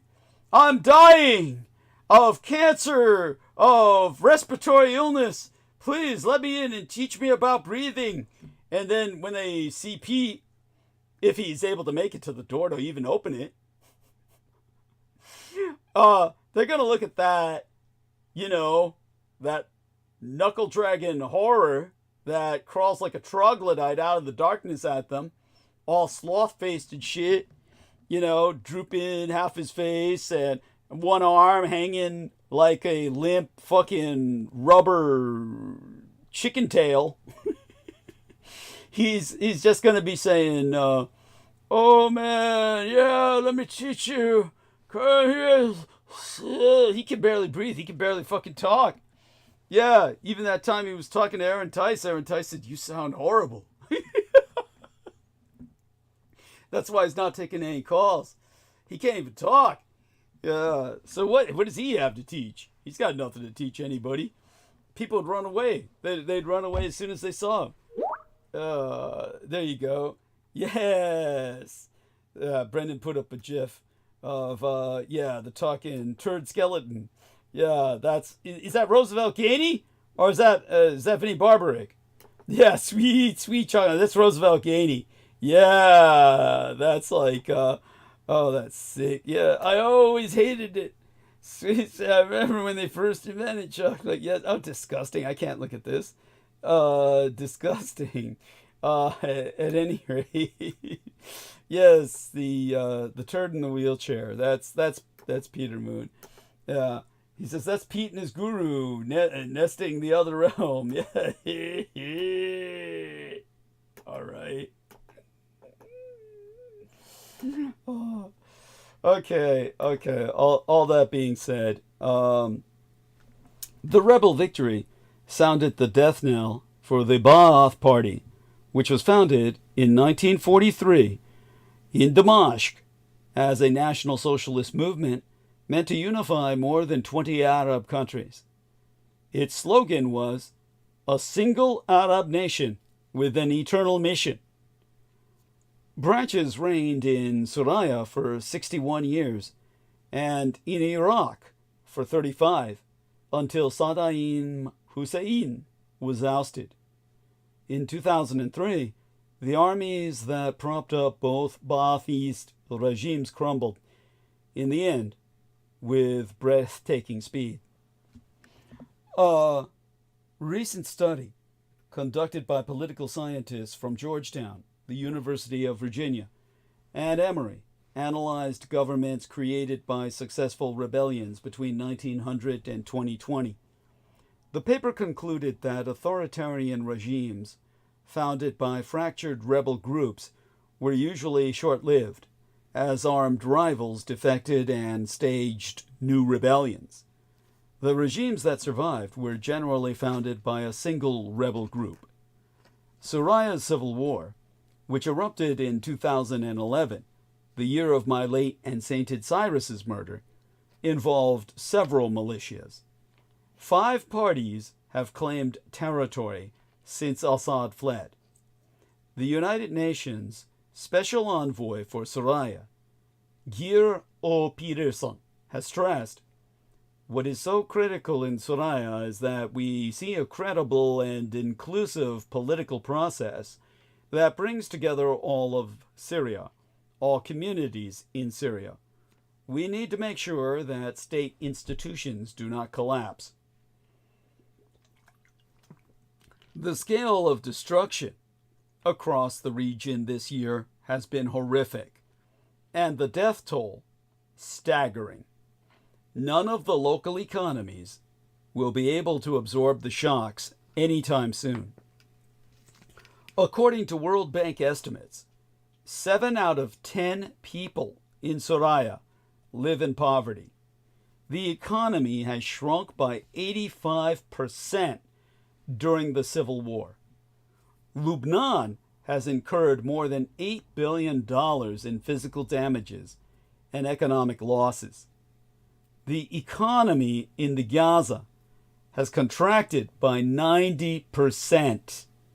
It will take until 2050 to get the gross domestic product back to pre-war levels. The World Food Program reported this month that the entire territory is headed towards mass famine. Governments in the region and beyond have been struggling over what to do, whether individually or with one another. Within a week of Assad's ouster, many reversed their policies. On December 14th, Secretary of State Antony Blinken said that the United States has been in touch with Hayat Tahrir al-Sham, the ISIS Al-Qaeda converged into the Islamist militia that led this offensive, and which is still on the American terrorism list. Blinken told reporters, Syria has changed more in less than a week than in any other week this last half-century. Turkey reopened its embassy in Damascus more than a decade after it severed diplomatic ties as the civil war escalated. In Aqaba, the Jordanian port city, a hastily convened conference of United States, United Nations, European Union, and Middle Eastern officials declared that Syria had the opportunity to end decades of isolation. They committed to supporting and working with the Syrian people during their unprecedented transition, notably without Iran. Now, Brendan, Syria girl, the Tokyo Rose of Bashar al-Assad, I hope she got out alive. I'd hate to have her taken alive by the fucking ISIS Al-Qaeda combined into this new shit militia of Talibani that have taken over Syria. Do you know anything about, can you find anything out about her for me? In fact, you or I should marry her to help her get out. That's looking forward to a response on that from Brendan DŌNG̶HԻ. Fuck, there you go, Nemo. Marry Syria girl. Help her escape to Australia. Jesus Christ, so Brendan checked out on us for the night, so I won't get an answer from him tonight. Remind me to ask him on Wednesday. At any rate, Nemo, there's a ticket for you to get a mate. At any rate, out at sea, the United States military has confirmed that TUAH U.S. Navy pilots were shot down yesterday over the Red Sea in an apparent friendly fire incident, marking the most serious incident to threaten troops in over a year of America targeting Yemen's Houthi rebels. Both pilots were recovered alive after ejecting from their stricken aircraft, with one suffering minor injuries. But the shootdown underlines just how dangerous the Red Sea corridor has become over the ongoing attacks on shipping by the Iranian-backed Houthis, despite United States and European military coalitions patrolling the area.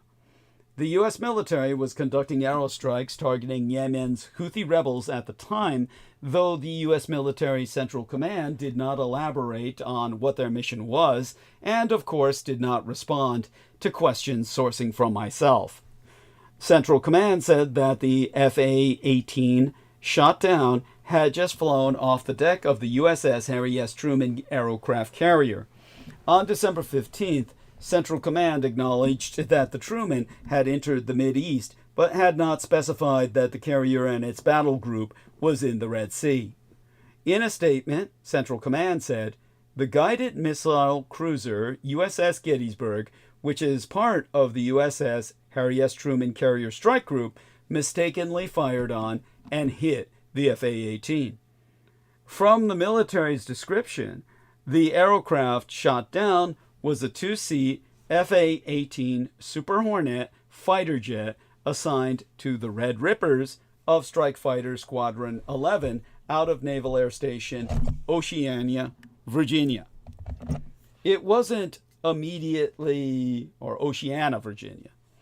Now, it wasn't immediately clear, at least not to me, how the Gettysburg could mistake an FA-18 for an enemy aircraft or missile, particularly as ships in a battle group remain linked by both radar and radio communication.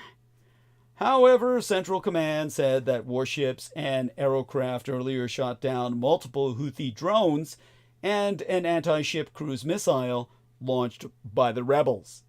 Incoming hostile fire from the Houthis has given sailors just seconds to make decisions in the past. Since the Truman's arrival, the United States has stepped up its aerostrikes targeting the Houthis and their missile fire into the Red Sea and the surrounding area. However, the presence of an American warship group may spark renewed attacks from the rebels, like what the USS Dwight D. Eisenhower saw earlier this year. That deployment marked what the U.S. Navy has described as its most intensive combat seen since World War II.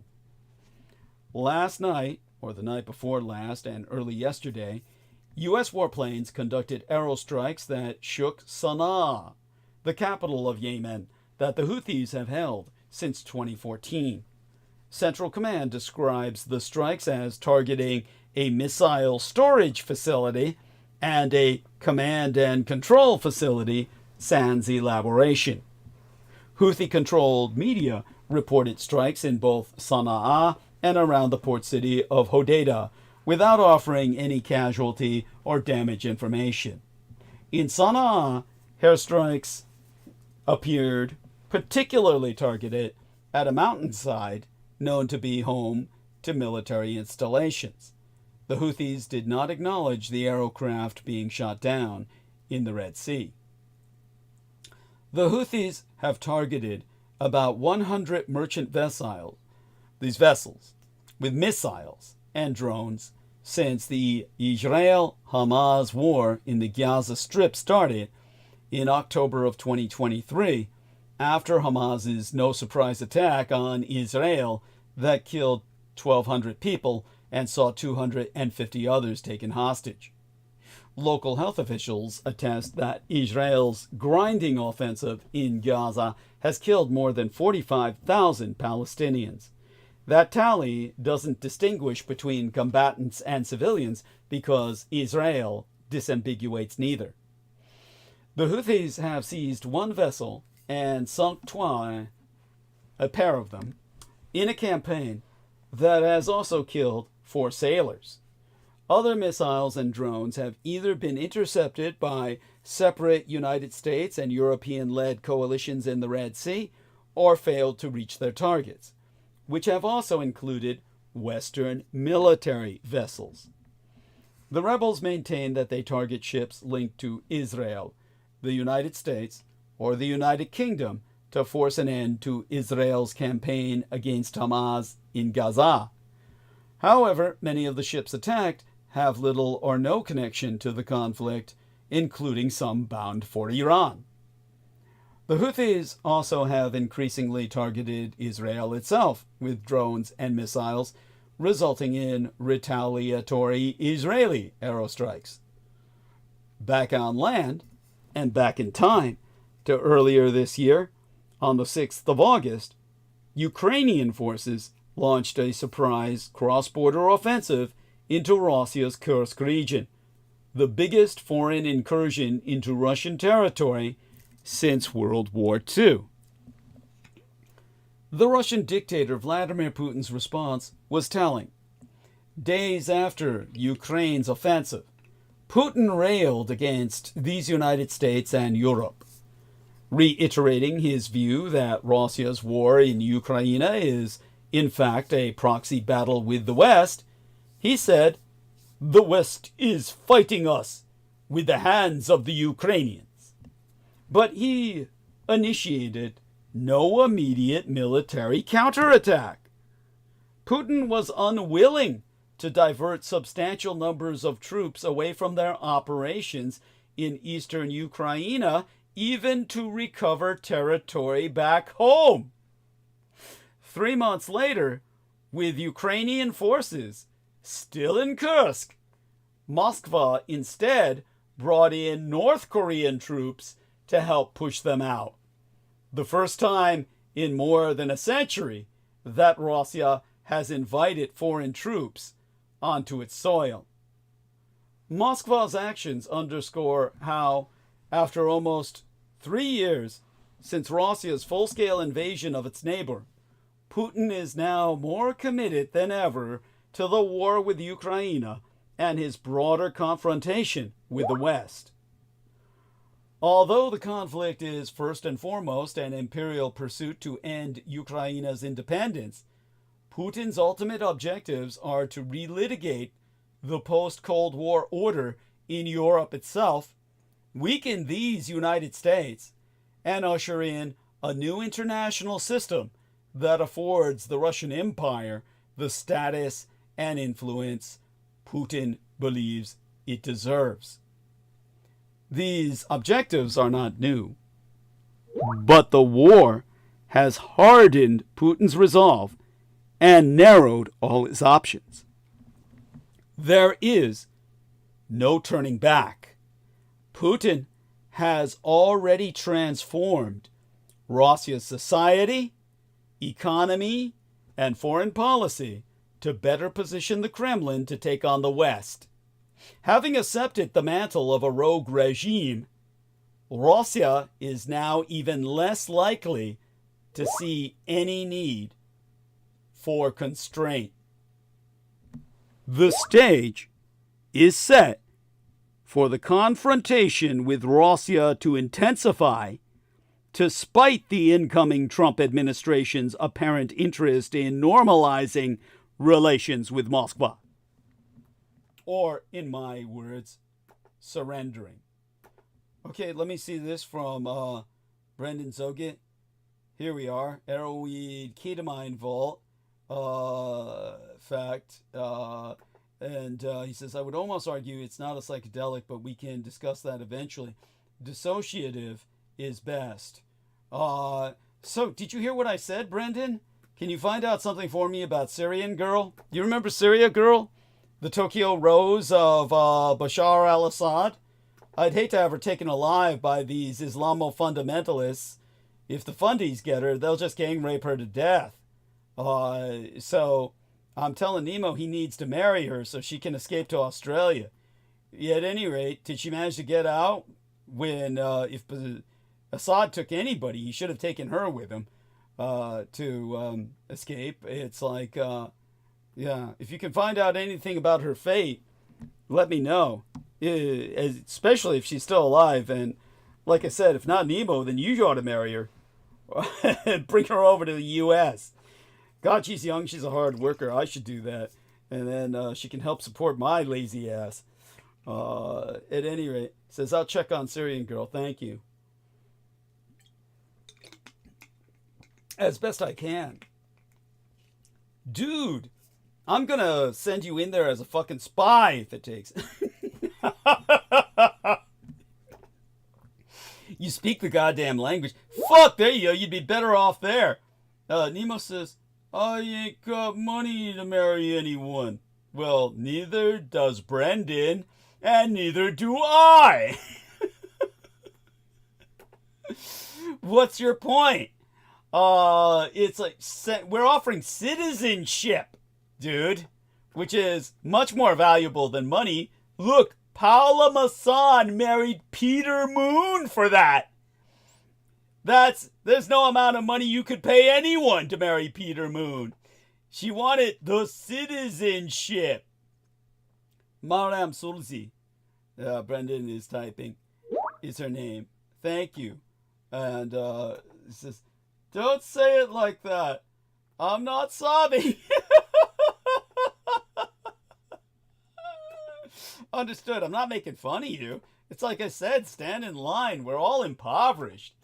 But you're not doing bad. You're not doing bad at all, honestly. Yeah, she is half Australian. Holy shit, is that true? Is that fucking true? That she's half Australian, or you're just saying that's by Nemo's loving meat injection?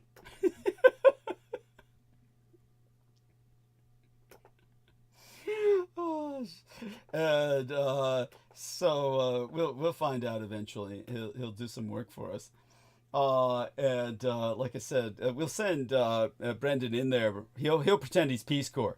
Go to Syria as Peace Corps. Yeah, get her out of there. At any rate, the war is not going well for Ukraine, in part because the limited assistance the West has sent to Kiev does not match the deep stake it claims to have in the conflict. As a result, Russia is likely to walk away from this war emboldened, and once it has reconstituted its military capacity, spoiling for another fight to revise the security order of Europe.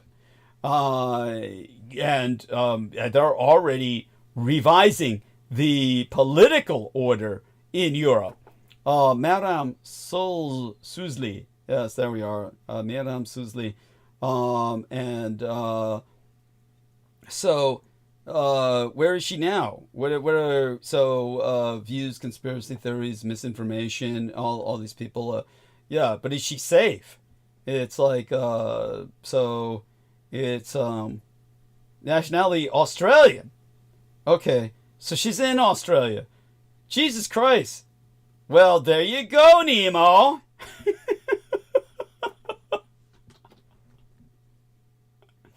Damn.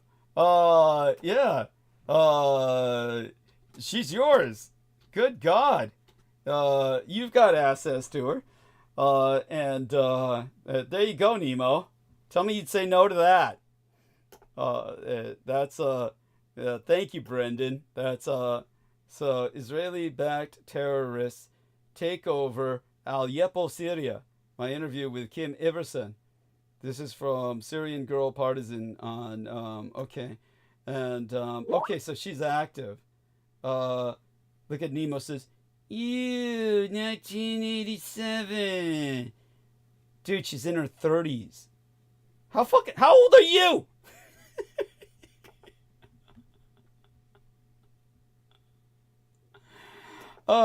It's come on the fucking call if you wish. You can it says 12 weeks ago she's active. Okay. Excellent. All right, thank God. And well, that helps immensely. And it's like this is she's nearly 40. Well, like, dude, what the fuck? It's like, why is age a factor? Yeah, I was about to say, what the fuck, dude? Are you after? What are you after? It's I'm almost afraid to go there.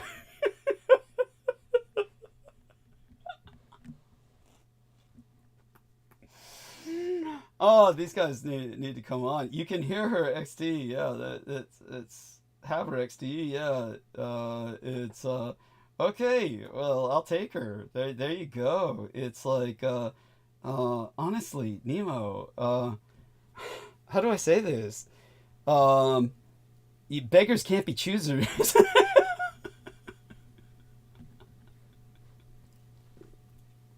I'm not after anything. Well, maybe you should be. Well, there we go. We won't go down this route too much farther. Nemo has a type. Laugh out loud. Yes. Okay. And so they're both typing together now. I'll let them continue on that conversation. I get it. Okay. Oh my God. It's yes. Got it. Oh my God. That's like okay. We'll move on with that, but thank you. That's like I always, I think with my dick more than Nemo does. That's Nemo has, yeah, he's got boundaries that are like and okay. So back to where I was. And see if I can recapture my train of thought there. All right. Basically, if I can catch myself, I would say, what's more, the Kremlin will look to pocket any concessions from the Trump misadministration for ending the current war, such as sanctions relief, to strengthen its hand for the next one. Russia is already preparing the ground through the sabotage and other special operations it has unleashed across Europe and through its alignment with other rogue actors, including Iran and North Korea. European countries are only slightly more prepared to handle the Russian challenge on their own than they were 3 years ago. And depending on how the war in Ukraine ends, the possibility, indeed the inevitability, of another war with Russia looms. The question is not whether Russia will pose a threat to these United States and our allies, but how to assess the magnitude of the danger and the effort required to contain it. Red China will remain the United States' primary competitor, but even with much of its attention called to Asia, Washington cannot ignore a recalcitrant and revanchist adversary in Europe, especially not one that will pose a direct military threat to NATO members.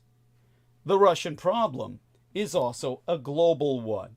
Putin's willingness to invade a neighbor, assault democratic societies, and generally violate all accepted norms, and his seeming ability to get away with it all, paves the way for others to do the same. The Kremlin's provision of military equipment and know-how to current and aspiring American adversaries will amplify all these threats, multiplying the challenges that Washington will face from Red China, Iran, North Korea, and any other country that Russia backs. The United States and Europe, therefore, must invest in resisting Russia now or pay a far greater cost later. The incoming Trump misadministration, in particular, does not have the luxury of shoving Russia down its list of policy priorities. If Putin sees Washington doing so, he will grow only more brazen and ambitious in his efforts to weaken the United States and our allies, both directly and through the axes of upheaval that Russia supports. To prevent that outcome, Washington and our allies must help Ukraine strengthen its position ahead of negotiations to end the current war. The United States is right to prioritize the Communist Chinese Empire, but in order to effectively compete with Beijing, it first needs to set European security on the right path. Washington must remain the primary enabler of that security for now, while making sure that Europe ramps up the investments required to better handle its own defense in the years ahead. By taking the steps necessary to counter Russia today, the United States and Europe can ensure that the threat they face tomorrow will be a manageable one. About this being in too deep, Putin has changed Russia in ways that will ensure it remains a challenge to the West for as long as he is in power and likely well beyond. Confrontation is now the hallmark of Russia's foreign policy, with Putin citing his country's existential struggle with the West to justify his regime and all its actions. The idea of a Russian civilization in constant conflict with its Western foes strengthens the ideological foundation of his rule, a source of legitimacy he now needs to safeguard his hold on power. Putin's increased reliance on repression has generated risks to the stability of his regime. Political science research proves that repression is effective in the sense that it increases autocrats' longevity in office, but depending too heavily upon it, as Putin has done, can raise the prospect that leaders will make destabilizing mistakes. Heavy-handed tactics compel people to mask their private views and avoid sharing anything but what the government wants to hear, which means the autocrat as well loses access to accurate information. High levels of repression also create a rising reservoir of general dissatisfaction, so that even a small outburst of discontent can quickly spiral into trouble for the regime. To mitigate these risks and reinforce his hold on power, Putin has abused his control over the information environment to convince the Russian people that their country is at war with a West that wants to break it apart. Putin has also reoriented the Russian economy around his war. Russia's defense spending is set to reach its highest point since the collapse of the Greater Soviet Union, with $145 billion allocated in the 2025 budget, the equivalent of 6.3% of GDP, gross domestic product, and more than double the $66 billion Russia budgeted for defense in 2021, the year before the invasion. And the true amount of such spending will likely be much higher, possibly exceeding 8% of gross domestic product once other unofficial forms of defense-related expenditures are accounted for.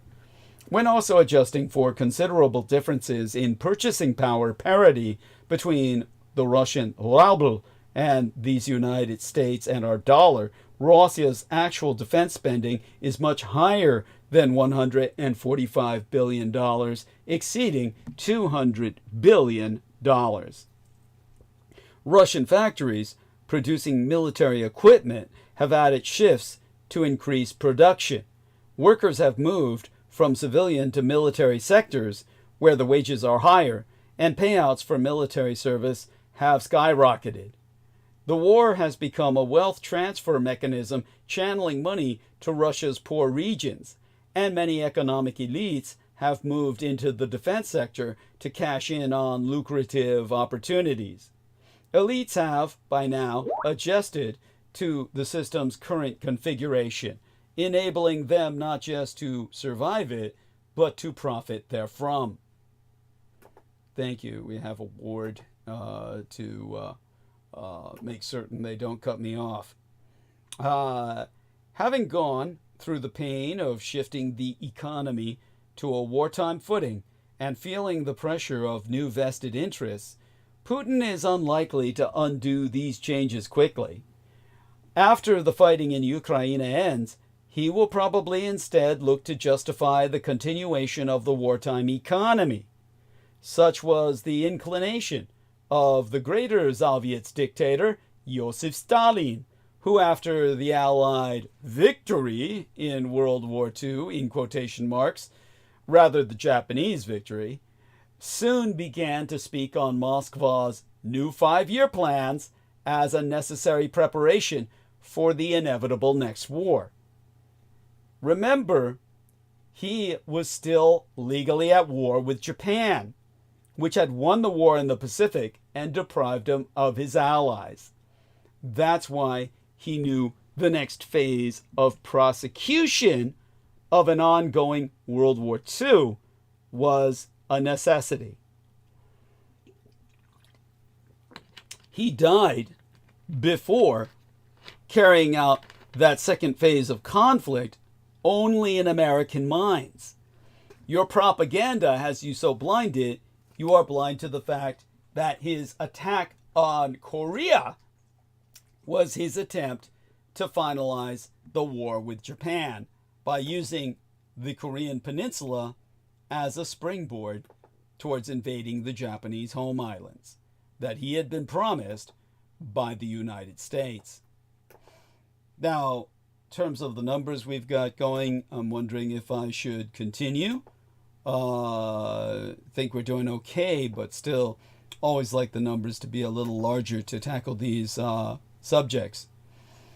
At any rate, Russian foreign policy is also transforming in ways that will be difficult to undo.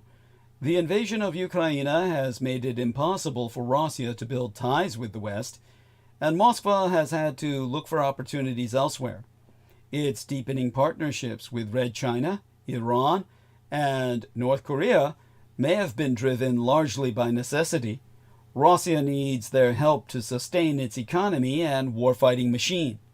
But Moscow also understands that by working with these countries, it is in a better position to sustain a long-term competition with the United States and its allies. Not only does their support make Russia less isolated and less vulnerable to the United States' tools of economic warfare, Russia also benefits from having co-belligerents working in tandem to weaken the West. The Kremlin has gone all in on these partnerships, having abandoned caution in cooperating with North Korea, overcome its concern with overdependence on Red China, and elevated relations with Iran beyond transactional engagement.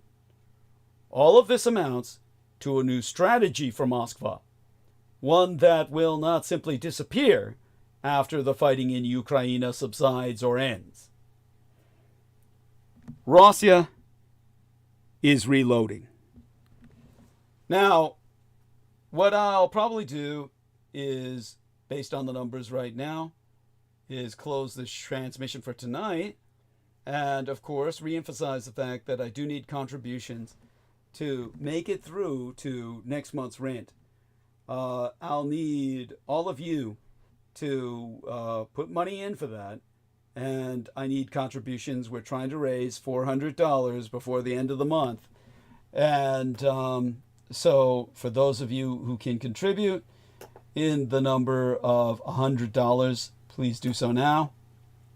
Let's make certain I have enough to transfer into my bank account by the end of the month so that I can make the rent. We're going to obviously recover ourselves on Wednesday, dive into monologue again, and Yen will be here on Christmas night to give you well, there we are, a kind of full education in military and civic affairs that will help you throughout the year, the new holiday season leading into New Year and all that.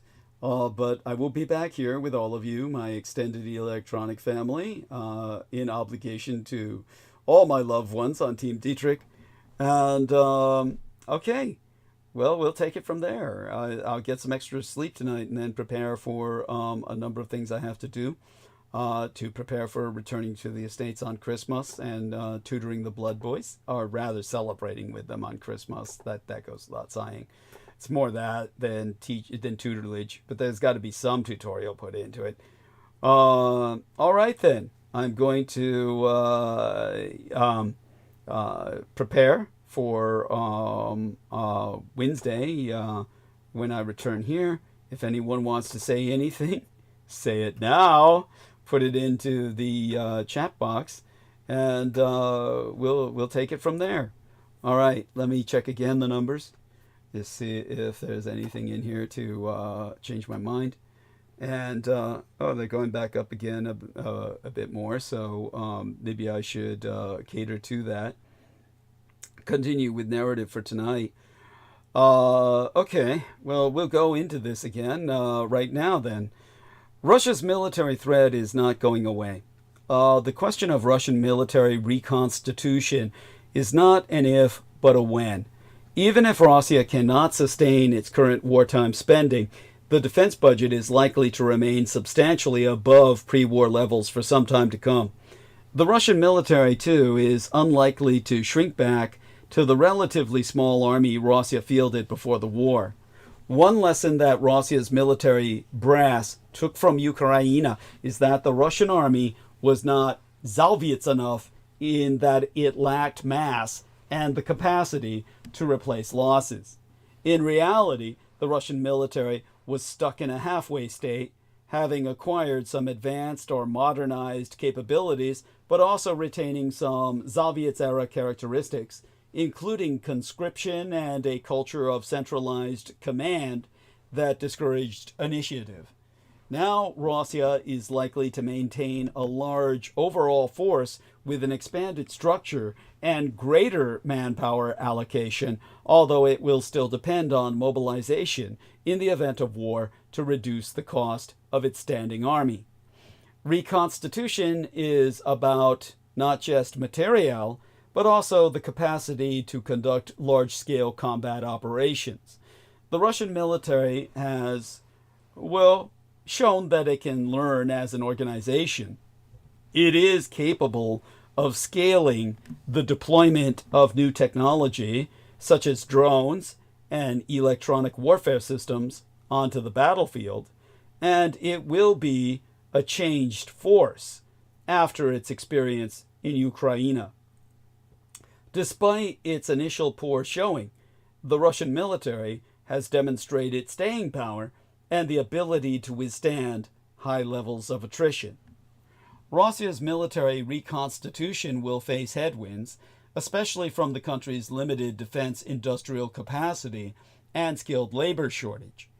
Russian industry has not been able to significantly scale the production of major platforms and weapon systems. Labor and machine tools remain major constraints because of Western sanctions and export controls.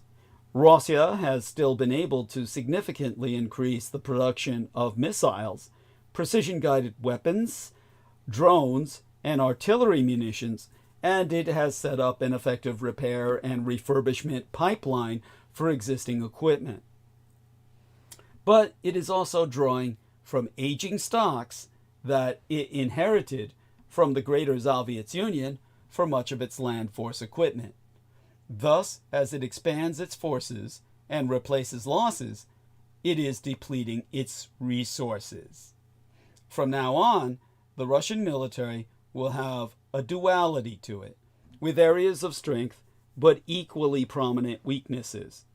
On the one hand, it has become much better at dynamic targeting, precision strikes, the integration of drones in combat operations, and more sophisticated methods of employing long-range precision-guided weapons. Russia has adapted to, and in some cases, developed effective tactics to counter the Western capabilities it confronted in Ukraine. Over time, Russian forces reorganized logistics and command and control, coming up with ways to reduce the efficacy of Western equipment and intercept Western munitions, and they have learned to operate with the presence of Western long-range precision-guided weapons, intelligence, and targeting. For NATO, this ought to set off alarms. Some analysts argue that the way Ukraine is fighting now is not the way NATO would fight in a potential future war with Russia. They contend specifically that NATO would quickly earn and maintain air superiority, changing the nature of the conflict. Although this may be true, aero power will not solve every battlefield challenge NATO will face. And most European aero forces lack munitions for any sustained conventional war. The time it would take to deplete their arsenals can best be measured in weeks, and in reality, in almost every case, in days. On the other hand, a substantial percentage of the Russian ground force will likely continue to field dated Soviet equipment, and it will take years to rebuild force quality and replace the officers lost in Ukraine. The outlook for Russia's defense capacity will also depend on whether its economy is running flat out and the defense sector has already maximized production, or if there is still room for production to increase as new and refurbished plants and facilities come online. Overall, the Russian military will remain a patchwork, with some parts more advanced and capable than they were at the start of 2022, and other parts still using equipment from the middle of the Cold War, if not earlier. But the chances of the Russian armed forces being decisively knocked out and unable to pose a major threat for a prolonged period are low based on the chicken shit nature of the West and the fact that the West worships the Russians as the master race of war, even though they have proven decisively to be the buttfucks, the noobs of the battlefield. It's an insanity. We could knock Russia out just like that. It doesn't matter the munitions would run out in days. We would take them out within, if I were in charge, 24 fucking hours. 48 hours. 72 hours. There'd be nothing left of them. But your leaders are chicken shit faggots who are scared to death of the Russians because they bought into the World War II propaganda that they won World War II. They were still fighting World War II on the Korean Peninsula, trying to find a way to get through to Japan when Stalin died. And Americans are completely ignorant of that history. Okay, based on the numbers, we'll get back to this growing gap on Wednesday. And I'll retire into the night for now. Oh, then they go back up. How's that work? Is that the NSA just jacks the numbers up whenever I say, okay, I'll take off? It sure as fuck seems like it. That's like, how is it that we get a number of people jump back on like that? Well, we still got an excellent connection. I should take advantage of it. So, the risks from the reconstitution of Russia's military are compounded by the West's lackluster response to rising Russian aggression. Europe still has a long way to go before it is prepared to handle the threat from Russia on its own. European defense production is insufficient to meet rearmament objectives, despite Europe's advantages in capital, machine tools, and labor productivity. European countries have substantially depleted their stocks by transferring older equipment to Ukraine, limiting their militaries' mobilization potential. These countries will soon face the dual pressure of funding Ukraine's war effort and recovery while replacing their own expended war material. Given how limited their arsenals were to begin with, if they want to be equipped to handle Russian belligerents, they will need to build well beyond 2022 levels, not just restore what was lost. Now, current trends suggest that although European defense spending is likely to rise, the increases may not be enough to significantly expand military control. There are exceptions, such as Poland and the Baltic states, but many countries with large budgets, such as Italia and Hispania, are lagging behind. Many have yet to meet the commitment made by all NATO allies to spend the equivalent of 12% of gross domestic product on defense. Across Europe, defense production is constrained by industrial capacity, the slow pace of finalizing contracts, and competing budgetary imperatives. All these issues can be overcome with sufficient political will, but European leaders first have to be clear-eyed in their assessment of the security environment. The United States is not going to significantly expand its presence in Europe. At best, Washington's commitment to European security will remain constant as it pushes Europe to do more, and there is a real risk that it will turn its focus elsewhere. Europe must prepare to foot more of the bill to ensure that Ukraine is in a position to defend itself and to deter future Russian aggression against both Ukraine and Europe as a whole. American leaders, for our part, will have to be realistic about Europe's capabilities, which, as far as I'm concerned, are jack shit. Even those countries that are now investing heavily in equipment and procurement are still having issues recruiting, retaining, and training sufficient forces. And defense spending does not easily translate into the ability to conduct large-scale combat operations. Modern operations are complex, and European countries generally cannot execute them without American support. Most militaries on the continent have co-evolved to complement the American military rather than to operate independently at all. European militaries and NATO have made some progress matching their defense investments with the requirements of regional defense plans. But the forces active on the continent are not capable of handling any large-scale war on their own. They would find it difficult to agree on who would lead such an operation and who would provide the necessary supporting elements.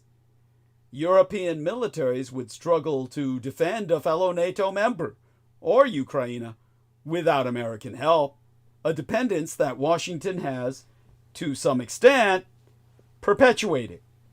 Thus, although the United States should continue to press its European allies to take on more of the security burden, Washington must appreciate that it will take a long time for Europe to get there. But this brings us to the rising risk of war. This is the perfect time for Russia to strike. If Russia's going to strike, it makes peace with Donald Trump and then strikes Europe and takes it all, while Trump sits back and bears his ass, spreads his crack, and tells Putin, "Fuck me here." See, Europe and the United States are not preparing for some far-off threat. Moscow is already waging an unconventional war against Europe. Within the past few years, suspected Russian-backed actors have set fire to warehouses in Die Neue Vereinigte Deutschland, the new United Germany, and the United Kingdom that were full of arms and ammunition for Ukraine, tampered with water purification centers in Finland, pushed migrants from the Middle East and North Africa crossing through Belarus, White Russia, and Russia itself to the borders of Poland and Finland, targeting railway infrastructure in the Czech Republic and Sweden, assassinated a Russian military defector in España, and even plotted to assassinate the United German head of a major European arms manufacturer. The Kremlin's objective with these measures is to show European governments and citizens that Russia can retaliate for their support for Kiev.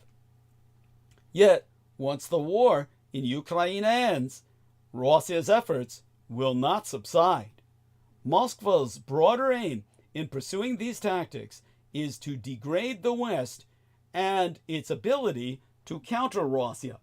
It wants to weaken Western societies, drive wedges between the United States and Europe, reduce Europe's capacity for collective action, and convince Europeans that it's not worth the trouble to push back against Moscow. Part of its strategy is to abuse nuclear intimidation, a farce and a bloviating bluff if ever there was one, such as the recent changes to Russian nuclear doctrine that seem to lower the threshold for nuclear use to heighten Western fears of confronting Russia based on a myth that they're a nuclear power. Russia is not in any position to challenge NATO directly. The current low-scale conflict with NATO countries is likely to persist until the Russian military rebuilds, a process that could take years. But the Kremlin will then be looking for opportunities to further undermine NATO. Moscow will still have reason for caution, not least because it considers the alliance to be a superior force, but it may be tempted if it becomes clear that the Allies, the United States being the most important among us, lack the resolve for any collective defense. The Kremlin would be most prone to make this calculation if these United States is engaged in a major conflict with Red China in the Indo-Pacific, which Washington has deemed its highest national security priority, because my Taiwan produces all the chips that make your technological civilization possible at all. If my Taiwan falls, all civilization worldwide falls. Should the Kremlin calculate that Washington would not, rather could not, come to Europe's defense, and that Europe alone would not be capable of any victory, then Moscow would target a country on NATO's eastern flank, daring NATO to respond. The picture is further complicated by the Kremlin's propensity for both risk-taking and miscalculation. Already, Moscow has seriously misjudged its ability to rapidly defeat the Ukrainian military and to shake Western resolve. Personalist autocrats such as Putin are the type of leader most inclined to make mistakes, in part because they surround themselves with yes-men and loyalists who tell the leaders what they want to hear. Washington and its allies should thus not sleep comfortably, even if NATO forces are well equipped to defeat the Russian military. Having confidence that NATO would prevail in the end is not enough, especially having observed what Ukraine is experiencing now. Cities destroyed, tens of thousands killed, millions made refugees, and areas under prolonged Russian occupation. Even if the Russian Empire were defeated today, a future war with Russia would be devastating for the country it invades and for the NATO alliance altogether. The imperative for the United States and NATO is to make certain Moscow never tries. But instead, we are aiding and abetting the enemy. Checking the numbers again. All right, I guess. The confrontation with Russia will remain most intense in Europe, but the challenge from Moscow is global. Although the United States and Europe levied significant costs on Russia in the aftermath of its invasion of Ukraine, Moscow has circumvented Western sanctions and export controls and defied predictions of international isolation. In October, Russia hosted the annual summit of BRICS, B-R-I-C-S, whose first 5 members were Brazil, Russia, India, China, and South Africa, with dozens of world leaders in attendance, demonstrating a growing interest in the group's role as a platform for challenging Western power and influence. The more that Putin clashes with the United States and our allies, and is perceived to get away with it, the more other countries will be emboldened to issue challenges of their own. Russia's war in Ukraine is exposing not only a gap between the West's rhetoric and its practical commitment, but also the limits of Western military capacity. This is not to say that a seeming Russian success in Ukraine would automatically prompt the communist Chinese dictator Xi Jinping to invade my Taiwan. Other factors, such as the military balance of power in the region and political imperatives in Beijing, will be more decisive in shaping Xi's calculus. Yet Red China has taken notes, as are onlookers around the world. Would-be Western adversaries are assessing the price of using force and considering what they might expect were they to launch a similar gambit. Likewise, the inadequate response to Russian sabotage in Europe will encourage other potential foes to get in on the game. Not content to simply inspire, Moscow is also actively aiding opponents of the West. Russia has lent support to rogue actors across the Sahel region of Africa, dispensing materiel and diplomatic backing that enabled military officials to forcibly seize power in Mali, in 2021, in Burkina Faso in 2022, and in Niger in 2023, and subsequently curtail ties with the United States and Europe.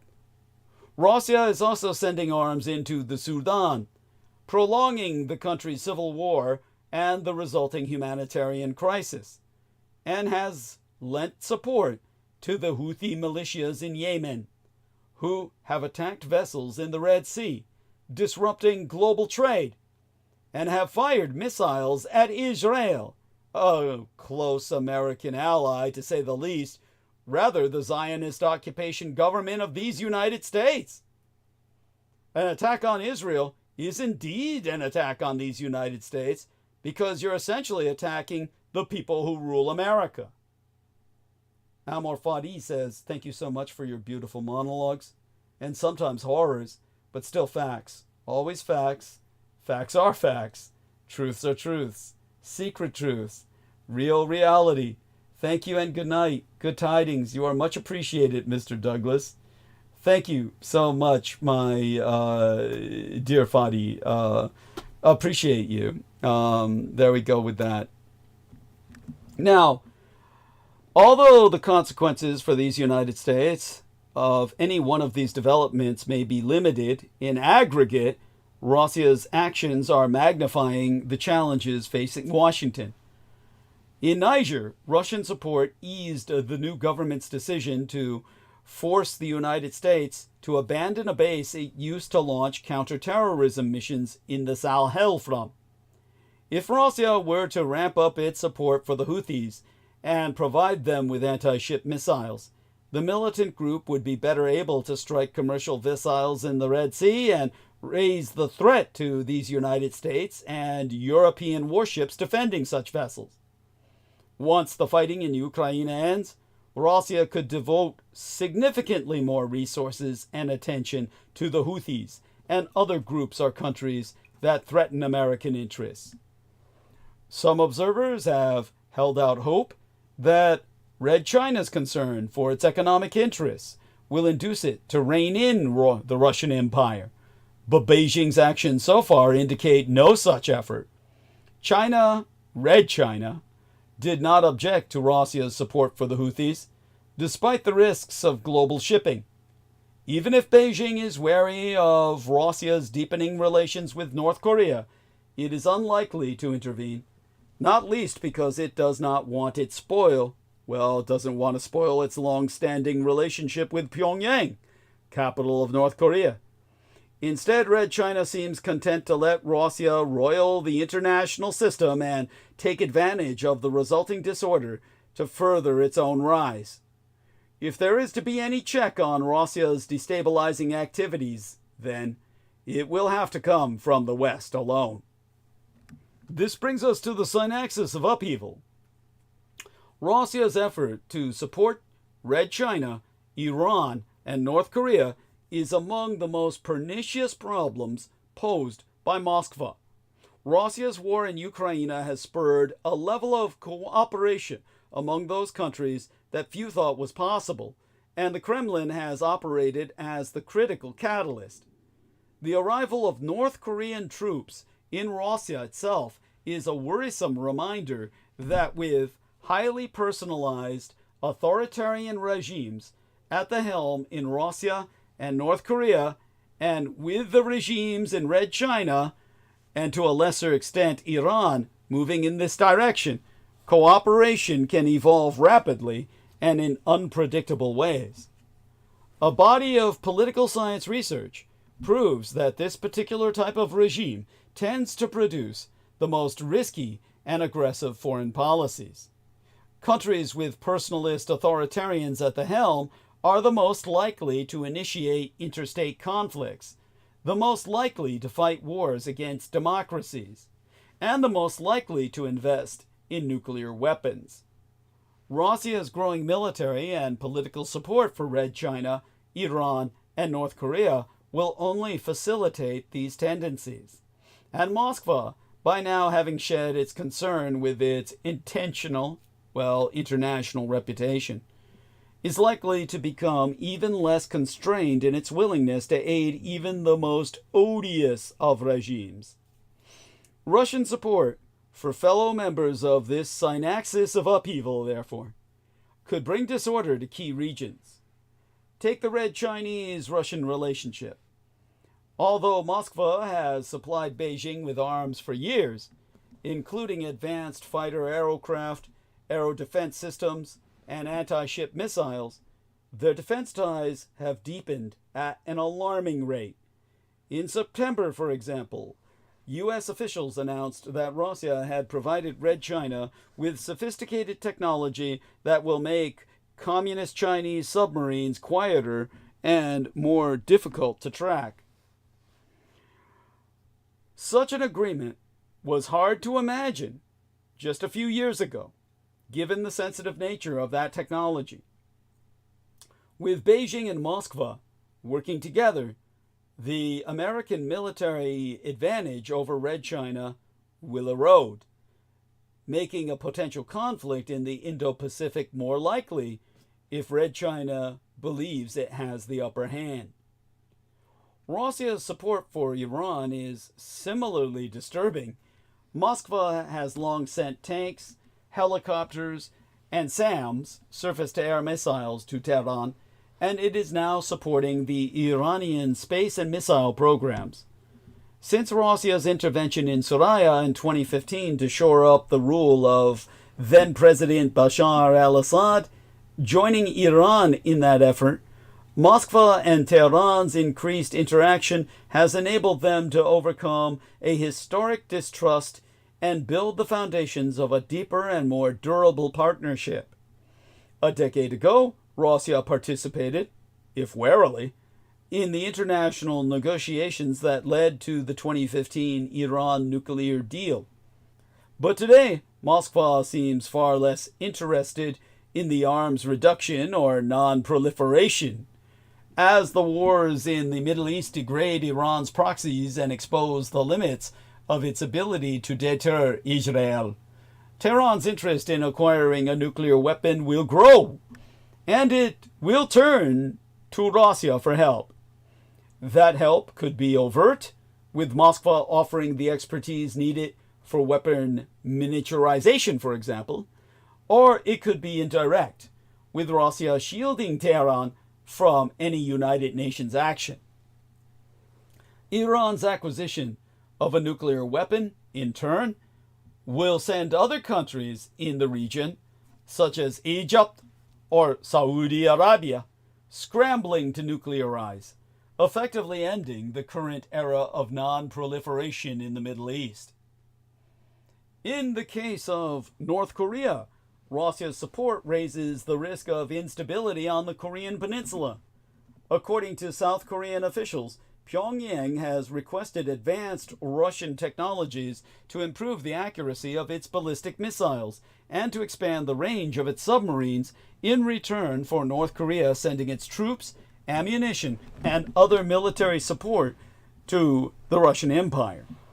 It is not just advanced equipment that will make North Korea more able and indeed more willing to engage in a regional conflict.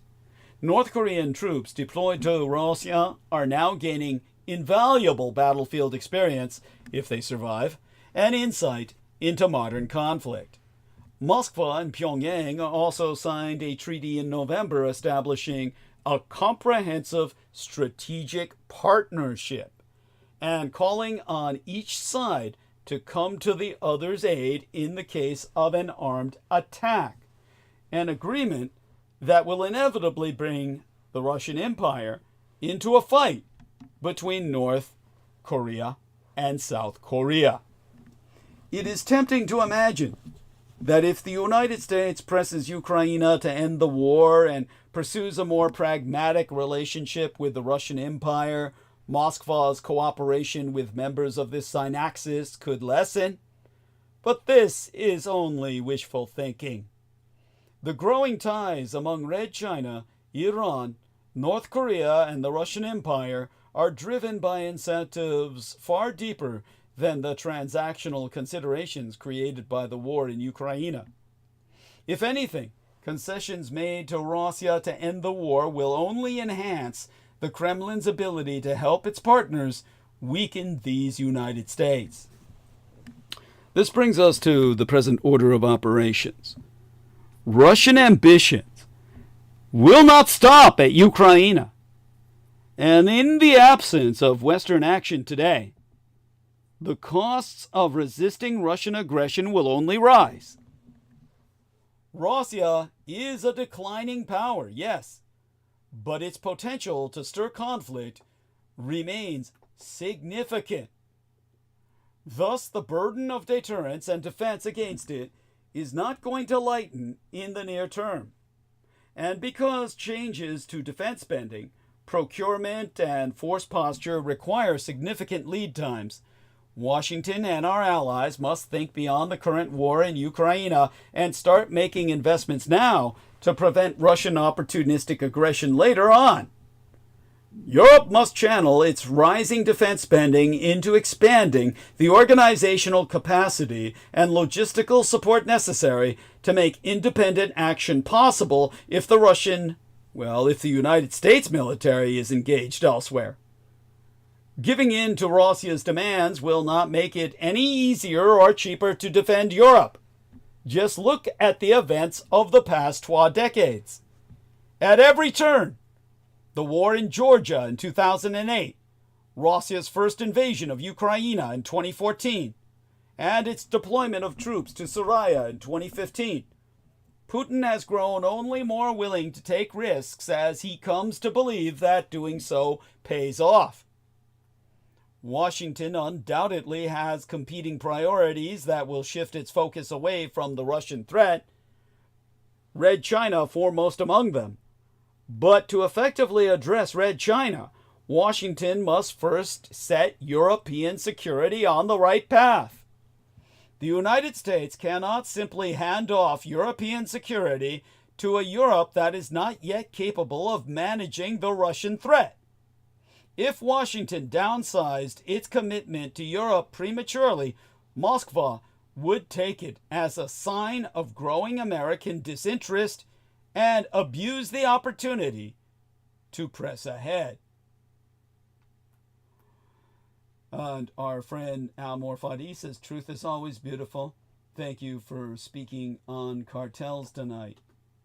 Thank you, sir.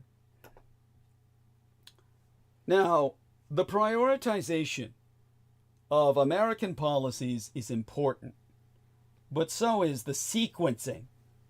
The Trump administration will first have to manage the war in Ukraine. Helping Ukraine achieve an end to the war on favorable terms is the clearest way to reduce the threat of aggression from the Russian Empire and the synaxes of upheaval that supports it. This agreement would need to be embedded in a larger strategy to contain the Russian Empire and preserve Ukrainian security.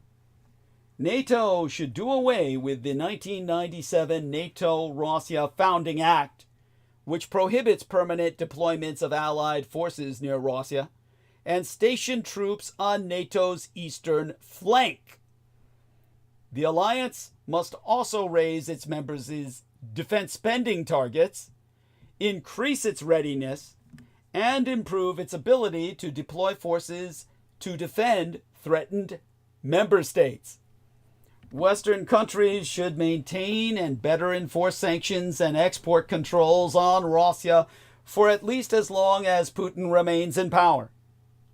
Western countries must also invest in Ukraine's defense sector and ensure that the Ukraine can sustain its own armed forces to deter Russia from ever invading again.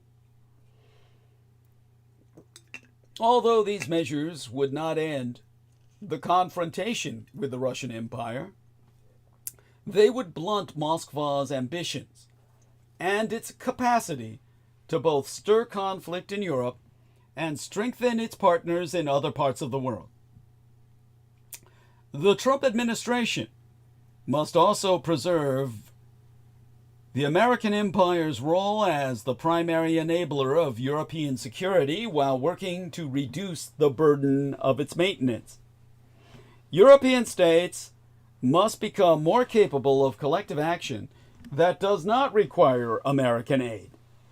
They may still rely on the United States in some circumstances, but the extent of their dependence can be significantly reduced.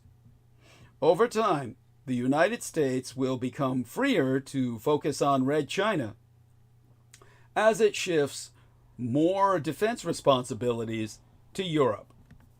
And in the meantime, it will avoid an overly hasty, chaotic pivot that would only encourage and embolden Moscow and would result in Russia eventually launching a reckless war, either against NATO or once again against Ukraine. There is no easy resolution to the West's confrontation with Russia. Russian revisionism and aggression are not going away. Even if the current war in Ukraine is settled via an armistice, without some kind of security guarantee for Ukraine, another war is inevitable. Ignoring Russia or assuming that it can be easily managed as the United States turns its attention to Red China would only allow the threat to grow. It would be far better for the United States and our allies to take the challenge from Russia seriously today than to let another conflict become a more costly proposition tomorrow. It is in this context that Russian propaganda has already infected the Russo-collaborationist Red Republican insurgency. And yet the truth is even more sinister. With Republicans like these, who needs Russian propaganda? All the members of Congress on the right of the aisle are parroting Vladimir Putin's talking points. But that doesn't mean anti-Ukraine conspiracy theories can't be homegrown. Early in April, Republican Texas Representative Michael McCall, the head of the House Foreign Affairs Committee, told Puck News that Russian propaganda had infected a good chunk of my party's base. Several days later, another Republican, Representative Michael Turner of the House Permanent Select Committee on Intelligence, said he agreed. Turner told CNN, anti-Ukraine and pro-Russia messages, some of which we even hear being uttered on the House floor, are directly coming from Russia. It was a notable comment, and a telling one, as the House was getting ready for a contentious vote on aid to Ukraine. The vote was being loudly protested by far-right politicians, including Representative Marjorie Taylor Greene, who is pushing to oust House Speaker Mike Johnson from his role over the issue. It's not the first time Republican lawmakers have accused their colleagues of essentially being Russian pawns. But as far-right rabble-rousers in the Republican Party have increasingly advocated against continued support of Ukraine, and even some mainstream Republicans no longer interpret Russian aggression as a ruthless threat to democracy and the international order, the most extreme lawmakers appear to be mirroring the Kremlin's own propaganda. On Monday, as dated the 9th of April, Marjorie Greene told Steve Bannon's War Room podcast that Ukraine was waging a war against Christianity, and Russians seemed to be protecting the faith, the religion. This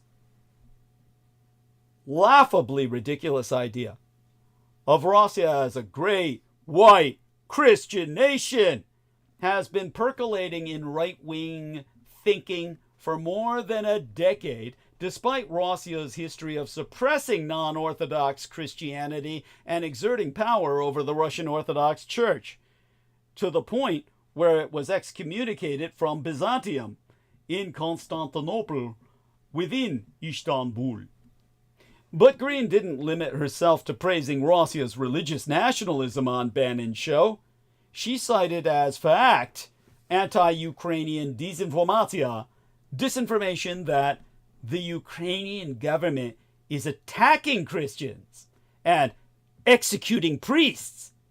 This prompted former Republican Ken Buck, another Republican, to call Green Moscow Marjorie on CNN. I mean, former Representative Ken Buck, who is another Republican, called Marjorie Taylor Greene Moscow Marjorie on CNN. And indeed, this assertion does mirror Russia's own talking points about Ukraine. In actuality, the crimes Marjorie Taylor Greene accused Ukraine of committing are crimes Russian forces have perpetrated. They're the godless motherfuckers killing priests and massacring Christians because they're godless motherfuckers. They were the Soviet communists. Do you think they reconverted? How fucking stupid can you be?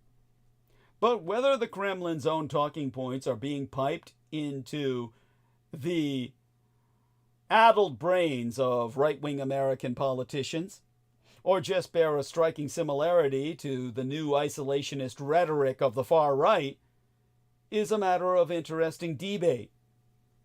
Russian propaganda operations have evolved somewhat from the infamous social media campaigns that influenced the 2016 U.S. presidential election.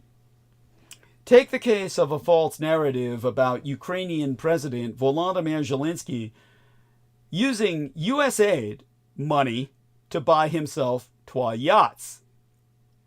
This is rumor, which is demonstrably false rumor at that, given that the ownership of ships can be easily traced, has been swirling around in right-wing social media circles for months and popping up in American politicians' own talking points.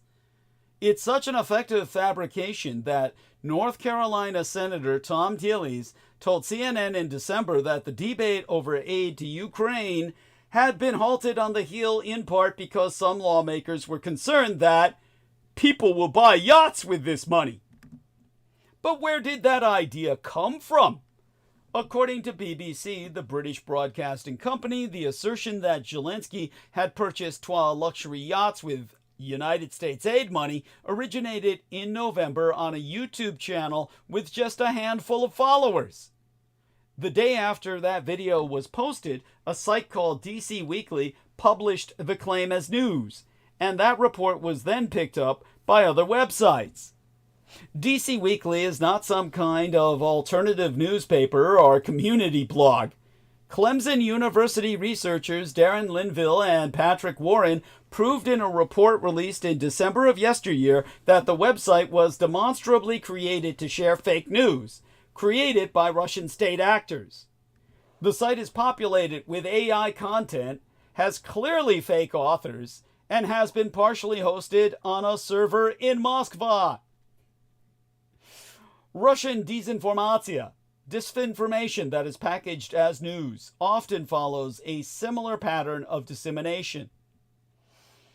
In an interview, Linville told the Fourth Estate, "I would bet my retirement on the fact that the Russians create the videos, plant the videos, write the stories, plant the stories, and distribute the stories." Pointing to a dozen other instances of disinformatia narratives, of disinformation that started as assertions in obscure YouTube videos and were then picked up by publications with similarly legitimate sounding names. Linville said, "It's the logic of the thing, but also the fact that it happens repeatedly." From 2016 through 2020, Russian propagandists focused on creating social media accounts to promote divisive ideas within the existing American discourse. That is still happening. But today, resources are more likely to be directed toward creating entire fake platforms, including websites that look like news sites. The stories tend to be sensationalized in a way that encourages organic sharing. According to the Washington Post, Kremlin materials obtained by a European intelligence service prove Moscow-linked strategists also stoke division in these United States by amplifying stories based in reality, including about migrants overwhelming the border, poverty and inflation, and reasons not to trust mainstream media. But the story of the yacht shows how a fabricated rumor, likely originating in Russia itself, can start circulating in American politics. On Bannon's War Room in December, Senator J.D. Vance said of his fellow politicians, "There are people who would cut Social Security, throw our grandparents into poverty. Why? So that one of Zelensky's ministers can buy a bigger yacht?" The yacht story had a specific origin, but the growing anti-Ukrainian sentiment among right-wing circles is harder to trace. After years of warfare and many millions of dollars in American aid, it makes sense that American enthusiasm for the Ukrainian cause might organically ebb. And there is one man whose personal grudge against Ukraine also causes Republicans to sour on our American ally: Donald Trump. Trump has several reasons to dismiss Russia's threat to the international order. For starters, he openly admires authoritarian leaders like Vladimir Putin and has shown an interest in modeling himself after them. More importantly, the association of his 2016 election with Russian election meddling caused some on the left to question the legitimacy of his victory. For legitimacy reasons, then, Republicans have an incentive to downplay the potency of Russian propaganda. Not to mention, the basis of much of Republican Party's attacks on President Biden relies on a misleading assertion that his son Hunter Biden colluded with corrupt Ukrainian officials. Portraying Ukraine as a corruption-riddled country bolsters right-wing conspiracy theories about Biden's family. In other words, shared talking points between Republicans and the Russian propaganda machine don't necessarily mean Russia is effective in ceding its influence. It's a mutually beneficial swirl of conspiracy theories among the treasonous.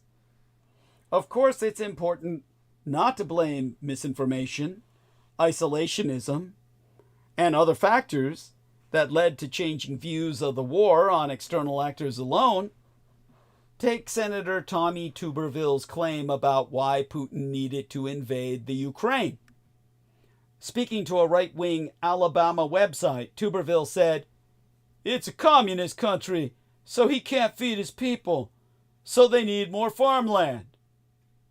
The claim, coming from a man who could not name the three branches of American government and who thought World War II was fought over socialism, seems to be pure homegrown bullshit. Because it's quite possible that Americans who want the United States to abandon Ukraine may have arrived at that opinion on their own, Thomas Rid, a professor of strategic studies at Johns Hopkins, has warned against giving the Russians too much credit for swaying American public opinion. Rid's argument is, we shouldn't help Russian strategists by assuming they've succeeded. Russia wants to undermine Americans' trust in our systems and in our democracy. Believing that another country has the capability to, say, sway an election serves that goal. Americans, in Rid's own words, are perfectly capable of coming up with crazy ideas. It's blaming our own problem on others. That's the problem I find worrying. If we exaggerate the impact, we make the operations more successful than they would be otherwise, and undermine trust in our own democracy, which is the goal of this game. To be clear, Russian propaganda must be taken seriously. The empire's plans for deepening existing societal conflicts in these United States are not any secret. Given the various motivations at play and the inherent vagaries of how information and belief travel, however, it's easy to know how systematically the Republican Party has been infected by Russian propaganda, as Representative McCall himself so put it. Because what we can say with certainty is that there's an alliance of interests. In his bizarre interview with Tucker Carlson in February, Putin laid out his several invented justifications for the invasion and said that he was interested in peace. The next day, Tuberville said he opposed sending aid to Ukraine because the Carlson interview shows that Russia is open to a peace agreement. In her work, Sarah Oates, a professoress who studies disinformatia and propaganda at the University of Maryland, found that researchers often couldn't tell the difference between media pulled from Fox News and Russia Today, a Russian news network and propaganda arm. Referring to the fact that many of Trump's talking points openly come from Russia, Oates attests, Trump does not care. He literally is not thinking about it. His calculus is, how can I win? When American journalists and congresspeople use Russian talking points, they're quoting Donald Trump. They are broadcasting Russian propaganda, but the conduit is Donald Trump. I think this is just a highly useful convergence of goals for Vladimir Putin and Donald Trump. Identical talking points may not mean that Russia is pulling all the strings, but there is still something to be gleaned from the coherence between Republicans and Russian strategists. And it's obviously a warning about our own news media ecosystems. The aforecited Representative McCall seemed to note this, telling Puck News that he saw nighttime entertainment shows in these United States airing content that was repetitively identical to what was playing on Russian state TV. As for what you can do, because this is news you can act on, I advise my friends or critics who are skeptical of legacy media to try out a publication for a few weeks. Decide for yourself if that organization seems to be trying to get to the closest approximation of the truth and achieves it the vast majority of the time. Point: notice the standard is not perfection. It's intent and results based on your own clear-eyed appraisal of the totality. Point: one bad story or dumb headline or clumsy phrase that gets screenshot and lit up does not a failed publication or industry make. But we in the media need to do better. That's where critics are right. What we can do as a team, well, as an industry, we have been to point quick to trust establishment experts. You've especially seen this during wars and COVID. Our job is to be skeptical until we learn otherwise. If something seems head-scratching, like medical experts speaking with total certainty about a novel coronavirus, it probably is. We've been slow to admit error. We're so much stronger than when we confidently and clearly admit what we get wrong and explain why. Not with ass-covering explanations, but bluntness. We'd all benefit from a tad more humility. We've been condescending and not incurious. Reflect on how you or your organization, if you're in media, like I am, covered Donald Trump and his cultists? Did you try to understand the voters, the roots of their concerns or fears, and why they flock to Trump? Did you come at it with preconceived ideas about people who live in small towns, or carry guns, or wear MAGA hats? Curiosity is the antidote to condescension. Condescension, I mean to say. It's also the gateway to understanding. We've been fearful. It takes courage to question the status quo, write unpopular stories, or argue internally when coverage is drifting into groupthink. It will take courage to do your job when critics pile on or try to discredit you in the years ahead. The bottom line is that this historic war for truth is just beginning. The coming years will reorder everything we know and think about news and information and opinion. Shame on us if reported truth is the biggest casualty. Now, this is where the can of worms gets opened. Let's go deeper. Look at crime. Crime in these United States has been on a decades-long decline. A steep drop starting in the early 1990s, then on a shallower grade starting in the 2000s. There was a spike during the dislocation of pandemic lockdowns, but that has faded and the general trend is down again. But throughout this decline, most Americans have said they believed crime was increasing. As with the economy, they typically had a rosier view of crime in their own communities, but the nation as a whole was getting more dangerous year after year. And now we're seeing the same gap open up between Democrats and Republicans that we see with the economy. There's Gallup poll data on how people respond to the question, is there more crime in these United States than there was a year ago or less?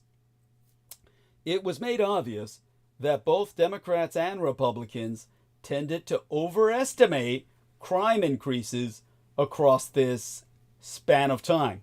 But once you check out those 2024 numbers, 90% of Republicans say crime is up over the past year versus only 29% of Democrats. And of course, the Republicans will say it's all the coloreds and the immigrants.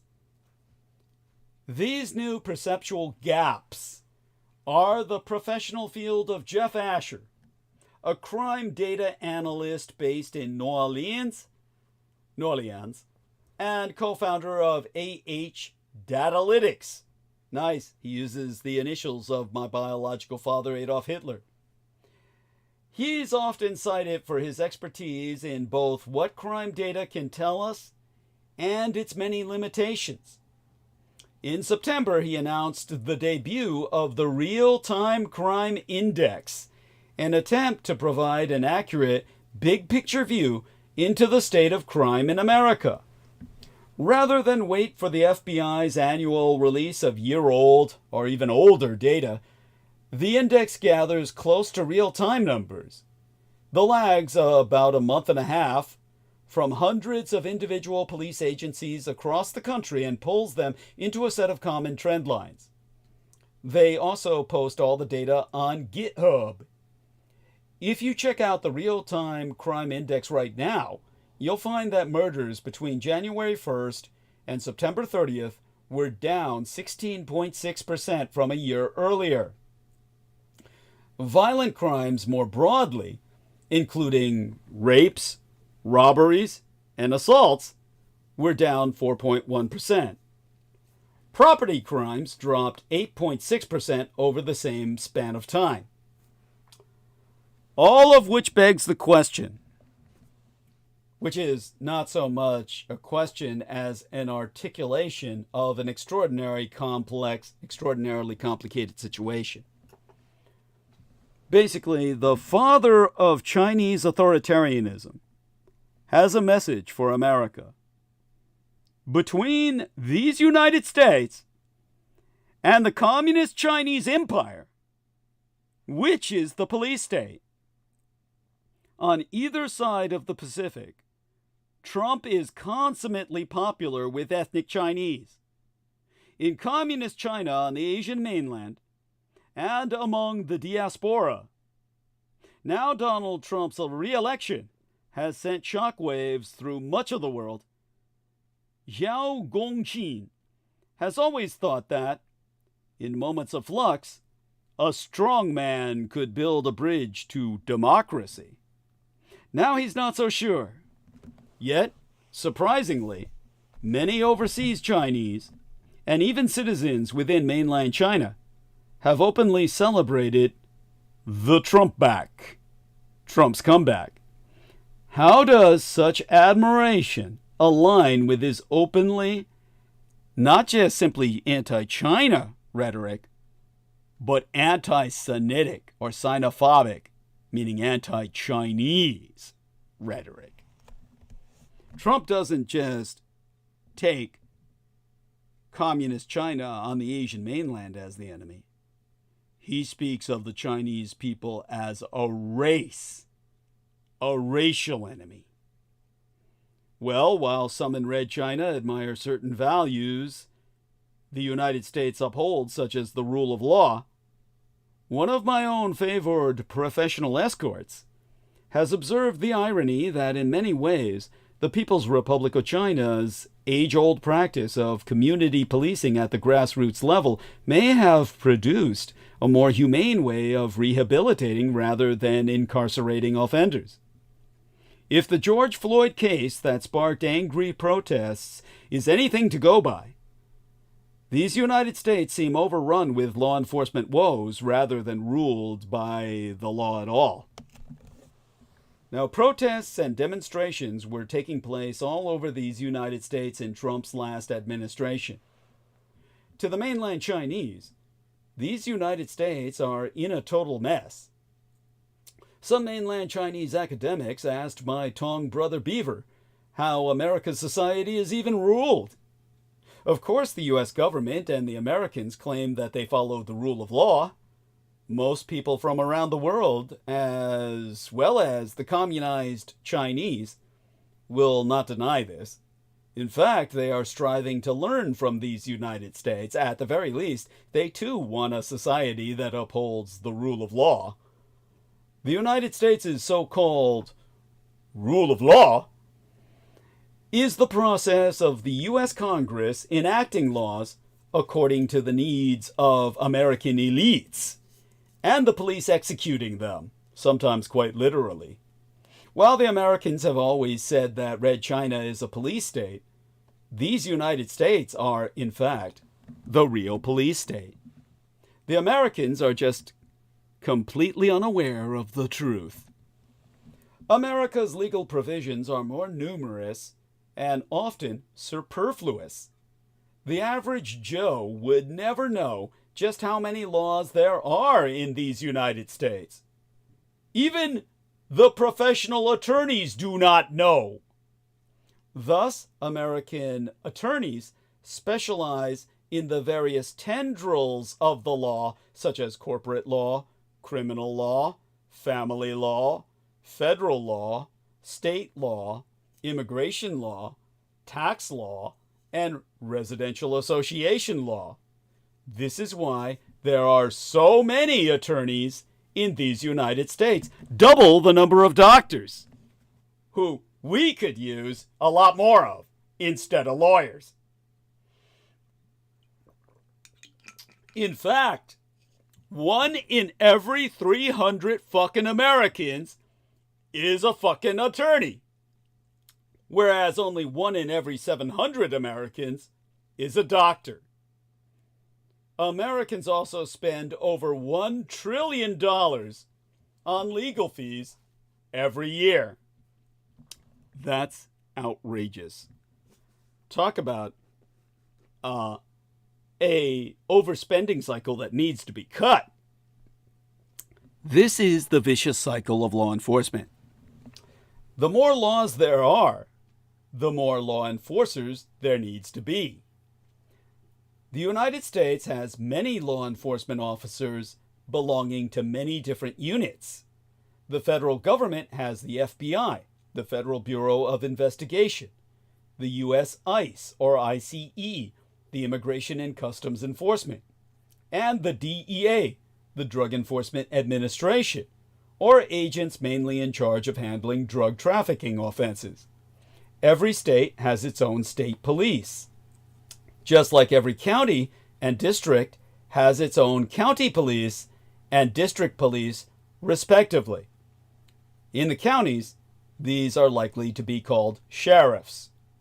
Every school has their own campus police as well, not security guards, but armed police who can arrest people. They have the power of arrest as sworn officers and can issue fines. Prior to one of my favorite escorts professionally contracting herself for sex, she taught at the Western Illinois University, where an average of 120 students were arrested every weekend by their campus police for drug and alcohol abuse. She lived roughly 5 miles away from school back then and would see an average of 7 police cars to and from work every day. With so many laws, police, and lawyers, there would inevitably be, well, many criminals as well, because you're breaking the law just by fucking living. While the United States has less than 5% of the world's population, it is home to 25 fucking percent, a full quarter of all the world's prisoners. We are a totalitarian state that puts the Greater Soviet Union, the Red Communist Chinese Empire, the Nazi Third Reich, and Imperial Japan to shame. Digest what I just said. 5% of the world's population, we have 25% of all the world's prisoners. We are nothing but a supermassive penitentiary. This is why Americans like George Norrie and Alex Jones say this is a prison planet. No, you are simply in a prison state. Additionally, above and beyond that, 10 million suspects are locked up in detention centers. 10 fucking million. 10 fucking million. Locked up in detention centers as they are unable to afford bail. According to American law, suspects are allowed to be released before their hearing upon payment of bail. Only the poor who are unable to pay and the suspects who may escape are locked up in detention centers.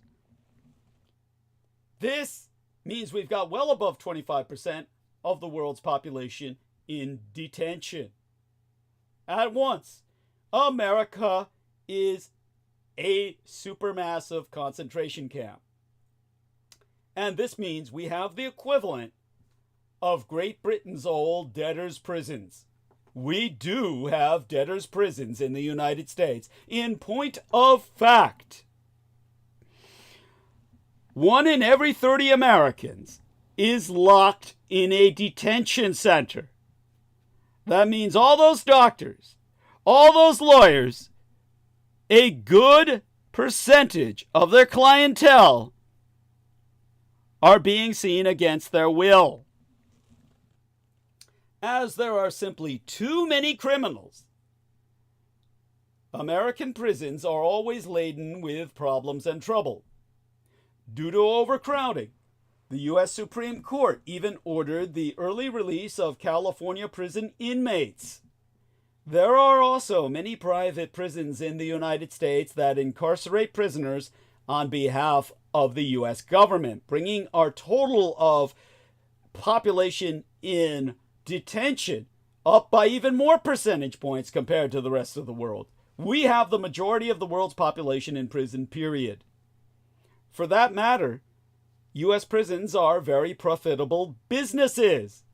The average cost of imprisoning one criminal for a year is over $50,000 US. Exemplar gratiae in New York City. As much as $170,000 is needed to imprison a single criminal. This is simply a bottomless pit. Apart from large numbers of police officers that have to be hired, an enormous number of high-technology equipment has to be purchased as well. An astronomical number, I should say. The highly efficient police officers then arrest many offenders, and more money will, in turn, be needed to incarcerate these criminals, forming a vicious cycle. So is there a kinder community policing system at the grassroots level? Well, at the same time, there is virtually no concept of community in American society. This is not a culture. It is a prison rape anti-culture. In Red China, across the Pacific, on the other hand, grassroots organizations like the village committees and sub-district offices exist to solve the problems of the residents. Residents are also able to seek help from their work units. Due to the existence of these grassroots organizations, there are comparatively few police in communist Chinese society. The Americans do not know this, but that's why the communist Chinese had to call on the military to respond to Tiananmen Square. They don't have any sizable police forces capable of responding to a phenomenon that large. No police unit was large enough to respond. So they had to go straight to the military because they are not, unlike the Americans, a police state. Now, the Americans are entirely ignorant of this reality. None of my escort in question's American students ever believed her when she informed them that not only are there very few police in the People's Republic of China, but that they are completely unarmed and do not even carry batons. But of course, they all know Kung Fu. Actual martial arts. Not the shit Vinnie Barbaric was pretending to know, swishing his arms around and squirting out Hershey squirts with his constant diarrhea that he admitted to so publicly and so brazenly because he's a caprophiliac. Now, to her American students, at the time that one of my favorite escorts was still a professional educatress, a professoress, nigh half a decade ago, it was also unheard of for CHICOM, or Chinese Communist Courts and police stations, to be without metal detectors. In 2007, the year of mine own late and sainted legal sire's murder by the state, a Beijing youth named Yang Jia killed 6 policemen and injured another 4 with a knife in Shanghai Municipal Public Security Bureau because they had no metal detectors. But he was not shot dead immediately.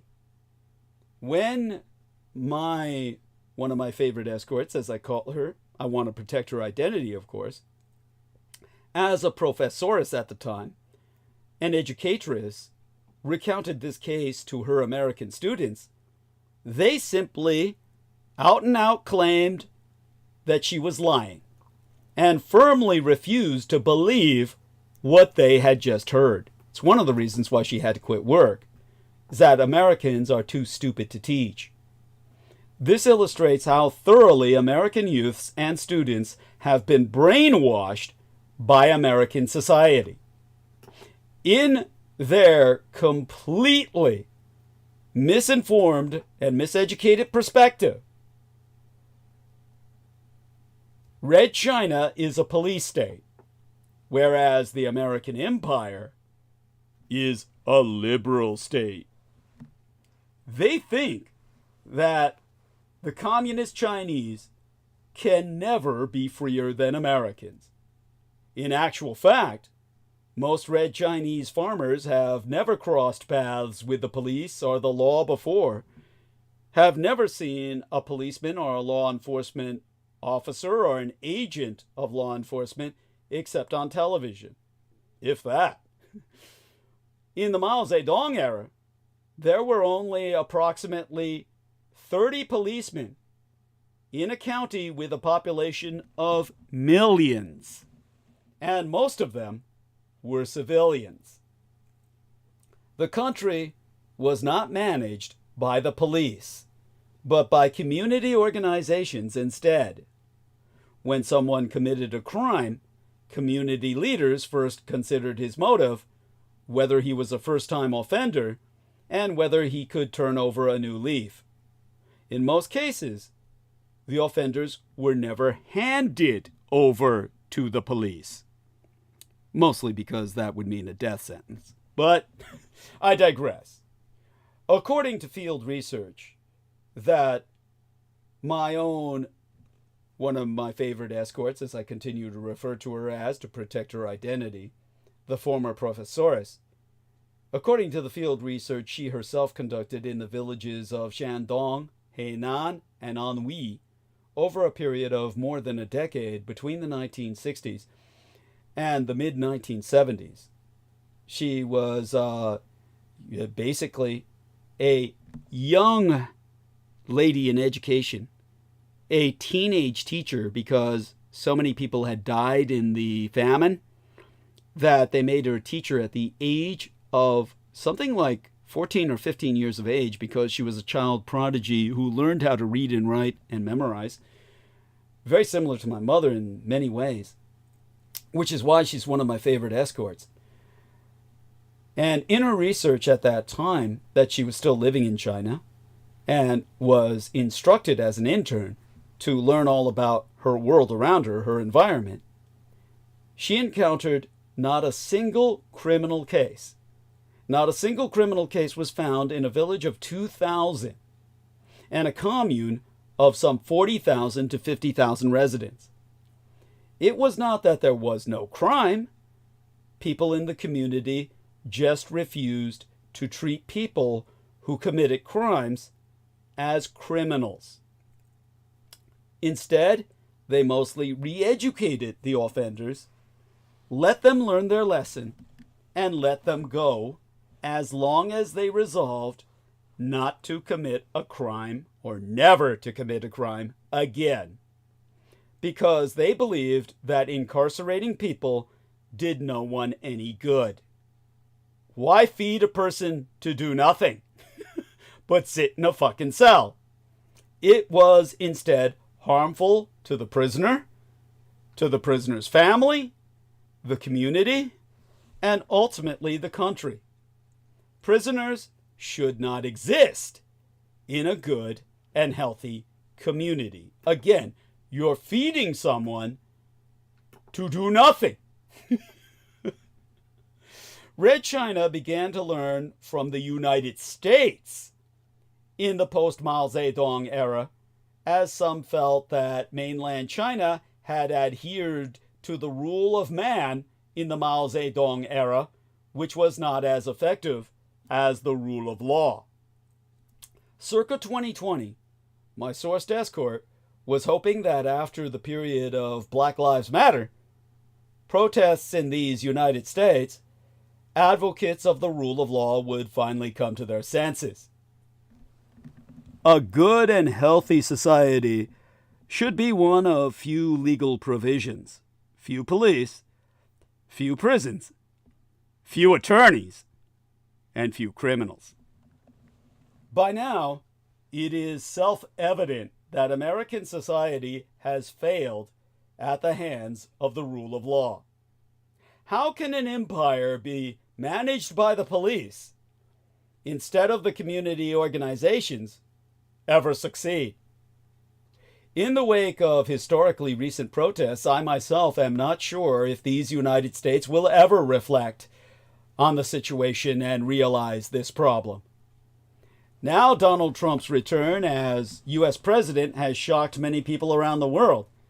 Yet among those who were happy with the outcome, there were many, all too many, overseas Chinese and, perplexingly, many citizens in Red China as well. The Chinese diaspora is no longer limited to so-called model migrants, who traditionally focused solely on hard work and academic success, avoiding political engagement.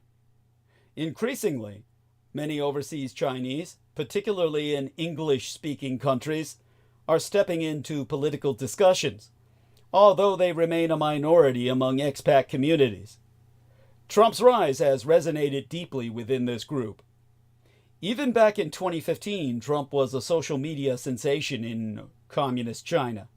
Traditional media featured him far more prominently than his Democratic opponent, Hillary Rodham Clinton, often portraying him positively, or at least neutrally. Hillary Clinton, on the other hand, faced criticism, including overtly misogynistic commentary. This enthusiasm for an American politician was unprecedented and confounding, given Trump's campaign rhetoric targeting the Chinese people as a race. Yet Commu-Chinese censors allowed this narrative to persist. The communist Chinese population was as enthusiastic for Donald Trump for no goddamn good reason as the Japanese, for every reason in the world, were supportive of the traitor to his empire, General Dukarasu Makatora, Douglas MacArthur, because he served their emperor. This brings us to another insanity: immigration and queerness. Outside mainland China, notable Chinese dissidents, often critical of the Chinese Communist Party, have voiced staunch support for Trump on platforms like X and YouTube. One prominent example is the exiled tycoon Guo Wengui, who collaborated with former Trump advisor Steve Bannon, the human cockroach, to create pro-Trump and anti-Beijing content. Guo was later found guilty in a U.S. federal court of 9 different criminal offenses, including extortion, fraud, and money laundering. But his YouTube channel and website had by then reached millions of eager Chinese followers. Chinese American influencers, spanning a range of political leanings, also leaned heavily toward Trump, criticizing Kamala Harris and the Democrats for policies on immigration reform, TUAH LGBTQIA+ rights, and inflation. In a series of conversations my Tong brother Beaver conducted with 7 randomly selected Chinese American voters from different backgrounds, it emerged that 6 out of 7 voted for Donald Trump. And he talks to a lot of Chinese because he's a gangster and deals with them things they can't get otherwise. You know, subverting the tariffs by bringing in smuggled goods. Obviously, this is certainly not representative not a representative picture of the community's opinion, nor does it indicate whether the majority of Chinese voters actually voted for Russia's Republican fifth column. Nevertheless, the conversations reflect recurring patterns in their perception of Donald Trump.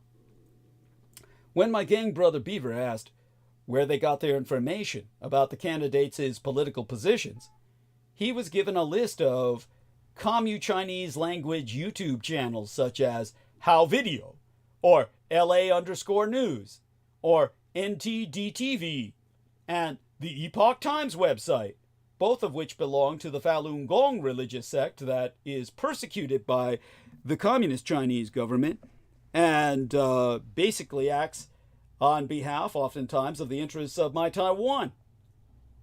That's what makes this bizarre. Also popular among them is the channel Wang Jian, or rather, the channel of Wang Jian, a former journalist for Communist Chinese state television who now lives in exile in the Empire of Japan. All these channels consistently provided more coverage of Trump than Harris, because there's this reverence for a strong leader. The contradictory perspectives of Trump cultists are very apparent.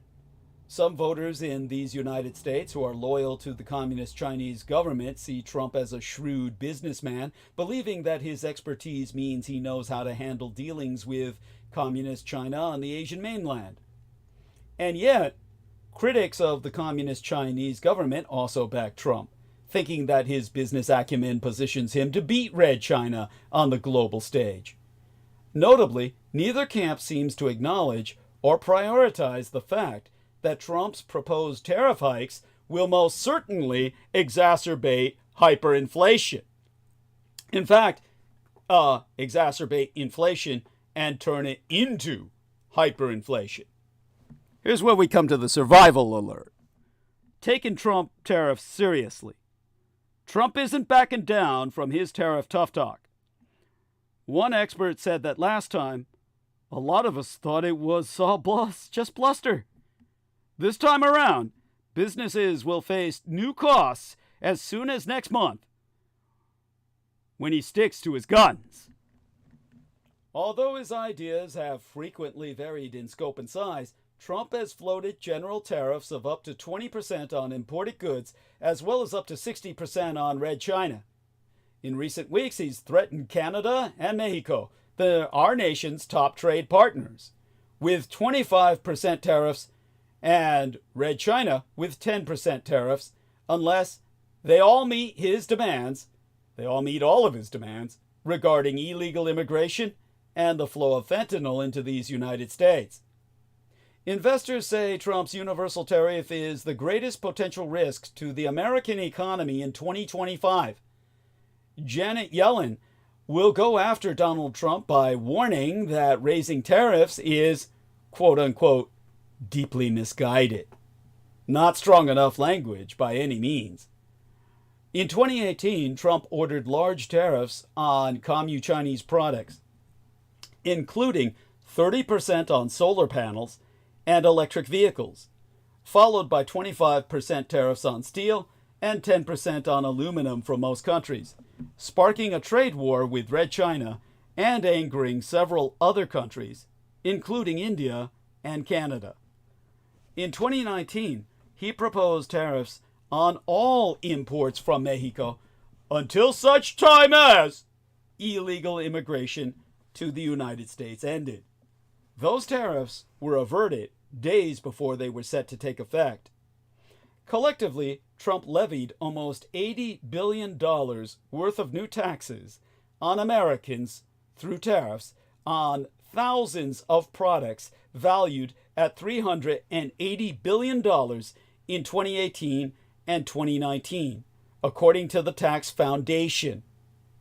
The trade war policies directly increased tax collections by an average of $200 to $300 per household. That's what the nonprofit calculated in June. They were also bad for business. Trump's tariffs were associated with lower future profits, sales, and employment for the firms whose equity prices were hit the hardest, according to a recent analysis from the Federal Reserve Bank of New York. Firms exposed to trade with Red China, roughly half of all publicly listed companies in existence, saw profits that were about 13% lower than others. Although many companies have reduced their exposure to Red China, almost all rely to some degree on global trade. For some, Trump's tariffs will wipe out any profits they make on certain goods. DŌNG̶HԻ, chef and owner of Celebrations, a fine dining restaurant in Cape Girardeau, Missouri, told Quartz last month that tariffs on wine will devastate restaurants, which have ridiculously low margins. Proposed tariffs on light vehicles will cost European and American automakers up to 17% of their combined annual earnings, according to S&P Standard & Poor's Global, which trades as SPGI. This calls for contingency measures. That leaves corporations looking for a way out. According to a new report from Goldman Sachs, which trades as GS, analyzing public companies' remarks on tariffs during earnings calls, corporations are eyeing three main strategies to deal with tariffs. Some are planning to pass at least some of the buck along to customers while absorbing enough of the extra cost that customers don't ditch the product altogether. Products like toasters, jeans, and refrigerators will suddenly become more expensive. That could cost consumers between $46 billion and $78 billion in annual spending power, according to the National Retail Foundation. Another strategy several companies have entertained is stockpiling imported goods ahead of the tariffs, thereby avoiding some of the impact to their supply chains. That's an idea that Navarro has been discussing with clients over the last several months. Of the myriad proposals, Chandri Navarro, senior counsel at Baker & McKenzie's International Commercial and Trade Practice, said, "It's a lot, and we have to take it seriously, because those are the kind of threats that he made prior to his first administration, and then he actually did put them into effect, barring some exceptions. It has to be taken seriously. When he made those threats, a lot of us thought it was bluster, and there's no way that he would put these into effect. But he did. We're advising our clients on taking contingency measures. If there are materials or goods they import that are at risk of being affected by tariffs, they should ship as much of that material to the United States as possible before the tariffs are implemented." Now, several companies have also indicated they would shift their supply chains to avoid tariffed countries. However, Goldman noted that some acknowledged they would likely not reshore production back to these United States. But of course, there's, as with Vlad Putin, no backing down.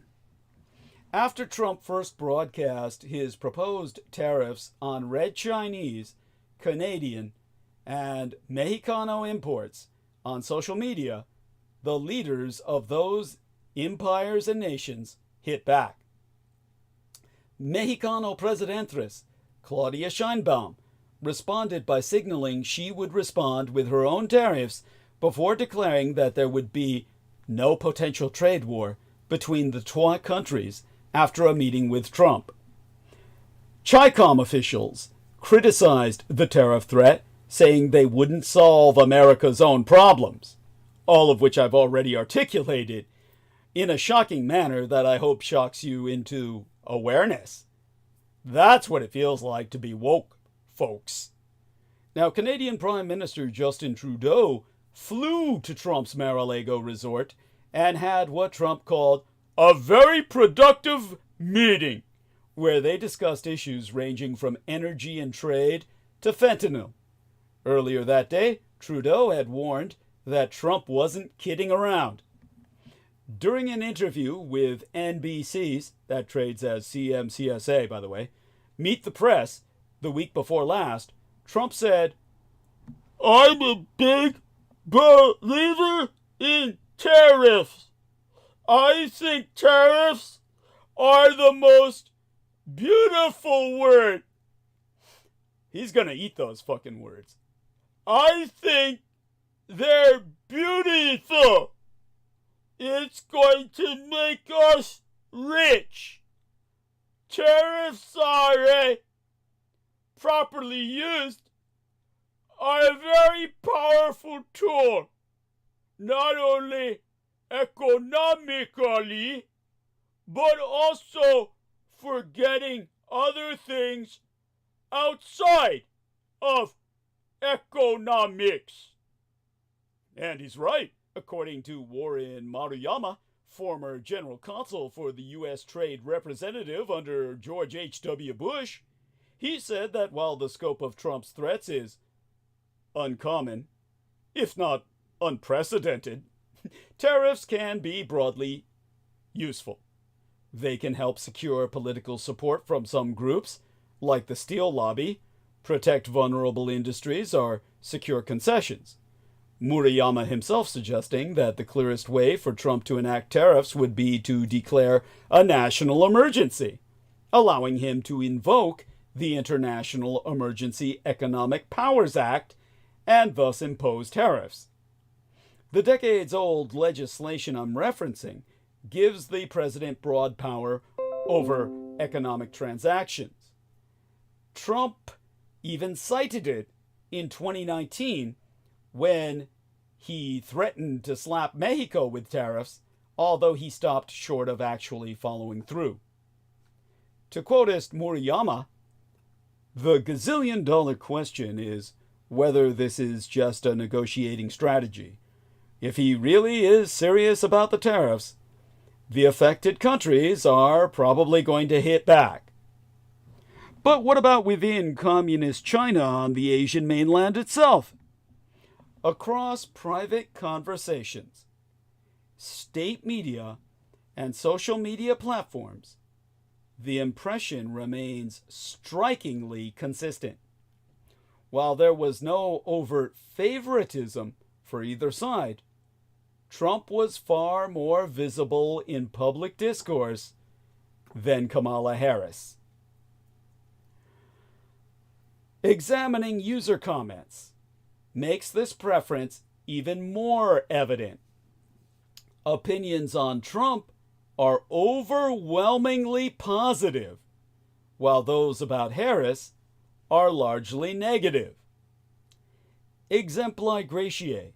Consider a WeChat video published by First Finance, a business media outlet owned by the Shanghai municipal government. On November 9th, the video bore the title, "Trump Deal Conquers the World." The content focused on topics like falling oil and gold prices and the depreciation of the Chinese yuan. The post garnered 100,000 likes and reposts, with the most popular comment reading, "Trump is shaking the whole world. I sigh with respect and envy." What's particularly revealing here is the enduring cultural trait within mainland China, a reverence for strong and authoritarian leaders. This admiration for strong men remains a defining aspect of Chinese culture. Elon Musk's own trans daughter, Vivian, has responded to Red China's gynophobia and trans misogyny. Go touch some fucking grass. Vivian Jenna Wilson's response coming after the muskrat shared her dead name with the world in an interview with the quack psychiatrist Jordan Peterson. Such admiration for authoritarian figures is not only widespread among Commu Chinese people living in the Asian mainland, but also among the ethnic Chinese who live in these United States. In my brother Tongster's conversations, many expressed their contempt for President Joe Biden, calling him old and weak and lacking leadership. They saw Harris as unsuitable to lead the country and not as strong as Trump. Many are completely on board with Trump's plan to kick out illegal immigrants. They certainly do not see them as their equals. The ethno-Chinese see themselves as the good immigrants who have earned their status in their new homeland with their hard work.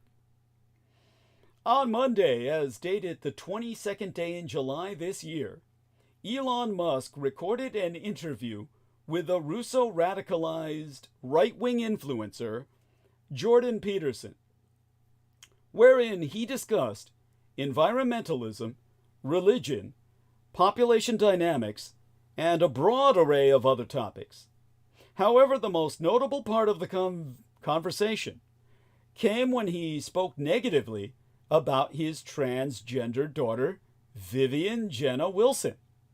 Musk claimed that the woke mind virus, man, had killed her, referred to her as his son, and even shared her dead name, a term for a transgender person's old name, which they no longer use, with tens of millions of listeners.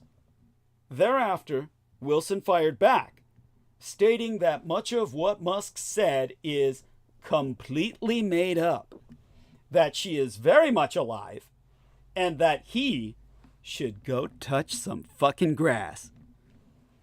In the interview with Jordy Peterson, after talking about population growth and reproduction, Musk spracketh about his own transgender daughter, stating, "I was tricked into signing documents for one of my older boys," that's Vivian, "before I really had any idea of what was going on. And I was told," Vivian, "might commit suicide. It wasn't explained to me that puberty blockers were actually just sterilization drugs, so I lost my son. They call it dead naming for a reason. The reason it's called dead naming is because your son is dead. My son," that's Vivian, "is dead. Killed by the woke mind virus. It's incredibly evil, and the people who are promoting this should go to prison." And there's our prisons again. They use them for everything.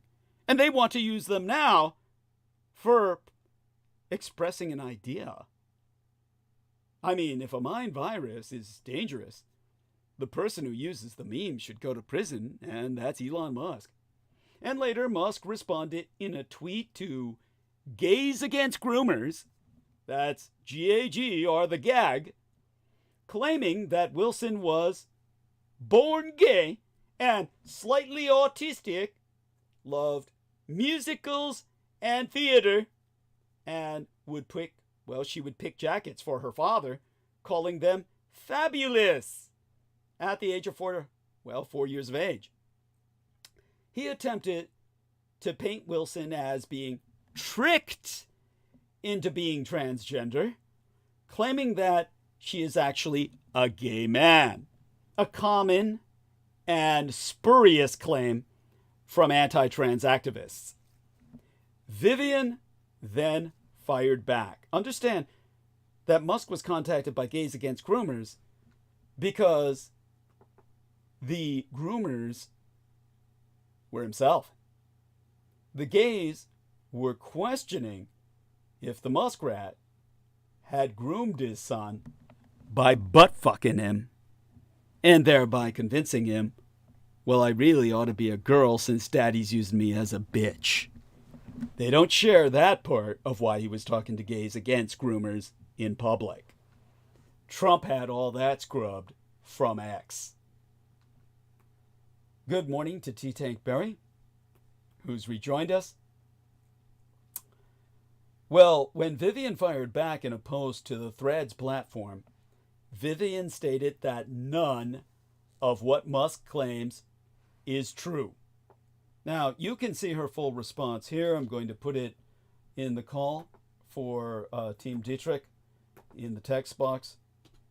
And I'm going to put it in the live stream chat for everybody else. And is that going to enter? Is that too long to take? Oh my God, please let it take. Jesus Christ. Or is something going wrong with the internet?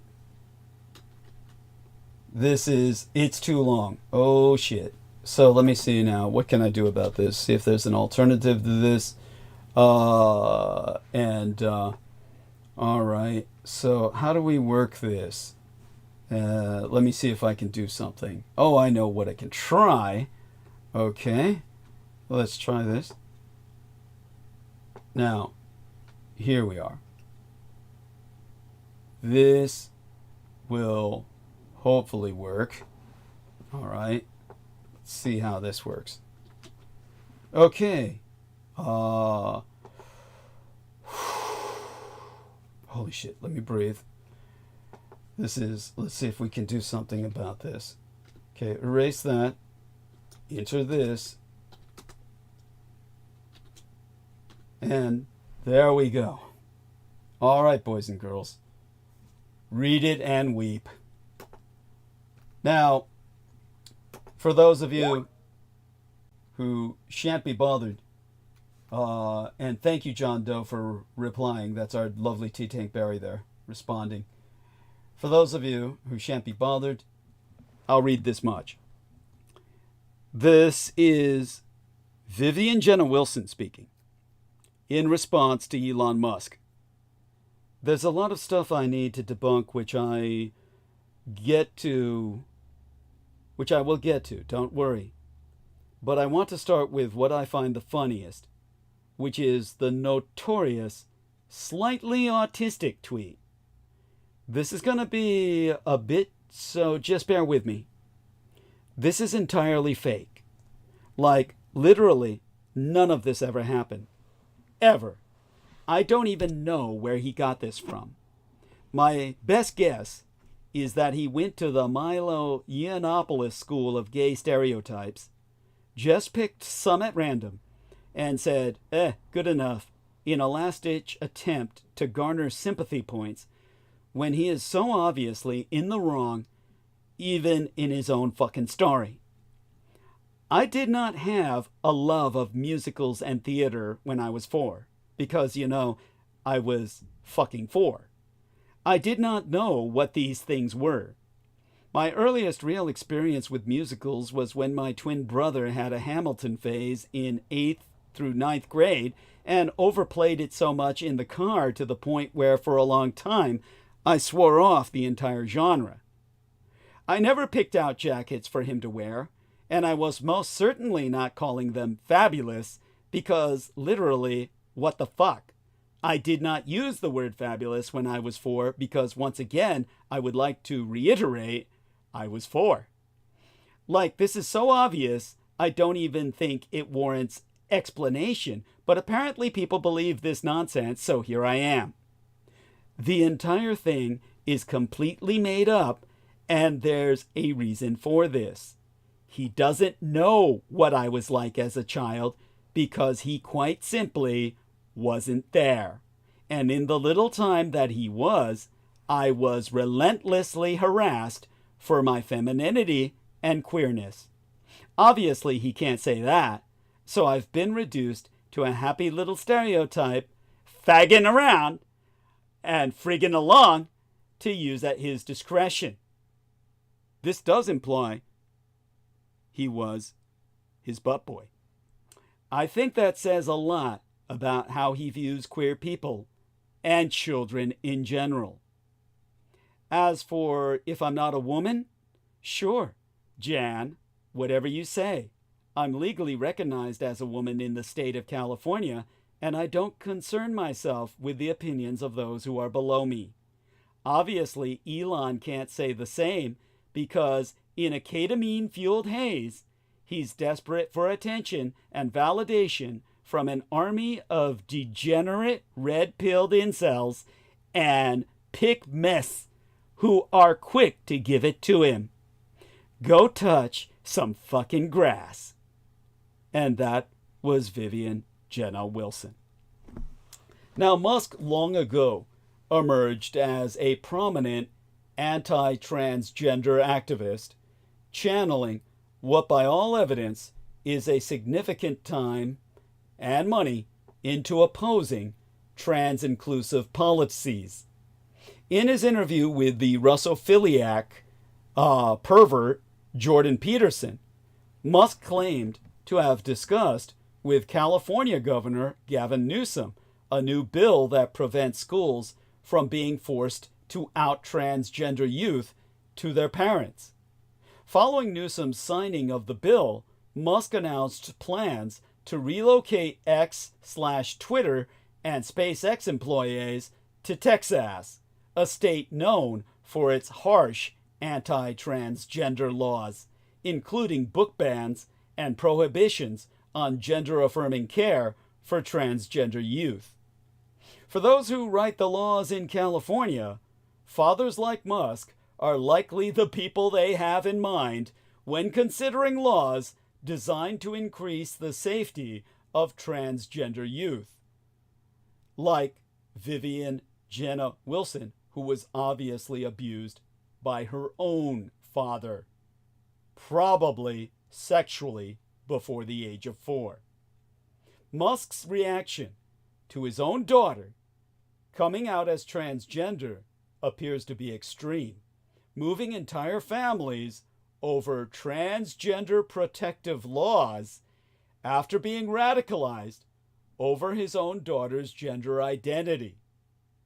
For that, Wilson also has words for her father.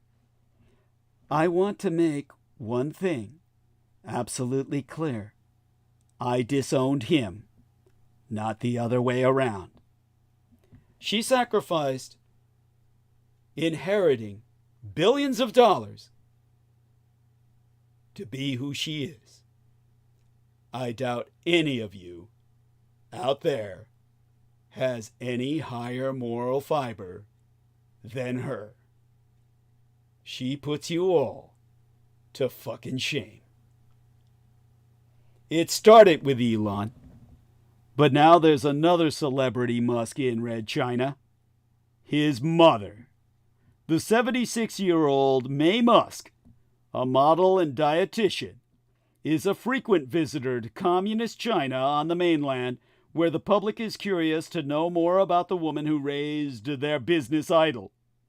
In yet another viral WeChat video, in this case from Phoenix TV, a state-run media outlet based in communist-occupied Hong Kong, Elon Musk's own mother spoke out.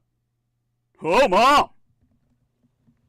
Tech billionaire Elon Musk is already huge in Red China, but now his 76-year-old mother is a rapidly rising star there as well.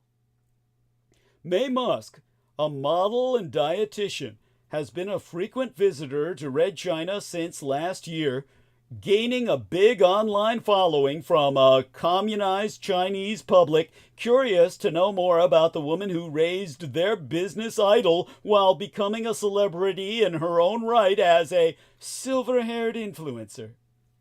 During her travels, she makes a point of supporting her son's business interests, noting in social media posts how many Teslas she sees on Chinese roads, even as the United States electric vehicle maker faces growing competition from domestic rivals such as BYD. She is also full of praise for the Red Empire of the East. In October, she wrote on her own son's social media platform X, China is so advanced in roads, tunnels, buildings, infrastructure, and ports.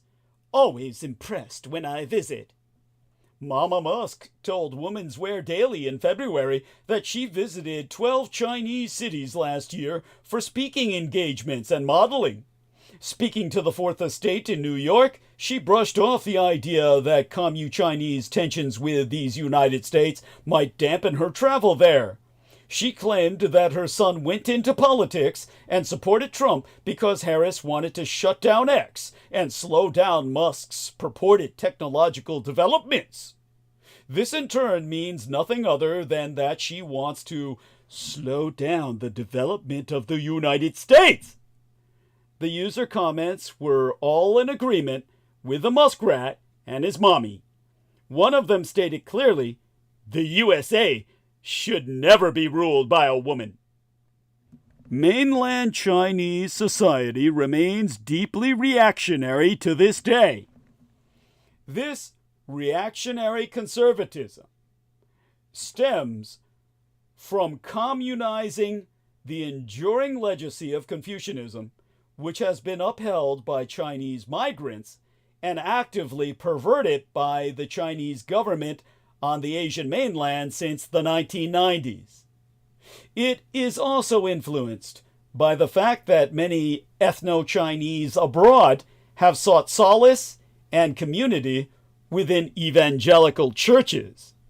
In this context, conservatism manifests as adherence to patriarchal family values and power structures. Outdated and absurdly misogynistic views are still widespread, both online and offline. So many contradictions. During recent U.S. elections, Commu-Chinese and Ethno-Chinese, meaning Chinese back across the Pacific and Chinese over here in their social media platforms on either side of the Pacific, were rife with vicious attacks, slander, and insults directed at the female candidates.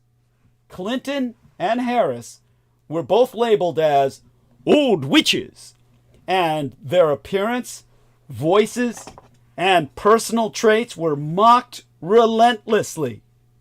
False stories were circulating about Harris, such as claims that she began an affair with a married man.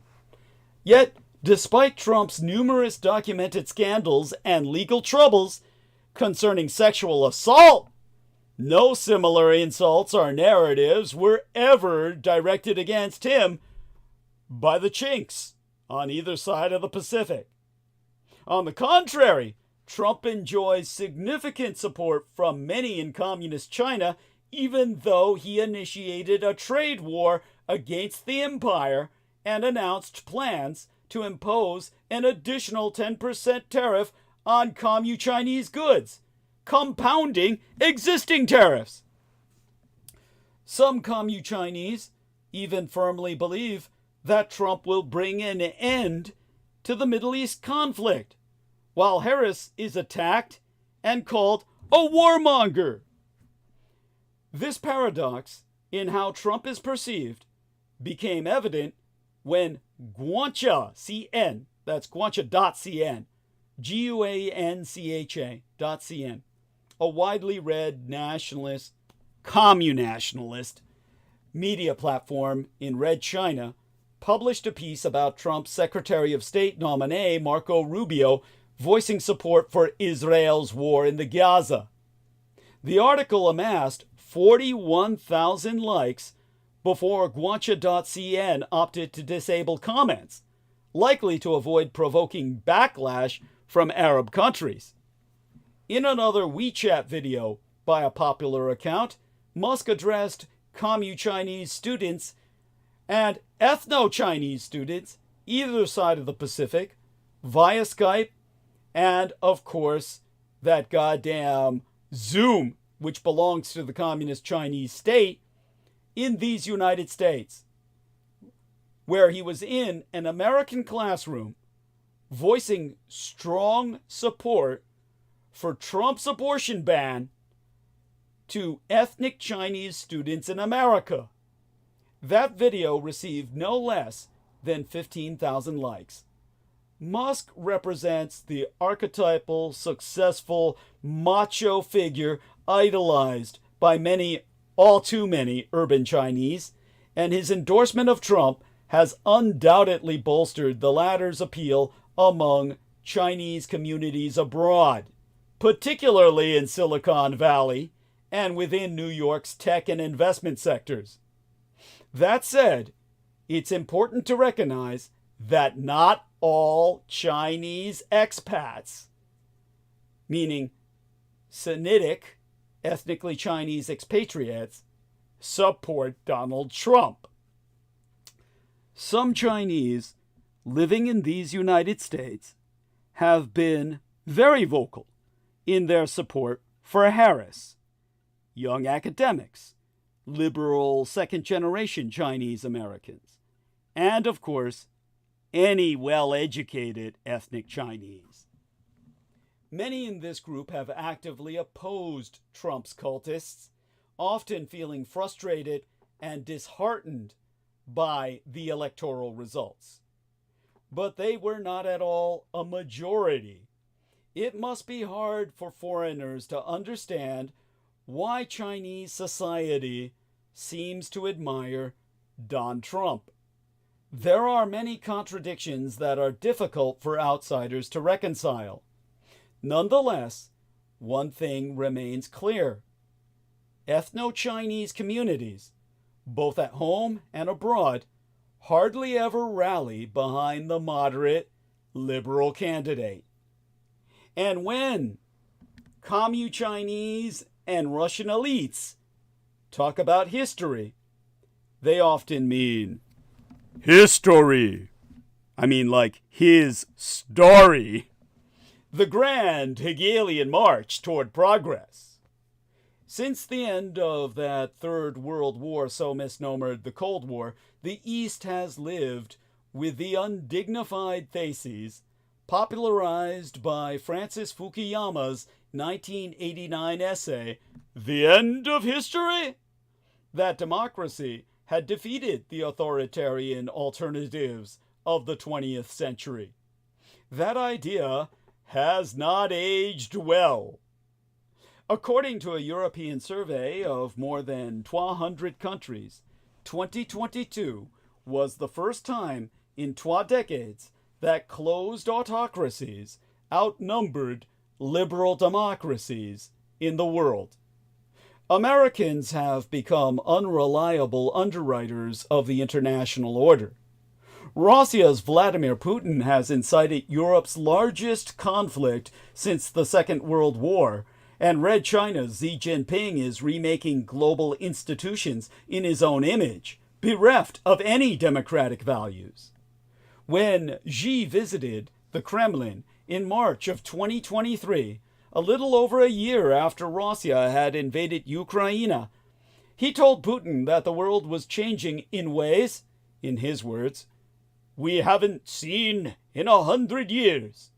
Let's drive those changes together. Putin, with his hands outstretched, nodded, I agree. Donald Trump's victory this November turned what some dismissed as an electoral fluke in 2016 into an enduring political reality. On Elon Musk's own X, Alexander Dugin, the Russian ideologue and Satanist, a co-religionist of Michael Aquino, introduced to the West by Alex Jones as Putin's brain, proclaimed, "We have won! Globalists have lost their final combat. The future is finally open. I am really happy." This is a man who killed his own daughter. Ren Yi, a blogger and grandson of a former Chinese communist leader, wrote that Trump's win, along with his faggotry with Elon Musk, has created something of a techno-authoritarian conservative alliance that resembles nothing less than the authoritarian cultures of East Asia that it emulates. Ren predicts the beacon of the free world, the United States, will lead various countries into illiberal democracy. There is no end to history, only the end of the Fukuyamaists. The morning after the U.S. election, when it was decided that America is now in the camp of the Sino-Slavic Synaxis, a 78-year-old historian in Shanghai named Zhao Zhongqin wrote, I have predicted on several private occasions that Trump would win. Trump, he reasoned, was a necessary corrective against a woke left that had truly gone overboard in recent years. This level of antipathy toward American progressives is not uncommon among communist Chinese liberals, who, since 2016, have flocked toward Trump in part to repudiate a Democratic Party whose emphasis on political correctness, real or imagined, wrongly reminds them of Red China's past disasters in socialist governance. But Zhao is not a liberal, and his well-known anti-democratic influence on communist Chinese politics makes him not only the Alexander Dugin of Red China, but an instructive voice on America's current predicament. Zhao is nothing less than the architect of a theory of strongman politics known as neo-authoritarianism.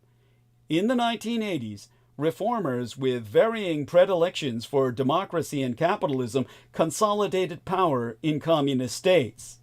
Mikhail Gorbachev restructured the Soviet Union's planned economy and loosened censorship. In communist China on the Asian mainland, Deng Xiaoping ushered in an era known as reform and opening up. Though the reforms went only so far, he also evinced a limited tolerance for dissent, believing full democracy untenable. In this, he was supported by a group of Communist Chinese thinkers led by Zhao and a prodigious Shanghai academic named Wang Huning. The word authoritarian is a rote pejorative in the West, synonymous with tyranny. But in Red China of the late 20th century, Zhao and his allies managed to reframe it as a rational, pragmatic, East Asia's specific strategy for modernization. Drawing on a range of sources: mainland Chinese history, Samuel Huntington's theory of modernizing authoritarianism, the Asian dragons of Singapore and South Korea, which had grown rapidly under authoritarian rulers. These intellectuals pushed and supplied the moral ballast for Red China to postpone the end of history. Wang entered government in 1995 and shot through its ranks. He is now one of Xi Jinping's closest advisors, the preeminent craftsman of Xi's authoritarian ideology. Zhao, who coined the term neo-authoritarianism at a symposium held in 1988, continued his advocacy as a professor in Shanghai until he retired a decade ago. His argument that democracy was a rootless politics, alien to Communist Chinese culture, remains part of a dominant strain of the empire's thought. Whether Zhao had influenced the party's direction or merely justified it is hard to say. But in 1988, Deng was briefed in neo-authoritarianism by another Chinese leader who described it as a system where a political strongman stabilizes the situation and develops the economy. Deng reportedly responded, "That is exactly what I stand for." His only qualm was that it could use a rebrand. Later, as Red China's economy took off, the world would accept the more diplomatic names, state capitalism, or, more vaguely, the Red China model.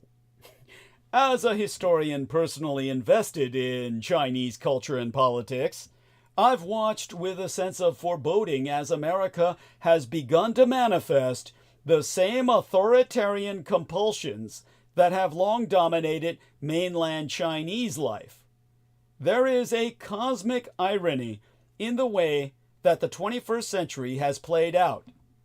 The West, hoping its adversaries would become more like us, has inextricably become more like them. Slowly, ideas that Zhao and his allies had propagated decades ago, the stabilizing force of the strong man and a reverence for cultural traditions, have arrived in the control center of the world's most powerful liberal democracy. After Trump's recent victory, I decided to revisit the Zhao philosophy. I wanted to understand the scholar who had helped salvage the strong man from the dustbin of history, and to know what he made of the figure's present, and likely future, proliferation. What I found, to my surprise, was a man quietly wrestling with the consequences of his ideas. Zhao has deeply conservative instincts. He counts Edmund Burke and Michael Oakeshott among his influences, but he was and is an incrementalist who dreams of Red China becoming a constitutional democracy, as America is a constitutional republic. His was a theory of enlightened rule, wherein a dictatorship would vanquish the radicals, steward an economic miracle, and then, ideally, relinquish power to the people. And he had ready-made examples in places such as, all too ironically but inescapably, my own Taiwan, whose leader, Chiang Ching-kuo, dismantled his own autocracy before his death in 1988. Zhao has not disavowed authoritarianism, and he even seems to support America's new Russo-radicalized right, but as the immediate prospects for democracy have all but vanished from Red China, his politics have shifted from reaction to reflection. Authoritarianism, Zhao has finally confessed, has its own problems. When Xi Jinping came to power in 2012, he abused his newfound authority to launch a purge under the guise of an anti-corruption drive, which Zhao endorsed. Since then, of course, Xi has abolished presidential term limits, decimated civil society, and intensified clampdowns on free expression. As a mainland Communist Chinese scholar, Zhao was careful not to betray his views about the regime. He instead spoke to what he now sees as an unsoluble dilemma in his theory. Unresolvable, insoluble. A Democrat risks welcoming dangerous ideas into a culture, ideas that, legitimate or not, could hasten a nation's demise. Zhao returned to authoritarianism partly because he believed that Red China was careening in that direction. Well, our call just died.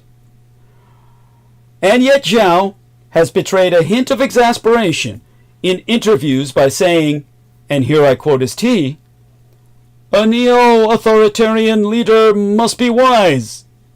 And he may not be. Once you pin your hopes on a justice-delivering strongman, in other words, he may take the righteous path, or he may not. The only certainty is that he has control.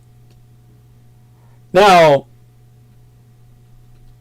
what I can say is that in a low-rise apartment tower in Shanghai, where Zhao lives with his wife, he has been hard at work over the last 20 years on a hefty 3-volume history of mainland China from antiquity to Deng's reform and opening up. He hopes to complete it by 2030. Zhao has an obsession with classical music. He often leads guests into a Spartan living room where he shows off an oversized speaker system on which he spent tens of thousands of dollars, his entire life savings by his own admission, by which I myself can only surmise that he is going deaf. In the days after the U.S. election, Zhao wrote an essay on his blog in which he opined about the results' geopolitical ramifications. He feared that Trump's isolationist bluster would lead some mainlander Chinese to underestimate U.S. commitments to my Taiwan, raising the probability of direct conflict between the U.S. and China.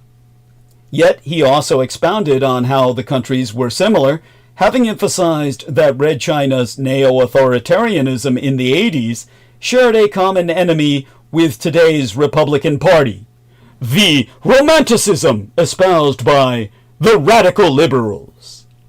Zhao uses the term romanticism to describe the belief, inspired by the Enlightenment, that humanity can design ideal societies through reason. He criticized this view for disregarding history and experience, or to riff on an old adage, for making the perfect enemy of the feasible. Zhao, who was born in 1946 and grew up under Maoism, witnessed the worst excesses of this kind of armchair statecraft. When Mao launched the Cultural Revolution in my own natal annus, my birth year, of 1966, Zhao had recently graduated high school and was working in a factory. He hadn't been able to enter university, likely for harboring bourgeois sympathies, including his passion for Western philosophy, and he allied himself with the Red Guards as a leader of a rebel worker faction at his machinery plant. But as the revolution wore on, he himself was denounced as a revisionist. As they say, the revolution devours its children. And he spent the next several years consigned to grueling work at the factory. Shortly after Mao died in 1976, the reckoning began. Crowds gathered around a democracy wall near Beijing's Tiananmen Square to post demands for freedom and accountability. Intellectuals called for a new enlightenment, and an iconoclastic 1988 documentary titled River Elegy compared Chinese civilization to a muddied yellow river that was in need of a good scrubbing. In the frenzy to repudiate the past, Zhao saw history repeating itself. The Cultural Revolution had cemented his faith in a liberal modernity, but it also, paradoxically, instilled a visceral fear of that modernity's real-life accelerants. In the spirit of William F. Buckley, Jr., the architect of modern American conservatism, Zhao stood athwart history, yelling, "Stop!" The seeds of neo-authoritarianism came to Zhao around 1983, when he was researching Republican China, the country's first major attempt at democracy. The experiment followed the overthrow of China's last imperial dynasty in 1911 and was seen by many of Zhao's coevals as a fount of inspiration.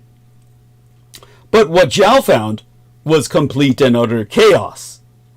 Zhao concluded that People's China lacked the software system for democracy, a civil society, a rule of law, and we've seen what I've made of that, a culture of political bargaining and compromise. He then acted on that conclusion by advising that moving the system over is implausible because Red China lacks so many of the conditions. What Red China needed was something like a final emperor, the breaker of the despotic chain who would summon modernity by fiat. Zhao reverse-engineered democracy back to the strongman. A civil society requires economic prosperity. Economic prosperity requires political stability. And political stability requires a strongman. To quote Zhao himself, "The National Assembly couldn't do anything except mess things up. The parties would just go at each other with total disregard for the nation's interests. I do not mean to say that I am fundamentally opposed to Western democracy. I personally feel very envious of the United States and the West, our police force. In order to have democracy, there must be civil society." Well, China's got that, I've already explained. In 1988, Zhao introduced his theory at an academic symposium, and neo-authoritarianism officially entered the public discourse. The idea was reviled by liberal intellectuals who accused Zhao of rationalizing the status quo, or worse, tilting China back toward the system that it had just escaped. But his theory seemed to mirror the temperament of Deng, who, for all his reformist tendencies, was a ruthless Communist Party apparatchik. Throughout his reign, the man hailed as a pragmatic liberalizer jailed democracy wall activists and denounced unwelcome foreign ideas as spiritual pollution. In the spring of 1989, students gathered in Tiananmen Square to protest for greater political freedoms. Intellectuals led by the literary critic Liu Xiaobo joined a hunger strike in solidarity. Deng imposed martial law and approved the final order to clear the square in a sea of blood. Zhao propagandized that Liu and the demonstrators held considerable responsibility for the carnage on June 4th that year. The hunger strikers, it seemed, had contracted the same romantic virus that plagued the turn-of-the-century reformers, the Red Guards, and Gorbachev. To Zhao, it be axiomatic that neo-authoritarianism's number one enemy is the radical liberals. Only once they were marginalized. It has massacred, which is why China doesn't really need that much of a prison system. They just kill them all. Could Chinese society stabilize and experiment with political freedoms? In realization of the Zhao Doctrine, Liu Xiaobo died of untreated liver cancer in 2017 after spending nearly a decade in prison. In Zhao's Weltanschauung, or worldview, if reformers like Liu had pushed Red China beyond its immediate capacities, American progressives are now doing the same thing to these United States. For Zhao, the Democratic Party, elite universities, and Western corporate boards are the new epicenters of the enemy romanticism. Open borders ignored the real difficulties of cultural assimilation. It was, as he put it, like mixing type B blood with a type A body.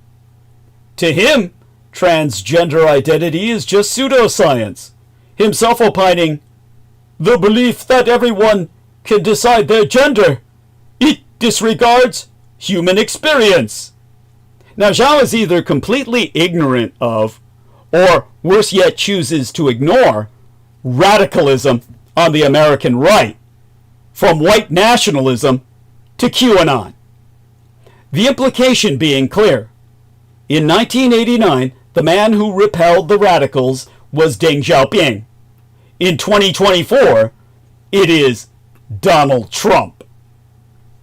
Perhaps one reason why authoritarianism has returned to America is that the country's fundamental political questions are beginning to resemble those of the East.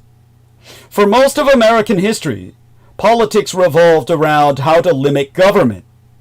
But in the communist world, the question was often about how to rebuild it and save it from bad actors. The stakes felt higher. There are many probable causes of our eastward drift, the failures of globalization, the betrayals of technological progress, cultural anomie, the provocateurs who profit from the sense that the world is about to burn. Whatever the origin, America's inner conflict now feels comparable to the pivotal decade when Zhao and his liberal adversaries fought over mainland China's future. Following what many Americans considered the most consequential election of a lifetime, Elon Musk has vowed to delete a bloated government.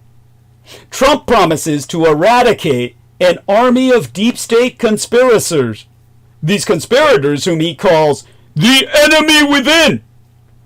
Democratic norms and the rule of law are mere windshield ornaments on the road to American redemption. In its emphasis on results, this approach is identical to Commu-Chinese authoritarians. Whomever asks, or whenever asked, why he thinks Trump won, Zhao has told the foreign press that the Democrats didn't perform, claiming in his own words that they didn't secure the border and they didn't improve the economy.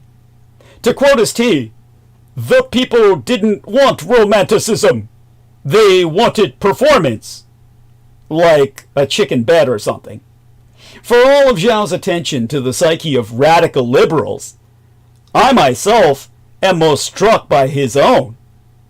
In the Liu Xiaobos of the 80s, Zhao had glimpsed a romanticism redolent of the Red Guards. In this light, an advocate for peaceful democratic change, who kept vigil in Tiananmen Square to protect students from oncoming tanks, had been similar to violent revolutionaries. Zhao, of course, had been a revolutionary himself, and who better to recognize a radical than a recovering radical? The current generation of Communist Party leaders is not so different in their perspective. Jérémy Barmé, a prominent Australian sinologist, meaning a dragonologist or a China watcher, concludes that mainland China, in his own words, lives with a completely unresolved, profound historical trauma, and is now led by people who are all the product of trauma. All of this is why it is so repressive. The Politburo is a Red Guard Politburo. One is not born, but becomes an authoritarian. Carl Schmitt, the 20th century's giant of illiberal thought, drew his theories from his personal experience living in the Weimar Republic. Zhao was inspired by Yan Fu, the reformist intellectual and translator of Adam Smith, who, after living through China's own Republican experiment, decided that his people were not capable of self-government. And in these United States, one finds examples like Peter Thiel, the billionaire venture capitalist who in a 2009 essay declared that I no longer believe that freedom and democracy are compatible. Thiel traced his anti-democratic conversion to earlier defeats, his trench warfare against progressive students in college, the post-financial crisis marginalization of libertarian dogma.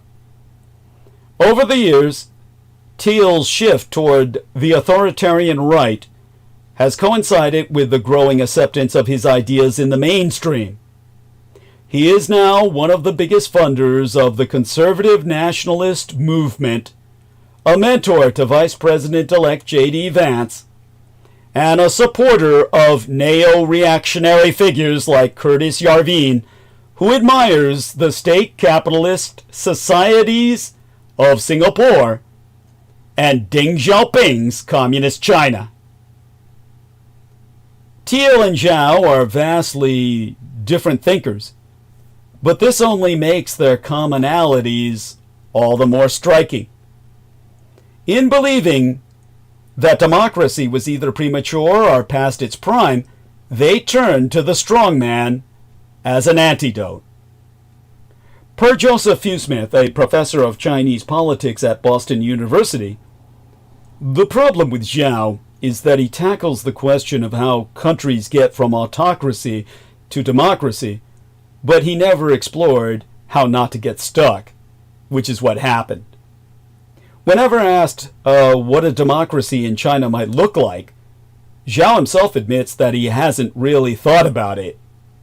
The proponent of a so-called soft landing for democracy has never, ultimately, spent any time designing a parachute. Now, we'll return to all of this soon enough. We're forced to sign off for now, or else they won't upload what I say. But imagine that for most of his life, Zhao has claimed that the central danger to mainland Chinese society was not the dictator, but his liberal opponents. Whether Zhao was right, we will never know. We cannot peer into the universe where Liu and his reformers won, where they are alive and well like Zhao, who himself to this day maintains an intensive exercise routine, 150 squats and more than 300 volleys of a squash or tennis ball on the court outside his apartment building, rather than silenced or dead like all his opponents. Ours is now the world of the strongman, A world of strong men, where decisions increasingly turn on the whims of a vanishing few. In the Communist Chinese Empire,